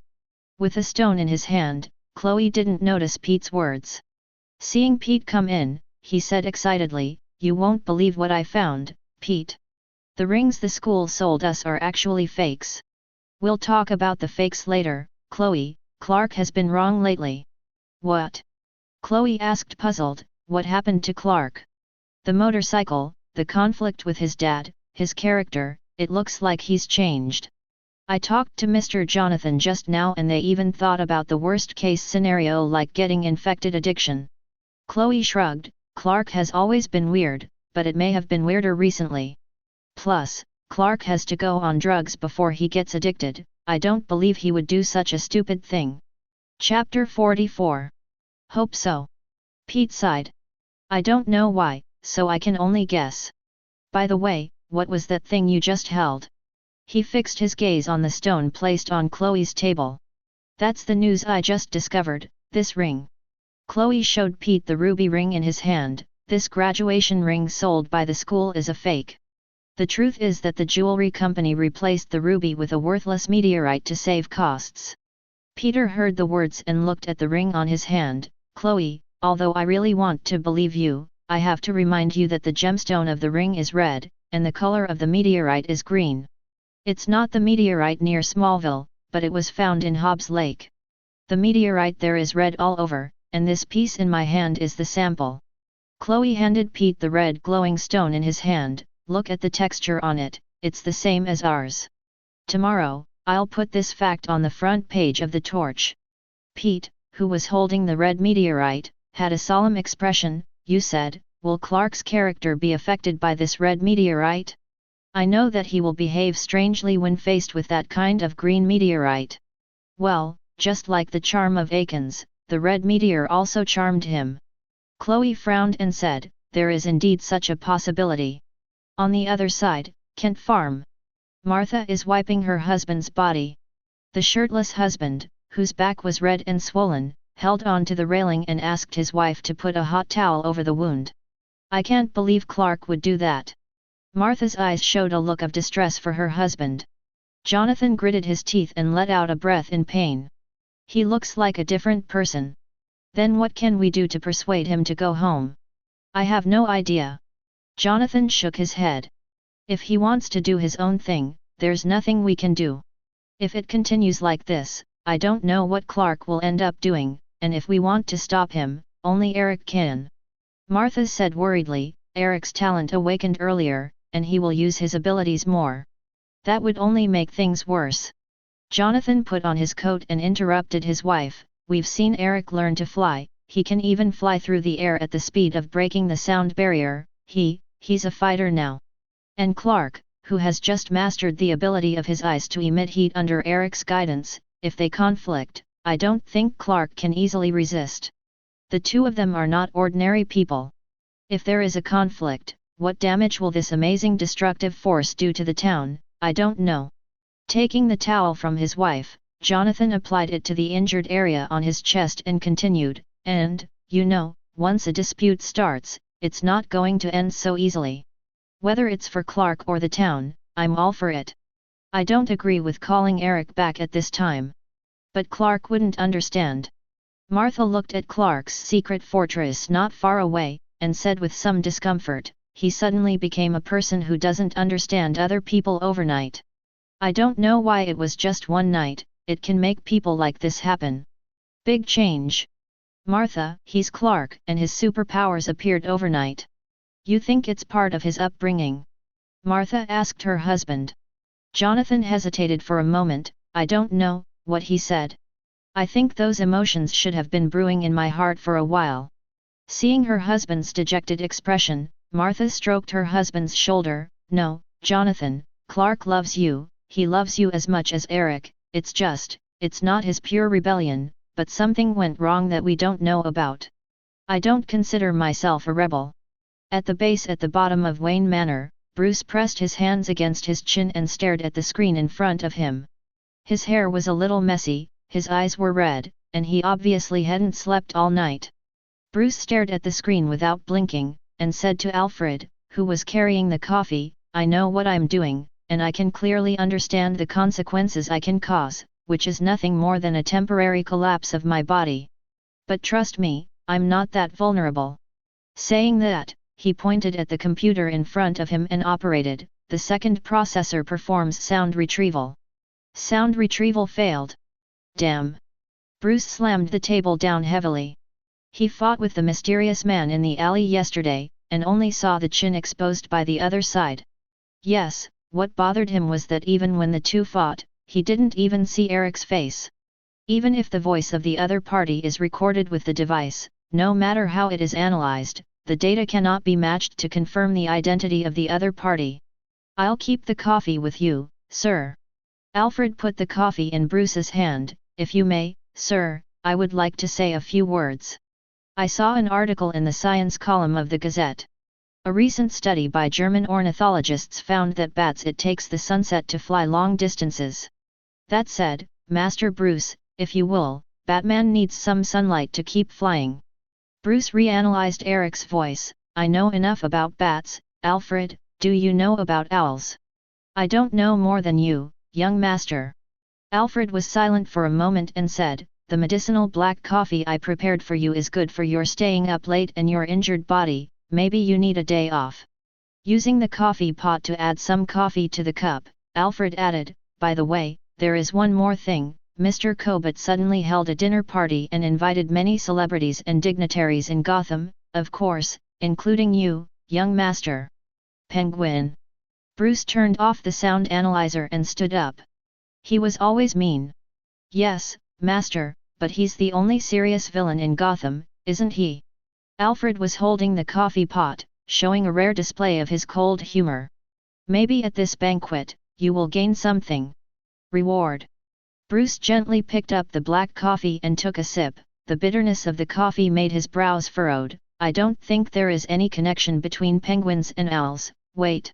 A flash of lightning suddenly flashed in his mind, and a detail that he had ignored suddenly burst out. The black umbrella the other party used. It was a detail that was ignored by him, and it was also because his vision was blurred in the dark night and rain, and he couldn't focus on the umbrella. Thinking of this, Bruce immediately sat down and started to operate the supercomputer in front of him. Yes, some gains. Alfred didn't notice Bruce's strangeness, and continued, it's not just about the clues you want to investigate, there may be some other things, like some fresh air, or a wonderful encounter. Bruce operated on the computer, called up the information about the penguin, and said to the housekeeper, the bat needs to adjust the direction system of the sun, the fresh air to survive, or the wonderful encounter, these are temporarily unable to attract me. Any interest? Because now there is an unstoppable presence running around Gotham. During the conversation, he called up the penguin's information, and compared the umbrella that Eric was holding in his memory with the penguin's. It turned out to be the same style. Alfred, prepare for me, I will attend the dinner held by the penguin tonight. Bruce stood up, put on his coat, and instructed the housekeeper. Oh? I'm surprised you've changed your mind, master. Alfred was a little surprised. I found some clues that are closely related to the penguin. Is that so? Alfred said in a rather regretful tone, I thought you were willing to go to the banquet because of the sun and air. At the Gotham Hotel, Eric is sitting on the sofa reading a book.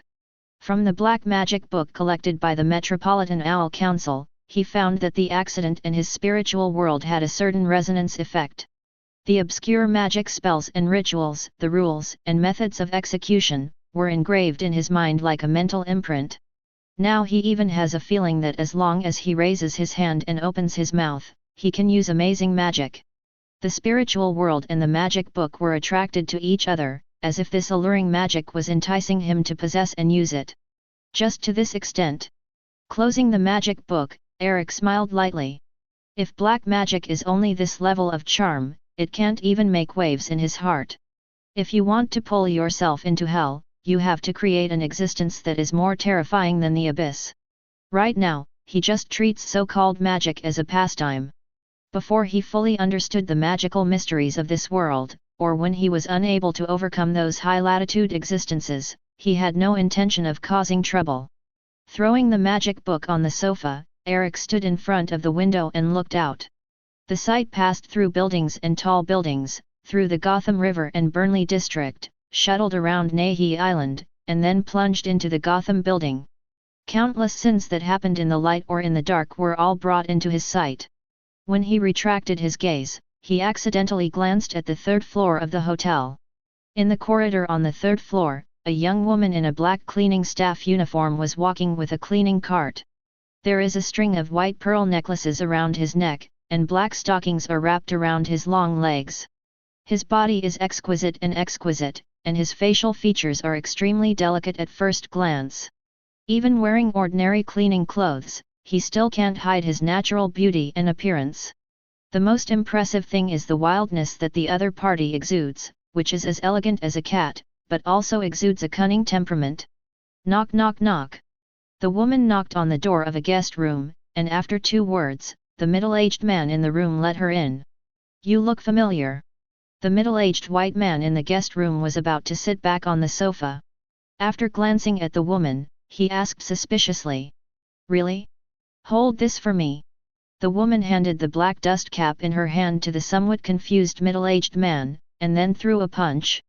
With a bang, the fist slammed the opponent's cheek.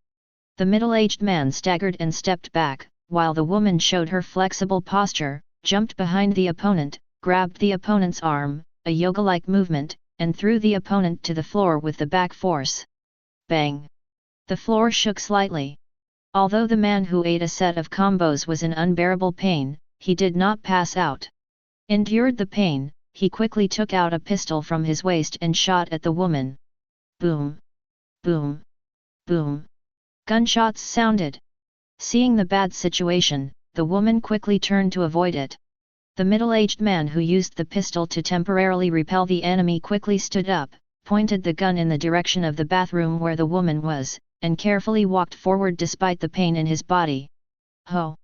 With a shout, the woman came out of the slanting thorn and kicked the man in the waist. The middle-aged man was kicked out of balance, and then the woman turned around flexibly, hitting the opponent's lower body with her left foot. I'm sorry, but you forced me to use a trick. Looking at the man who was slowly falling down while clutching his lower body, the woman shrugged her shoulders. After glancing at the middle-aged man, he began to rummage through his suitcase. After rummaging through it to find a bag of jewelry that seemed to be of great value, he let out a long sigh of relief. I walked to the mirror in the bathroom, sorted my clothes and makeup, and prepared to leave. Unexpectedly, just after walking to the door, the gunshot of bang bang bang sounded. There were several holes in the wooden door in an instant. Chapter 45. The woman was startled and immediately ran towards the window. Take a jump to the window and get ready to jump down. But found that the other party's people were also below, and in desperation, he could only use his vigorous posture to climb up. Although there were smooth walls outside, and there were not many places to borrow strength, she climbed up quickly like a nimble cat. And Eric's window was just above her, and a few seconds later, the woman climbed into the room where Eric was. The two were just staring at each other at the window. Eric still had a calm expression, but the woman was startled. Sir, do you mind if I go in? A woman in a black maid uniform with a white cleaning handkerchief on her chest and neckline smiled and asked Eric. Before Eric could answer, the woman came in directly from the window. Thanks, I've run into a little trouble, maybe the plumber's carelessness, maybe the elevator maintenance guy's problem, anyway, I need to use your room to go upstairs, you won't mind, right? The woman who jumped from the window to the ground and clapped her hands said to Eric. What if I mind? Eric has a preliminary guess about the identity of the woman in front of him, Batman's rumored girlfriend, Catwoman Selina Kyle. A thief who targets various artworks such as jewelry and cultural relics. She is like a cat, but cunning, cold, independent and unreliable are also her labels. In view of the strong interest in the identity of the other party, Eric decided to accompany her to deal with it. You look like one of those thieves who get in there in a hurry. Generally speaking, I don't have enough patience for thieves. Eric looked at each other calmly and said slowly. A thief? I don't consider myself a thief. Catwoman tore off the white kerchief on her chest and neckline, and poured something out of the backpack behind her. I'm just a crow looking for balance in life. Put the orange goggles on your head, take out a piece of rope and put it on your waist. The crows will find something glowing and hide in their nests. After finishing her outfit, Catwoman smiled at Eric. I decorate my nest with gorgeous things like a crow, and when the gorgeous things are put into my pocket, they will make me feel safe or have a sense of balance in my life. Although he was a little frightened by the aura emanating from Eric, he didn't think much about it, thinking that Eric was just an ordinary hotel guest. He came over and reached out and stroked Eric's chest. Thank you for your hospitality, you are a kind-hearted guy, maybe the reward for you can be upgraded next time. He turned around and walked towards the door. But as soon as he got to the door, he heard a hurried knock on the door. Looks like your enemy is at your door. Eric stood in the back, stretched his waist, and said in Li Yanjiang's voice, although the crow will put the gorgeous Dong Xz into the nest, be careful of the birds hiding behind. Said and walked to the door, ready to open the door. Seeing Eric's actions, Catwoman was startled, and immediately jumped to the windowsill, ready to run away. However, to her surprise, Eric opened the door and said only a few words, and the people who came to chase him withdrew. Who are you? After Eric closed the door, Catwoman jumped down from the windowsill like a cat and asked Eric suspiciously. Shouldn't you state your name before asking others? Miss Crow. 1 second Eric was standing at the door, and the next second he suddenly appeared in front of her. The teleport-like movement made Catwoman look frightened and stepped back. At the same time, he immediately took out the rope hook hanging from his waist and threw it directly at Eric. Are you a scorpion? The tone was no longer as calm and charming as before, but instead revealed some kind of irritability of a bad girl. Eric grabbed the rope shot by the other party and pulled it gently, and Catwoman was pulled over by himself. The woman who bumped into Eric's arms was a little dizzy, and before she could react, she noticed that someone was smearing her waist. When she reacted, a wallet appeared in the other party's hand. Eric held his wallet in his hand and deliberately pretended to be disappointed. It really is a thief. You. Who are you? Tiazi or the Earl? Catwoman looked at Eric vigilantly, and tried to break free from Eric's control, but the other's hands were like pliers, making her unable to move at all. You haven't heard a word? Curiosity killed the cat. Eric let go of the other party. Also, since you stole my wallet just now, I think you have to pay some price anyway. Catwoman just wanted to take a breath, but the next moment, the rope of the rope gun moved, and before she could react, she was tied up.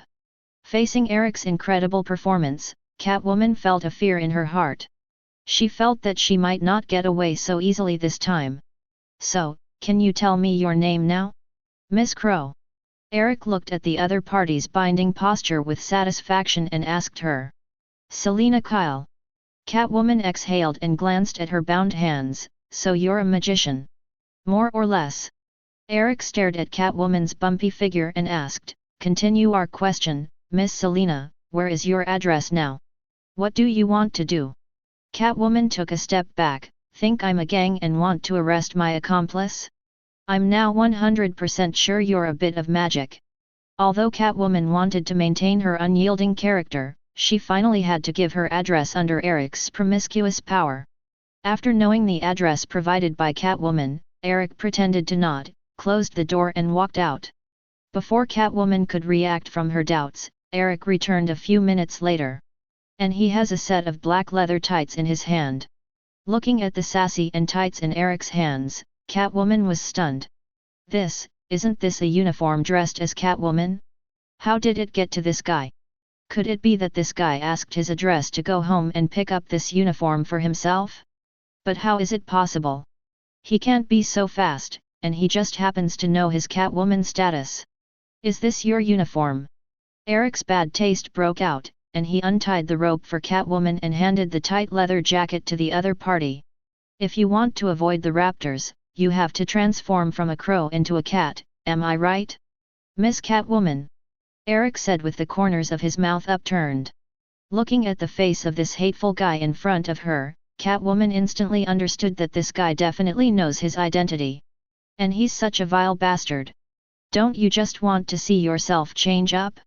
Although he gritted his teeth and wanted to kick down Eric's crotch, considering the strength gap of the other party, he still accepted it. Gritting his teeth, he took off his black maid outfit, revealing his snow-white body at once. Exquisite and graceful like a supermodel body, perfectly in line with the golden ratio of the human body. Especially a pair of long legs, even Akins is completely at a disadvantage compared to it. His feet were padded all over his body, leaving only pure black underwear. A pair of indescribable existences that are round and have a perfect shape, even bra can't hide it, showing most of the spring light outside. Although it was just out of bad taste, Eric's eyes were intentional or unintentional, and he glanced at the indescribable existence. Although the tights are very sexy, they seem to be a little difficult to wear. It took Catwoman a long time to put them on. The upper part of the body, even because it is too protruding, cannot be easily tucked into the uniform. With the intention of helping others, Eric stepped forward to help her unzip the zipper. But Catwoman, who thought she had an opportunity, stretched out her legs and kicked Eric's crotch. As a result, Eric easily escaped, and by the way, he hugged the opponent's head and bit his lips. All the anger that Akins had lured out before was poured out on Catwoman. Kissing until Catwoman almost suffocated, Eric stopped. The red-faced Catwoman took a few minutes to react. He gently pulled the zipper on his chest for the last time, enclosing his entire body. After putting on the tights, Catwoman gritted her teeth and looked at Eric. So, you satisfied? More or less. Eric turned around and walked out. This room is temporarily borrowed from you. Those guys don't dare to come and check. You should be able to support it until night, and use this tights to escape in the dark. Well. Looking at Eric's back as he turned away, Catwoman's expression kept changing, not knowing whether to thank him or scold him. At the same time as she was deeply curious about the identity of the other party, there was also a feeling of anger in her heart. Just after night fell, Catwoman took advantage of the darkness to leave the Gotham Hotel and rush to her residence. After carefully exploring the surroundings, and after confirming that there was no one in his room, he opened the door and entered. After entering the room, he let out a long breath, leaned against the door, closed his eyes, took a deep breath, and walked to the bathroom. Went to the bathroom mirror and started taking off his tights. After peeling off the tights, the skin inside was exposed.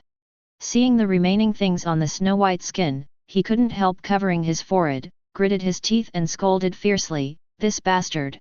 A certain word was printed on Catwoman's skin. Words composed of several letters are printed on the skin of the body such as the chest, back, and thighs, and the black font is extremely conspicuous. At first glance, the tights are passive. Motherlander? What does this mean? Looking at the words all over her body, she frowned. Is this the other party's name?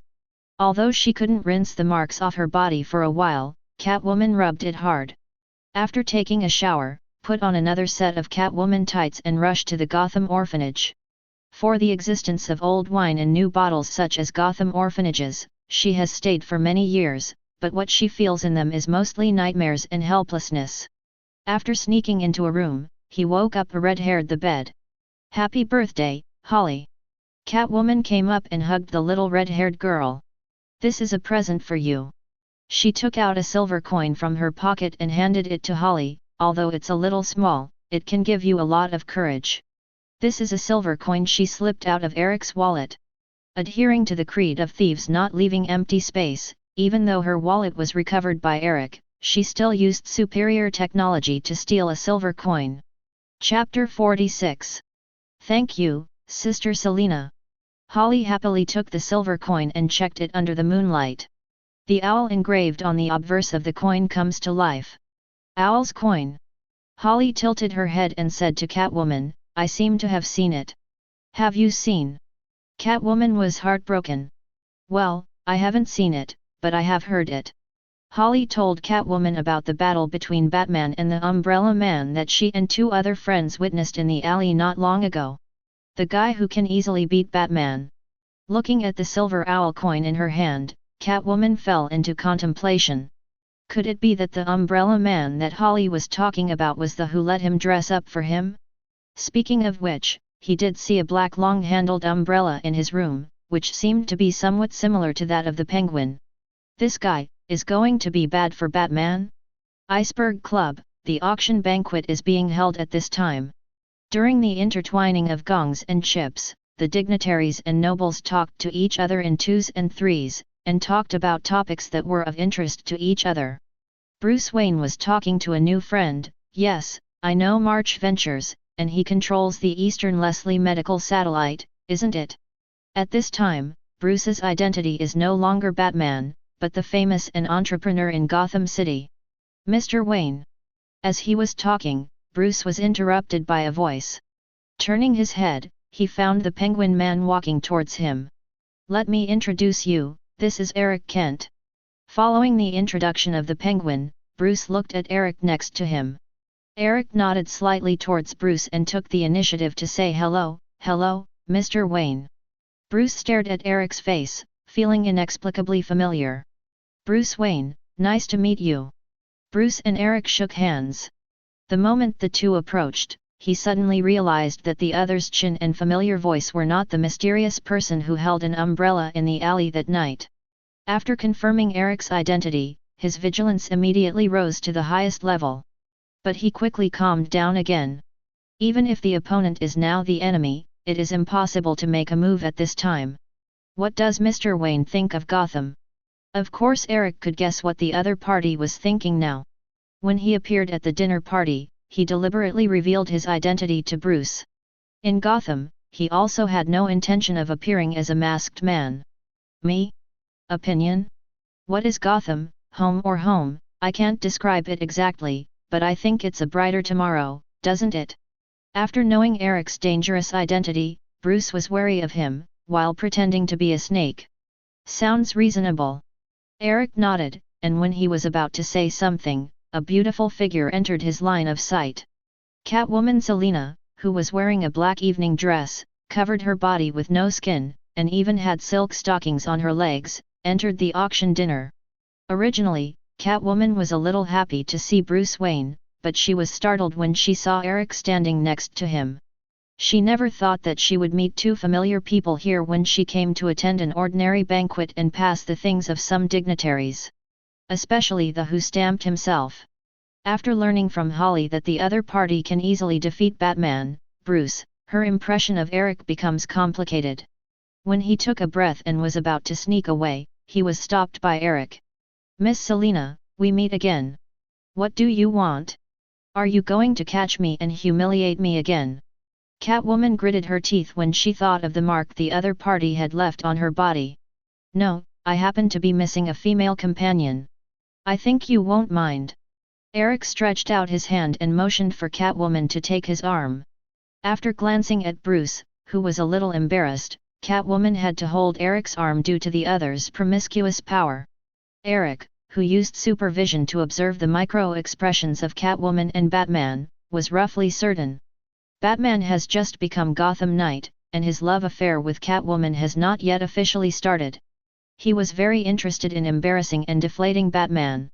Bruce was about to remind Catwoman about Eric's dangerous identity, while Penguin stood on the stage announcing that he had obtained a batch of jewelry and cultural relics, which would be auctioned next. After seeing an owl crystal displayed by the Penguin, Bruce immediately forgot about Catwoman, and his attention was all attracted by the existence of the owl logo. As Eric expected, Bruce was completely fascinated by the jewelry and artifacts that the Penguins displayed about the owl's characteristics. And he was rich and powerful, and bought almost all the jewelry and cultural relics.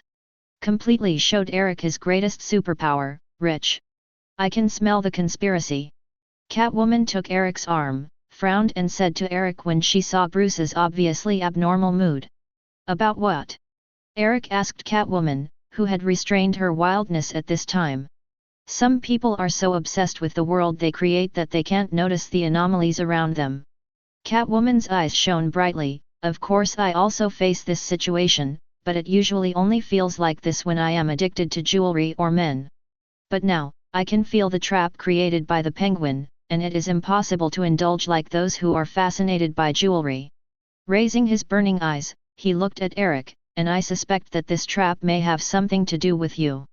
Eric looked at Catwoman in surprise, but he didn't expect the other party to have a calm side when facing the jewelry. Have you always been so vigilant? Don't know the cat's natural sense of power. Catwoman looked at the celebrities at the banquet.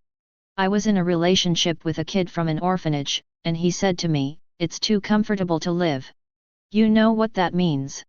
Before Eric could answer, Catwoman said directly, "Never believe in a warm bed and a good life, it's better to do it yourself before others tear down the house. So, I don't believe in this kind of thing. For a happy dinner party, I usually kick a few kicks and leave early before the house collapses." Sounds reasonable. Eric nodded. Are you interested in making a deal? Date me. Catwoman chuckled and pulled away from Eric's arm. There are many people who want to torture Catwoman. I've already been fooled once, and I won't let you get it easily again. Although I'm confident about catching cats again, I'm not very interested right now. Are you interested in a very oily business? Eric offered to entrust a very lucrative business to the other party. Catwoman's eyes narrowed immediately, and she was hooked up like a cat. The cat's natural sense of danger as mentioned earlier was instantly lost. What? I'm leaving Gotham tomorrow and heading back to the Met, but I need a Gotham liaison, or proxy. As much as I'm skeptical of your work ethic, I think, then loyalty, Raven the most worthy of affirmation should be the tipping off, isn't it? The 4-day campaign for Gotham's new book ends today, and he's heading back to Smallville tomorrow. The basic purpose of this Gotham tour has been achieved. He made millions of dollars from the Penguin, and by the way, the secret information of the Owl Court was directly disclosed to Batman. Batman and Owl Court, the two sides will definitely have a war that cannot be determined in a short time. And the one who ignited the fuse just needs to watch the show quietly. So Catwoman was chosen by him as his agent and eyeliner. Then you must not have heard the story of the Crow and Mercury. In this story, the Crow deceived the two gods Apollo and Mercury. Catwoman took Eric's arm again, with a sly light flashing in her eyes, but you can trust me temporarily. The duration of temporary depends on how much you pay. If the price is enough to satisfy me, I will guess I can reconsider, even if it's an evening date. Eric glanced at Catwoman's explosive figure and nodded, you won't refuse. By the way, I'm also looking forward to a date at night. The next day. Smallville, Kent Farm. Jonathan sat at the round table in the living room, poured a glass of water, brought it to his lips, but quickly put it down again. You said you went to Hamilton's. Martha asked her husband in surprise. I remember you said, you don't like Hamilton. Theoretically, yes, in addition to my objections to his meteorite environmental change theory, I also have an objection to him selling plastic meteorite fragments to foreign tourists. Martha looked at the green meteorite her husband put on the table. So you went to him and bought the plastic meteorite. It's not fake, it's real, Martha. Jonathan picked up the meteorite fragments on the table. You have to believe that the farmers who have lived in Smallville for decades have the basic ability to identify meteorites. You're going to use this on Clark. Martha felt that her husband's idea was a little crazy, and even temporarily abandoned her grievance with Hamilton for Clark. Eric just got back from Gotham this afternoon and I just called him. Jonathan, I don't think it's a good idea. Jonathan put away the meteorite and smiled at his wife, just in case. At this time, Clark, who was thinking of Jonathan and Martha, was driving his Ferrari to the farm. The roar of the luxury car interrupted the conversation between the couple. The two pushed open the door and walked out, and found Clark, who was wearing sunglasses, holding a package into the red Ferrari. Clark, we found you last night. Martha looked at Clark, who was packing up, froze for a moment, stepped forward and said to him, "What are you going to do?" "Sorry, I had the most meaningful night of my life last night, what are you going to do now?" "Simple, get out of here forever." Martha glanced at her helpless husband. "We want to help you, Clark." "Help me? Stay here." Clark sneered and threw his backpack into the open Ferrari. "Staying here to farm? Wasting my life for $20 a week of pocket money." Listening to Clark's words, Jonathan couldn't take it any longer. "Clark, I really wish you would hear what you said." He choked the last word bullshit in his mouth, took a deep breath, and Jonathan suppressed his irritability. "Clark, something is wrong with you right now. There's something wrong with your body. Pete told us that you may have been affected by that ring. You're still blaming me for buying a ruby ring." Clark held the car door with one hand and shook his head contemptuously at his father. "You, that's so pathetic." Chapter 47. "Clark, you." Jonathan was about to step forward, but was blocked by Clark extending a finger. "No, no, no. You wouldn't want to approach me." There is a lot of meaning that Jonathan will be ready to do it if he goes further. Martha stared at Clark with wide eyes. She never expected her eldest son to say such a thing. "If I had to." Jonathan tilted his head, facing his eldest son with a "I'm going to you to the end" expression. "Clark." Seeing the tension between the father and son, Martha quickly persuaded, "The ring is a meteorite, it may change your mind, just like you will get sick in the face of a green meteorite."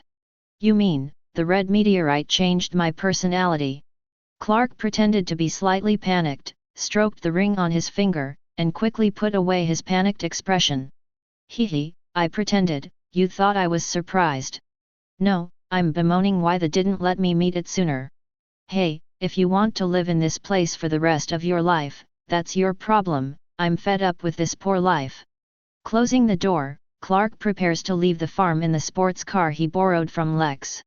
But Jonathan stood in front of the car, blocking his way. "We are not as rich as other families, but we have never deprived you and Eric of anything, whether it is material or spiritual. My mother and I give it all." There was anger that could not be hidden in Jonathan's words. "I could make millions." Clark got out of the car, walked to his father, raised a few fingers. "I have extraordinary talent, and the sports world and the TV world will welcome me very much. You are forcing me to suppress myself, always. We're protecting you. We don't want to lose you." Jonathan said word by word. "Protect me, or use me." Clark sneered and got back into the driver's seat. "I'm just one of the props you use to run the farm, so is Eric. The difference is that he is willing, and I, no longer accept your oppression and lies." The key was turned on the accelerator, and the strong motor of the sports car roared.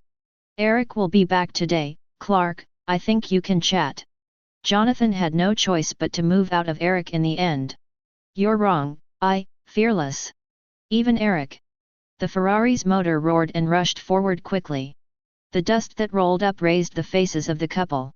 Meanwhile, Smallville High School, the school newspaper room. Chloe tells Lana and Pete about her latest discovery. "You won't believe what I found." Chloe handed Lana a newspaper. "The rebellious punk girl who recently hung out with Clark is related to a wanted case." "You mean Jessica Lopez?" Lana took the newspaper and said suspiciously, "When she first came to school, I took her around the campus, and I didn't think she was that kind of person. Not a criminal suspect, but a protected witness of the Metropolitan Police. Jessica's father is an important witness protected by the police, but his whereabouts are unknown. I have seen Jessica's father, and the newspaper published the photos are exactly the same." Chloe picked up the coffee and said to the two. Lana and Pete set their sights on the photo in the newspaper, an ID photo of a middle-aged man. Since he is a witness protected by the police, why did he refuse to accept the police's asylum, but flee instead? Or even hide in the town? Pete scratched his head and asked a little puzzled. "I don't know, maybe there is something hidden in it that we don't know." Chloe showed a thoughtful expression after taking a sip of coffee. "Clark has been hanging out with Jessica recently, and according to his increasingly abnormal personality, if he knows about Jessica, it's a good thing or a bad thing." Putting down the coffee cup, Chloe shrugged. At this time, Clark, who was worried about by Chloe and others, encountered some troubles. The Ferrari he was driving was stopped on a deserted road. Two men in sunglasses got in and out of a car, one of whom showed Clark a state police ID. "We're looking for a suspect, and you've been in contact with her recently, right?"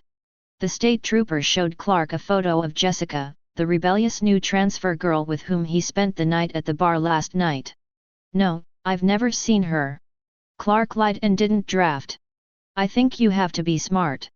Two state troopers pulled pistols from their waists and aimed them at Clark. Clark smiled slightly. "So you're scaring me." The super speed was activated, and the pistol was snatched from the hands of the two in an instant. "You are not the police, right?" How did you do it?" "It's simple." Clark pointed the pistol at his palm, pulled the trigger, bang bang bang, and all the bullets hit his palm. The bullet could not break through the defense of the palm, the warhead was squashed, and it fell to the ground with a clank. "You never know who you are against." The next second, a gust of wind blew past the two of them. The two fake policemen who hadn't reacted, opened their mouths in astonishment, were grabbed by Clark's neck and lifted into the air. "Tell me, who are you?" Clark stared at the two policemen who were struggling to breathe with murderous eyes. "We, not the police. Not looking for Jessica Lopez, but her father." The two whose lives could be ended by Clark at any time, panted. "Why? Simon Lopez, he stole confidential company documents, enough to send all the top executives to prison for 100 years. To get those documents back, we were hired. Come find him, and once the documents are recovered, we will be rewarded with $1 million. The two terrified killers confided everything to Clark one by one. $1 million. Clark's eyes narrowed. "We can split it evenly, as long as you help us get things, the money can give you a better life." After Clark released his hand, the killer gasped for breath. "We? Who and you and us?" Clark smiled, with a fierce look in his eyes. "No one can compete with me for this $1 million. He stretched out his fingers and pointed at the heads of the two of them and just flicked them lightly. He felt a surge of strength against the convenience, and the two of them were instantly stunned by the bounce. After taking out the two killers, Clark's eyes were fixed on the killers' cars. After the heat vision was activated, a flame ignited on the body. The flames then spread rapidly, burning violently above the car. After setting the car on fire, Clark drove straight away. Boom! A violent explosion sounded. The car exploded, instantly turning into a huge ball of fire. Flames and car wreckage were slammed into the sky and then smashed to the ground. The two killers who fell to the ground narrowly escaped because they were far from the explosion point. "If Eric comes back today, it may hinder me." Clark, who was driving the car towards Jessica's house, narrowed his eyes, and began to think about how to deal with his younger brother. Kryptonite? An idea flashed through his mind. While green kryptonite weakens his own power, it also weakens Eric. As long as you let the other party come into contact with kryptonite, but not yourself, then the chances of winning will increase a lot. Even though he is now showing a fearless appearance, he still lacks confidence in defeating Eric. After all, he has always been the one who failed since he was a child, and this shadow cannot be erased even after his temperament has changed drastically. As for kryptonite, the first thing he thought of was Lana's kryptonite necklace. Squeak! Immediately hit the brakes, turn around and drive towards the school. As far as he knew, Lana should still be at school at this time. Jonathan and Martha had just finished lunch when they welcomed a few uninvited guests to their home. "Clark stole my necklace." After the panting Lana entered the door, she immediately spoke to Jonathan and Martha. Chloe, Pete, and the others also had worried expressions. "I heard him mention Jessica, and the tone was very wrong," Pete said to Jonathan. "The new Lopez family is an important witness for police protection, and maybe Clark realized something and wanted to work against them." Chloe said his speculation, although we don't know why he robbed Lana's necklace. After Jonathan heard the words, he and his wife looked at each other. He shook his head with a sigh. Not only Clark, but also Eric is afraid of kryptonite. And Eric will be back from Gotham today. As soon as she heard Eric's name, Lana's panicked look came up immediately. Uncle, you mean? Clark wants to be bad for Eric. I can't say for sure, but things are getting to the point now. Jonathan said and walked quickly to the cabinet, and took out a green meteorite from it. Clark can't listen to anyone now, only we can stop him. Godong. Seeing Jonathan's serious expression, Pete swallowed. Is it really that serious? Maybe we can wait for Eric to come back. It's too late, and Clark must be ready for Eric's arrival. Pete, you follow me to Jessica's house. After putting on his coat, Jonathan called on Pete to join him. Pete glanced at Lana and Chloe, shrugged his shoulders, and quickly followed Jonathan's footsteps. Chapter 48. Chloe and Lana were unwilling to wait for news at home, and after saying hello to Martha, they left the farm and rushed to Jessica's house. On the other side, Jessica's house. After Clark knocked on the door and entered, ignoring Jessica's embrace, he took off his sunglasses and said straight to the point, I know the reason why your father fled, take out that magnetic file, and give it to me. You. Jessica doesn't know why the boy she likes, the two of them are intimate 1 second, and the next second is so scum. I don't know why you did that, Clark. It's easy, money. There was a very fake smile at the corner of Clark's mouth, you know I'm getting out of here and need a lot of money to live. I'm not going to be stuck here for my life, Jessica, I need to get ahead and you'll support me, right? That would kill my dad. I won't give it to you. The girl who was rebellious and always opposed her father, rarely showed her attitude of defending her father, don't even think about it. Call. Exhaling a breath, Clark shrugged his shoulders and leaned half his on the dining table, everyone will die, not just your father, isn't it? Bang. The door was suddenly slammed open, and Jessica's father stood in front of his daughter with a pistol and aimed it at Clark. Get out of here, boy, you don't want to try being hurt. Who do you think you are to convince me? Even my parents can't, why do you think you can? Clark tilted his head and sneered softly, and the next second, the other party's pistol appeared in his hand. Gently squeezed with one hand, the pistol was crushed by him. Throwing the pistol parts on the ground, Clark turned around and launched his own vision to search the room. I'm not a big fan of hide and seek. Where did you hide the magnetic tape? The ceiling, or the floor? Bang! With one punch, the entire closet and the wall were smashed into a huge hole. Not here. He lifted the TV with one hand and threw it at the man. Jessica's father ducked back, but Clark grabbed the collar and lifted it the next second. Why don't you save yourself and your daughter and give me the things? Humph. Clark's patience has been exhausted, and he glared at the other party and said, squeak. Suddenly there was the sound of a car's sudden braking from outside the courtyard. Clark held up the man and looked outside. Finds his father and Pete getting out of the car. Jonathan, in particular, was rushing toward him with a sledgehammer in his hand. It seems that the huge hammer should not be hammering the tractor, but to hammer itself. Clark smiled and left Jessica's father to face Jonathan and his one-time best friend. Wow, it looks like my father and friends are coming against me. You don't know what you're doing now, Clark. Jonathan raised the hammer in his hand and aimed it at Clark. I won't let you hurt anyone. Clark didn't take his father's threat to heart, turned to look at Jessica who was helping his father up, and said to his father in a relaxed tone, you still want to order me, but I'm not what I was before. Clark Kent. As he said that, he walked towards Jonathan nonchalantly. Seeing his father's nervous expression, Clark tilted his head. You look a little scared. After a pause, he said in a suddenly enlightened tone, if you think about it seriously, both you and your mother are very afraid of me. Maybe you always thought that Eric and I were monsters. No, we all love you very much. Jonathan shook his head, so I'm so sad at this point. Pete. Saying that, he called out to Pete on the other side. Pete, who was already ready, immediately took out the lead box and opened it at Clark in front of him. The moment the lead box was opened, Clark immediately released his hot gaze. Although prostration quickly attacked him, he also managed to destroy the meteorite in the lead box. The meteorite that Jonathan specially prepared for Clark was completely melted by the heat vision. Bang! Enduring the physical discomfort, Clark slapped a palm and instantly knocked Pete out of the room. At the same time, Jonathan's hammer also hit the red ring in his hand. Clark, freed from the influence of kryptonite, blocked his father's hammer with one hand. Unfortunately, not only will you prepare meteorites, but I will also, so the moment I saw Pete's lead box, I knew what you were going to do. Clark said and pushed forward. Jonathan was pushed out by a huge force, and hit the wall with a bang with a hammer. At this time, Chloe and Lana, who had been long overdue, also came to the scene.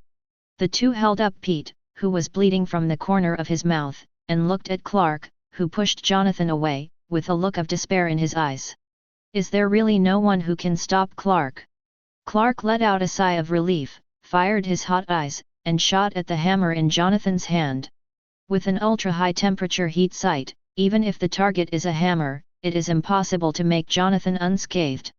Jonathan felt a pain in his back, and when he saw Clark's hot stare at him, he subconsciously stretched out his hands to block his face. But the expected hot sight did not strike. Instead, a harsh zilla sounded in his ears. Opening his eyes, he found a figure standing in front of him with his hands on his chest, blocking Clark's hot gaze. Eric. It was Eric who was standing inside him. He folded his arms in front of his chest, and used it as a shield to block the heat line of sight directed at him. The crimson light beam carrying huge energy continuously emits the sound of zzzzzz. The energy and the body collide, and the two form a conflict of sharp spears and shields, and the sparks generated at the intersection continue to shoot outwards. Lana and Chloe looked at the person struck by Clark's laser without blinking. Jessica, the punk girl who was supporting her father, was also completely stunned. What happened today simply surpassed her knowledge of social common sense for more than 10 years. Originally, I was still dumbfounded by Clark's shock, but I didn't expect that there would be a similar guy. Jessica glanced at her father, who was also completely stunned with his mouth wide open. Seeing that his heat vision could not break through Eric's defense, Clark stopped the heat vision impact. The smoke cleared, and Eric slowly lowered his arm. A familiar face appeared in the eyes of Chloe, Lana, and others. Eric frowned and stared at Clark with cold eyes. The next second, he raised his right hand through gritted teeth. With the super speed activated, he moved in front of Clark in an instant. A punch like a lightning strike slammed into Clark's cheek. Bang! Accompanied by the loud explosion in the room, Clark hit the wall with a bang and smashed into the courtyard as if struck by lightning. The unabated body slammed backwards along the ground, plowing a deep ravine on the ground. In the room that burst open, the surrounding glass and fragile objects were shaken and shattered. The father and daughter Jonathan and Jessica, who were behind Eric, were less affected, but still felt their ears ringing. After hitting Clark with one blow, Eric jumped into the courtyard.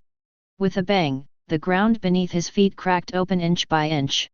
The struggling Clark stood up from the dirt, spat out a mouthful of dirt, and shook his head. Before he could react, Eric greeted him with a punch.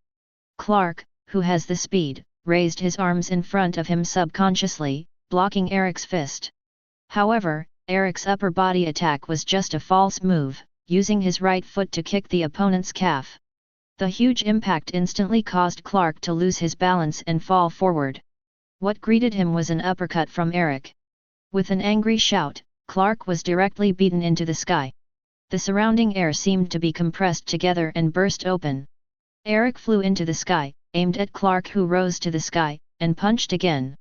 Clark had nowhere to bear in the air, and with the explosion of the air, he slammed back directly. Ho!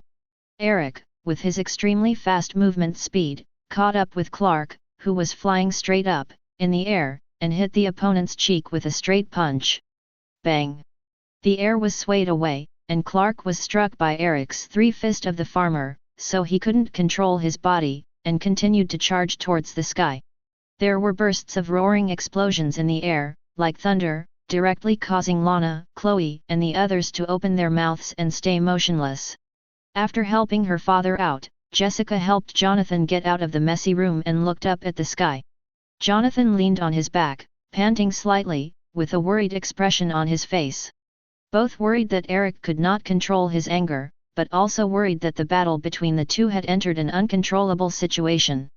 Eric, who was standing in the air, was indeed filled with anger. His love for Jonathan and Martha, who lacked family affection in the previous life, although he couldn't show it hotly, held an important place in his heart. So after witnessing Clark's attack on his father for a moment, his anger completely overwhelmed his reason. Even knowing that might not have been Clark's intention, the flames of vengeance swept through him in an instant. The word unforgivable was like a spell engraved in his mind, forcing him to use all his strength to attack Clark. Boom! With a loud bang, Clark hit the ground. The ground that was shaken by the strong impact shook slightly. Clark fell to the ground and let out a groan of pain. Even Clark, who has a body of steel in the future, has not yet fully developed his talents. In the face of Eric, who has been highly unblocked by the Motherlander template and is under rage, he has completely fallen into the situation of being beaten. Facing Clark lying on the ground, Eric did not pursue the victory, but stared at him coldly. After struggling for a while, Clark stood up from the ground and sneered. "Eric, you look full of anger." Chapter 49. Clark was gasping for breath at this time. The leather jacket on his body was tattered in just a few minutes, and his face was covered with mud. Even so, facing his younger brother, he still sneered unconvincingly. "Is it because I exposed my parents' poor and clumsy tricks, so you are angry, and turn to attack me? I have been suppressing my talents. I can be the better person, but because of their obstacles, I can't get out of this small town that's shackled me. Your anger is unreasonable to me, the anger of a fire. The first one to burn is yourself. Retract your outstretched palm. You bastard!" Clark roared and rushed towards Eric. The fist turned into a bolt of lightning, hitting Eric faster than lightning. But facing Eric, who was one step faster than him, the fist just hit the air. Eric hit Clark's chest with a punch, and then punched the opponent sideways and flew out. Clark, who was hit like a baseball, quickly adjusted his body in the air, hit a big tree and slowed down the impact, and used the recoil to continue rushing over. Eric's eyes instantly caught the figure of the opponent, and under the activation of his hot eyes, he shot at the opponent with maximum power. Facing the opponent who has lost his normal sense, Eric has no intention of holding back. Bang! Facing the hot gaze of human skin like cutting tofu, the effect on Clark was only a shock. Clark, who let out a muffled groan, immediately flew backwards. Clark, who slammed into the ground heavily, used a mountain to temporarily block Eric's sight, raised a car on the side of the road, and hit Eric. The moment Eric's hot eyes cut away from the car, Clark ran in front of him. Taking advantage of Eric's distraction in a short period of time, he punched him in the chin. But Eric's reaction was also very fast, holding the opponent's fist. Bang! Bang! The fists of the two sides are clasped together and angled towards each other. But the scale of victory is tilting in Eric's side. Clark gritted his teeth, still being smashed and pressed down on his body. Chloe, Jonathan, and others rushed to the woods, and all they saw was the scene of the two wrestling and Clark being pushed into the wind. Godong! Little Black Pete swallowed and looked at the two brothers who were wrestling. "Who do you think will be the stronger party? You really don't have to go to the hospital, Pete." Chloe supported him and asked worriedly. "Of course, it is estimated that I can only see such a scene once in my life, so it's okay to wait a little longer," Pete said weakly. Lana next to her looked worriedly at Eric. Although he had just witnessed the incredible performance of the opponent's violent beating of Clark, he still couldn't help but worry about Eric. Well, Clark, who gritted his teeth fiercely, saw that his strength was about to be pushed into the wind. He shook his head violently, and launched a headbutt attack directly on Eric. Bang! Eric was hit by the opponent's head, and the shock caused a slight dizziness. Immediately, a surge of anger rose from the bottom of my heart. Holding Clark's fist, he slowly rose from the ground. Hovering in the air, headbutt Clark from the top down. Bang! An invisible wave swayed around. Eric's head hit Clark's head hard. Directly smashed Clark's head to the ground. Clark slammed into the ground with his back, and the ground he hit immediately was torn apart, dusty, and his entire body was completely sunk into the ground. With his head dizzy, he just panted heavily and lost the strength to stand up. Lana, who was watching the battle, saw Eric use the headbutt to smash Clark to the ground, and heaved a sigh of relief. Although the battle between the two made her heart a little turbulent at this time. Eric slowly landed on the ground, looked at Clark lying on the ground, and shook his head. "Clark, you are wrong, you are the angrier. When you are provoked, you should try to show contempt for your opponent while you are angry, but don't show fear in your anger. Now you, even if you look like a little bit not like the usual Clark, but I can still smell your fear. It smells weak all over." He turned around and walked towards Jonathan. "Eric." Jonathan, who was supported by Jessica, covered his waist and shouted at Eric, "Destroy the red meteorite ring in Clark's hand." Eric, who heard his father's words, turned to look at Clark, who was lying in the pit. As far as he could see, he saw the ring on the other's finger. Red meteorite. Eric was lost in thought. He had also heard in a previous life that Superman would be affected by different colors of kryptonite. For example, green kryptonite will make kryptonites weak, gold kryptonite will permanently eliminate power, and red kryptonite will eliminate moral sense. The carrot in front of him is so weird. Is that the reason why he wears the red ring? Many thoughts flashed in his mind for a moment, but Eric kept moving, grabbing the ring between Clark's fingers. But Clark, who had been panting with his eyes closed, opened his eyes sharply, and quickly threw a lead box at Eric. Eric's sight can be blocked by zinc, but he is not affected by the impression of lead. The perspective eye instantly sees that what is contained in the lead box is green kryptonite. "Are you trying to use green kryptonite against yourself?" Eric, who had a sneer at the corner of his mouth, grabbed the lead box. The next second, the lead box in his hand exploded violently. Green dust quickly spread around Eric. Clark, on the other hand, escaped the blast range as early as the moment the lead box exploded. Eric. Seeing that his younger son was injured by Clark's underhand trick, the situation was reversed instantly, and Jonathan couldn't help but burst out a foul language. "Clark, you, sour radish bichi!" Immediately disregarding the injury to his body, he took off his jacket to cover his mouth and nose, and ran to the place where Eric was surrounded by green kryptonite powder. He knew that Eric, like Clark, was allergic to green kryptonite powder. But the next second was stopped by Clark. The clothes were in tatters, and Clark, who was panting slightly, blocked Jonathan, and there was a smug look in his eyes. "It looks like I have won the war of freedom and imprisonment." Clark asked his father, "Do you know how I'm feeling now? Excited, ecstatic, or smug?" "No, none of it. I just proved to you that the son you favored, he was completely defeated by me, and your pride is worthless." Jonathan looked at Clark in shock. "How dare you treat your brother in that way? Why not? Didn't you plan to use green meteorite fragments against me in the first place?" Clark smiled contemptuously. "I'm just learning from you. Get out of the way." "Clark." Jonathan looked at his eldest son with a gloomy expression. "You know how that kind of thing hurts your brother. What if I don't?" Clark looked at Jessica's father and daughter next to him with a shady face. "I'm only interested in my 1 million now. Stop Eric from standing up, by the way. All those who block me because of this goal are my enemies." Jessica was a little hairy by his gaze, and supported her father to leave quickly. Clark, who had no intention of chasing, shook his head. "Just run, 1 mile? Or 2 miles? I'll stop you, Clark." Clark turned to find Lana standing in front of him. Chloe and Pete also stood with Lana. "We'll all stop you, Clark." "Very good."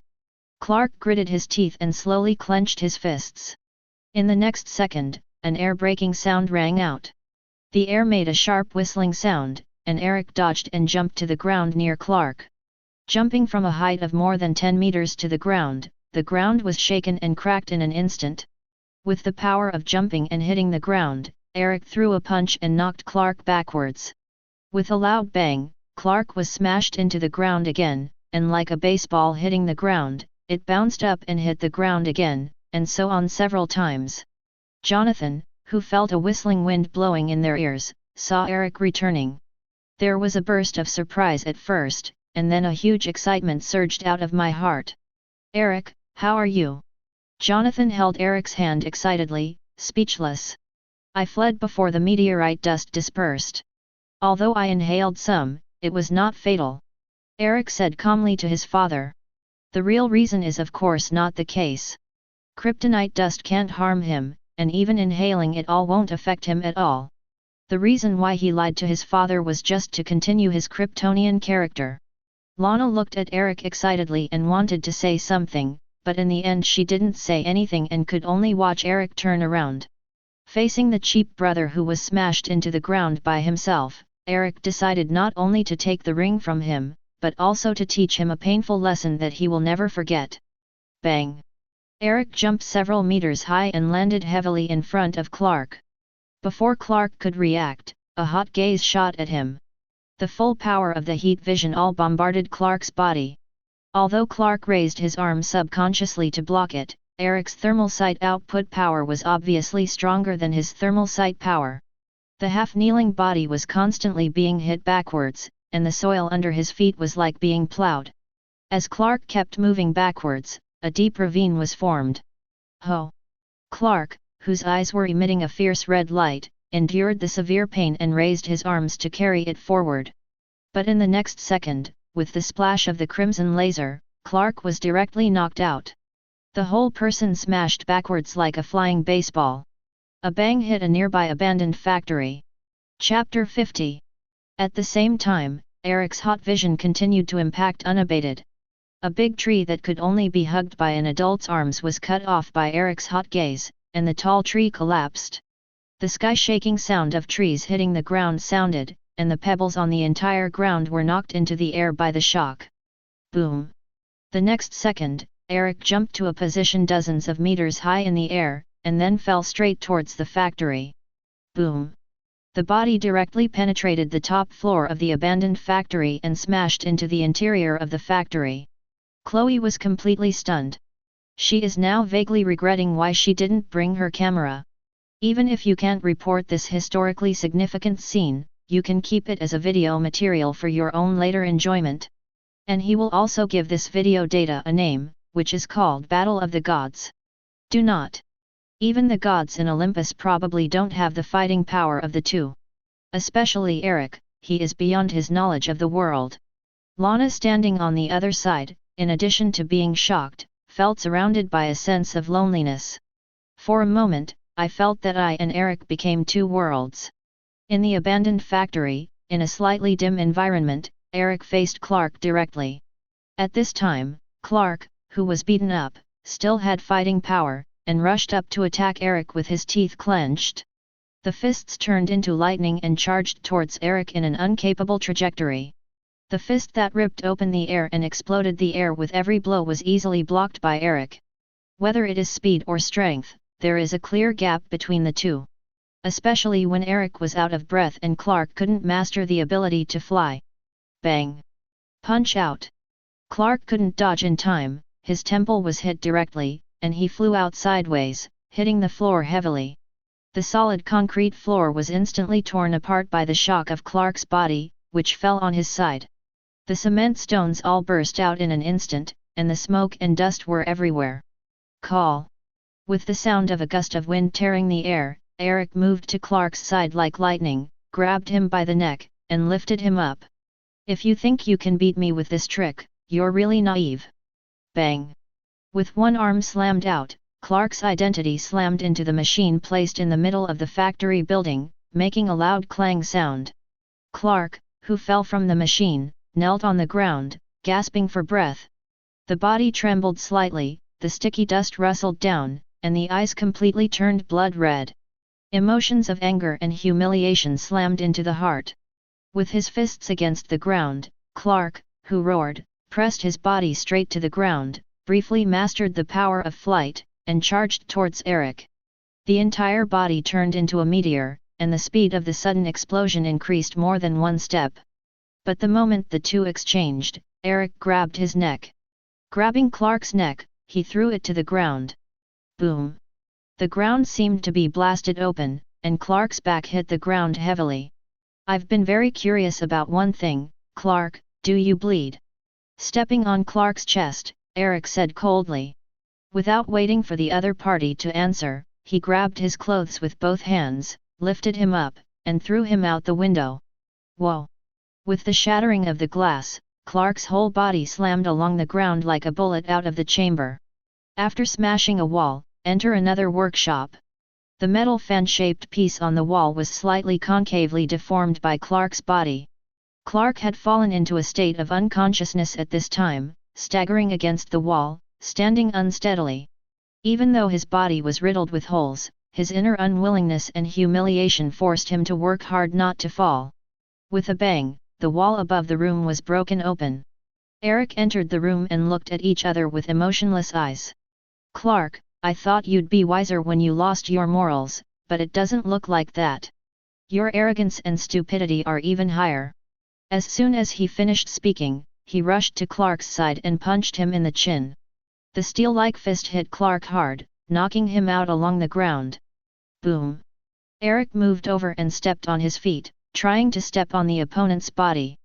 Clark, who was barely able to fight, used all his strength to roll to the left. He tried to get up while rolling, but he was kicked by Eric in the next second, and he slammed into the equipment in the room uncontrollably. Accompanied by Mr. Jingle, the steel pipes and scrap metal parts placed in the workshop were torn apart by the impact, and Clark was completely buried underneath. At this point, Clark had lost all his fighting power. Not only the combat power, but also the desire to fight has been dissipated. The whole body was full of uncontrollable pain that penetrated deep into the bone marrow, all strength disappeared, and the body was even worse than facing the green meteorite.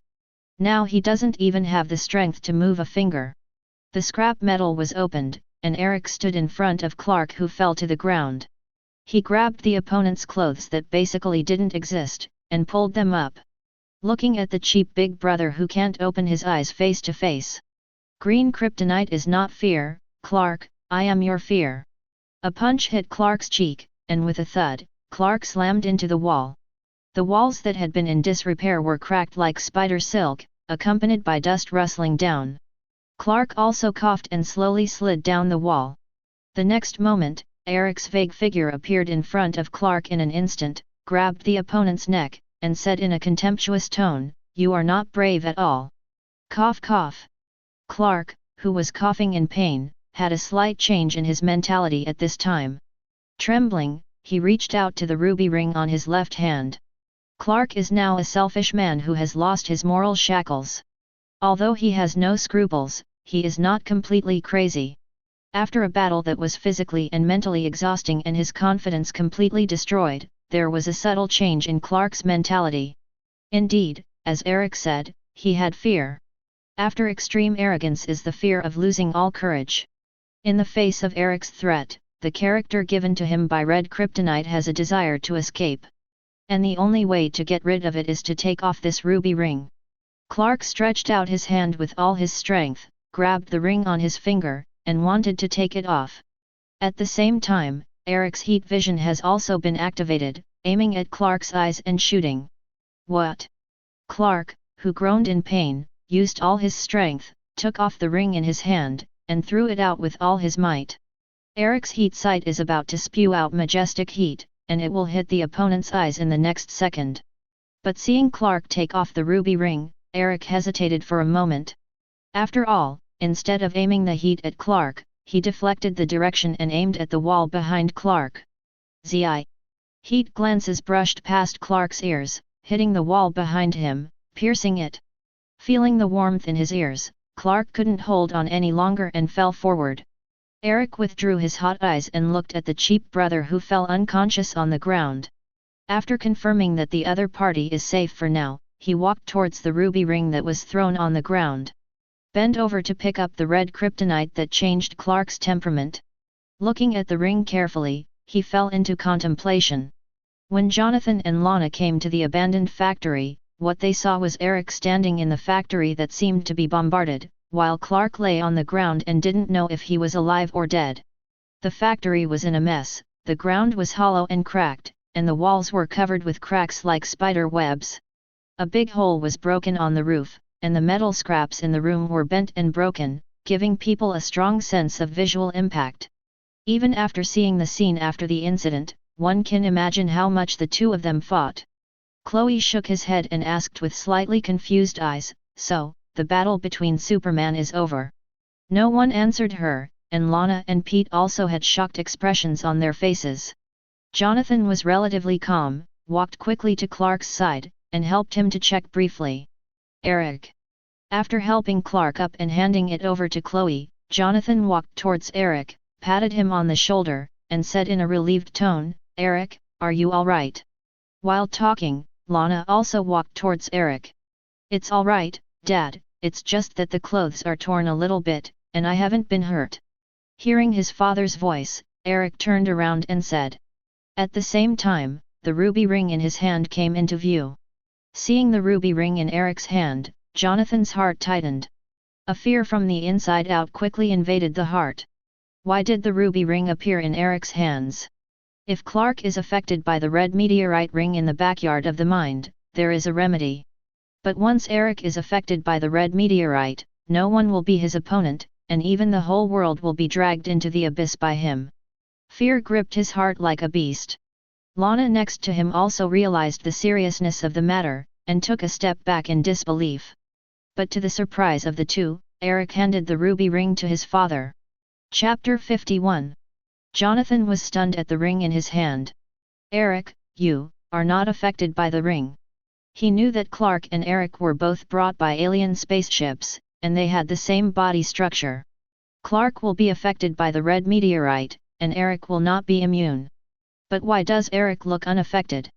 If I wear it on my hand, maybe I will become like Clark, and my personality will change greatly. But just by touching it, I can use the willpower in it to contain and resist this kind of transformation of the body," Eric said to his father casually. Willpower was an excuse he used to put off his father, but Jonathan and Lana clearly believed it. Especially Lana, with admiration in her eyes. Can it withstand the erosion that Clark cannot? This kind of willpower should surpass most people in the world, right? A day later. Kent Farm. Clark stood in front of the door for a moment, took a deep breath, and pushed the door in. In the living room, Jonathan and Martha were preparing dinner, and Eric was standing by the window reading a newspaper. Jonathan, who had bandages on his back and shoulders, was pushed by Clark and injured his muscles. After Clark pushed the door and entered, Jonathan, Martha, and Eric all bowed their heads and went about their business, as if they didn't hear the sound of him pushing the door. "I went to Jessica's house, and they moved out."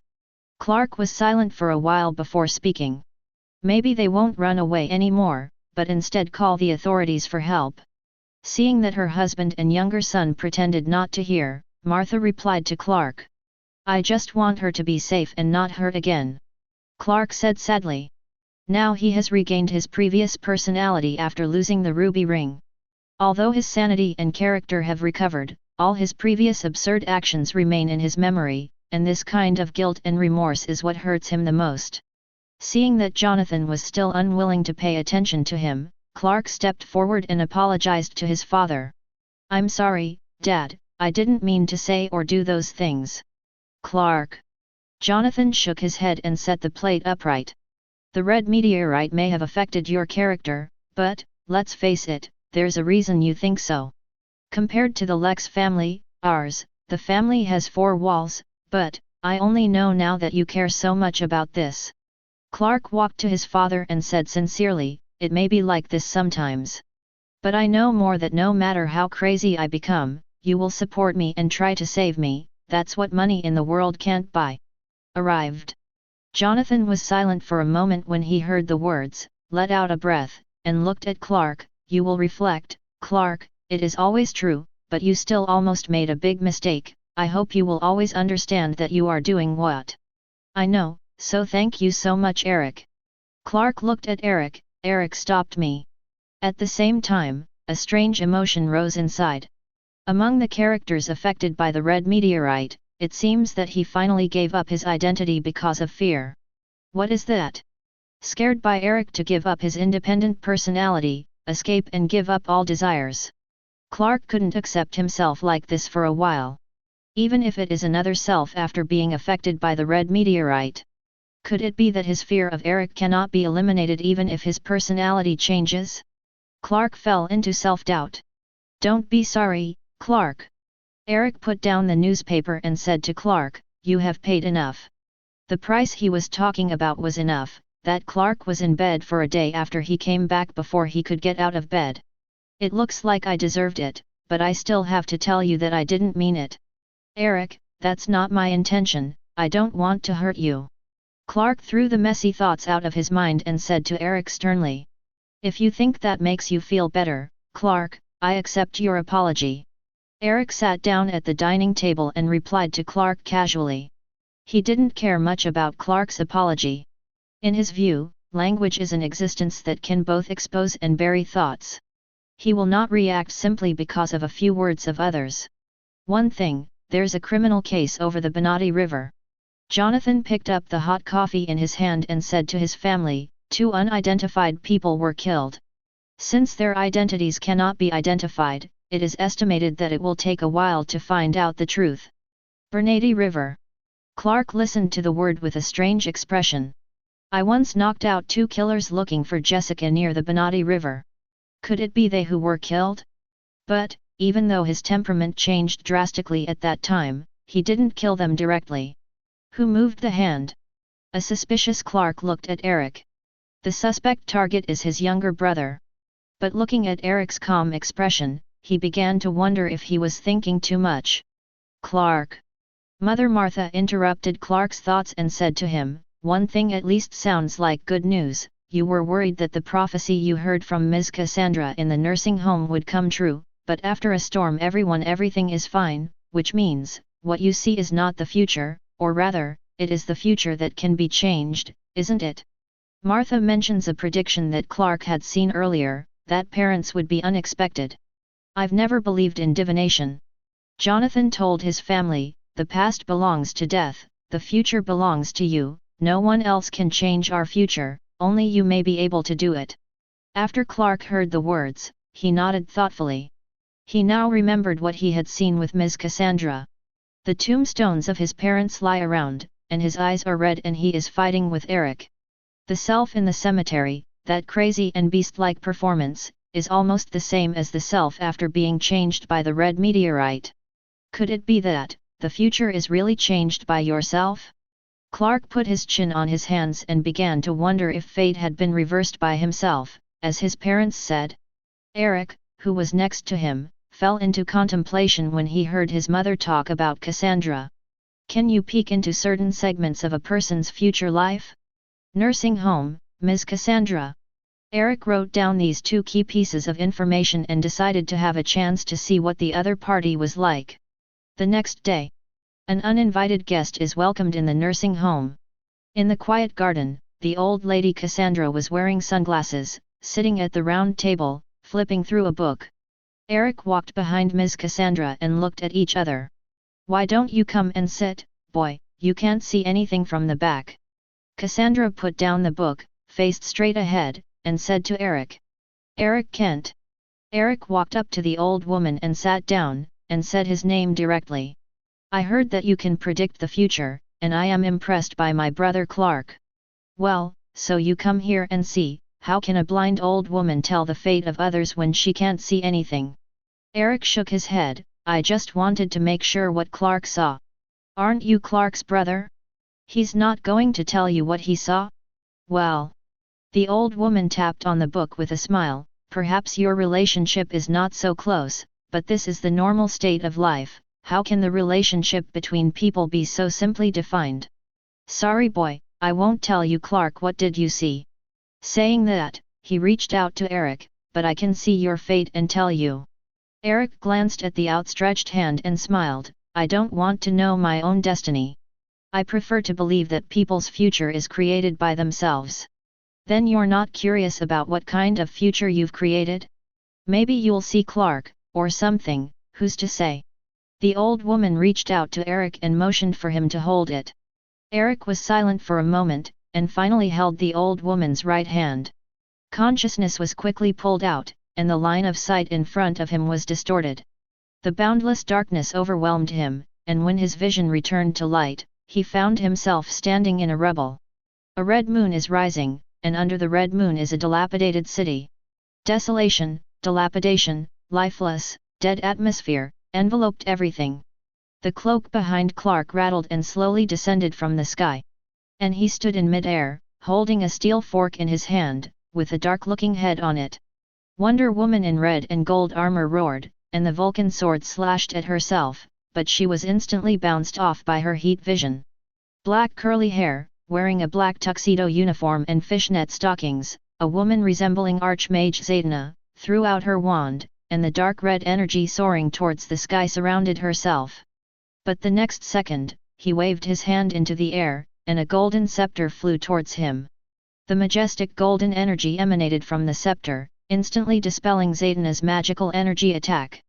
The screen turned again, and Wonder Woman and Zatanna suddenly disappeared under the ruins.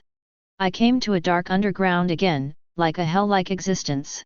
The white bones rose from the ground, and countless dirty blood swept the ground. In an instant, Eric's consciousness returned. Opening his eyes, Eric instantly pulled away from the illusion. Holding Ms. Cassandra's icy right hand, she looked at each other. Ms. Cassandra leaned back in her chair motionless, her eyes lost their brilliance. Ms. Cassandra. Seeing that the other party didn't answer, Eric shook his head and slowly put down the other party's hand. The old woman has lost her vital signs. Eric stood up, left the garden, and walked towards the hospital. By the way, after reminding the doctors and nurses, I left the hospital directly. Is that your future self? Chapter 52. It's a little weird, but it's not an unattainable future. Ms. Cassandra died. Martha put down the vacuum cleaner in her hand and asked her husband in surprise. Yes, a surprising sounding news. After feeding the livestock, Jonathan was washing his hands and said to his wife, although she can see the future of others, she can't see her own. I don't know if it's unfortunate or sad. Martha didn't speak any more, but there was a hint of sadness on her face. On the other side, Eric received a call. Dr. Hamilton, I thought you were going to stick to the business of selling plastic meteorites. Eric said to Dr. Hamilton on the other end of the phone. People always change, just like the quality that cannot be adhered to in scientific research is stubbornness. The doctor's calm voice came from the other end of the phone. Is the promise you made before still accurate? You mean funding your research? Of course, at any time. Very well, then you'd better come to my laboratory, I have something to show you. Eric moved his eyebrows. Lab? You mean your warehouse? Dr. Hamilton on the other end of the phone was silent for a while, then said, yes. After speaking, he immediately hung up the phone. It seems that he is a little dissatisfied with Eric's teasing. After half an hour, I have commissioned the acquisition of labs and equipment at the metropolis. If you want to return to the metropolis, you can always. In Hamilton's warehouse, Eric said to the other party. No, I don't think it's necessary right now. Hamilton casually put a piece of meteorite he had just collected on the experimental table. I still think this town is suitable for me. If you agree, you can give me a sum of money to buy equipment, boss. Hamilton shrugged and called Eric boss in a playful tone. Eric didn't care about the other party's tone, nodded, yes. Said and looked at a strange flower in a laboratory glass petri dish. You still cultivate plants? The Nicodemus flower, an 18th century plant, is now extinct. Hamilton walked to the petri dish, stared at the Nicodemus flower and said, before the 18th century, this was a pioneering land, and the Nicodemus was also called the devil flower by the locals, and no one dared to step on the place where it grew. Halfway further. Anyone who inhales a little pollen goes bloodthirsty. Later the local armed forces set fire to this kind of thing. Maybe it was affected by a meteorite here. I found this extinct flower and cultivated it. Eric nodded when he heard the words and looked at the glass cabinet. Zi. The originally motionless devil flower suddenly turned around and spewed a cloud of gas at Eric. But because of the gas is only sprayed on the glass, leaving a cloud of white mist. Doctor, you won't let me come over and show me this kind of devil flower? Of course not. Hamilton walked to the corner safe, took out an octagonal medal from it, and handed it to Eric. The moment Eric took the octagonal metal sheet, he was stunned. What is this? The moment he touched it, he recognized that it belonged to the material of the spaceship under his own barn. Although a little shocked, he quickly hid the expression on his face. I can only tell you, it's not what. I don't like to beat around the bush, Doctor. Then this stuff will give you more headaches. Hamilton paused and said, this alloy, there is no material that makes up it on Earth, it looks full of weird and incomprehensible. Where did you find this thing? Eric asked him.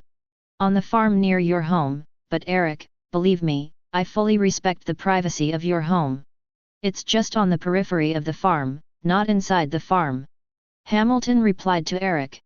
Don't go any closer to Kent Farm, Hamilton, this is my first warning. After Eric put away the octagonal metal sheet, he warned the other party. You are the boss now, you have the final say.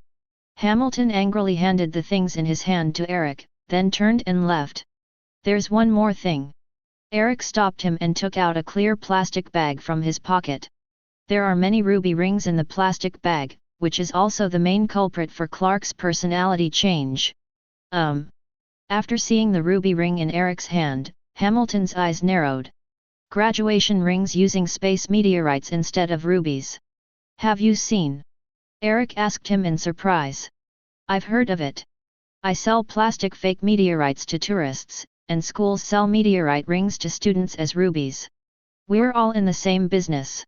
After Hamilton took the ring from Eric, put on heavy glasses and looked at it for a while, then walked to the shelf and took out a red meteorite wrapped in limestone. The meteorite found near the Hobbs Lake has the characteristics of dark red throughout. It is a very special glass-like substance without crystals. Of course, it is not as fragile as ordinary glass. Handing the red meteorite to Eric, Hamilton explained, I excavated it from near Hobbs Lake. There is a crater 17 meters deep and 124 meters in diameter. If it is not flooded by the lake, I believe the bottom of the crater will be discover more. Red meteorites, like green meteorites, change the structure of human cells. Eric asked the doctor. Not sure yet, I don't have much research on this meteorite. Hamilton shook his head. Then I think you can put the plan to study red meteorites on the agenda. Eric looked at the meteorite, feeling the coolness emanating from it, and said to the other party. Returning to the farm from the Hamilton warehouse, Eric just opened the door when he saw half of Jonathan's body exposed, leaning back in the sink. After seeing Eric come in, he motioned Eric to hand him the wrench. Need me to help you weld the pipes, Dad? No, thank you. After taking the hose from Eric, Jonathan refuses his help. You know, if I rely too much on you, my movements will gradually become very slow. Then he showed Eric the washer in his hand. You won't believe that the superpower you have now is not as effective as a copper washer. Looking at the copper washer in his father's hand, Eric smiled slightly. Where's the mother? Without seeing Martha, Eric asked Jonathan. Was here just now, maybe out picking up the artichoke wood. Jonathan said casually. Eric nodded and walked to the courtyard. He didn't find his mother, but found a strange sound in the barn that had been closed. Mom. In the originally closed barn, Eric saw his mother, Martha, standing in front of the cellar, with her arms folded, and her brows furrowed as she stared at the bottom of the cellar, as if thinking about something. Martha was startled when she heard the sound, turned her head and found that it was Eric, who breathed a sigh of relief. Did something happen? Eric glanced at the spaceship in the cellar through perspective and asked his mother. No. Nothing, just like to stop by recently. You know, this place has a lot of meaning for you and Clark, and for me and Jonathan. Sometimes, I think. Will you leave me one day? After all, you and Clark came on this spaceship. Martha smiled, but the smile was a bit bitter. Will not. Eric came over and put his arms around his mother's shoulders. It's never going to happen, I'm not leaving you, neither will Clark. Although I didn't understand why my mother suddenly became so pessimistic, she still comforted her in a low voice. But things are always changing and we can't see the future. Martha shook her head. It's like the conflict between your father and Clark, although that was because Clark's character was changed by the red meteorite, but it also shows that you are growing up. Your father was always tough on you, maybe you and Clark would criticize him for being controlling and narrow-minded, but don't forget that your father was deep too. Eric was silent for a moment after hearing the words, and then replied, I will, so. Mother, what happened? Martha hesitated, and looked at the place where the cellar entrance was closed. A few days ago, you didn't come back from Gotham. I woke up one night and noticed that there was movement in the barn, so I got up and came over to check. Is it the movement from the spaceship? Eric frowned and asked his mother. Yeah, I don't know what happened to it. When I opened the door and came in, I found a light coming from the sealed cellar, so I pulled the pulley to open the cellar. The ship shook and gave off a strange green light. It looks like it's calling out for you and Clark.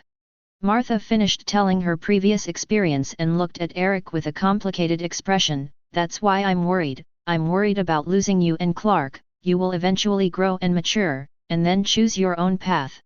Maybe at that time I will leave us in a spaceship. I am afraid of losing you, really afraid. I know what path I'll take, and it won't be the path you fear, Mom. After comforting his mother in a low voice, he asked her, Did you tell Dad about this? Not yet. At that time he was worried about Clark's rebellion. I didn't want him to worry more, so I didn't tell him. So. Eric pondered for a while and said nothing. Reaching his right hand into his pocket, he grasped the octagonal piece of metal he had just obtained from Dr. Hamilton. This octagonal piece of metal should be part of the spaceship. Just don't know if it's pure metal fragments, or some kind of key or key device to open the spacecraft. Neil's farm. Lana is trotting around the farm on a pony. After running 2 laps, ready to take a break, he glanced at Clark by the fence. Clark, who had one hand in his pocket and several lotus flowers in the other, greeted her when he saw Lana riding a pony over. Hey, Lana! Nell told me you like horseback riding, so I came over, it's really beautiful here. He took out his hand from his pocket, and Clark, who held the lotus in both hands, said cautiously. Chapter 53. I've been lost all the way here, but I finally got there. To hide his restraint, Clark coughed. So, this is for me. Lana didn't get off the horse, but asked him directly with a blank face. Yes, I want to apologize to you that I shouldn't have robbed you of your necklace and ended up completely ruining it. I know what it means to you, so I want to say sorry to you. Clark shook the flower in his hand nervously and said sincerely. Do you think that after you send me flowers, I will act like nothing happened? Lana still asked with a cold face. Clark expressed guilt. The things I said and the things I did before were not my intentions, Lana. So everything you said is false? Clark. Lana continued to ask, what you said to me, what you said to your father, what you said to Eric, are all false. Clark looked at Lulianhua in his hand. I hope I can give you an explanation, but I can't. Yes, he couldn't justify anything for himself. Even if it wasn't his original intention, there was no excuse for what he had done or said. You always do, Clark.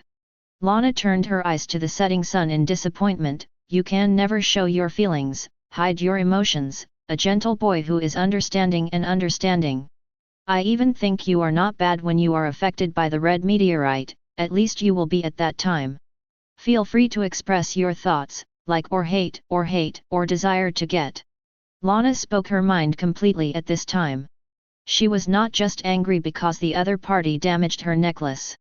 It was Clark's awkward feeling that kept his emotions and feelings in his heart forever. Some people are meant to be waited for, some people are meant to be waited for. Clark, you are the latter. Lana, I'm really sorry, Lana didn't wait for the other party to finish, and let the pony turn around and leave. I want to go home alone, can you go back by yourself? Yes, I wish I could. Clark didn't let himself lose his temper, nodded and replied with pursed lips. Okay. Lana patted the horse's head, and the maroon pony quickly ran forward. Clark leaned on the railing, watching Lana's back. Boundless sadness quickly overwhelmed him. Is it because you are too afraid of losing that you are so timid? Glancing at Lulianhua in his hand, Clark gently placed the flower on the ground. But why do you have to be punished for losing it? Turning to leave the race course, Clark asked himself in his heart. Is that what you deserve? Only at this time did he realize the price of wantonly squandering his power. Once you can't control your talents and let your instincts and completely absent emotions act, you will be punished the most severely and severely. Blue Valley High School, Kansas. Jessica was walking down the school corridor with her backpack on. After leaving Smallville town with their father, the father and daughter came to Blue Valley town. Although moving has become commonplace for her, she is still a little uncomfortable to readjust to a new school as a transfer student.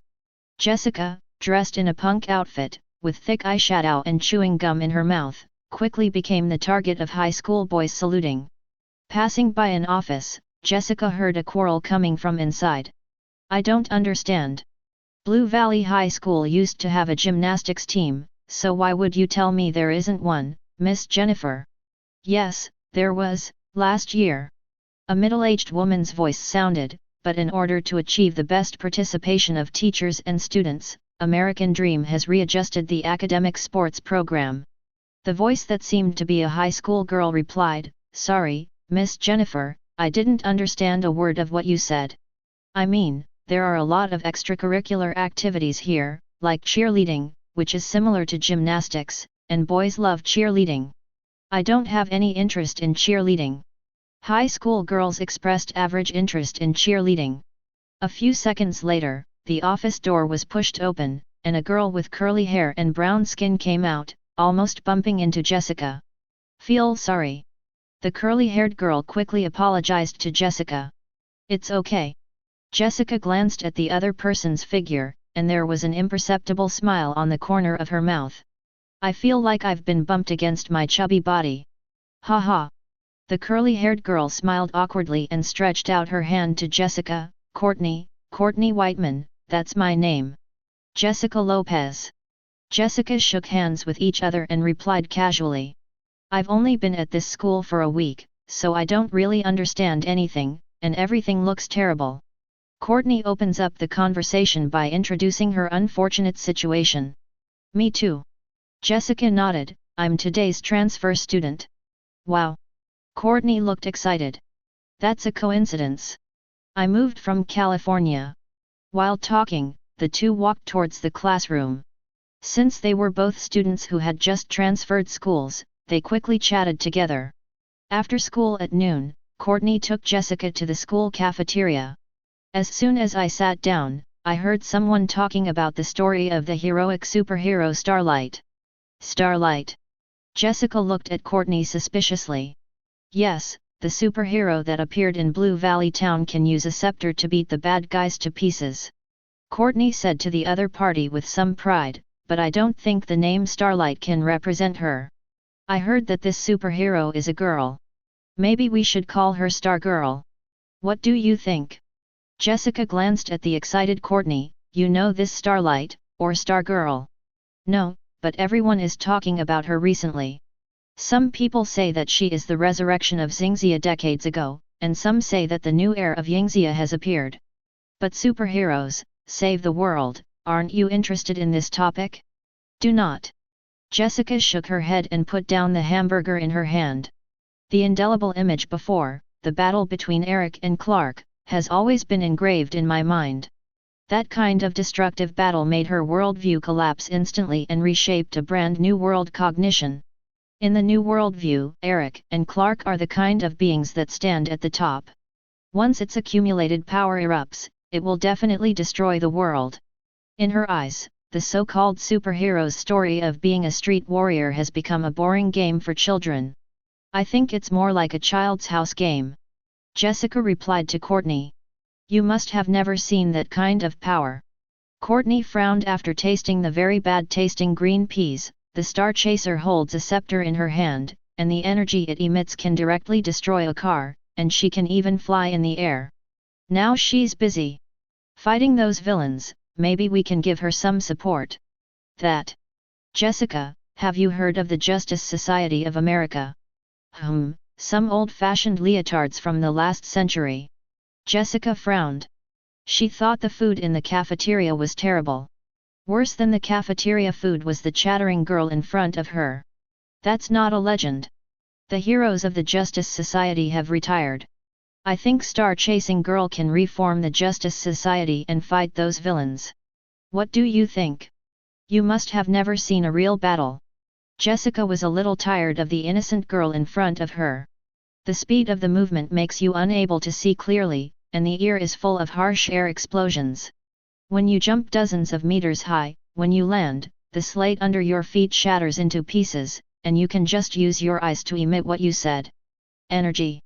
Jessica shook her head. If it was such a villain, how would you deal with it? The devil does not come from under our feet, but from the sky. Kent Farm. Martha had just finished cleaning the room when her husband, Eric, and Clark entered the living room. The weather has been weirdly hot lately. I'll sweat all over my body after bumping on the tractor for half an hour. Maybe I can learn from the Australians and give myself a summer holiday. Jonathan, who had just come in, complained to Martha. Maybe you need some more iced lemon juice to ease the summer heat. Australia, by the way, spends Christmas in the summer, Jonathan, and you wouldn't want to be like them. Martha raised the glass with iced lemon juice in her hand and said with a smile. But suddenly I felt dizzy, and my eyes turned black. Well. He was sore all over and lost all his strength. Crash, the glass fell heavily to the ground. The glass was smashed, and yellow lemon juice splashed everywhere. Then the body slanted and fell forward. The place where it fell was exactly where it was full of glass shards. Seeing his wife fall, Jonathan was completely stunned and stood motionless. Eric and Clark reacted immediately, and moved to their mother's side in an instant when the super speed was activated. Eric's speed was better than Clark's, and he hugged his mother who fell forward without letting her fall on the glass ballast and get injured. Seeing Eric hug Martha, Jonathan woke up like a dream, walked up quickly, and took Martha from Eric. Pushing the hair from his wife's forehead, Jonathan did a quick check for his wife. Eric, Clark, call the ambulance. Smallville Township Hospital. Chapter 54. The father and son stood outside the ward. Jonathan stood in front of the glass, folded his hands on his chest, frowning and staring into the ward. Eric was sitting on a bench in the corridor, thinking about the reason why his mother passed out. Disease? I did not feel any signs or symptoms of the disease from my mother. Mood swings? No, Martha's been emotionally stable, not one of those people who would break out into hysteria all of a sudden.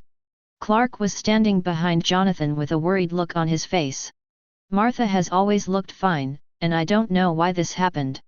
Jonathan looked at his wife in the ward and said in a low tone. Mom will be fine. I know, son. Jonathan said to Clark, I also know that she doesn't want us all to stand outside the ward to guard her. Clark, you and Eric go back first, I can just guard here. I do not go. Clark shook his head. I'm with you, Dad. Clark, your mother's fundraiser meal has a lot on her list. You know how important a food bank is to her, and she's been preparing for it for a long time. The fundraising dinner was a meal prepared in advance by Martha for the charity concert held by Nell's Talon Club on Saturday. Clark wanted to say something more, but seeing his father's firm eyes, he finally nodded and prepared to leave. Hey, Clark! There was a voice in the corridor, and Lex Luthor appeared first from the end of the corridor and walked quickly towards the two of them. After walking over, he said hello to Clark and said to Jonathan, Mr. Kent, I have contacted the best doctors in the Metropolitan, and they will come for consultation soon. Or Ms. Martha can also transfer to the Metropolitan Hospital now. Thanks. Although Jonathan didn't have a good impression of Lex, he could not help softening a bit in the face of the opponent's help at this time. What does the doctor say now? Lex asked Jonathan.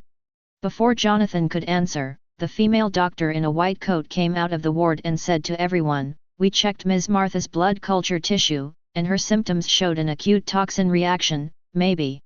The blood was contaminated in some way, and it can be speculated that Ms. Martha was exposed to some kind of radiation or biomagnetic field. Lex.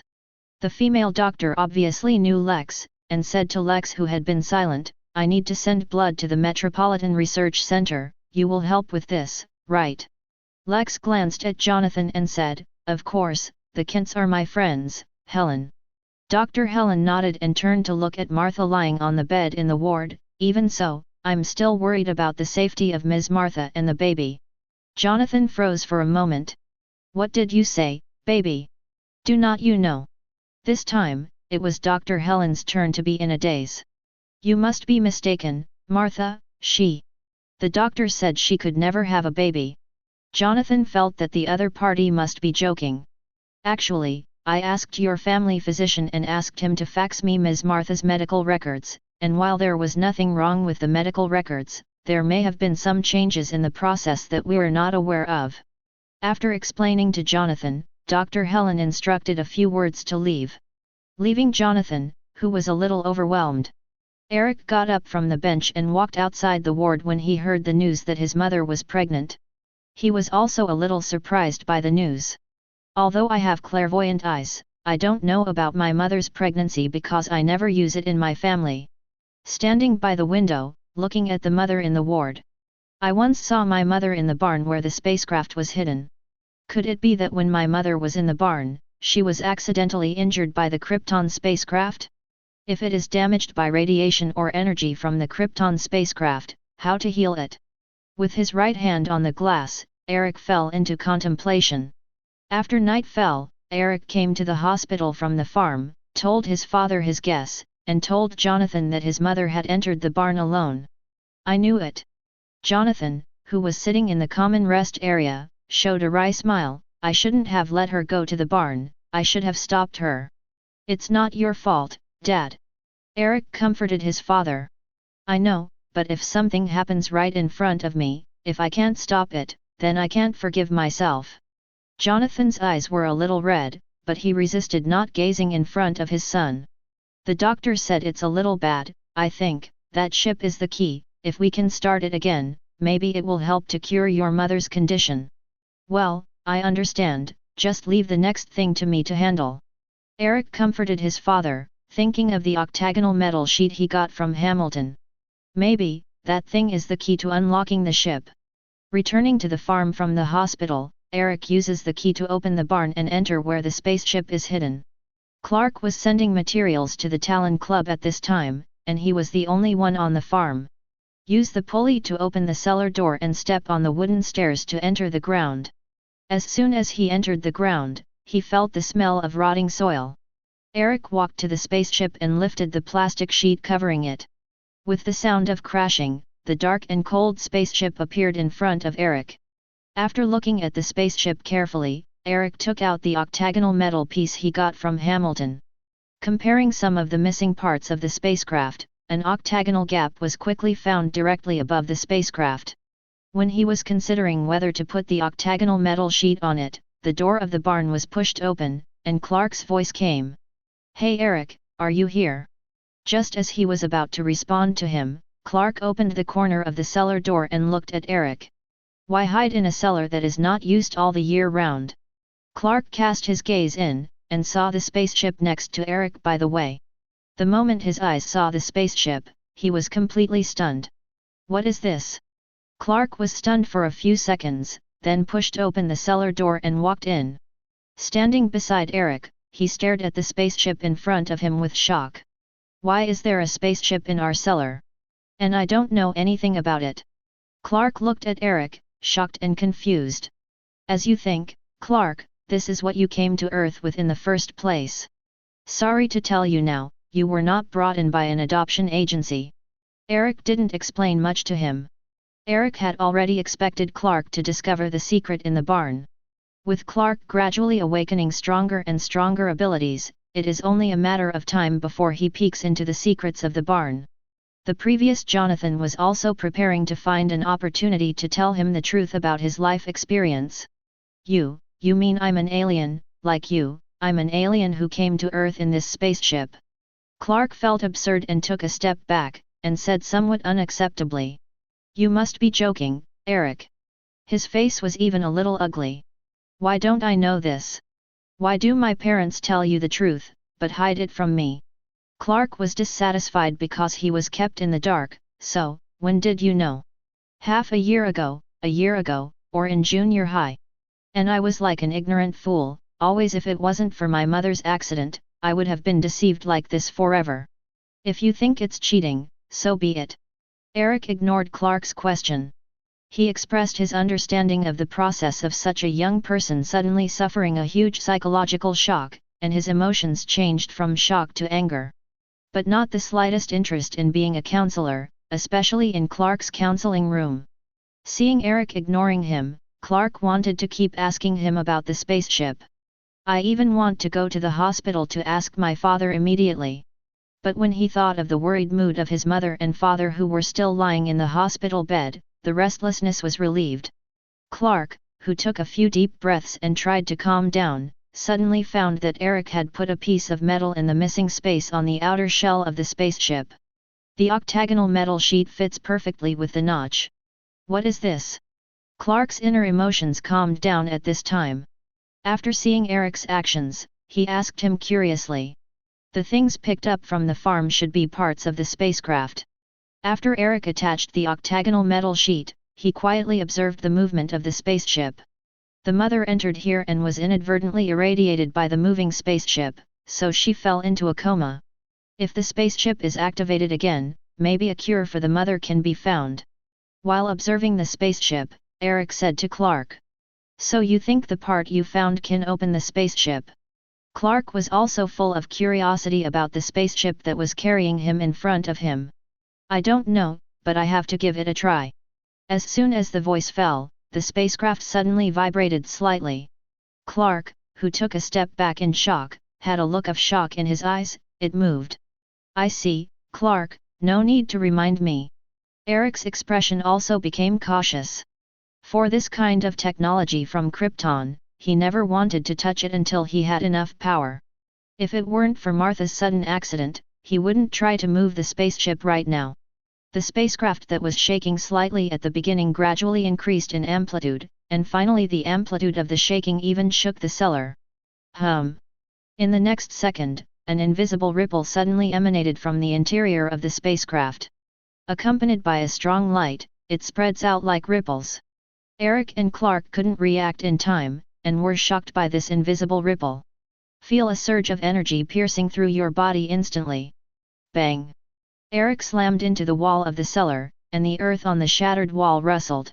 Chapter 55. Clark, on the other hand, was hit by the wooden steps of the cellar, and smashed the steps behind him with a bang. With his back against the wall, Eric took a deep breath and shook his head to clear his dizzy head. Feet on the air, ready to fall to the ground. But the moment he was suspended in the air, he felt a burst of weakness and almost fell from the air. After falling to the ground, he immediately checked his body. Nothing out of the ordinary, just a little weak and tired. After confirming his physical condition, he looked at Clark. It was found that Clark's condition was worse, lying on the ground and gasping for breath, without even the strength to stand up. He exhaled and walked towards Clark. Reaching out his hand to pull Clark off the ground. Are you okay? Not too good. Clark coughed and covered his chest. I seem to have no strength all of a sudden, and I feel a little uncomfortable. Hearing Clark talking about his physical condition, Eric frowned. Could it be that the energy or radiation generated by the spaceship just now affected his and Clark's bodies? But he and Clark's Kryptonian have different physiques. Why do both of them have symptoms of physical weakness? When he was wondering, the sound of a police car rang from a distance. Eric activated his supervision and looked into the distance. Several police cars with DCA written on their surfaces were heading towards the Kent farm. DCA? Someone from the CDC? Why are these people here? Looking back, Super Hearing heard the ringing of the phone in the living room. Eric immediately activated his super speed and moved to the living room to answer the phone in a flash. Is it Eric? On the other end of the phone came Jonathan's slightly anxious voice. It's me, Dad. The CDC suspects your mother has some unknown toxin, so they went to the farm to check in the name of public safety. Listen, Eric, I want you to hide the spaceship from them. You can do it, right, Eric? I understand, Dad. Eric nodded. Also, someone from the DCA may want to look into Martha's itinerary in recent days and tell them that Martha hasn't left the farm since the weekend and has been doing a phone call. Jonathan and Eric channeled a confession again. I know what to do, Dad. After Eric hung up the phone, he looked at several DCA vehicles gradually approaching the road. A gust of wind blew, the figure disappeared in the living room, and the next second appeared on the road. Crimson lasers from both eyes shot at the tires of a DCA vehicle driving in front. With a loud bang, the tire of DCA burst, and the vehicle immediately lost control and slanted to the left of the road. The driver of the vehicle stepped on the gas pedal and immediately slammed the steering wheel before the car came to a stop when it crashed into a roadside tree. Cars with flat tires lay in the middle of the road, also preventing other DCA vehicles from moving. Eric, who caused all the culprits, gave him a cold look, turned and walked towards the farm. Looking up at the sun in the sky, Eric lowered his head and clenched the fist in his hand. Why do you feel that your heat vision is stronger than usual when you are bathed in the sun? I checked the motherland template in my body, and it still stayed at 85% of the progress. The template progress has not been unblocked. Why does my power increase? After thinking for a moment, Eric came to a conjecture in his heart. In order to test this conjecture, he activated super speed and moved to his room, and took out a lead box from under the bed. The moment the lead box was opened, the green kryptonite inside was exposed to the air, and Eric instantly felt a wave of weakness hit him quickly. There was a stinging pain in the eyes and fingers, and the skin felt like it was burning. Turning off the lead box, Eric couldn't help but scolded Jonathan's classic phrase, "Sour radish bichi." Sure enough, as I guessed, the spaceship will cause a kind of radiation to the surrounding after it starts. Mother Martha's body was an ordinary human body and could not bear this kind of injury, so she was unconscious. Clark is losing strength and getting weaker. And this kind of harmful radiation or energy, the damage caused to oneself is to affect the structure of one's own body.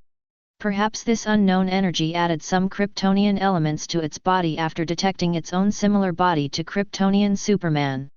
This explains how he gets stronger in the sun and feels uncomfortable in the face of kryptonite. While not quite as reactive as Clark, it does get affected by green kryptonite. So what is this? I have been using psychological cues to make myself fear kryptonite before. This time there is no need to pretend to be Kryptonians. Because in some respects, he has indeed become a Kryptonian who has the body structure of Krypton based on the motherland as a template. After scolding inwardly, he didn't bother to study his body anymore, and launched a rapid teleportation to the barn. Clark was in a bit of a bad state at this point, and he started bleeding from his nose. Wiping his nosebleed, he asked Eric in a panic, "Eric, I bleed." This was Clark's first bloodshed, so there was panic and helplessness in his tone. Just like a swimmer who is suddenly proficient in water, suddenly finds that he has lost his swimming skills in the sea, so he will panic and be submerged in water. Yes, I saw it. Eric looked at the panic of the other party, shook his head, took out a tissue from his pocket and handed it to him. Wipe it down first and you'll be fine. Now I'm going to move this thing out and hide it in a safe place for now. Saying that, he grabbed the spaceship and slowly lifted it up. Clark wiped the blood from his nose with a tissue and asked Eric, "Why hide?" The CDC suspects that the mother is infected with some unknown toxin, so they have to come to the farm for a full inspection, and they can't find the spacecraft. I know a safe place. Clark ignored his weakness and said to Eric, "The Pete family has a bigger cellar, where the spacecraft is hidden, even Dr. Indiana Jones can't find it. I'm going to call him right away." Saying that, without caring about his physical condition, he ran towards the living room. Eric carried the spaceship, and after slowly flying out of the barn, he accelerated sharply, drew a trajectory in the air, and disappeared over the farm. Someone from the CDC, who had been in a car accident, also drove into the farm after Eric left. Jonathan, who came specially from the hospital, breathed a sigh of relief because the DCA people didn't find the spaceship. But the staff wearing biochemical suits still found something strange in the soil of the cellar. Some sort of radioactive spore, in the dirt in the basement. We suspect Mrs. Kent has been exposed to that. The head of DCA explained to Jonathan, "We will carpet disinfect the basement. If you find anything you can contact us." "I will." Jonathan nodded in response. Night fell quickly. The living room was dark, and Jonathan didn't turn on the light. He sat on the sofa with one hand on his forehead, wondering what he was thinking. Tread. After hearing the footsteps, he raised his head and looked at Eric, who was approaching. Is the spaceship hidden? Jonathan sorted out his emotions and asked Eric. Well, it's hidden in Pete's cellar. After a moment of silence, Eric said to his father, Clark knows about the spaceship.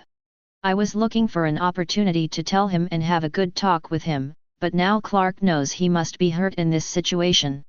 Jonathan sighed, I've always been so stubborn and not good at understanding people, especially with Clark. Facing his father's self-blame, Eric didn't answer, just stared at the darkening night in the room. After a while of silence, he asked his father.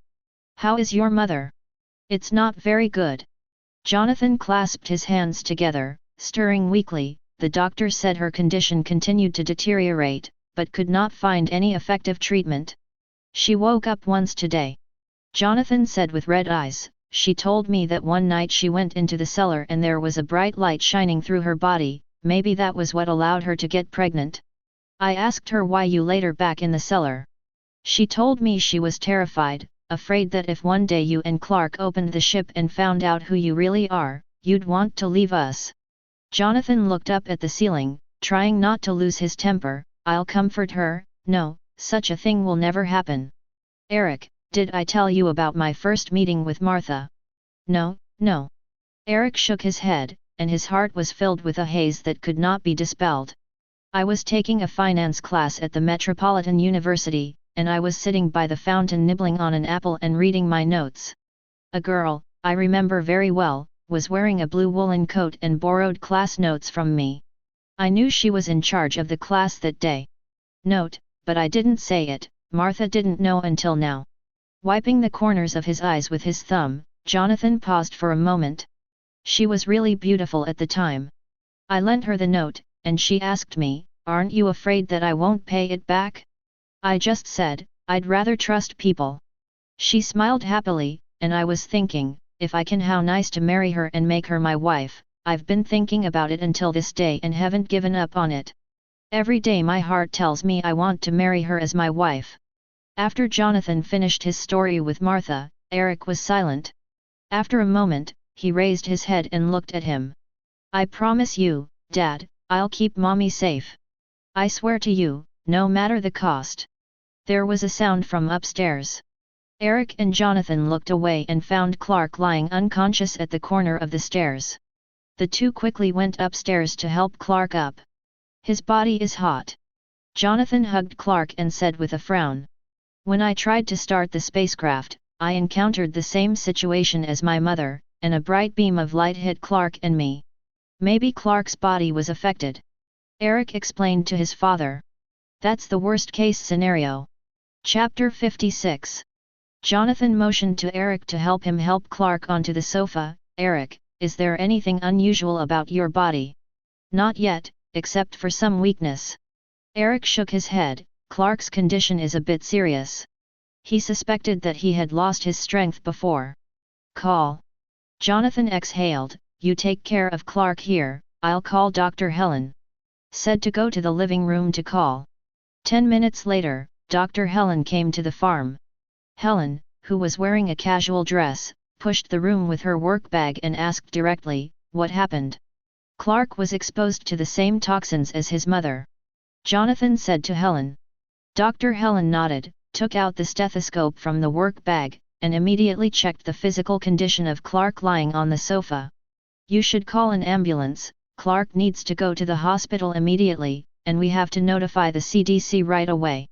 While checking Clark's physical condition, Helen said. I don't think it's a good idea. Eric, who was standing aside, agreed with Clark going to the hospital.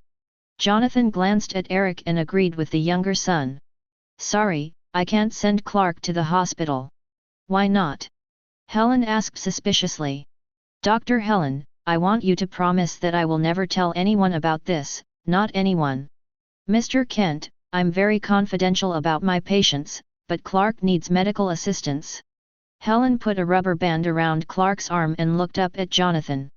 Jonathan saw that the other party still didn't understand what he meant, and his tone became a little more serious. Clark is not the ordinary boy you think. I don't know any ordinary boy, and now I need to draw Clark's blood. As he said that, he took out the syringe from the work bag and prepared to draw Clark's blood. When Eric saw the other party's movements, he cast an inquiring look at Jonathan, indicating whether to stop the other party. Jonathan shook his head at Eric, signaling him not to act rashly. Listen, Dr. Bryce, you can't do that. Is it because of faith? Dr. Helen asked without looking up. No, it's not a matter of belief, it's that you can't do that. Before Jonathan's words were finished, Dr. Helen's syringe plunged into Clark's vein. Breaking through Clark's skin so easily, the unexpected ending made Jonathan's eyes widen. Is Clark's superpower really lost? Taking a few deep breaths to clear his mind, Jonathan bent down and said to Helen, who was squatting, "Can't you send this sample to the laboratory?" "Mr. Kent, I'm saving your son. I can't save him unless you tell me what's going on," Helen said to Jonathan impatiently, while preparing to get up. But in the next second, Jonathan grabbed his wrist and said in a serious tone, "Dr. Helen, you must promise me that you will test this sample yourself. As long as you test it yourself, you will understand my intention." Helen was restrained by Jonathan's momentum and nodded subconsciously. After Helen left, Eric said to his father, "You shouldn't let her take that blood away." "I know." Jonathan bent over to cover Clark in a coma. "I know it might get in trouble, but it will help heal Clark, even if it's a small chance. Try it." "No. Eric, is your body really okay?" Jonathan came over and patted Eric on the shoulder. He still had some doubts. The beams of Martha and Clark's spaceships were irradiated, and their bodies were seriously damaged. Why does Eric seem to be okay? Now he suspects that Eric is holding on to keep himself from worrying. "Maybe my physique is special, you know, I also have enough resistance to meteorites. This kind of energy from the spaceship, my body may be able to resist its erosion." Eric made an excuse to prevaricate to his father. "Also a possibility." Jonathan nodded and agreed with Eric. The talent and ability that the younger son showed since he was a child left him with the impression that he could not be easily defeated. Meteorites, accidents, illnesses, Jonathan couldn't imagine what Eric would be overwhelmed by. Even before that, he had never imagined that Clark would be struck down by the disease. "If I move the spaceship over, maybe after the spaceship is turned on, the energy emanating from it can heal Clark." Eric thought of an idea and said to Jonathan, "You think the spaceship can heal Clark and Martha?" Jonathan asked Eric. "I don't know, but the mother thinks it was the spacecraft that got her pregnant again and maybe healed her too. We can't put all our hopes on the doctors." Saying that, he pushed open the door and walked out. "I'll be right back." The next day, before dawn, Eric once again took the cover of night to send the spacecraft to Pete's cellar. After a busy night, no matter what the operation is, the spacecraft cannot be restarted again. Jonathan came over with a tired look and patted Eric on the shoulder. "You need to rest, Eric. I just thought I could do something more." Eric shook his head, sat on the sofa, and pressed his aching forehead. "It's weird, right? My head will keep popping up some messy memories, about my mother. When I was in the 2nd grade, I couldn't eat. I'm used to school cafeteria dishes, and my mother will prepare goulash and burritos for me to send to school. Sometimes, I think I'm strong, but sometimes, I'm weaker than anyone. You've done a great job, and you're the pride of me and Martha." Jonathan touched Eric's head, "Always." Eric was silent for a moment, picked up his emotions, stood up and walked out of the room. He needed to calm himself down. But his eyes caught a glimpse of the latest newspaper on the table. Words such as Blue Valley Town and Starlight were caught by his sight. And a familiar golden scepter appeared in the newspaper. Blue Valley Town.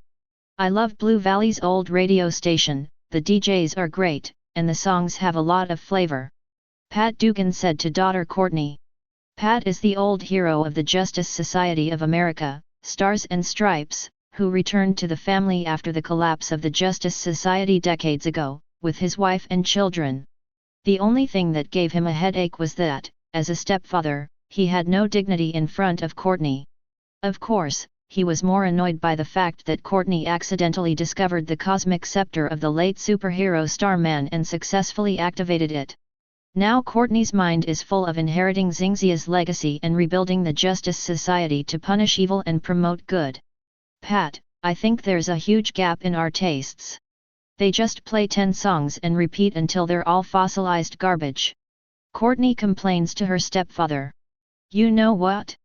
If you want to listen to public radio, no problem, just outside Lincoln. Pat turned up the volume on the radio and walked towards Courtney. Also, a friendly reminder, tonight's family dinner is at 6:30. I want to cook fish, salmon or tilapia can be considered. I don't think it's better than fish sticks. Courtney sat down at the table. You know why, Pat? You can't even taste the fish because of the fish sticks. In the face of Courtney's teasing, Pat smacked his lips and didn't know how to fight back at the daughter who didn't play cards according to the routine. I think we have a very important task now. Courtney saw that her mother and brother were upstairs, approaching her stepfather, and whispered, that is to find the villains of the Injustice Society. Forward. Pat pondered for a moment and asked, didn't I tell you that the Justice Society was destroyed by the Injustice Society? Courtney, aren't you afraid? If you want to get involved, then we may be killed. But we're not dead, are we? Courtney told Pat, and as crazy as it sounds, this is the first time since I moved to Blue Valley that I feel like I'm in the right place. I finally know who I am, and I'm the heir to Starman. Star-chasing girl. Listen, Courtney. Pat interrupted his daughter's superhero dreams. If you want to go against the Injustice people, you have to be low-key, be careful, and make a plan. You don't know the madness of the villains, the heroes of the Justice Society. It was destroyed by them, and I witnessed that scene with my own eyes. Of course I have plans. Courtney said confidently, I have a 3-step plan, find them, scare them, beat them up. We're superheroes, aren't we? Okay. Pat finally said helplessly, superheroes are ordinary people most of the time. I need you to go to school now and act like an ordinary girl. That's boring. Courtney said that wasn't cool at all. But that's safe. In the end, Courtney still came to school. As soon as I walked into the corridor, I saw an acquaintance. Jessica opened the locker and put her clothes in. Hey, Jessica. Courtney was walking in an unfamiliar hallway, feeling a little uncomfortable. Seeing Jessica, who was also a transfer student, she immediately came over. You walked a little early yesterday, and I wanted to wait for you to go back with you. You participated in extracurricular activities at school, cheerleading? I think your body is suitable for dancing. Once Courtney's chatterbox is opened, there is a tendency to be unable to close it. What about you? Why don't you join the cheerleading squad? Jessica closed the locker door and asked casually.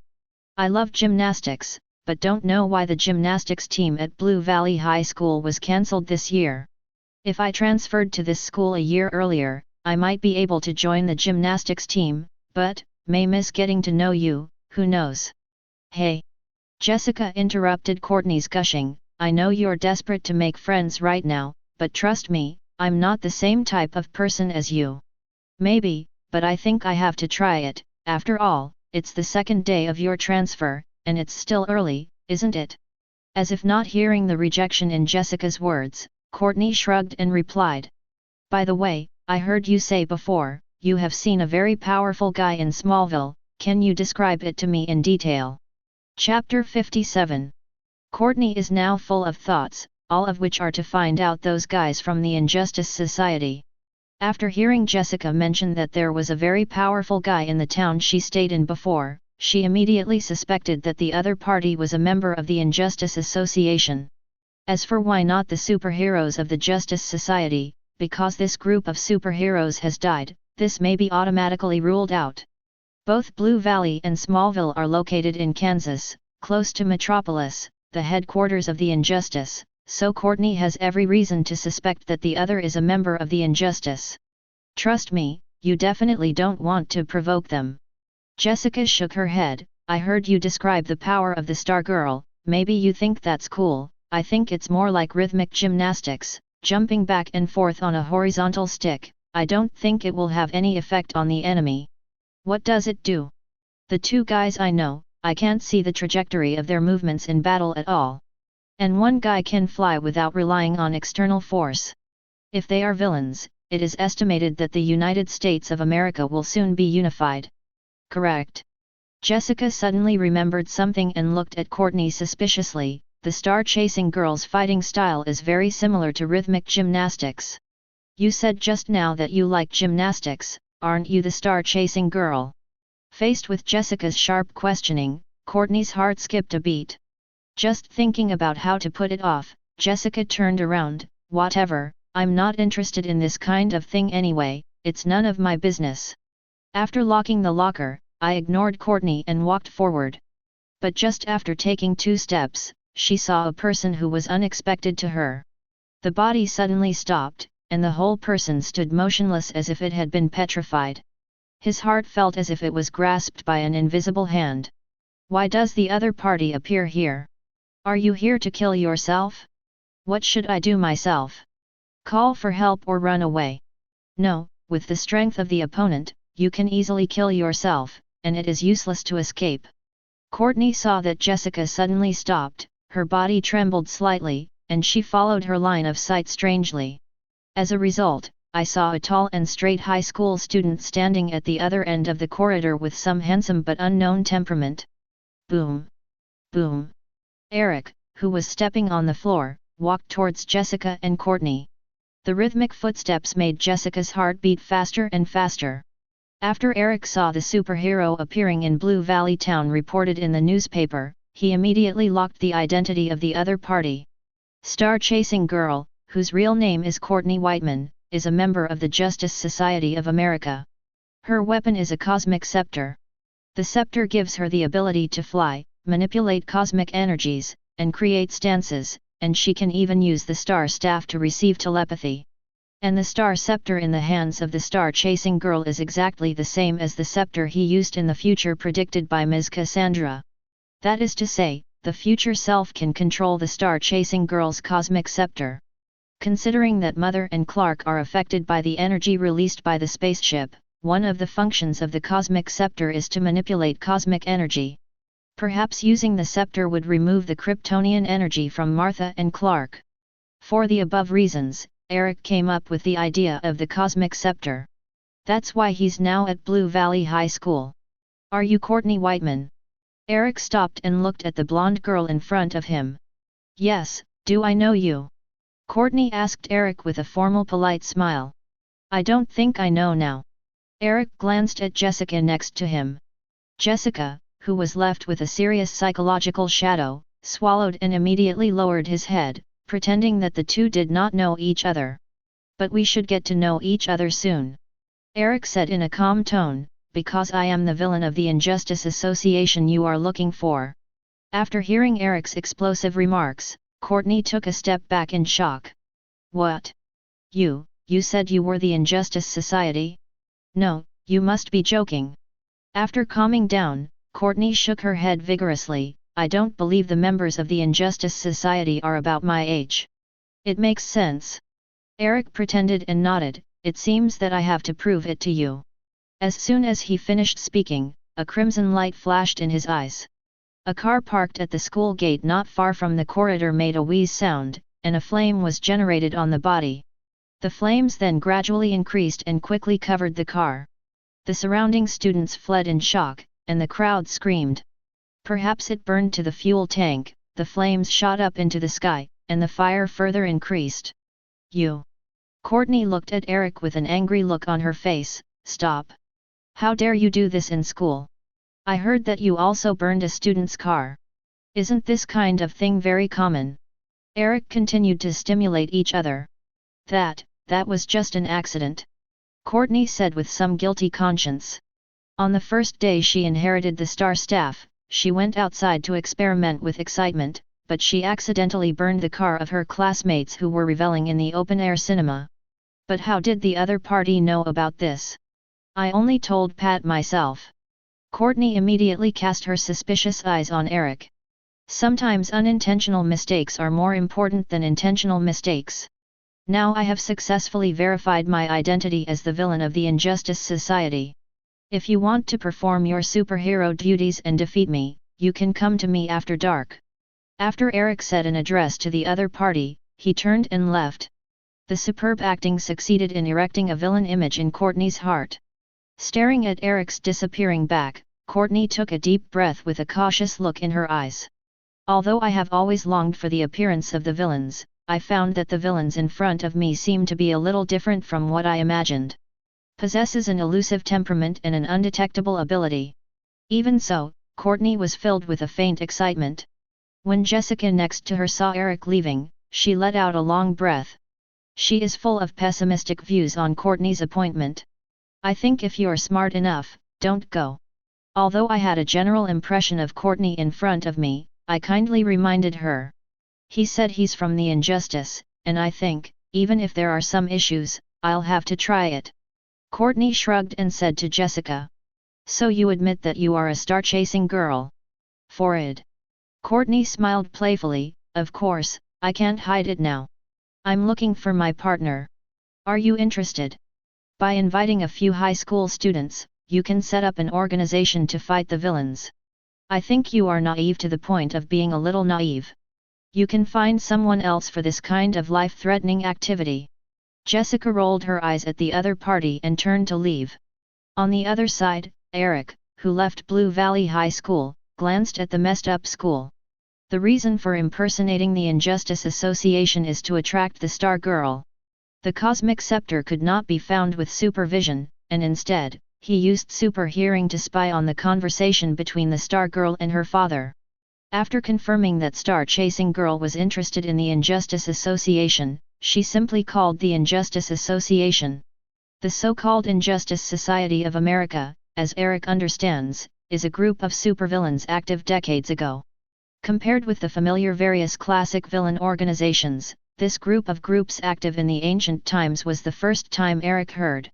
If it is not for the data, this kind of existence that has long been buried in the dust of history, it is estimated that it will never be discovered. As for these unfamiliar names, Warlock, Brainwave, Violinist, Icicle, Eric had never even heard of it. That night, Courtney deliberately put on his own uniform. Sky blue tight-fitting uniform, a huge five-pointed star on the chest, and a blue masquerade mask covering his eyes. Taking advantage of the fact that no one noticed, he jumped down from the third floor holding the scepter. The star staff shone with golden light, carrying Courtney along the road galloping forward. With the foundation of gymnastics, she easily controls the balance, like sitting on the horizontal bar, letting the scepter lead her to gallop forward. Feeling the wind in my ears, I couldn't help but want to shout out loud. Unexpectedly, the next second, the mutation suddenly occurred. Courtney instantly felt an invisible force coming towards her. There was a sharp pain in the chest, and the whole person immediately fell down uncontrollably. Although the spiritual star staff blocked her fall, Courtney, who's touched the ground, still let out a hum. "Well." Struggling to stand up, he shook his head and looked around. "Find yourself at the Blue Valley Tire Factory on the outskirts of the town of Blue Valley." The tire factory, which was originally closed on weekdays, opened the door at this time, and a faint light radiated from the inside. The factory stands quietly in the night, like a beast that chooses to eat. Was it the guy who called himself the Injustice Society at school during the day? Courtney frowned, rubbed her ass, and thought to herself. Chapter 58. Courtney just took 2 steps when she saw a figure standing in the darkness not far from her. Before she could react, her body immediately felt out of control, as if it had been yanked into the air by an invisible force. "Who are you?" Clatter. Clatter. Clatter. With slow footsteps and questioning voices, a figure walked out of the shadows. A middle-aged man wearing a trench coat, short blonde hair, and a sinister face, stared at Courtney, who was hanging in the air. "Why do you have a star staff?"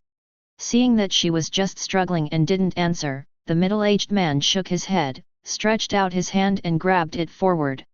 Courtney was immediately pulled towards the middle-aged by an untouchable force.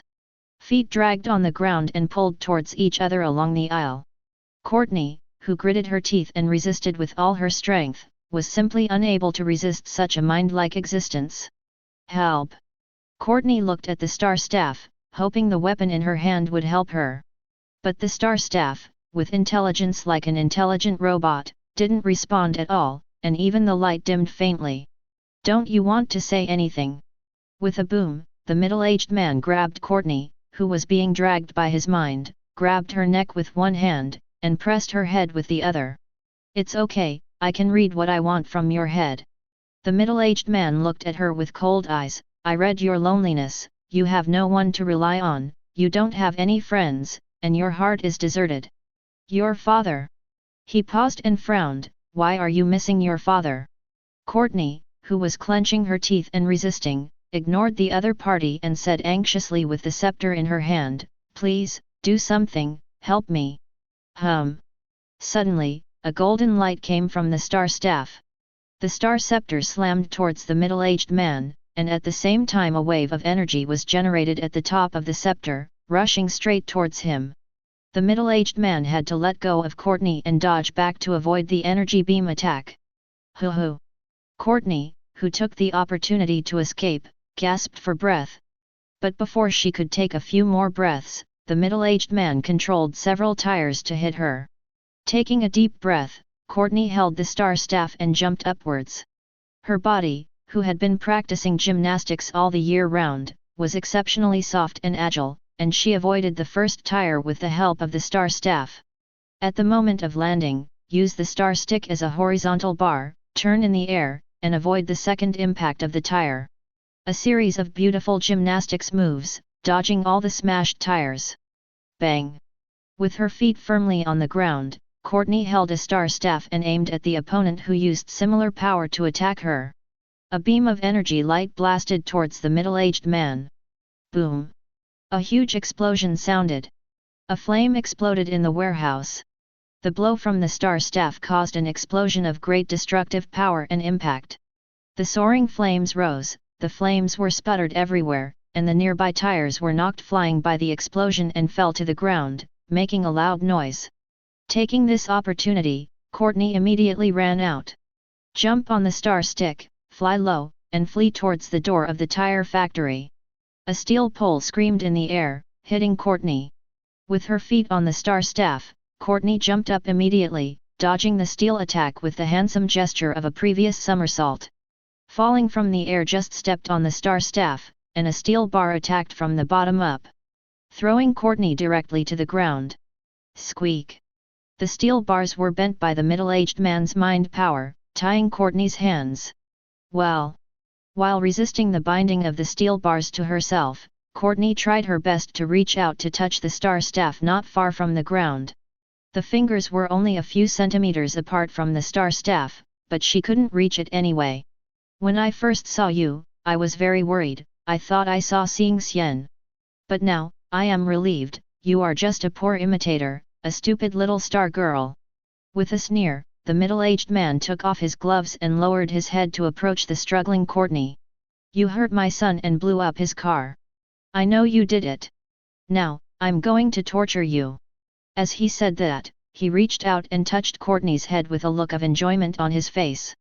It's been a long time since I had this taste. Being pressed on the head by the other party, Courtney felt a needle-like pain enter her mind. It was as if a red-hot thorn continued to penetrate deep into the brain. She gritted her teeth, unable to bear the pain, and let out a pained cry. What? Gurgling blood from the ears. Call! A gust of wind suddenly blew past the two of them. The middle-aged man who pressed Courtney's head stopped torturing Courtney and raised his head in confusion. He found that in front of him, a young man was playing with the scepter he had picked up. Who are you? The middle-aged man let go of Courtney and looked at Eric, who suddenly appeared. Putting the star staff on the ground, Eric glanced at the other party and asked the other party in a casual tone. Super brain power, can use mental power to affect the other party's brain waves, and can use brain power to create a magnetic field to affect the existence inside. Are you a brain wave? A member of the Injustice Association. Courtney, who was bound by steel bars and couldn't move, saw someone coming, and thought it was a rescuer. She didn't expect to encounter a guy who claimed to be the Injustice Association during the day, and immediately felt desperate. But listening to Eric's tone didn't seem to be with this brainwave. Her heart instantly rekindled hope. "Who are you?" Brainwave asked Eric with a frown. "You don't need to know this now." Eric glanced at Courtney, who was lying on the ground, and shook his head. "I thought those in straitjackets of the last century had gone to the grave, and I didn't expect to see living fossils." Facing Eric's ridicule, Brainwave clenched his teeth fiercely. "Give me the scepter." "You said this." Eric pointed to the scepter on the ground and said, "You can come and get it yourself." Facing Eric's confidence, his brainwaves were a little hesitant. "Don't give it to him. He's from the Injustice Society." Courtney, who was pinned to the ground, shouted at Eric. Although she didn't want the scepter to fall into the hands of this strange peer in front of her, she also didn't want the scepter to be taken away by brainwaves. Taking advantage of the good opportunity of Eric's distraction, Brainwave activated his superpower, and controlled the stone pillar on the side of the road to slam into Eric's head. Boom! But the stone pillar, which was moving at an extremely fast speed without warning, exploded with a bang before it touched Eric. Courtney stared at the exploding stone and froze in place. Brainwave was also a little surprised by the scene that happened in front of him, and was slightly stunned. In the next second, Brainwave's body suddenly leaned forward, his eyes widened, and his whole body bent down like a boiled prawn. The abdomen suffered an unbearable impact, and the pain instantly hit the whole body. The next moment he tried to stand up despite the pain, he received another blow in the chest and flew backwards. It fell to the ground with a bang. After being hit by the affected tire, it bounced to the side. The brain waves of the back touching the ground suddenly felt a whirlwind, and the eyes turned black. Tingling pains in his chest, stomach, and back pounded into his consciousness.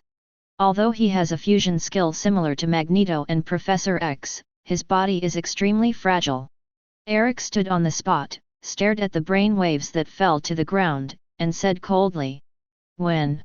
Courtney on the side blinked her eyes in confusion. "Why didn't I see anything just now?" She looked at Eric, who was standing still, and in her heart she had already identified him as a more terrible villain than the Injustice Association. "Well." The brain wave, clutching his chest, stood up, his eyes glowing like a beast. "Open your hands slightly and close your eyes." The ground trembled slightly, and the metal walls of the tire factory shook violently. The street lights and signs outside the factory rose from the ground, and a whistling sound was heard in the air, impacting Eric. Boom! The sound of steel colliding came out, and Courtney's ears buzzed, and more blood flowed out of it. When she opened her eyes, she found that Eric had disappeared in place, appeared in front of the brain wave, grabbed the opponent's neck, and caught the opponent into the air. The blushing brain waves, surrounded by humiliation and anger, stretched out his hand with all his strength and touched Eric's head. Unleash his superpowers, try to influence Eric's brainwaves, and use his mental power to attack the opponent. He touched Eric's brainwaves instantly, and at the same time activated the mind-reading method. While reading Eric's thoughts and emotions, interfering with his brainwaves made him experience the taste of life rather than death. But the moment he launched his mind-reading dafa, he felt as if he had fallen into a quagmire. Countless desolate and full of strange and terrifying existences entered his mind along his fingers. The painful feeling of being ravaged 100 times by a monster in the abyss that cannot be looked at directly infected his spiritual power. Ouch! The roaring brain waves kept increasing their damage to Eric's brain waves while resisting this mental backlash. Eric, who was disturbed by the opponent and even felt a burst of dizziness, sent out a laser beam in his eyes, ready to kill the opponent directly. But the star staff that Eric inserted into the ground suddenly moved. With a swoosh, he jumped into the air and launched a beam of energy towards Eric and Brainwave. Chapter 59. Eric, who frowned, just stretched out a hand to resist the energy shock from the star staff. Boom! A huge explosion sounded, and a flame shot up into the sky. Seeing that the star staff suddenly attacked and bombed the two in an instant, Courtney was stunned. When did the star staff become so powerful? The smoke dissipated, and the flames of the explosion gradually disappeared. A scene that stunned Courtney appeared. Eric maintained his gesture of reaching out and stood on the spot, unscathed. It seems that the explosion caused by the Star Staff did not cause any damage to him at all. Godong! What kind of monster is this guy? Being able to withstand an explosion with just one hand is totally unscientific. After swallowing a mouthful of spit, Courtney, who was frantically complaining, felt that she might be less fortunate this time. On the other side, after glancing at the Star Staff, Eric turned his head to look at the brainwave that was strangled by his neck. Because at the moment of the energy explosion caused by the Star Staff, the brainwaves constructed a mind power barrier in front of him, and Eric blocked most of the damage for him, so he was basically not injured by the explosion. Well. But the next second, he let out a groaning brainwave, and without waiting for Eric to make a move, he tilted his head, closed his eyes and passed out. Eric frowned as he looked at the unconscious brainwaves. After checking that the other party was not pretending to be dead, he let go of his hand and let the other party's body hit the ground heavily. "What's up with him?" Courtney asked Eric in horror. "Stroke." Eric replied casually, and turned to walk towards the Star Staff floating motionless in the air. "Stroke?" Courtney felt a little absurd. Isn't a stroke a coma caused by brain problems such as brain hemorrhage or cerebral infarction? Brainwaves are guys who control the thinking of other people's brains. How could such a guy have a stroke in his own head? She thought the result sounded ridiculous. Ignoring the little star girl lying on the ground, Eric grabbed the Star Staff, and in her astonished eyes, he held the Star Staff with one hand, his feet were slightly bent, and with a bang, the whole person was like a meteor. The gesture flew into the air, and then disappeared in an instant. Courtney, who was trapped by the steel bars, widened her eyes and looked at the back of the other party who disappeared in the air. "Hey! You bastard, don't go, give me the Star Staff!" Seeing the other party take away her Star Staff, Courtney couldn't help shouting loudly.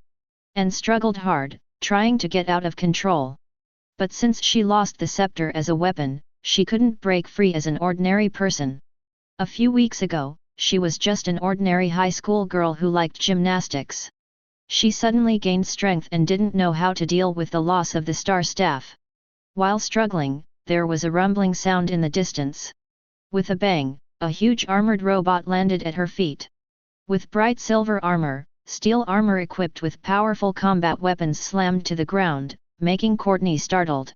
The armor that exudes evil aura makes people think that it is the existence of the villain. Courtney was horrified, and the movement of breaking the steel bars in her hands was faster. "Speed up, you must do it." While clenching the steel bars hard, he gritted his teeth to encourage himself.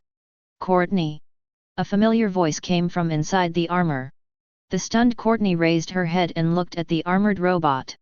"Are you Pat?" "Yes, I am Pat. In fact, I have another identity, that is, Starman's partner, a member of the Justice Society, Star Stripe." The operator of the armored robot, Courtney's stepfather Pat, introduced his identity and stretched out the mechanical arm to break the steel bars around her. "Courtney, it looks like you're in some trouble." Courtney stood up, looked in the direction where Eric disappeared, and said blankly, "I lost the Star Staff." "Dad." Clark woke up from the coma and the first thing he saw was Jonathan sitting next to him. "You're awake, Clark." Seeing Clark wake up, Jonathan hurries over. "Are you all right? Is there any discomfort?" "I'm okay." Clark shook his head to clear his drowsy mind. "How long have I slept, Dad?" "1 day." Jonathan touched Clark's forehead and covered him with a blanket. "Eric said that both of you were affected by the radiation from the spacecraft, and you are very weak now." "I just felt physically weak and my ability seemed to disappear overnight."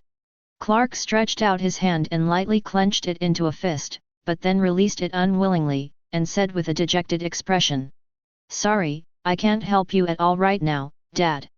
"No, you don't have to worry about things like that, Clark."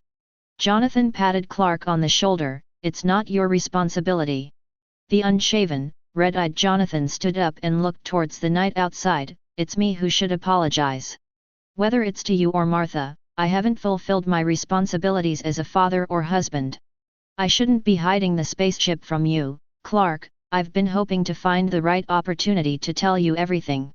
I complained and didn't understand that Martha went to the cellar, but I was lying to myself, and Martha is as scared. I'm afraid you and Eric will leave. I know, Dad. At this time, Clark understood his father's mood very well. I heard your conversation with Eric. If I am not mature enough, it is not entirely beneficial for me to let me know this, is it? Despite the uncontrollable chills all over his body, Clark got up and walked over to his father, wrapped in a blanket. Clark, you. Jonathan looked at his eldest son with a slightly surprised look. I always thought I would be treated differently. Sometimes I would envy Eric for having more free time than me, and sometimes I would envy Eric knowing some truth before me, but... Clark, who had a sore throat, coughed. Cough cough. Seeing that Clark kept coughing, Jonathan hurried over to pat him on the back. After coughing for a while, Clark stopped coughing, took a deep breath and said to Jonathan, I know, you and Mom, have always loved me, haven't they? For the purpose of protecting me from harm, these packages sweet medicine with a bitter taste, I have always tasted it. Clark hid in the corridor on the second floor and heard the truth and pain Jonathan showed when talking about himself, and he understood his father somewhat. My mom always told me to put yourself in someone else's shoes, and when you think you're hurting yourself, maybe the other person has already been hurt. Clark said to his father sternly, I have been unable to understand this sentence before, but now, I understand a little. Jonathan was silent for a moment, and patted Clark's shoulder with a red eye. You can think that, I'm really glad, Clark. If your mother heard that, she must be very happy too. By the way, how is Mom? Clark, coughing, remembered his mother's condition and asked Jonathan. Jonathan sighed and didn't answer right away. Dad. The situation is not very good, Helen said the situation has been deteriorating and the best treatment cannot be found. Clark's expression immediately became tense. And you, Clark, you, as well. Clark interrupted his father, leave me alone, we have to help Mom, maybe we can find something. I'm not giving up on my family. Jonathan took a deep breath and seemed to have made a decision. He picked up the coat on the hanger and walked out. If what we need is a miracle, then it's up to me to find it. You also think spaceships can cure my mother and me, Dad? Jonathan pushed open the door and shook his head. I don't know, but I want to hold on to the last ray of hope. The doctor can't help you, so let me find a way. I'll go to Pete's house, maybe I can find a way to open the spaceship. He showed Clark an octagonal metal plate and a rectangular seal. This is the only miracle we rely on, the clues that can open the ship. After calming down a little, Jonathan walked forward. I will go with you. You don't go anywhere, Clark. Jonathan stopped the eldest son. Your body is too weak, go back to bed to rest, Eric may be back soon, you stay at home and wait for him. Saying that, he opened the car door and got in, started the car and drove out of the farm. Bang! Eric fell from the sky and stomped his feet on the farm ground. Clark, wrapped in a blanket, heard the sound, pushed open the door of the living room, and saw Eric walking towards him against the moonlight, holding a metal staff in his hand. Hey, Eric! Clark shouted at Eric, where did you go before? Fix a little thing. Eric came over and glanced at the coughing eldest brother. How are you? It's okay, but the mother's condition is a little bad. Although Clark felt very strange about what Eric was holding, he quickly put it aside and talked about Martha's situation. Helen said she was getting worse and worse. Dad went to Pete's to try and see if he could open the spaceship again.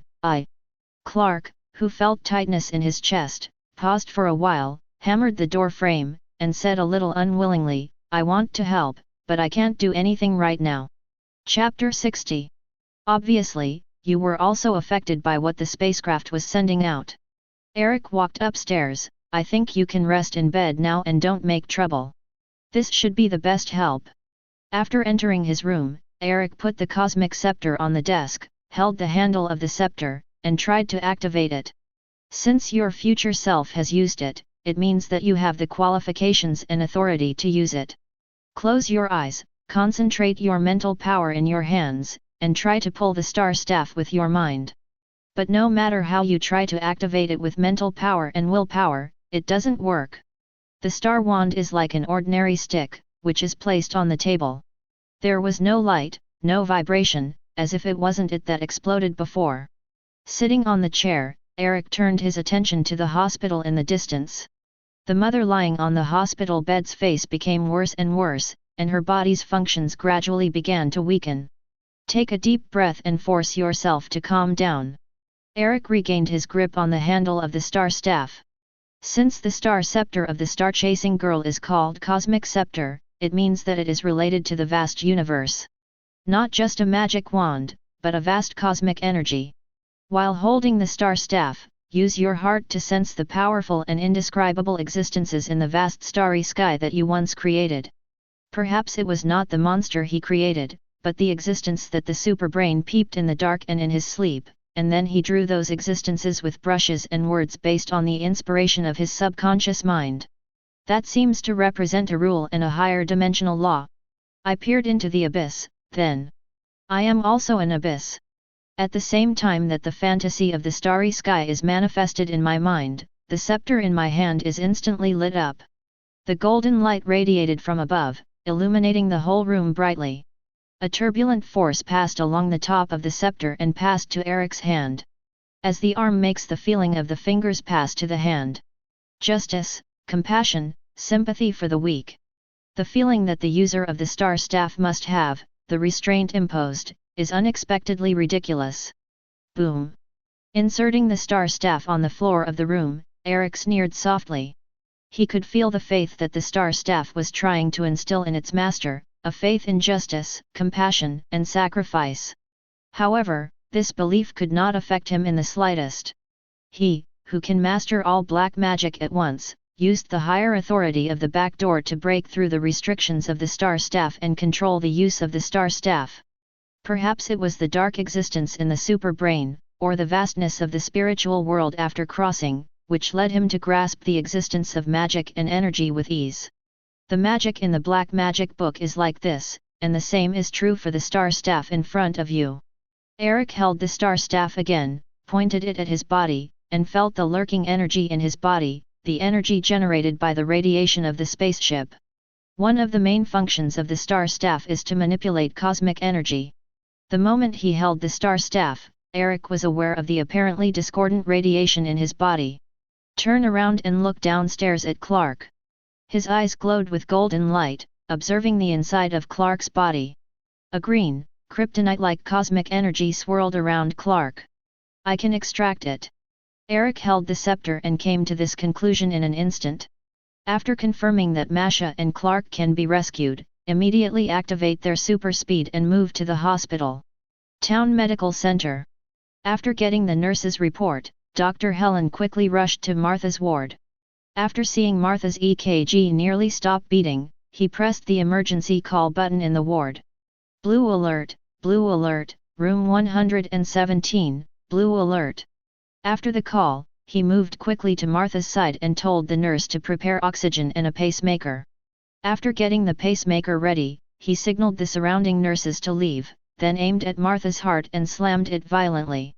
A powerful current burst out in an instant, and Masha's body bounced upwards, then fell down again. Leave. After another reminder, electricity was generated from the pacemaker and hit Martha's heart.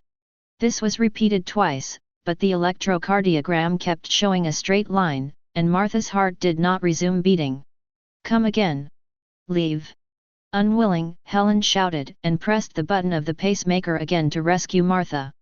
But Martha's heartbeat was still walking in a straight line, without any fluctuations. Hearing the harsh beeping sound, Helen shook her head helplessly and gently rebuttoned Martha's clothes. Looking at the watch on his wrist, he said to the surrounding nurses with a heavy heart, "Record, time of death, 2:17 in the morning." Boom! As soon as the voice fell, a voice was heard from outside the ward. Helen looked back and saw Eric standing outside the ward with a gloomy expression, and pushed open the door of the ward. Eric. After seeing Eric break in, Helen was a little surprised. She didn't know much about the young son of the Kent farm. But since examining Clark's blood samples, she has become curious about the identities of Clark and Eric. Clark's blood cannot be produced by the human body at all. Not only is it not produced by the human body, but it is not similar to the blood of any mammal in nature. This simply subverts the scientific truth she has believed in since she became a doctor.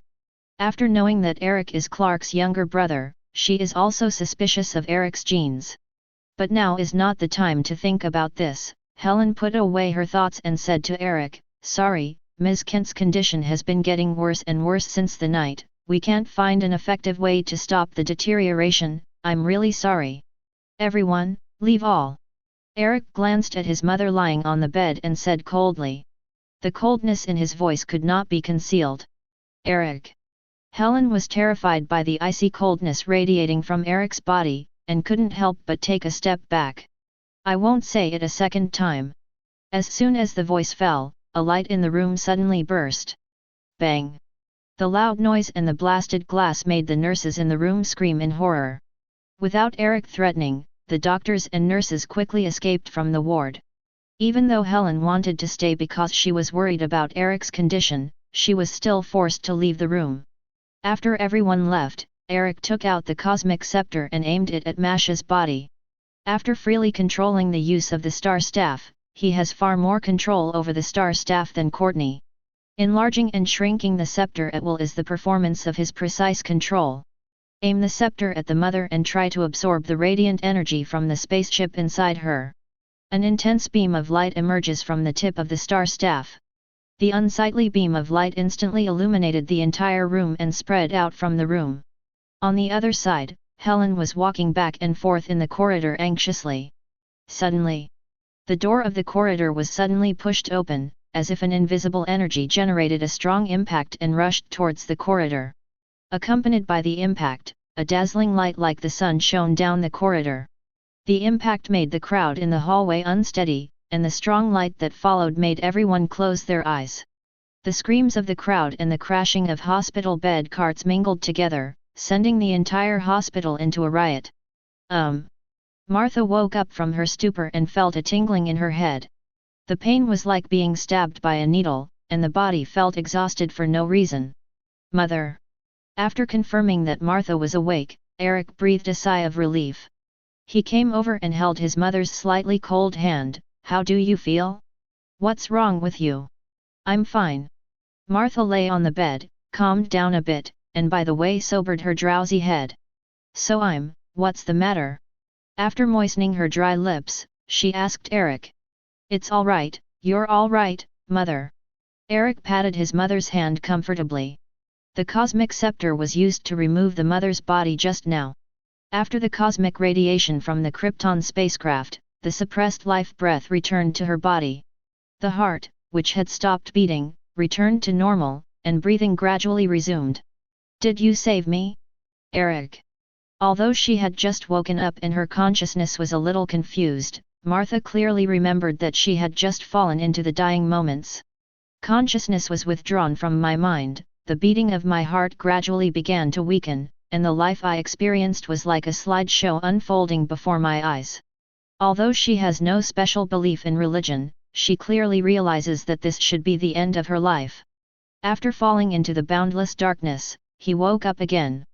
There were no doctors and nurses in front of him, only his son was by his side.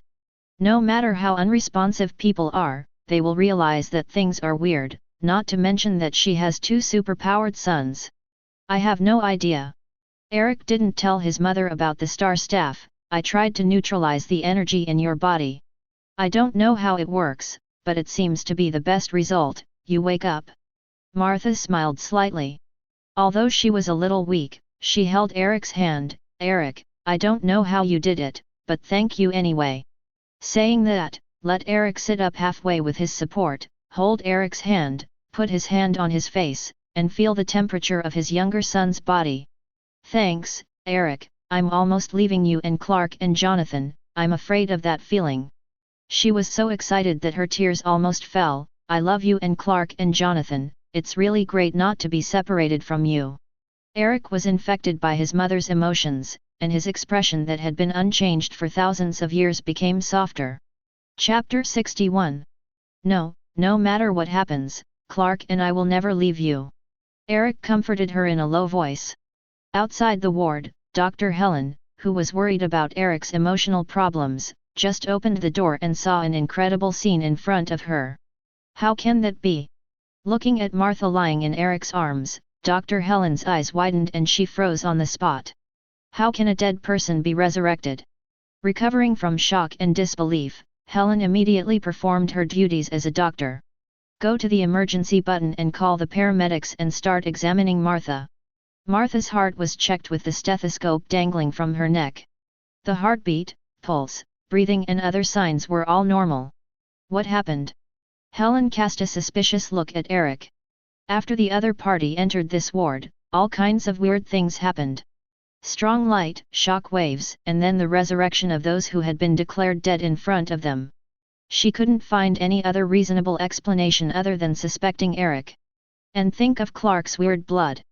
With a hint of fear in her eyes, she looked at Eric. Could he be the same, kind of non-human as Clark? I don't know, I feel like I woke up after a sleep. Martha glanced at Eric, smiled and replied to Helen, maybe as you said, a miracle happened here, just like I couldn't get pregnant but suddenly got pregnant. After leaving the ward with a heavy heart, Helen was stopped by Eric before he could take 2 steps. Dr. Helen. Eric came over from behind, I would like to ask you one thing. What? It's simple, I hope you don't tell the story that Martha's heart stopped beating. Sorry, I can't do it.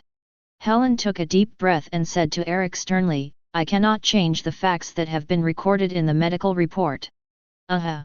Eric nodded, so, can you please give me Clark's blood sample now?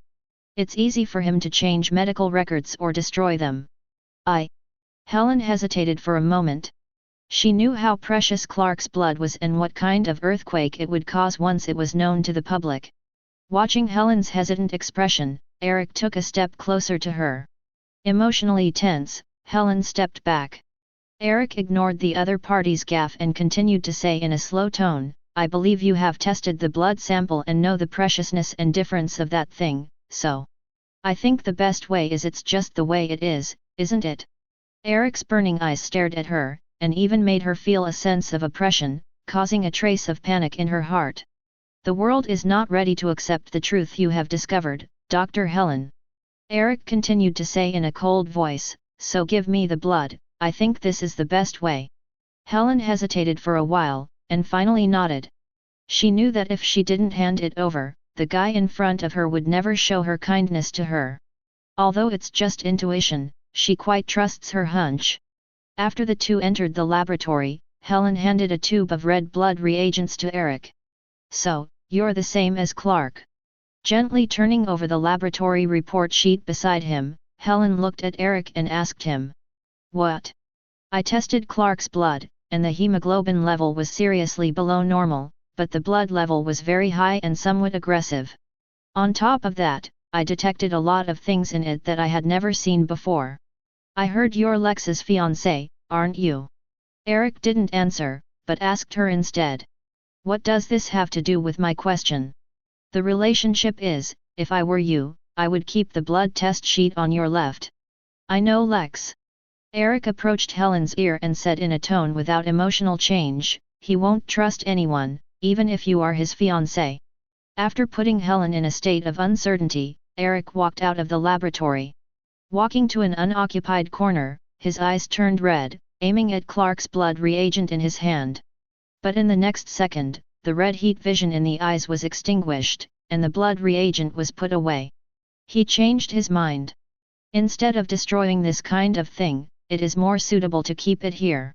Just as he put away Clark's blood reagent, he saw Jonathan get out of the pickup truck in a panic and walked towards the hospital. Eric immediately greeted him. In the ward, Jonathan breathed a sigh of relief when he saw that his wife was safe. I got a call from the hospital and the doctor told me Martha you. Sitting next to the hospital bed and holding his wife's hand, Jonathan calmed down his excitement and asked his wife a little puzzled. You should ask Eric, he saved me. Martha clapped her husband's hand and said with a smile, although I don't know how he did it. It's a spaceship.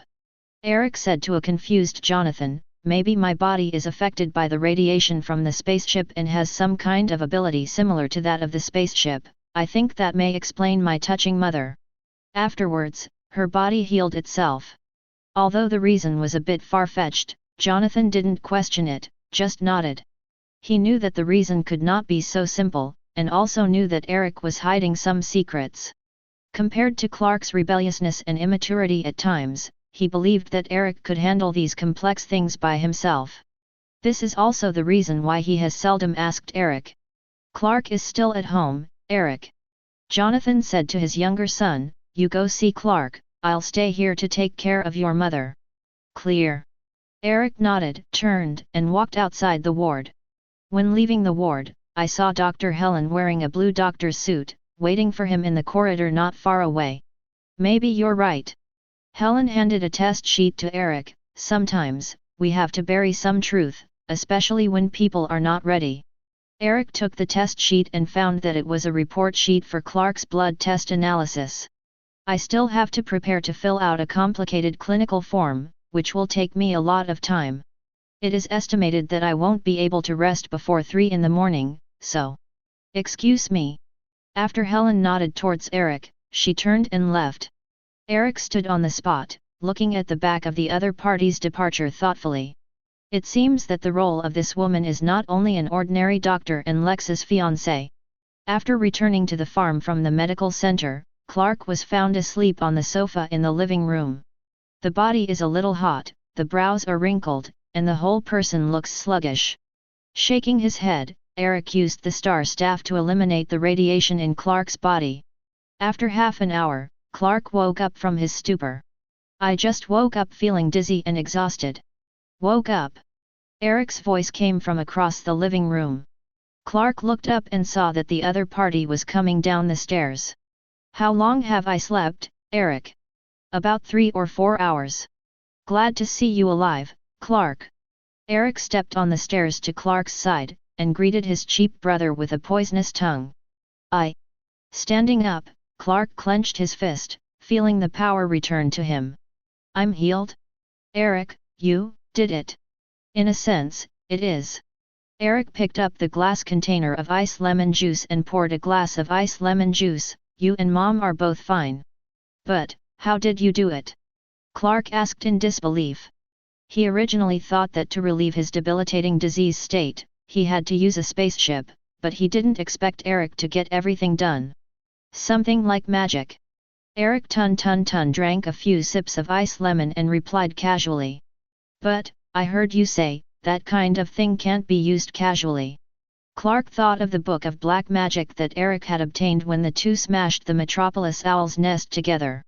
He thought that Eric used black magic to save himself and his mother at a painful price. Thinking of what Eric might lose due to the backlash of black magic, he couldn't help feeling a burst of guilt in his heart. "So, Eric, what have you lost?" Clark was silent for a while, then raised his head and asked his brother. "That's not important." Eric, who was aware of his cheap brother's emotions, shook his head. "We might as well be bold with life, because we will all lose it eventually." "Well, Clark, I haven't been hurt, and I haven't been brought back by magic. Go something." Eric looked at Clark. "What you should be most concerned about now is how to explain your blood problem to Dr. Helen." Having found a new trouble for Clark, he stood up and walked towards the room. Putting the blanket over him back on the sofa, Clark stared at Eric's back, a warm current flowing in his heart. In any case, in the end, Eric saved himself. He wanted to say thank you, but when he came back from his trance, he found that Eric had disappeared by the stairs. "Call." Exhaling, Clark shook his arm, feeling a little frustrated. He would feel very rude if he didn't thank him immediately and in person for such a thing. Eric, who returned to his room, did not notice Clark's careful thoughts. Chapter 62. He took out the star wand that had been shrunk to the size of a wand and pointed it at his arm. A golden yellow energy beam converged on the top of the star staff, emitting a dazzling beam. If he wants, he can pull out the Kryptonian energy that affects his body at any time. This kind of thing is entrenched in his body and will change his body structure at any time, so that it has the physical characteristics of a Kryptonian. If you use the star staff to extract this energy, your body will gradually return to the normal Motherlander template. No longer afraid of kryptonite, but the abilities that are exclusive to Kryptonians such as better sunbathing and creation and distortion of biological positions will gradually disappear. The golden brilliance at the top of the cosmic scepter gradually disappeared, and finally disappeared. Eric put away his scepter. In the end, the Kryptonian radiation in the body was not removed. Although the fear of kryptonite would leave him with an Achilles heel, he valued the improvement of his body more than this weakness. And this weakness can also be abandoned at any time. Blue Valley Town. Did you listen to me properly, Courtney? Always listening. Courtney turned to Pat. I've been listening, but I failed, Pat. I tried to beat the villains, but I failed terribly. Very gorgeous fail. Courtney shook her head in frustration and sat on the carpet. I thought I could control everything, but the strength of the enemy, I can't raise any thoughts against him at all. I lost my scepter. It was the star. The relics of Xia are also the spiritual sustenance I want to inherit. Looking out the window at the night, Courtney wrapped the blanket around her tightly. I'm going to find him. Take back the scepter. Courtney, whose eyes were red, clenched the corner of the blanket in her hands. You know his identity? Pat patted his daughter on the shoulder and asked her. No, I don't know his name. He said at first that he was the Injustice Society, but then he killed Brainwave. No, Brainwave is currently in the hospital, but he is in a coma due to a stroke. Although he is basically half dead, he is not dead. Pat corrected Courtney's words, and there is a very important point, that is, outsiders, those villains will think that you solved the brainwave and caused him to have a stroke. Okay, you don't have to correct me, Pat. Courtney said helplessly to her stepfather, let's not correct the details. The key to the matter is that we can be sure now that he is not a member of the Injustice Association. Of course, I understand the ins and outs of your battles. Pat sighed and said, I can fly without any props. Once it moves, no one can capture his trajectory, and one hand can block the energy impact of the scepter. And the brainwave has no resistance at all in his hands. To be honest, I have never seen such an existence. Pat looked faintly at the sky outside the storage room window. Maybe I'm really out of touch with the times. After all, the Justice Society has been destroyed for many years, and I'm no longer the superhero of the year, Star Stripe already. Courtney looked up at her stepfather, who was a little lonely. I heard that Star Striped is Starsman's sidekick, isn't it? Cough cough. Pat coughed immediately. Cough, I have something to show you, come with me. Saying that, he stood up and walked out unnaturally. Courtney thought about it and followed in her stepfather's footsteps. Pat started his armored robot and slowly flew into the sky. Courtney lost her scepter and could only let the metal arm of the steel armor hug herself and fly in the sky. In the clear night sky, the armored robot flew over the small town of Blue Valley, the city of Lincoln, and arrived at the metropolis.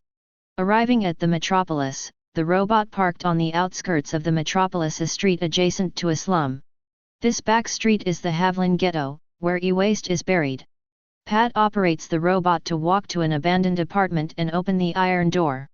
I heard that Moira of Zinfi Energy Park was going to build a power plant here, and then it was over. Speaking of which, there was a disappearance case in the metropolis a few months ago, and many rich and famous people in the city disappeared. Pushing open the door into the weed-covered courtyard, Pat continued to Courtney. If there were less of these vampires in the city, I don't think life in the ghetto would be as bad as it is now. Use the key to open the door of the villa and enter a large hall surrounded by darkness. Walking in the somewhat empty hall, Courtney cautiously asked her stepfather, "What is this place?" "Justice Society of America." Pat led Courtney to a round table and lifted the cloth covering it. After the cloth on the round table was lifted, the spare lights in the hall came on, the darkness was dispelled a little, and Courtney was able to see the furnishings in the hall. Around the round table was a circle of seats covered with white cloth, next to several pillars. Full-body portraits are drawn on the pillars. Courtney first walked to a pillar with a portrait of Starman and observed it for a while. Then he walked to a figure wearing a golden helmet, a necklace on his chest, and a cloak. These are the heroes of the Justice Society of America, and they each have abilities, powers, weapons. Like your cosmic scepter, they use that ability to protect the world and fight people like Brainwave. Who is this guy? Courtney pointed to the portrait in front of her with the helmet covering her entire face. Dr. Destiny, a very wise man. Unfortunately, the final outcome is a bit tragic. What about this? Walk up to a portrait that resembles Catwoman's bodysuit and ask. Wildcat, whose real name is Ted Grant, was a former heavyweight boxer. He once gave me a necklace that was the most star-spangled doll-like thing he could find, saying it meant good luck. Pat, who sighed, paused for a while, and said, She-Man, Flash, Dr. Fate. They are all my friends, my family. Courtney didn't hear what Pat was saying, but walked over to a metal frame. On it was a grey owl with purring eyes. Is this owl real?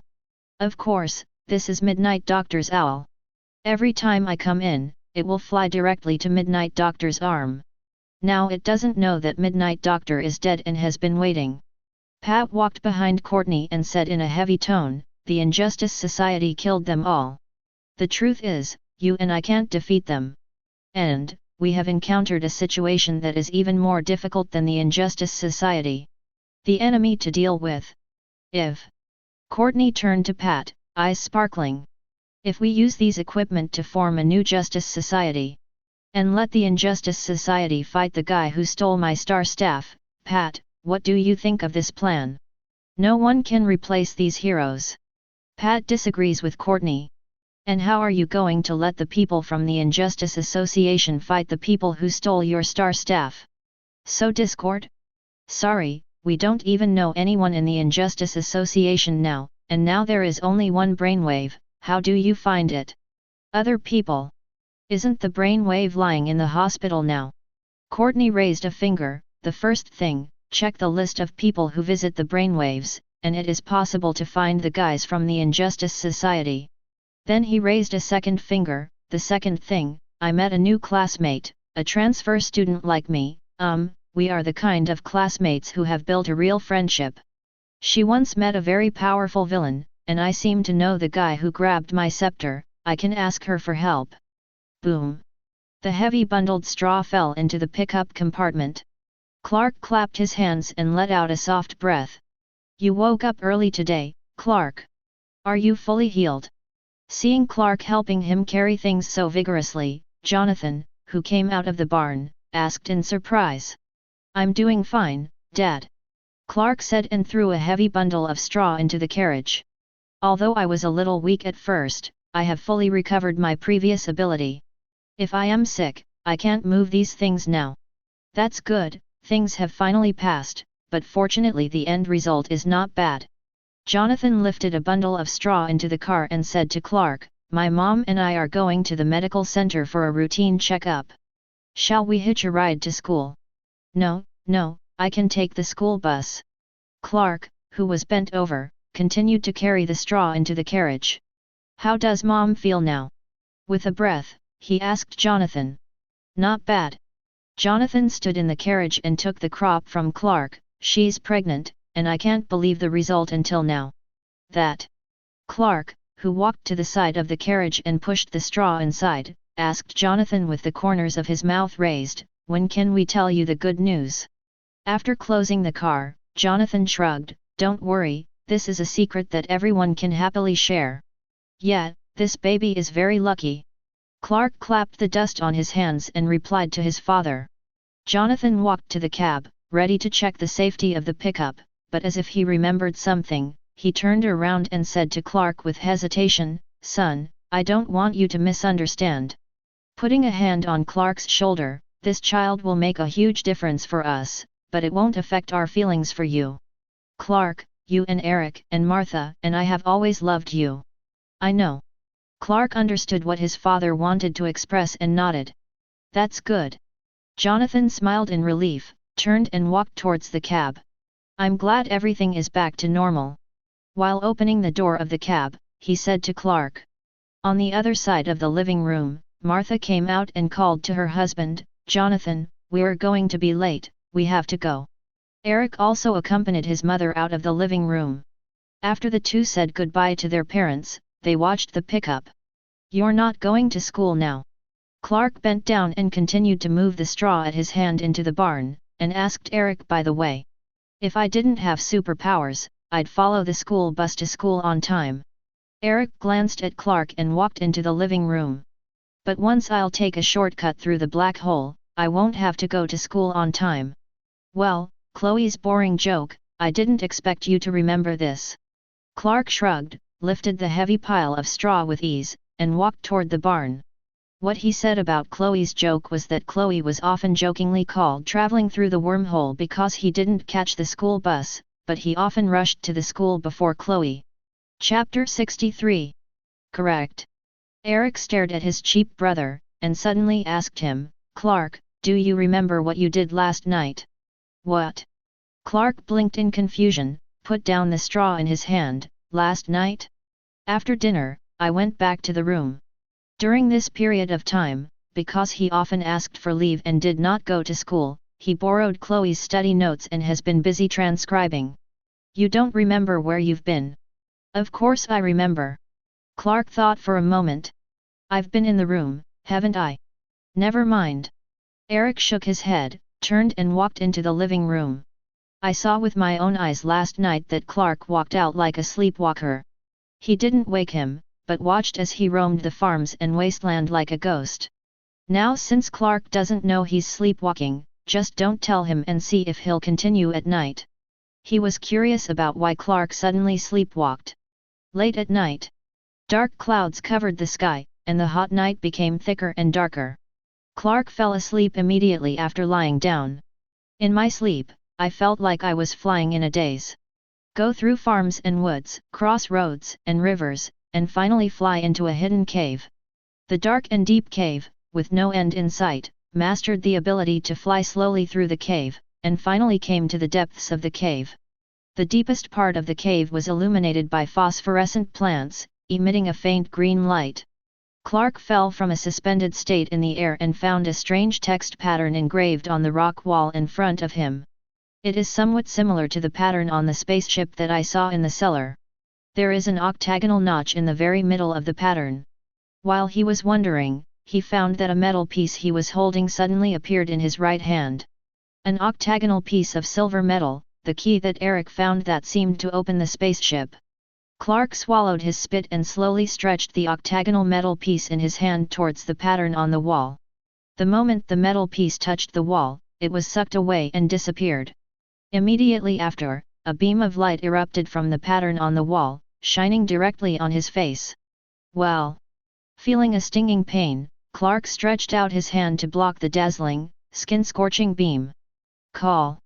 The scenery in front of me suddenly changed, and the picture of the rock wall disappeared suddenly. What caught my eye was the darkness of the night lit by dim yellow lights. He found himself holding his hands up, in his pajamas, laying barefoot on the wet road. Next to it was a dark forest, and the light from an old street lamp dispelled the darkness nearby. "Isn't the cold ground uncomfortable?" Just as he was about to stand up from the road, Clark heard a familiar voice ringing in his ears. Looking at the place where the sound came from, I found that Eric was holding his chest with both hands, standing aside and watching him with playful eyes. What's wrong with me?" Clark stroked his slightly sore forehead and asked Eric. "Obviously, you have just had a sleepwalking, and it's the kind of sleepwalking that seems to be a little serious." Eric looked around. "This is Highway 8, 22 miles from the farm. It looks like the rabbit hole that your Alice in Wonderland travels through is unexpectedly long." As soon as the voice fell, a car appeared from the other end of the road uphill. The car with the high beams on, did not seem to see Eric and Clark lying on the ground, and moved in front of them in an instant. Eric, who has a super speed comparable to the speed of sound, grabbed Clark's clothes and took him off the road before the car hit 0.1 second. Clark only felt that his eyes flashed before he appeared in the woods with Eric. I was sleepwalking just now. It looks like this. Or do you suspect that I'll get you here without clothes in the middle of the night boringly? Do not." Clark scratched his hair in a daze. "I remember that I was in a cave just now, and I saw the writing on the rock wall of the cave, and I seemed to be able to understand it vaguely. And there was an octagonal pattern on it. Maybe it has something to do with where we came from. Eric, do you know how to get into that cave? He asked Eric a little excitedly. Clark couldn't wait to think that he might soon be able to solve the mystery of his own life experience. No, I didn't see you entering any cave. Eric shook his head. I just saw that after you came out of the house, you walked all the way here, and then suddenly fell down. So, caves, paintings, keys, bright lights, that's just what I saw in my dreams. Maybe. You'd better go home now, before the family finds out. Eric turned to leave. Yes, he lied to Clark. Clark indeed entered a hidden cave while sleepwalking. If you guessed correctly, it should be an existence related to Krypton. Since Clark came into contact with the spaceship, the genes related to Krypton in his body have gradually awakened. At the same time, it seems that the forces on Krypton's side are also starting to act. Excluding General Zod, who is being exiled into the universe, even if it is impossible, this force can only be Superman Dad.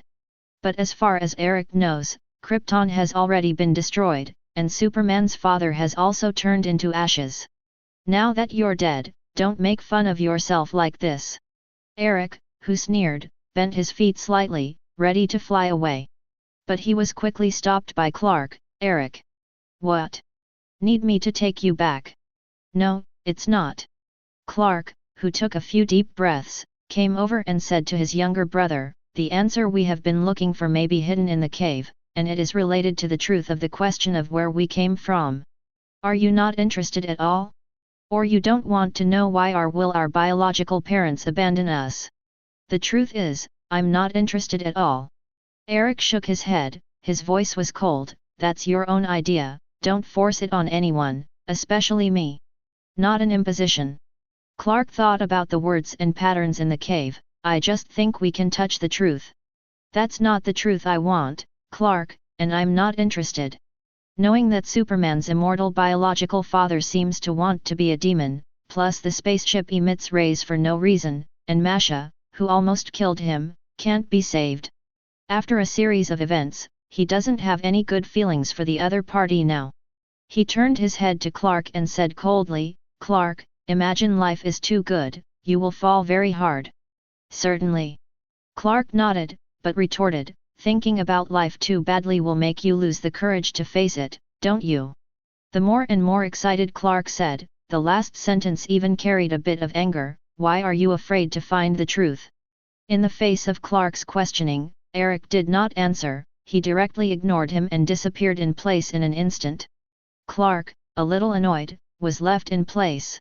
He thinks he's a bit of a jerk. Obviously normal communication, screwed up with his rude and irrational behavior. The next day, evening. Clark is accompanying Chloe on off-campus activities and has not returned from school. Eric returned to the farm early from school and told his parents about Clark's sleepwalking. These days, Clark's behavior is really weird, since he learned about the spaceship. Jonathan sighed and put down the coffee mug beside him. And so absent-minded, I always thought he wasn't fully recovered. Clark was a little obsessed with finding the truth. Eric took a sip of the orange juice stirred by his mother, and the spaceship seemed to lure him intentionally or unintentionally. Martha looked at her husband worriedly, and asked her younger son, Eric, don't you feel the call of the spaceship or something? Eric put down the cup, maybe, maybe not, but who cares? Under the astonished eyes of his parents, Eric said casually, I'm an Earthman, a native of Smallville. As for that spaceship, who cares where he comes from? Who cares what message he wants to convey? This is my home, and if it wants to tell me or instruct me what to do, I think, it should be overthinking it. The couple were a little surprised when they heard the younger son's words. But what emerged from the depths of my heart was more emotion. Eric is different from Clark. Compared to Clark's confusion about his identity, the youngest son puts the farm family in the most important position. Martha even imagined the worst-case scenario where Clark would leave her, but Eric would never. Boom. Boom. As he was talking, he heard a knock on the door. Maybe Clark is back and I'll open the door. Jonathan put down the coffee cup he had been holding and walked towards the door. Wait a minute, Dad, I'll open the door. Eric's gaze passed through the door panel, and when he saw the existence behind the door, his eyes narrowed immediately, while preventing his father's movements. Although it was a little strange why Eric wanted to open the door by himself, he finally nodded and stopped. Eric walked to the door, opened it gently, and saw a beautiful body outside. The blonde-haired girl with delicate facial features stood outside the door without any clothes on. Hello, Eric Kent, I'm Kara El. Although there was no clothes on his body, showing his figure, the other party didn't seem to care at all, and introduced himself to Eric with a smile. Kara El? Hearing this name, Eric's gaze that had been staring at the two indescribable things was immediately diverted. Supergirl. Carla El, Superman's cousin. Chapter 64. However, she was born more than 10 years earlier than Superman and is Superman's cousin. When Krypton was destroyed, Kara's spaceship followed Clark's spaceship, but when Krypton exploded, a meteorite hit her spaceship, causing her to deviate from the established orbit and enter a long-term hibernation. The time to come to Earth is staggered. Kara's abilities are the same as Clark's: energy absorption, super strength, super speed, flight, heat sight, frozen breath, etc. Kara El. Eric tilted his head and looked at the person who couldn't see an inch. Don't tell me, you came here by sleepwalking by accident, and you happen to have a habit of not wearing clothes when you sleep. Call. A gust of wind was blown, and Eric left instantly. In less than a second, he stood in front of the door again, holding a piece of clothing in his hand. Throwing the clothes to the other party, Eric closed the door. Put on your clothes and come in. Who's out there, Eric? Seeing Eric's actions, Martha asked in surprise. I don't know, she calls herself Kara El. Eric replied to his mother. Why did you take your clothes downstairs? Martha walked over to Eric, asking him and casting curious glances out the door. She was undressed. Oh. Martha covered her mouth and glanced at her husband unexpectedly, with embarrassed expressions on their faces. Knock knock knock. The door was knocked again. After Eric confirmed that the other party had put on his clothes, he opened the door. I know you, Eric Kent. Carla, who was dressed, smiled slightly at Eric. It's weird, you don't belong there, but I can feel a similar aura from you. You're not Carl L. Clark's brother, but why am I so confused? Although there was a smile on the corner of his mouth, there was a look of doubt on his face. Maybe I'm the Carl L of the parallel world. Eric is talking nonsense. It's like there's a Kara L in the parallel world, and she's not going to be a naked man. Now, ma'am, do you want to just leave, or say something weird and leave? I won't leave, my purpose is for Carl L, and I won't leave here until I get in touch with him. Eric. The two were talking when Jonathan came over and looked at the woman standing outside the door. Why didn't you invite her in? Although he wasn't interested in the woman who called himself Supergirl in front of him, Eric could only let her in under Jonathan's interference. After Clark came back from school, he felt that the atmosphere in the room was a little strange. In addition to his parents and Eric, there was an uninvited guest in the family, a blonde girl. Although he didn't understand why the blonde girl sitting on the sofa was wearing Eric's clothes. Hey, Dad, Mom. After Clark greeted his parents, he glanced at the girl with a teacup on the sofa. I want to get close to Eric and ask him if it is his new date. But the thought of Eric's steel straight man character immediately put the idea behind him. This is hot tea. Seeing that Carla had been looking at the teacup in front of her, thinking she was interested in the drink in it, Martha explained to her. Young man, your parents must be worried about you, why don't we call them? Jonathan, who was standing beside him, said to the girl. No need to call anyone. Kara refused. You can't sleep in the farmland all the time. Jonathan frowned and said, if you don't dislike it, stay with us for the night. Although he is very suspicious of the identity of the girl in front of him, he feels that it is not very safe to let such a girl with a strange mind outside. Thanks. Carla thanked Jonathan and Martha. I heard you are very kind people. Thank you. Jonathan and his wife looked at each other with complicated expressions. Eric stood beside him, although he knew that the woman in front of him was strange, but he couldn't explain it directly to his parents. "Can you tell us where you came from?" Eric walked up to Kara and asked her directly. As far as he knew, Supergirl came to Earth at a different time than Clark. Although the appearance may not change, a person with common sense of life cannot be so weird. "I came from a passage in a cave wall." Carla gently put down the hot tea in her hand and replied to Eric. "Wall passage." Hearing the other party talking about the passage on the wall, Clark felt a squeak in his heart, and immediately asked Kara, "You mean the passage on the wall?" "Yes, that passage leads to a far place." "Where?" "It's a very distant planet and a place where all your questions can be answered. There, you don't have to hide who you really are, you can release all your repressed things." "Hey!"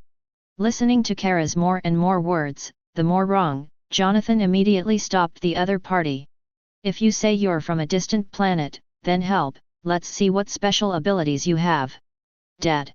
Clark looked at Jonathan, wondering why his father would suddenly attack him. "Clark, you know, Lex is Dr. Helen's fiancé, why don't you know it's their trick? I believe they are the ones who would do this, because the Luthor family generally has no bottom line." "Jonathan Kent, you have no right to say that." Carla stood up abruptly, with a wicked look in her eyes. "The time has come, I will show Kal-El what he needs to see. You'd better show some kindness." Eric activated his super speed and stood between Jonathan and Kara in an instant. Looking at Supergirl coldly, "Otherwise I will show you the ability from the Earth that you despise." In the face of Eric's threat, Kara's eyes flashed with complex eyes. "Eric Kent, you are not from the Earth, your breath of life is breathing air that does not belong to this world. If you want, I will take you out of here and find you're the source of life. Put away your tricks." Eric sneered when he heard the other party say to take him out of here. "You thought I would easily believe your nonsense? This is my home." "No, not here. You're suppressing your instincts, just like Clark." There was a slight crimson light in Supergirl's eyes. "You are similar to Clark, you both belong to existences that will never be understood and accepted." "Yes." Eric's hot gaze was accumulated in his eyes, ready to be emitted at any time. Seeing the tension between the two, both Jonathan and Martha held their breaths nervously. Jonathan and his wife looked at each other, and when he was about to dissuade Eric, Clark suddenly stood up. "What did you mean when you said Kal-El?" he asked Kara with a frown. "That's your name." The crimson light in Kara's eyes dissipated, and she turned to face Clark. "It's the name you were born with." Why are you here?" Clark asked her in confusion. Kara came over and held Clark's hand, and said softly, "The reason I'm here is to take you home." Carla, who was holding Clark's hands, was about to continue speaking when her expression suddenly became serious. "Someone is coming. Knock knock." As soon as the voice fell, the door in the living room was knocked, and a voice came in from outside. "Clark, Eric, are you there?" After Clark heard the sound, he turned his eyes to the door. "Pete." When he looked back, he found that Kara, who was sitting on the sofa, had disappeared. The teacup placed on the round table gently swayed the water pattern, but the owner of the hot tea was nowhere to be seen. "She?" Clark cast a questioning look at Eric. "Obviously, he's gone." Eric shook his head and looked in the direction where the other party disappeared, with a cautious look in his eyes. Although there are doubts about the identity of Supergirl, in terms of combat effectiveness, the opponent is no weaker than the current Clark. Whether it is the hot sight with majestic energy just shown, or the speed that is so fast that he is a little apprehensive. Clark opened the door and welcomed little Black Pete in. "Mr. Kent." Pete said hello to Jonathan and Martha first. "Pete? What happened?" Clark asked his best friend. "Yes, something, but not about you, but Eric." Pete turned his gaze to Eric, who was about to go upstairs. "What's up?" Eric stopped, not knowing why the other party would talk about him. He had little interaction with Pete, and the level of familiarity between the two was only a few words. "Can I have a few words with you alone?" Eric. Chapter 65. Pete hesitated for a few seconds, then raised his head and asked Eric. Ken. Nodding, Eric took Pete to the second floor. It's like this. Pete, who took a deep breath, said to Eric, at school today, a few people asked about you. Although they were very secretive and careful, they were discovered by me. I saw them sneaking and obviously malicious. So I want to remind you. Inquire about me. Eric's expression became serious. Who are they? I don't know, they look a little young, maybe high school students, maybe some guys who've stepped into society, 3 girls, 1 guy, the guy looks kind of scary. I don't know what they think what to do, but if you provoke them, I think I have to come over to warn you. Eric nodded and thanked the other party, and asked Pete to briefly describe the other party's appearance. After Pete left, he was lost in thought while standing by the windowsill on the second floor. After confirming that one of them was a star-chasing girl, her brows slightly wrinkled. Do you want revenge? Or grab the star staff? Or both? Thulhu, I swear, I'll never touch a book like this again. Courtney put the book with Thulhu written on the cover back into the bag. Her negotiation with Jessica had been somewhat unsuccessful before. The other party didn't want to talk too much about the story in Smallville, but warned her not to provoke the guy who stole her star staff. Finally, after some stalking, Jessica let go slightly and handed herself a book called Thulhu. So Courtney invited 3 companions, Wildcat, Shishya, and Midnight Doctor, to investigate the author of the book together in Smallville. That's why the 4 of them showed up at Smallville High School during the day and were discovered by Pete. The authentic Wildcat, Shishya, and Midnight Doctor have died, and Courtney's 3 companions superheroes are just high school students equipped with the equipment of 3 dead superheroes. Hey, Courtney! Just as she sneaked into the bedroom, Courtney encountered an embarrassing scene. Stepfather Pat was waiting for him in the room. Pat was sitting on the bed with a pile of equipment beside him. Wow, what is this? Courtney smiled awkwardly and asked Pat, pretending not to know. That's the question I should be asking you, Courtney, you shouldn't have stolen this stuff. Said and pointed to a green light on the bed, this is no joke, this light can easily kill you. Courtney, who was shocked by Pat's aura, coughed unnaturally and asked in a low voice, what is it used for? Fortunately it doesn't have a ring now, so it can't do anything. I don't understand what you're thinking. Why would you even think about stealing these things, Courtney? I didn't steal it, I just wanted to borrow it. Courtney said guiltily. That's stealing. Okay, even if it's stealing, I don't see you doing anything, so I think you have to take some action. Courtney raised her voice a little, speaking to her stepfather. I thought we had an agreement. Pat said disappointedly, but it doesn't look like it. Pat, we need to stop the Injustice Society and take back the Star Staff from that guy, which is the relic left by Starman, so we need to form the Justice Society.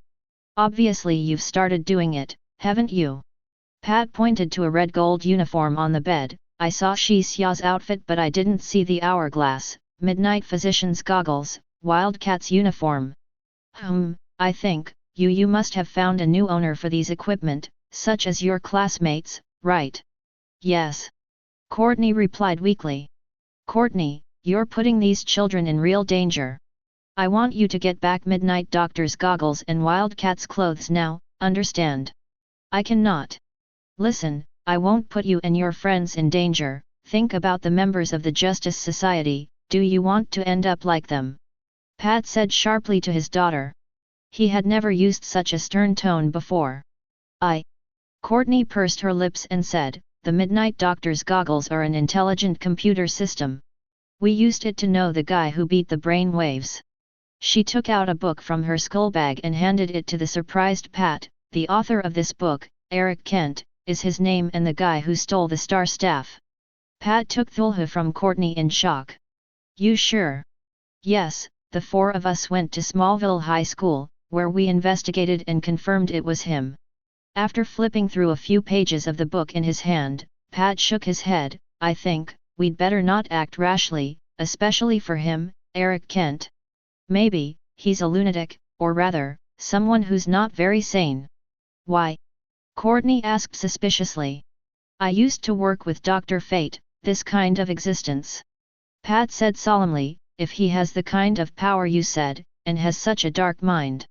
I think the other party must be a guy that is countless times more terrifying than the Injustice Association. Courtney nodded suspiciously when she saw the serious expression on her stepfather's face. Why do you feel that the other person is more rational than anyone else? Kent Farm. After Jonathan repairs the gap in the bullpen, he finds that Martha is missing. After thinking about it, he walked to the barn where the spaceship was placed.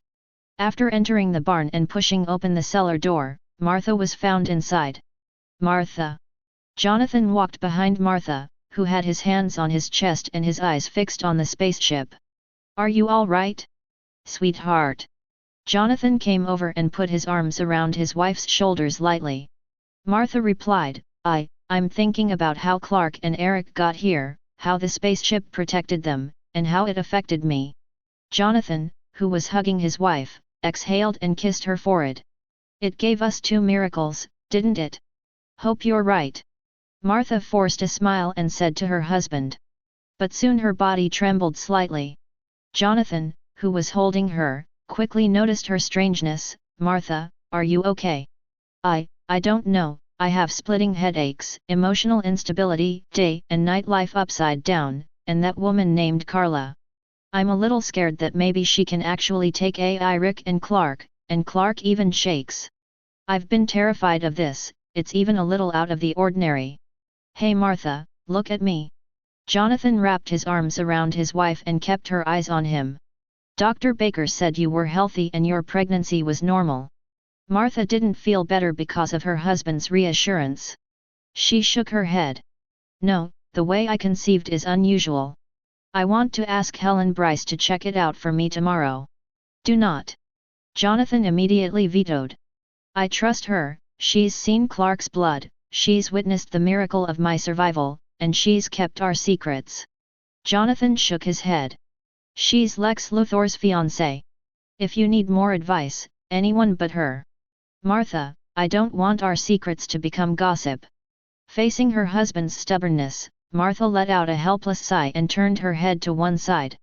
You know what? I once had a near-death experience in the hospital and it was a weird feeling, the soul was floating in the air, watching what was happening. Jonathan, you know I saw it what? Before waiting for her husband to answer, Martha continued, I saw our son, and he radiated golden light all over his body, like the power of the sun, dispelling those things in my body. I thought of it at that time. He might be the personification of the sun, absurd isn't it? But that's what I was thinking at the time.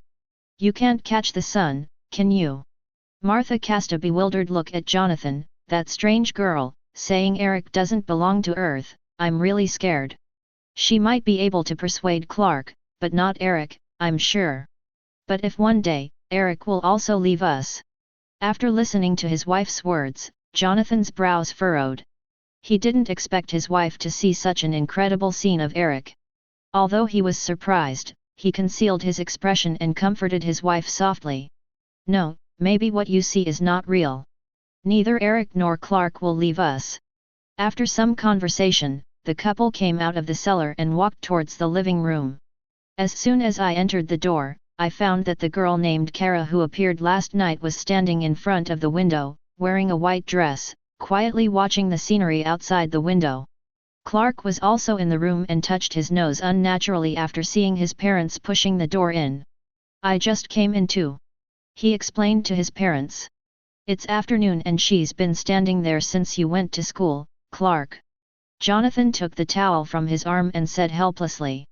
Martha glanced at Carla. She didn't even eat anything. Martha.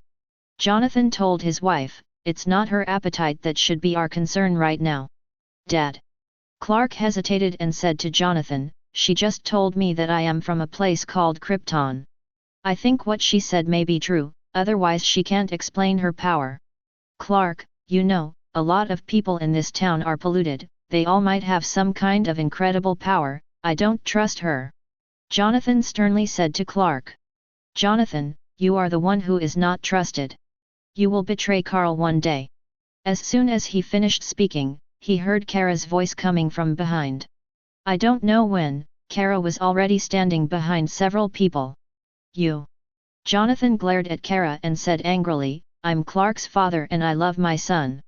How could I betray him? And many more. Carla, who was about to refute Jonathan, suddenly turned serious. Chapter 66. Quiet. Someone is eavesdropping nearby. After speaking, he disappeared from the spot in an instant, leaving behind the three people who were stunned. Clark looked in the direction where Kara disappeared. His eyes can capture the movement of the other party. The line of sight saw Kara's figure for a moment. On a remote road outside the farm, on a small road extending from the road, a car was parked. Courtney in the car was urging Shixia to leave quickly. But suddenly a gust of wind was heard, and the next second, a blonde girl about the same age as her appeared in front of the car window. Looks like you're listening to our conversation. Bang! He stretched out his hand and grabbed the masked Shixia by the neck, and dragged him out of the car. I've always disliked little mice that hide their heads and show their tails. Kara threw the captured Shixia to the ground with a loud bang. Then grabbed Courtney, who was sitting at the back, and tried to pull her out. Turn back time a few hours ago. Courtney reflected on it after talking to Pat in the bedroom. You really shouldn't put your friends in a dangerous situation yourself. So she tried to talk with a few companions, and wanted them to hand over the equipment. But not surprisingly, they were all rejected. High school students who have their own new life, of course, will not miss the opportunity to play another role. Shixia has a magical hourglass that grants him superpowers for 1 hour, including super strength, stamina, speed, and attack resistance. Rick Taylor is the person who now uses the name of Shixia. As the most irritable high school student at Blue Valley High School, he has become the second generation of Shixia after owning the hourglass that originally belonged to his father. Wildcat is a female squad leader in the same class as Courtney. After putting on a battle uniform, she has an agile figure and superhuman strength. As for the Midnight Doctor, she is a high school black girl without any combat power. She relies on the goggles inherited from the previous generation of the Midnight Doctor, a goggle with artificial intelligence, retrieval, identification of big data, hacking, and monitoring activities. After determining that Eric was the one who stole the Star Staff, a group of people drove by Shixia to Smallville to investigate Eric. Unexpectedly, as soon as I drove to the farm, I encountered the scene in front of me. Seeing that Courtney was grabbed by the neck, the Wildcat immediately stretched out its hand and grabbed Carla's arm. But Kara, who has the speed, dodged the Wildcat's attack with just a slight movement. Although the feral cat's attack failed, Courtney was rescued, clutching her neck and leaning back so hard that Kara couldn't catch herself. Wildcat, drive, didn't you say you got your driver's license yourself? Courtney shouted anxiously towards the female squad leader sitting in the passenger seat. My driver's license is only at the DV payment stage now. I'll guide you, said the Midnight Doctor to the Wildcat. Her goggles can retrieve a lot of information, including driving a car, so she guides the Wildcat to drive. The first thing is to fasten the seat belt, turn the car key to on, and then if you feel the sky is hot, you can turn on the air conditioner a little. I don't think it's a good idea to turn on the air conditioner now. Aren't your goggles artificial intelligence? Why are you acting like an idiot now? The Wildcat was at a loss in panic, complaining frantically, and finally started the car at the last moment. With a bang, the Wildcat slammed on the accelerator, and the car rushed out immediately.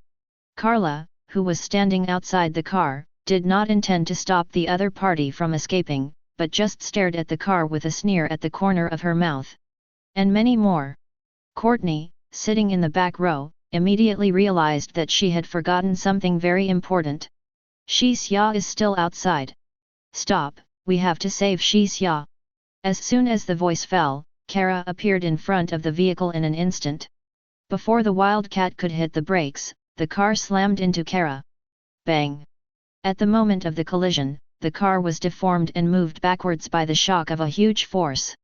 Holding the front hood of the car with both hands, Kara removed all the energy generated by the shock from the car. With a bang, the car was pressed down. Several people in the car were immediately shaken and dizzy. Ho! Xia, who was lying on the ground, suddenly rushed towards Kara with a roar. With a yellow cloak, a hood, and an eye patch covering most of his appearance, Xia has super speed, and rushed to Kara's side in his breath, clenching his fists and hitting her. Facing the opponent's attack, Kara didn't dodge, but a crimson light beam emitted from his eyes, instantly piercing his chest. Under the stunned and shocked gazes of the three of Courtney, Xia fell heavily to the ground. Rick! Courtney, whose body was shaken and her ears were bleeding, cried out in pain when she saw Xia fall to the ground. Oh my god! Martha, who was standing on the farm, saw that Carla used her heat vision, pierced through the opponent's chest at once, and immediately covered her mouth. She killed that man. I know, it looks like those people in the car are just children.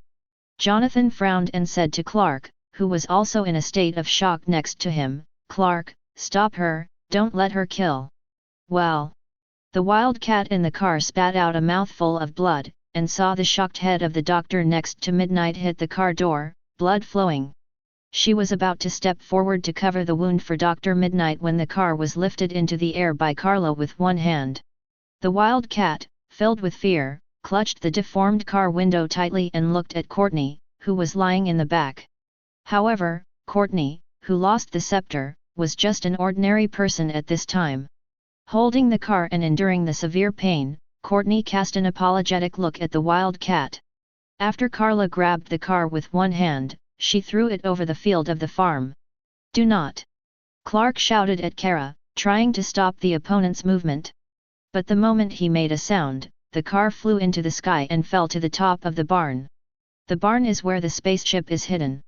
If the car is smashed directly, not to mention the problem of people, I am afraid that even the spacecraft will be damaged. Even though Clark wanted to save people, he could only watch everything happen because he couldn't fly. But contrary to his expectations, the car did not hit the roof of the barn, but hovered silently in the air. Eric stood in the air, at the bottom of the car, holding the car suspended in the air with one hand. The three women in the car originally thought they were dead, but they didn't expect rescue soldiers to appear suddenly. Watching Eric holding the car in the air like a god, several people suddenly felt a saved feeling in their hearts. To protect the barn from being destroyed, Eric held up the car. As for the few guys in the car who were trying to trouble him, he was rescued by him, but he didn't expect it. Holding the car down slowly from the top of the barn, when it was 3 or 4 meters above the ground, Eric threw the car directly to the ground. After some torment, Courtney, Wildcat, and Midnight Doctor just thought they were saved, but unexpectedly met Eric, who did not follow the routine.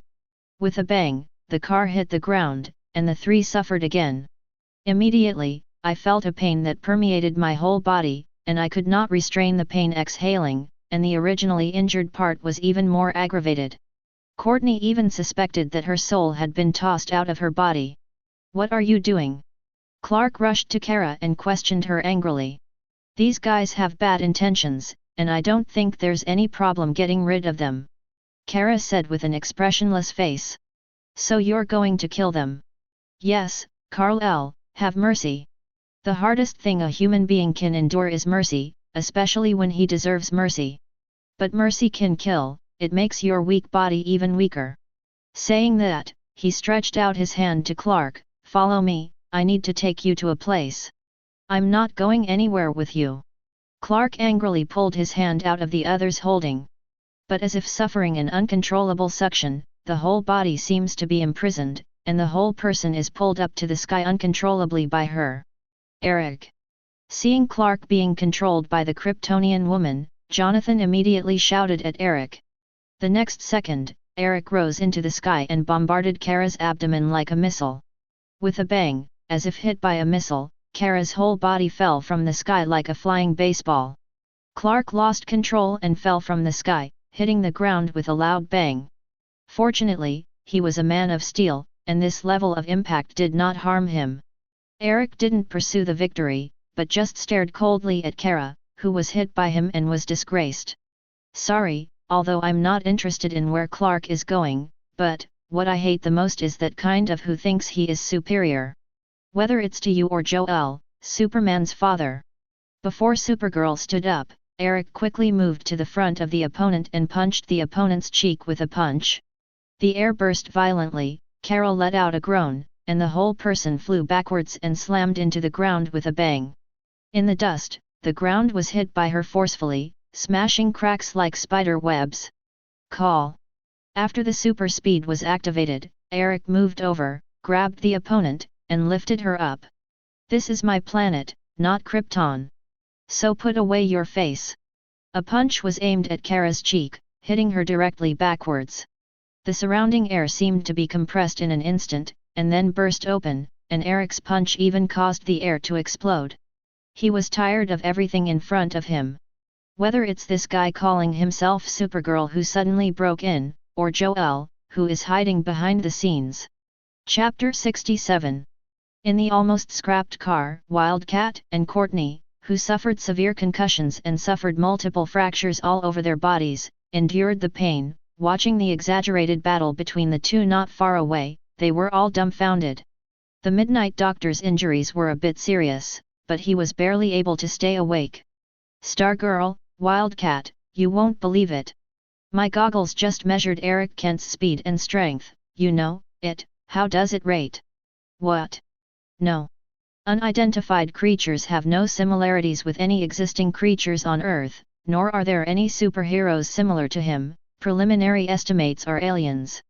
Although she was almost speechless in pain, her label was talking endlessly. As long as she still had breath, her mouth could keep talking.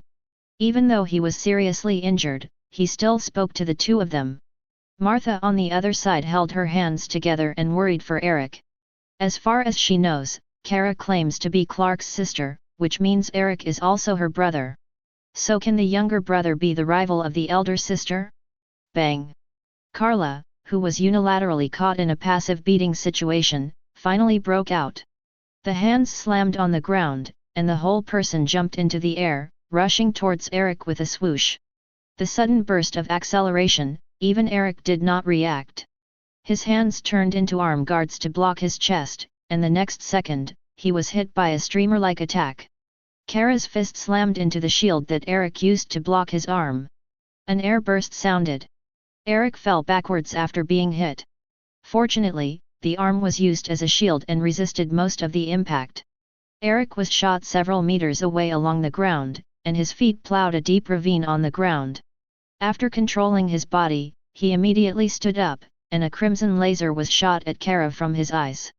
Not to be outdone, Kara shot out a laser full of majestic thermal energy in her eyes, aiming at Eric and attacking. The hot eyes of both sides meet in an instant. The red energy burned the air, emitting a dazzling light in the dark night. The three people in the car who were relatively close, their eyes were extremely painful due to the red light, and they couldn't help reaching out to cover their eyes. Where the two people's thermal sights intersect, the red sparks caused by the collision of the red thermal sights scatter outwards. In a sense, you awakened faster than Kal-El. This power is highly consistent with the power possessed by Krypton. With a laser in her eyes, Kara said to Eric. I now suspect that your life originated from Krypton, you and Clark, I feel that breath. Yes. Eric continued to increase the output power of the heat vision, it looks like you are the one who is sure to win. He abruptly took away his hot sight, and instantly avoided Kara's hot sight, and charged towards her with his body straight against the ground. Using the instantaneous explosive force and impact force, he hugged the opponent's waist and abdomen, and slammed straight forward. The two sides turned into a ray, clinging to the ground and smashing forward like a cannonball. Bang! Bang! Bang! Supergirl's back slammed into the thick tree, and with a bang, it smashed into the middle, and before the thick cedar fell, it continued to hit another big tree. The click sound of the tree breaking continued to sound, and the two of them were like a lumberjack, smashing all the cedar trees they passed along the way.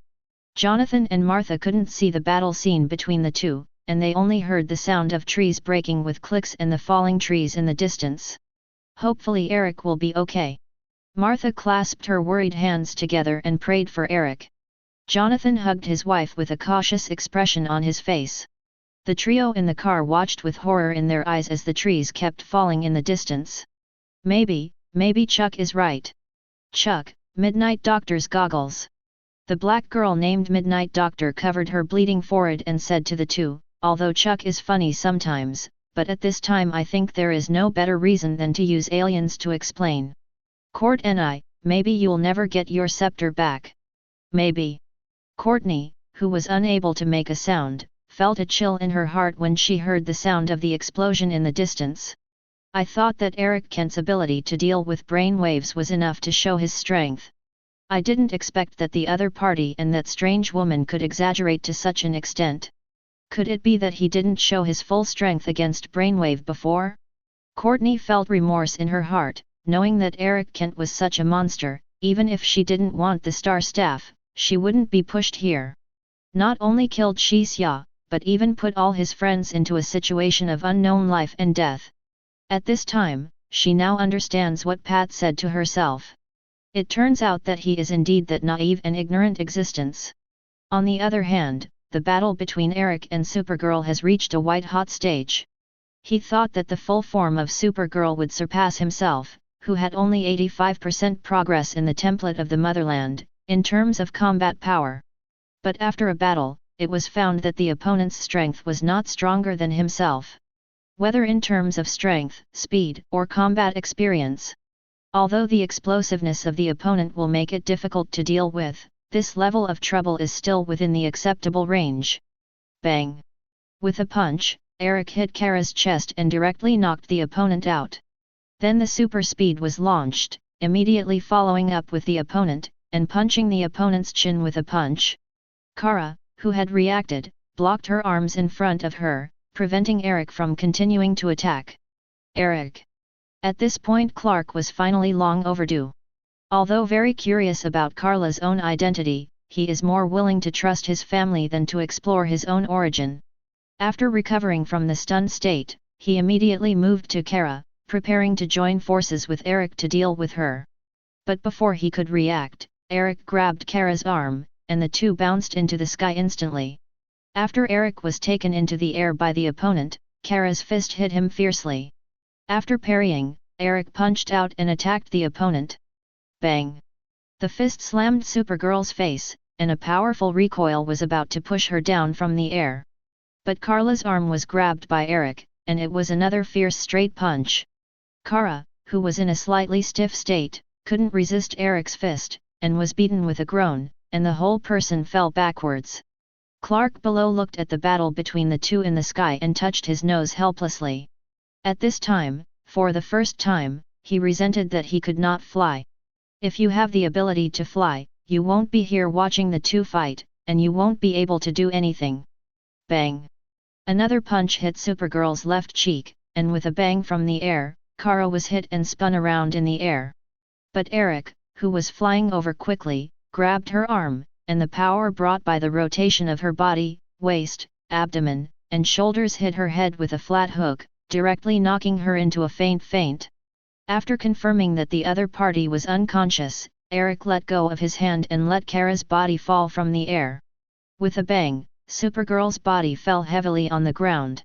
The ground shook slightly. Then Eric also fell from the sky. Clark looked at Kara, who fell to the ground, and then at Eric, who was slowly falling from the sky. Is this the end? He thought that with Kara's strength, even if he lost to Eric, he would not be defeated so quickly. He didn't expect that Kara would be defeated by Eric in just a few minutes. Could it be that Eric's strength has increased again? Or is Kara not as powerful as she imagined? Seeing Eric coming over, Clark immediately put his messy thoughts behind him, took a deep breath and asked Eric. She is dead. Do not know. Eric walked over to Kara, who was lying unconscious on the ground. She says she's from Krypton, and our father's name is Joel, is that so? Eric. Clark asked Eric a little excitedly. He knew Eric more than he knew. Jonathan and Martha had told him that Eric had drawn crayon drawings of exploding planets as a child, and of spaceships escaping the exploding planet from the turbulence of the explosion. It was even drawn in a crayon drawing, where the escaped spaceship was hit by a meteorite, causing it to deviate from its orbit. That means Eric remembers where he came from a very young age. And Eric's crayon drawing is exactly what Kara described. Clark, who is obsessed with finding the truth, subconsciously believes that Eric still remembers some memories of his childhood. What he didn't understand was why Eric didn't seem to be interested in his own life experience at all. If you believe her, Clark, why are you asking me? Eric glanced at his cheap brother. I don't know, but I know you know some truth, don't you? Those crayon drawings you drew when you were a kid were pretty much the same as Carla described, I still remember. At this time, Clark was a little regretful. He shouldn't have torn up the other party's crayon drawing because he was jealous of Eric's ability to draw more than himself when he was a child, otherwise there would be no evidence now. If we're not from Earth, but from Krypton, what's our purpose in coming to Earth? Conquest or simply our parents abandoned us? I really want to know right now, Eric. Do you think you are not free? Eric suddenly approached Clark and asked him. What? If you don't think you're free and in the shackles of invincibility, you'll choose to try another life. Eric was a little tired of Clark's hypocrisy. I'm not at all interested in who my biological father is, and I'm not at all interested in what that Joel from Krypton wants to do. If he wants to meddle in my life and force me, even if he's the father, I'll swing at him too. I know what I'm going to do, I know the path I'm going to take, and I've told you so many times, that's our difference. Clark. Eric's voice was a little angry. Martha is pregnant, you know how she's feeling now? Fear, worry, surrounded by the pain of loss all the time. So, now you only need to remember one thing, your name is Clark Kent, not Kal-El. Clark was stunned for a while when he saw Eric getting mad at him. He opened his mouth and wanted to say something, but in the end Nana remained silent and didn't say anything. Chapter 68. At this moment, Jonathan and Martha also came into the woods. After seeing Eric, who was safe and sound, he breathed a sigh of relief. Eric, are you all right? Jonathan came over and patted his younger son on the shoulder. He faintly heard Eric's words in the distance, and a warm current flowed in his heart. Compared to Clark's dedication to the truth of his identity, Eric showed a sense of relief and rationality. It's okay, it's just that the clothes are a little torn. Eric replied to his father. Martha came over and gently hugged Eric's shoulder, and touched the ash accidentally on his forehead. It's fine. As he said, he looked at Kara, who was lying on the ground. What's her situation now? She killed a child, should we call the police immediately? Do not. Jonathan shook his head. I don't think the police department can hold her, and once the government finds out about us, I think, it must be a lot of trouble. He has no small connection to the so-called Krypton. Eric walked to Kara, who was lying unconscious on the ground, with a red glimmer in his eyes. If it is an alien, there is no need to say any laws. It is well known that aliens do not talk about human rights.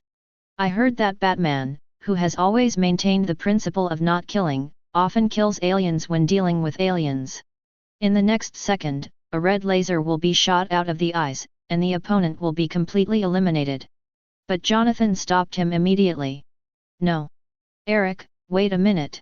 I've asked Chloe to investigate her identity. Maybe she, like Coach Watt, is an Earthling affected by meteorites. Before he could finish speaking, a strong light suddenly hit Kara. Everyone who was illuminated by the strong beam could not open their eyes. After everyone got used to the strong light, they opened their eyes and found that Kara, who was lying on the ground, had disappeared. Jonathan looked at Eric and Clark with shocked eyes. What happened? Maybe Joel did it. Eric said thoughtfully. The strong light just now, even I can't get close to it. Are you unwilling to hide behind your back? Are you going to take action? Very good. Since you dare to show your claws, you must be prepared to be bitten. Jonathan looked at Eric. I don't know why the younger son mentioned Joel with a hateful expression. If Carla is right, Joel is his biological father. Compared to Clark's yearning for his biological father, Eric has a hostile attitude. Even if they are brothers, are there obvious differences in their attitude towards their father? On the other side, Clark stared at the position where Kara was lying, with mixed feelings. Town Medical Center. Courtney woke up from a drowsy and painful feeling, and what she saw was a beautiful doctor with long legs standing in front of her. Are you awake? Miss Courtney. Where am I? Doctor. She looked around and asked the doctor. At the same time, she raised her arm, only to find that her arm was already bound with bandages, and she felt excruciating pain if she wanted to move. Smallville Township Medical Center. Your injuries were not minor in the car accident. Fortunately, you didn't hurt your internal organs. You can almost heal in 2 or 3 months. By the way, you can call me Dr. Helen. Helen smiled at Courtney. Shaking her head, Courtney was about to say something when the door of the ward was pushed open and her stepfather Pat walked in. Looking at his gloomy face, there should be no good mood. Pat. I am here. Pat walked over to Courtney's bed. Courtney, it's all right, everything is fine. Although his face was a little ugly, he still squeezed out a smile to comfort his daughter. Sorry, I messed up everything. Courtney apologized to Pat with a frustrated expression. I even killed Rick. As if she had found someone to confide in, Courtney hugged her stepfather and said with a more sobbing voice, I didn't want to do that. At first I asked Beth, Midnight Doctor, and Yolanda, Wildcat, to return the equipment to me, but they rejected me and insisted on being here. If I can convince them, maybe Rick, Shisia, won't die. There is one thing I have to tell you. Pat hesitated and said, actually, Shisia didn't die. The hourglass hanging on his chest saved it, but... Before Courtney was happy, Pat added, he's not seriously injured, he's still being rescued, and the hourglass is broken. Hourglass. Courtney showed a sad expression, that hourglass was everything to Rick. It was a relic left to him by his father. He used it to gain power and then search for the murderer of his father.